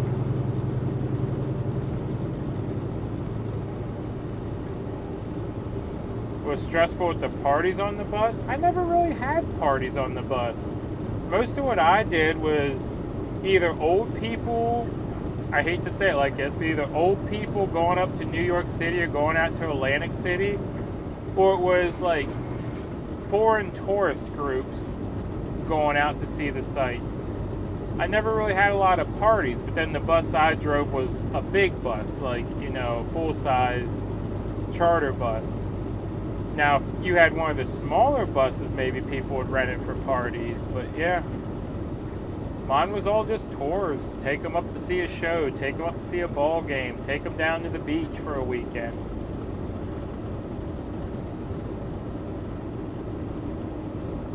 Oil probably we crushed with front loader and loaded on the flat and chain. Yeah, it could be oil.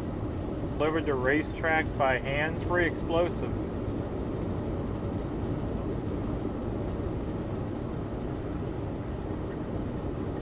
Yeah, even just stacking them in the wagon was hard work.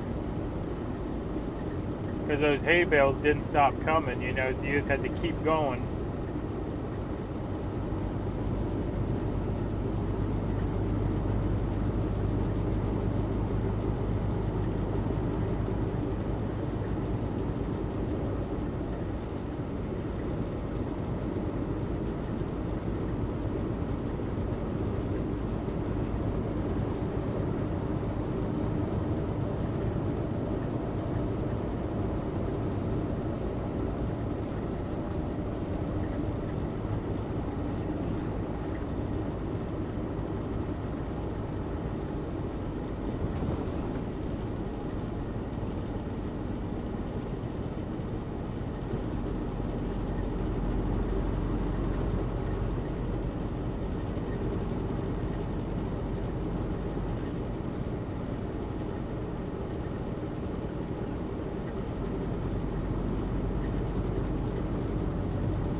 Hi, oh, hey, Juniper.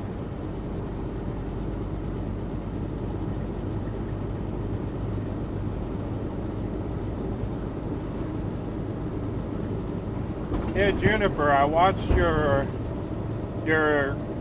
seat reappear.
I could say it puts a kink in my curly tail, right?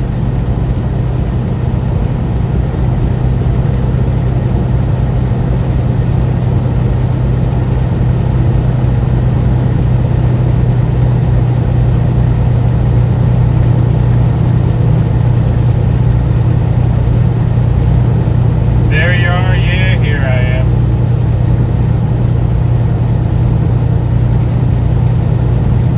Yeah, I was also saying I never knew you could smoke on a charcoal grill like that. I think it was your recent one that was like 30 minutes long. Didn't get to see the final product. Looked good in the process.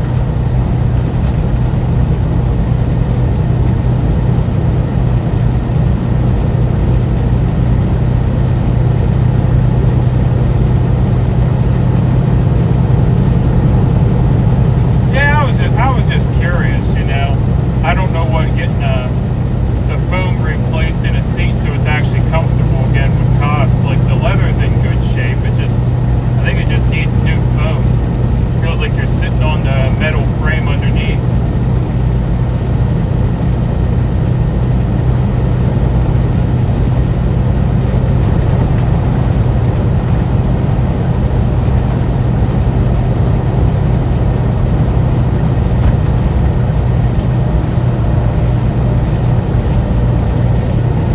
Trucker on TikTok right on the Weber kettles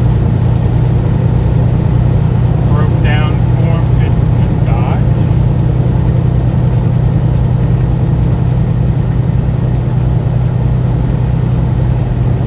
Oh no, I'm talking about my semi, my Pete.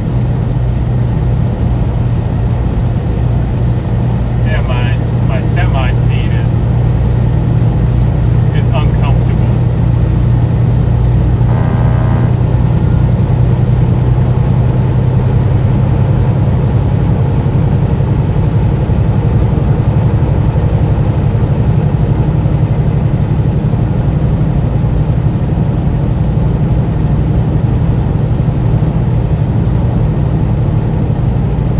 Flat seat is the #1 reason you ask for a new truck every 3 years.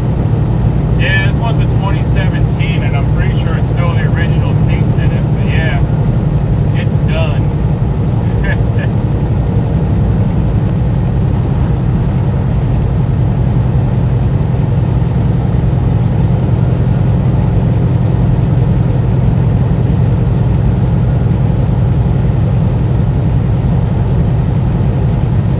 No iron butt. No, I don't got an iron butt.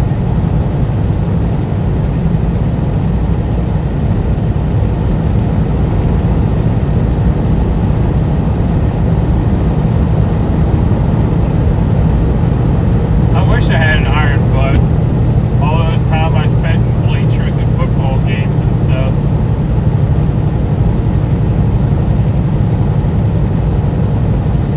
In 1 3/4 miles, take exit 435 on the right to Tennessee 32 North, then keep right.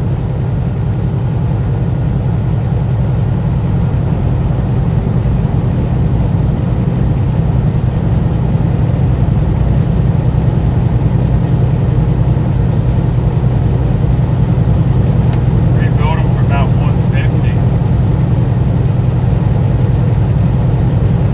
That's not bad at all.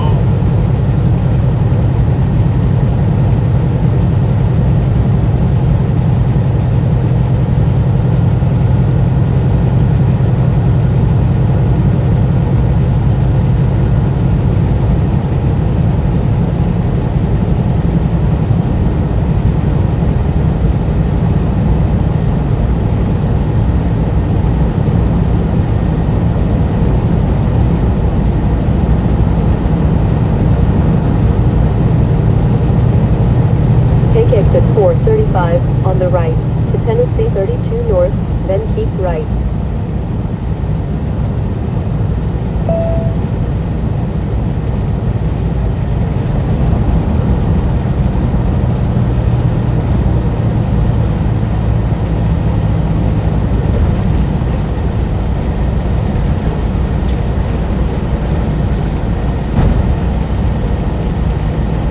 right to Tennessee 32 North, then take the first right.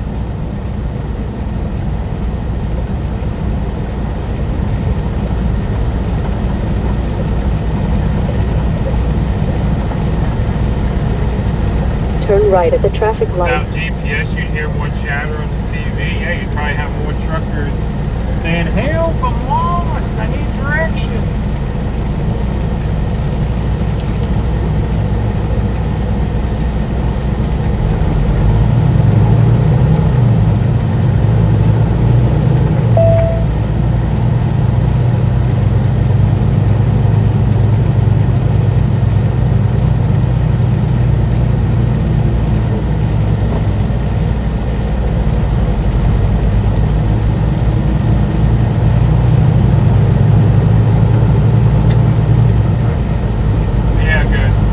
Arriving at 910 Cosby Highway on the right. I guess you weren't there when we were saving, or not saving, when we were sharing his channel the other day. Please drive to Which I highlighted didn't know route. Juniper was a he either. Until I started watching the channel and I'm like, man, this barbecue looks good. Buffering real spotty on audio. Alright, well we're pulling into the fuel stop here.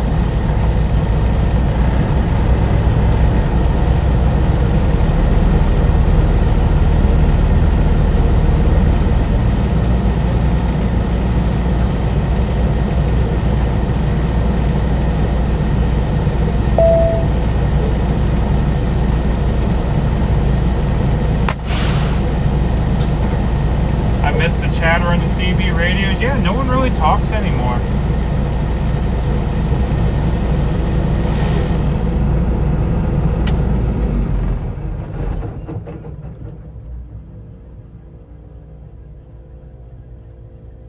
Weigels, that's where Just Trucking stops on his paper loads. Yeah, it's the cheapest fuel in the area. I mean, you can't beat it. I mean, I don't know. I'll tell you here in a minute what it is because I want to check it today just to be sure.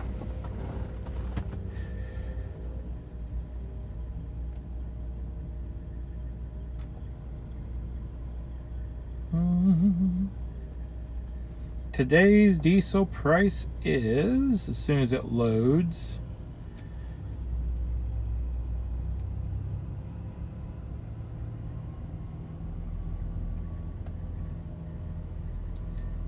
if it loads, maybe it'll load.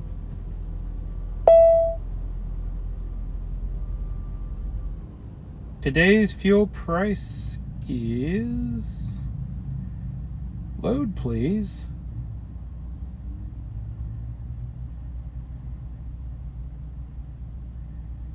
$4.68. That's not bad.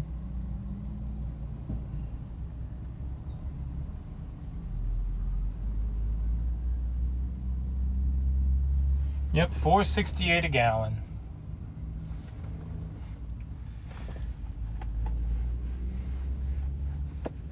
All right, but I'll be right back. Gonna go fill her up.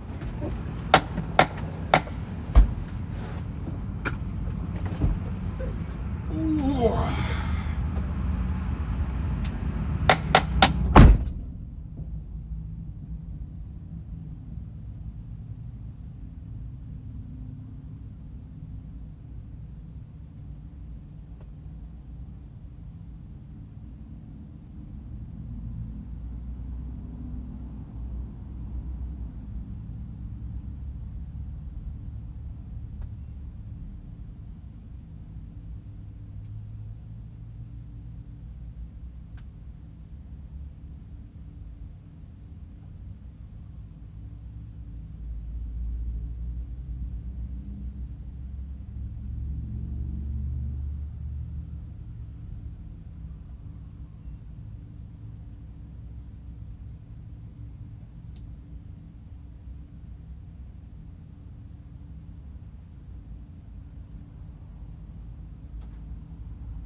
All right, we're back. Look at that. Almost $1,100 for freaking fuel.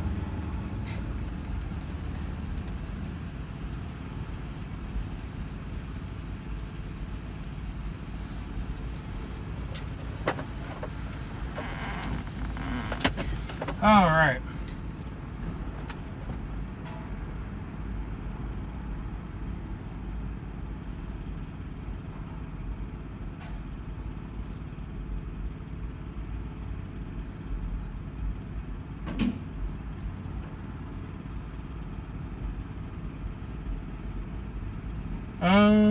Juniper, yeah, if you're with Grey Wolf when he reaches DC, we might be able to get something done. Or looking for a good shop will work. Yeah, whatever works for you.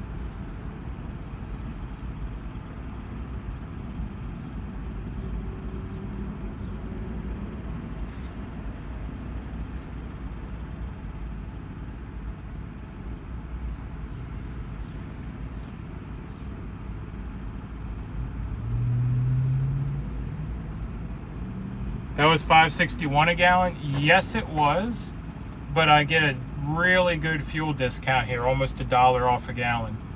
But anyway, I'm going to be right back. I'm going to run into the store here, wash my hands, grab a drink quick, and I'll be back with y'all again.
Let's get back on the road.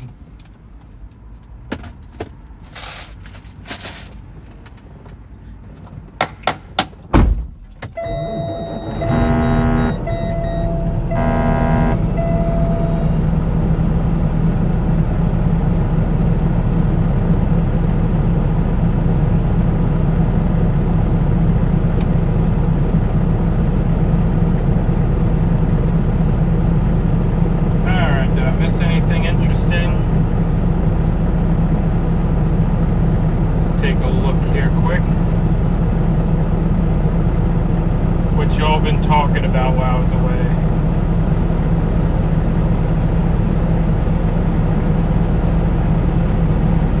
Maybe I won't take a look.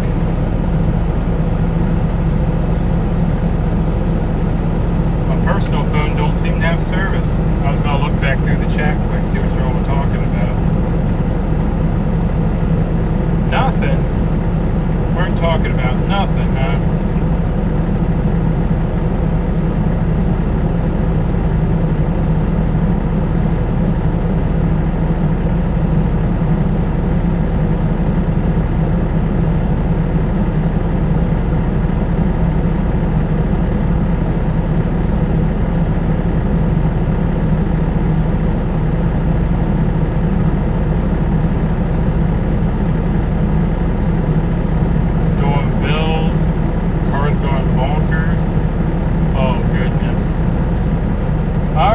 Get back to the barn.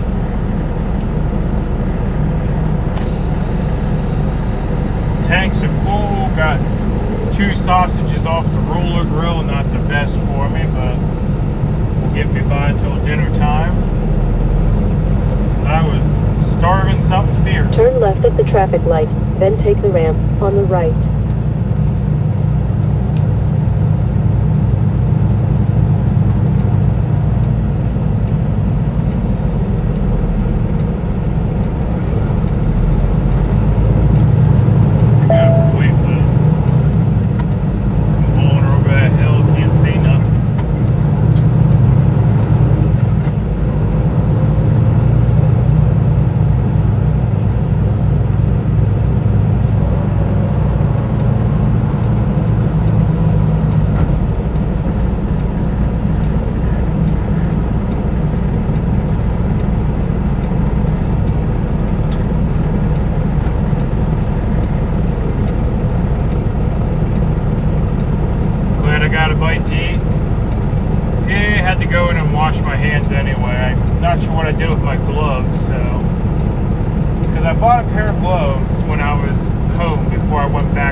On the right to I-40 west toward Knoxville.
yeah, Texas Girl, when was that? About 2 or 3 weeks ago when I was on the panel, we were talking about it. I'm glad to see there's finally a design done for it.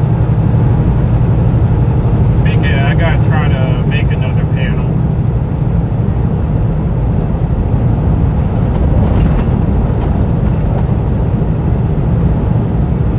I know you texted me last week, and yet again, sleep ended up winning that fight. But I gotta remember to take a nap in the afternoon so I can make the panel.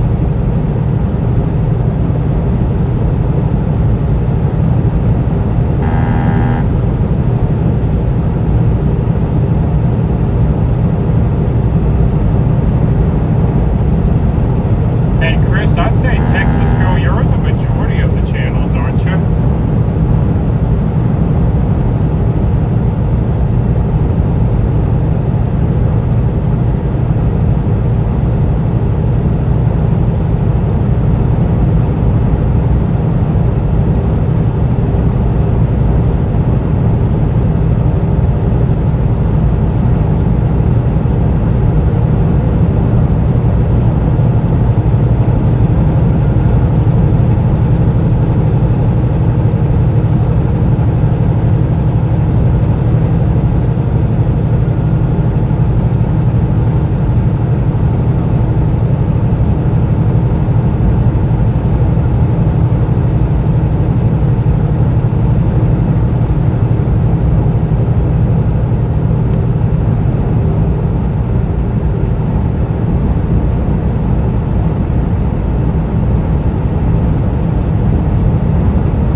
miles, take exit 421 on the right to I-81 North.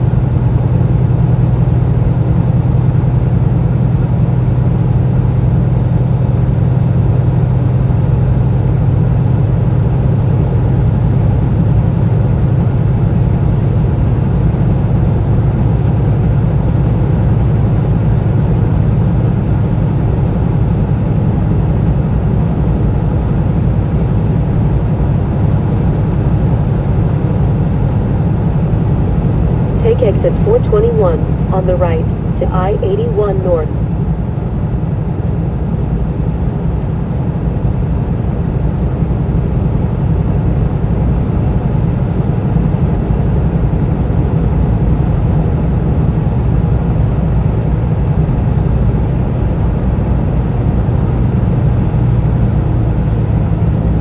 What?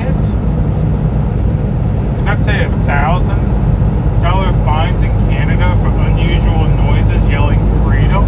Oh, goodness.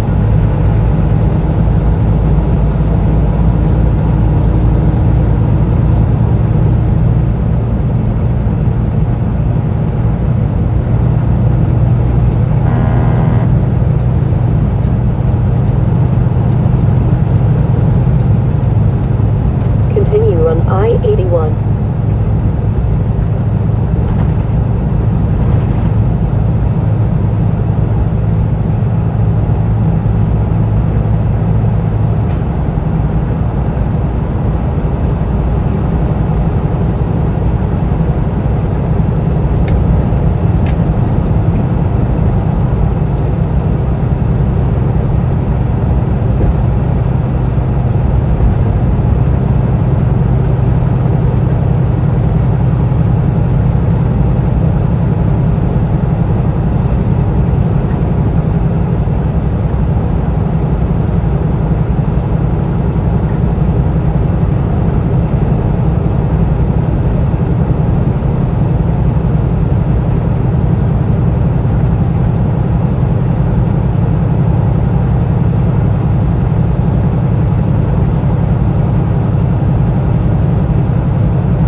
get up that way.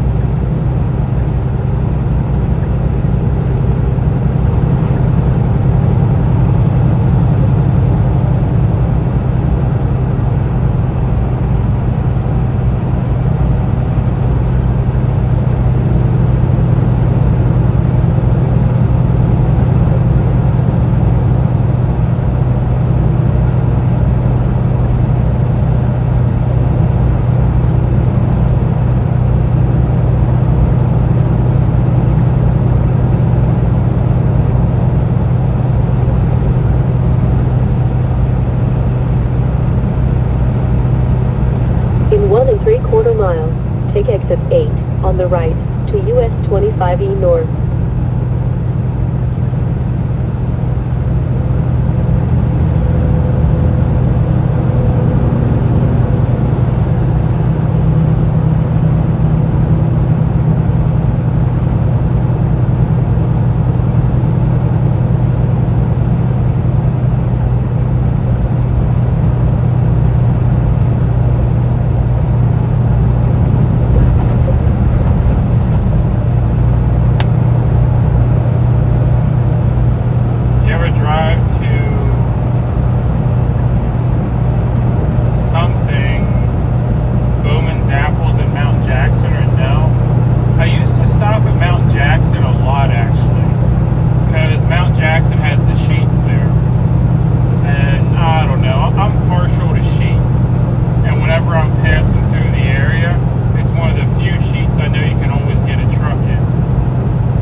Take exit 8 on the right to US 25E North. Some Sheets coffee and, maybe a salad or something. Because I really do like Sheets Italian salad where they put the Italian meats and stuff in it.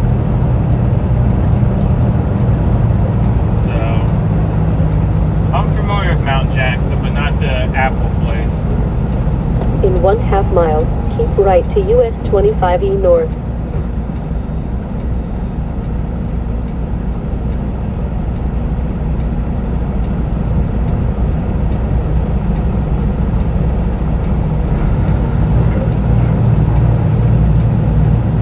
Holy cow, everyone's getting on 25E.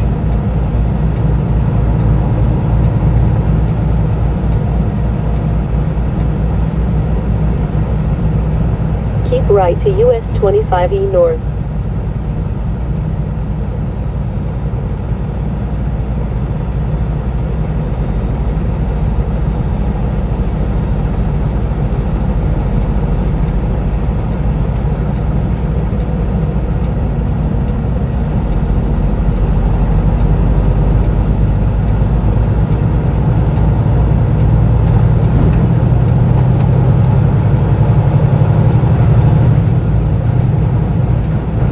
Continue on US 25E.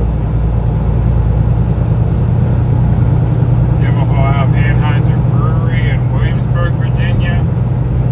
Not Virginia. I've done Sam Adams out of Pennsylvania. I've done Budweiser out of northern Pennsylvania, but never Virginia. I actually never really did much freight at all out of Virginia. I'm trying to think what I have done out of Virginia. I've done freight into and out of Norfolk when I was doing my military contracts. That's Virginia. And that's pretty much it, actually.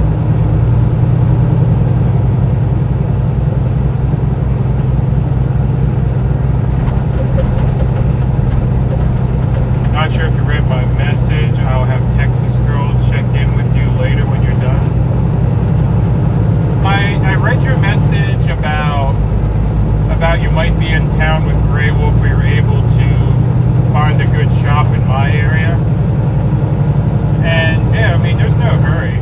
So I mean, if you're coming in with Grey Wolf, or if we can find a shop. I mean, it's not something that needs done desperately. It's one of those things on my list that, man, it would be nice. But right now, I'm actually in the Bristol, Tennessee area. So,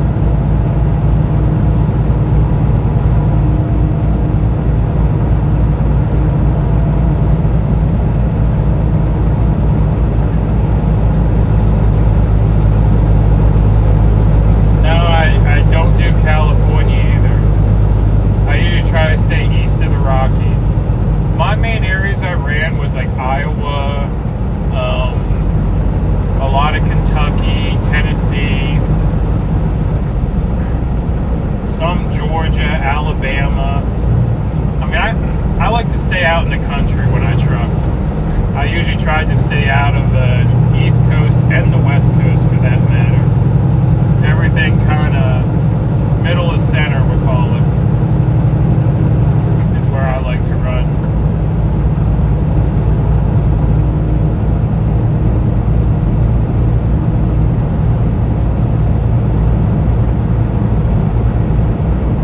Just much less stress driving in those areas of the country, we'll put it that way.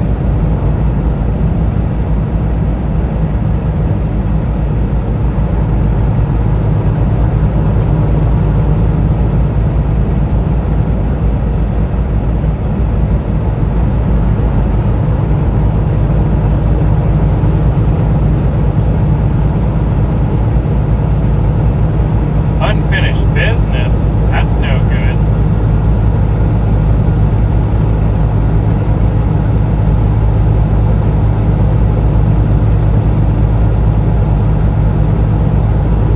Right, I hear you, no worries, we can always figure it out down the road.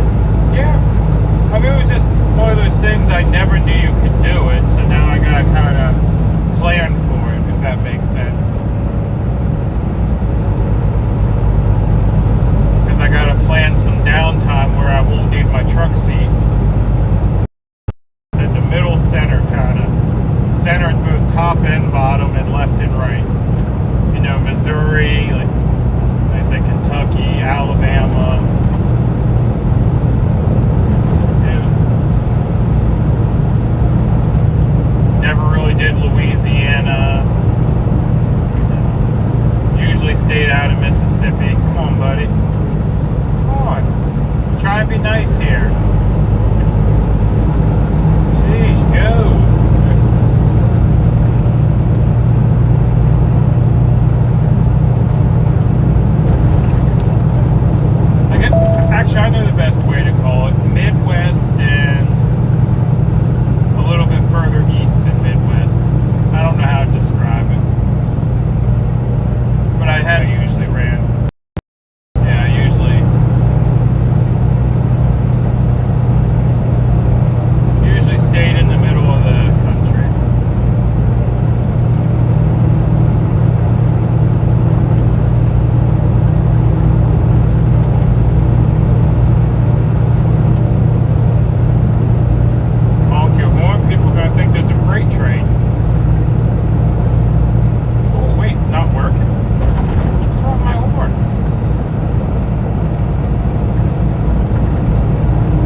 Lake is massive.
on the right, to US 11W north toward Rogersville.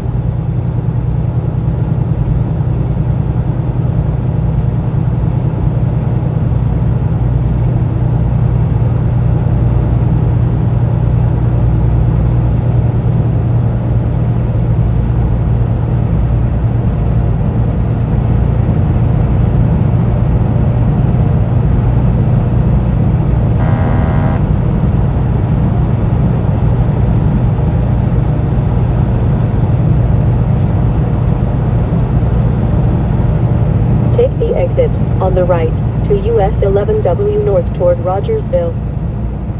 It's a big reservoir with lots of fingers.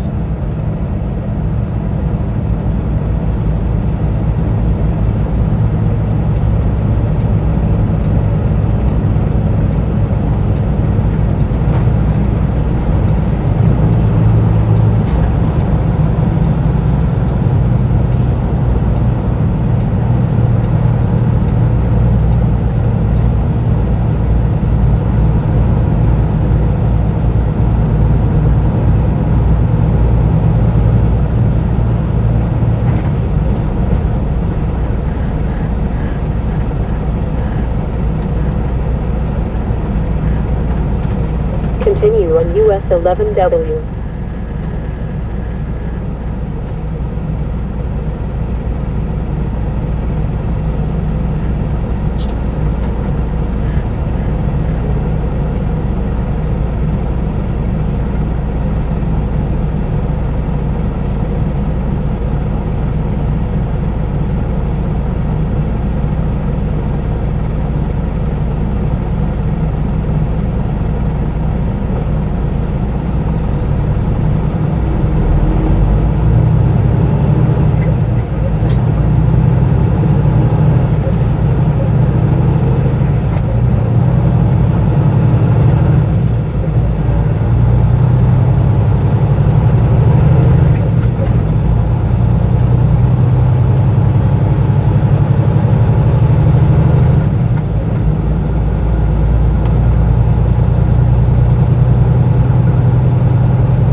I'd want a kayak across it. I think I'd want something with a motor on it.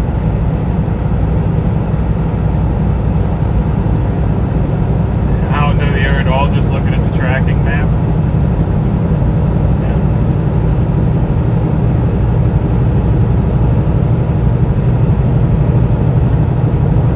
Well, that's what the tracking map's there for. That way you guys can follow along.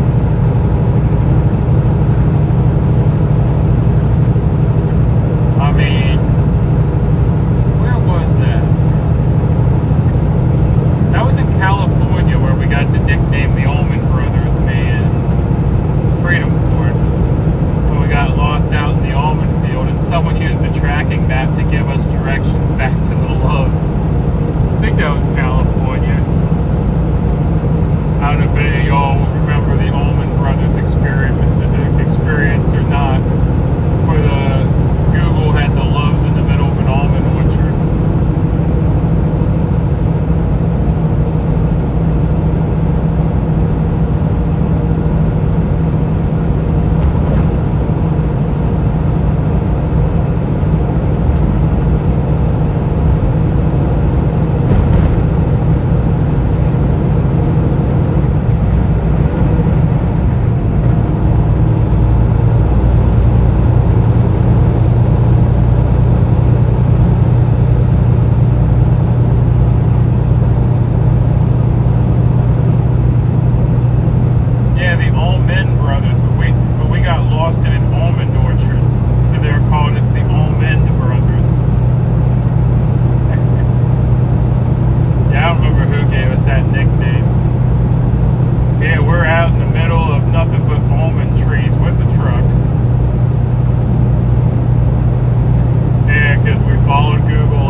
the nice roads.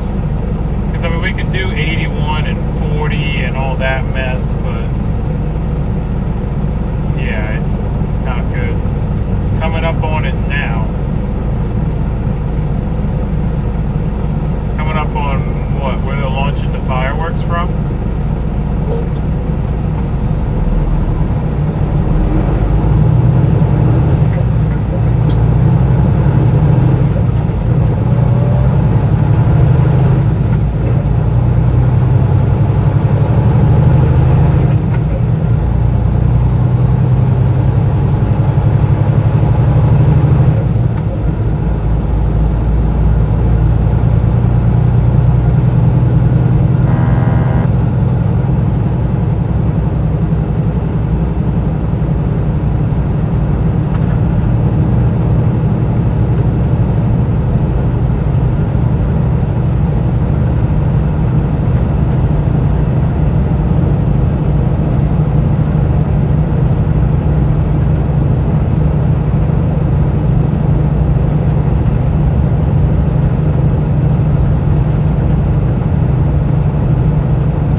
guess there is kind of like a dirt path there.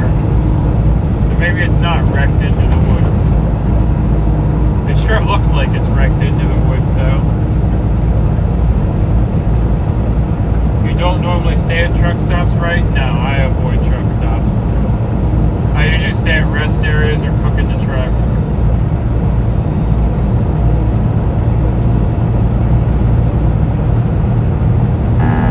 Finished the rest of your sausages last night? Well, leftovers for dinner tonight? No, I made... What did I make last night? Was last night pork chops? I can't remember.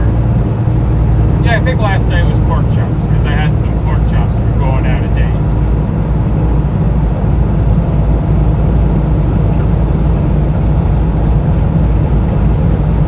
Yeah, you should be right around this corner, I think. Is it this corner?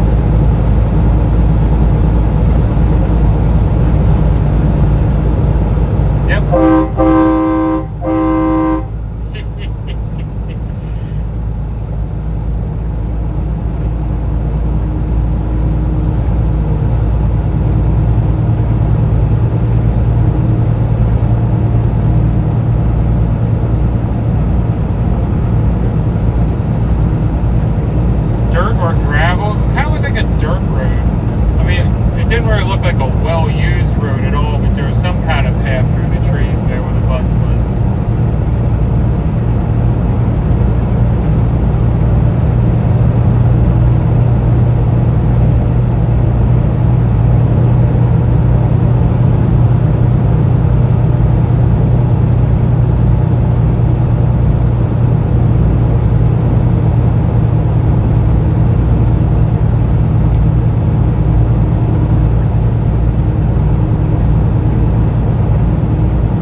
In 1.25 miles, keep right to AFG Road.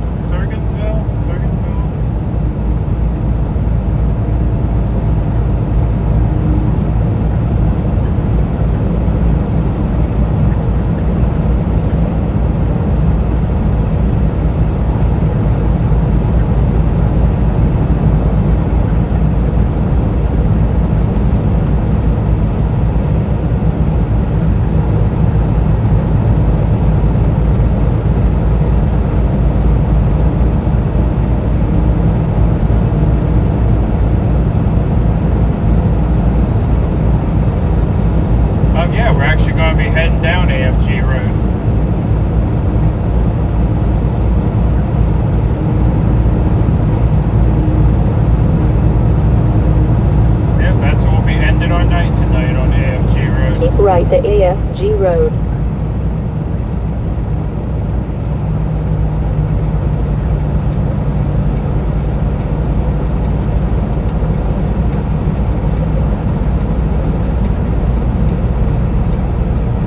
Sir Goings, okay.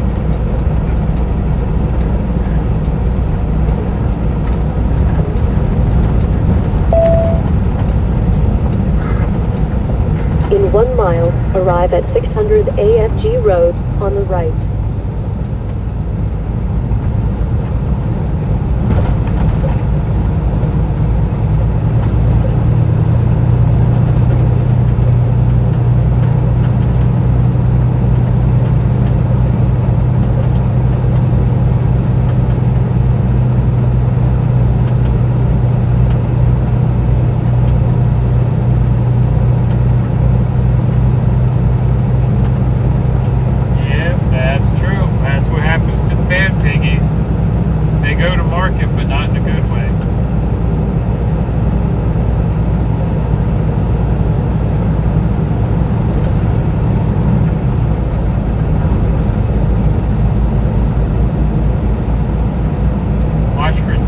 Yeah, I saw one here last night. In 1/2 I mile, used to work arrive in at the shipping 600 office back AFG in the Road on the 90s. right. I was in traffic control before I left in 93.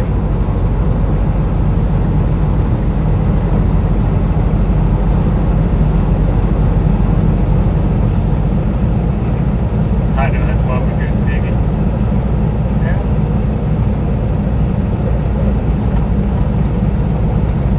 Well, we made it back in one piece.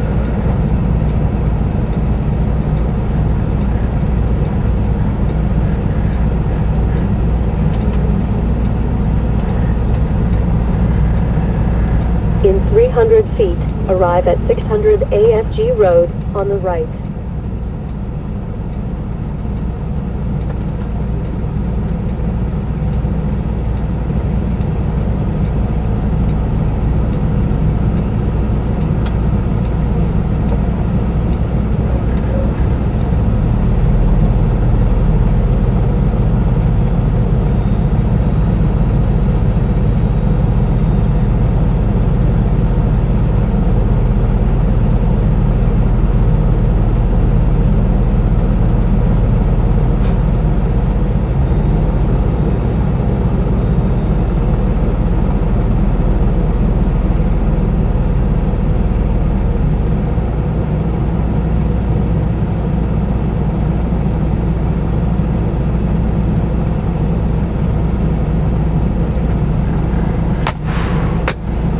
Saw MudPig live and click on his video.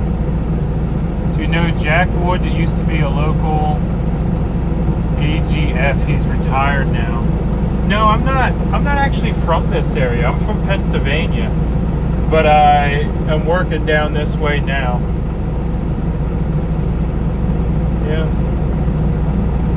Yeah, we're hauling glass every day. But yeah, we're just finishing up the day-to-day. We'll be back at it again tomorrow, and yeah, I want to thank you all for hanging out. He was a local driver for him for 43 years. Well, that's what I'm doing now. I'm actually a local driver for him.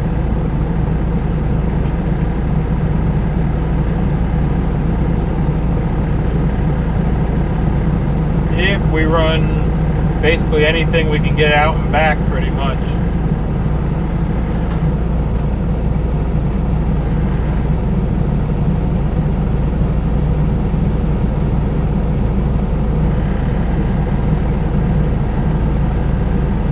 Perfect timing for dig off. See you tomorrow, MudPig.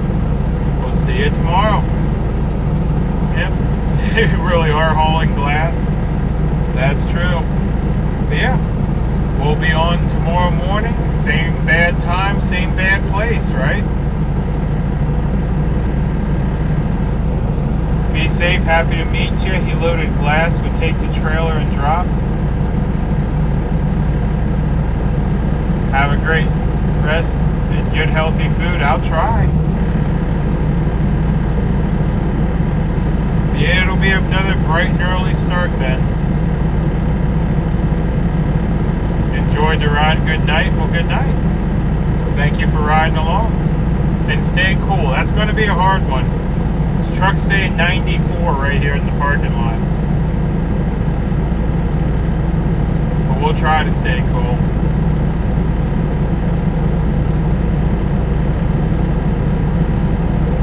Thanks for the great day. No problem. Go to Country Kitchen. I've been wanting to, speaking of Country Kitchen. They have a nice big lot there, and it's just right around the corner. So yeah, I might show up there at some point. It looks like I could easily get the bobtail in there. Thanks for answering your questions. No problem.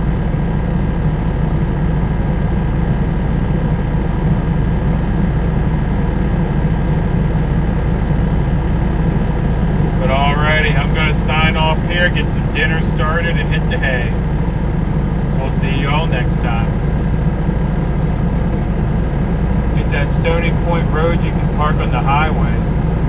You could do that too.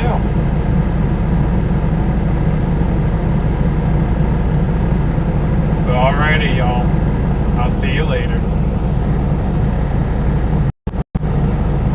Whoops. There you go. Accidentally flipped you around. Have a nice evening. I'll try.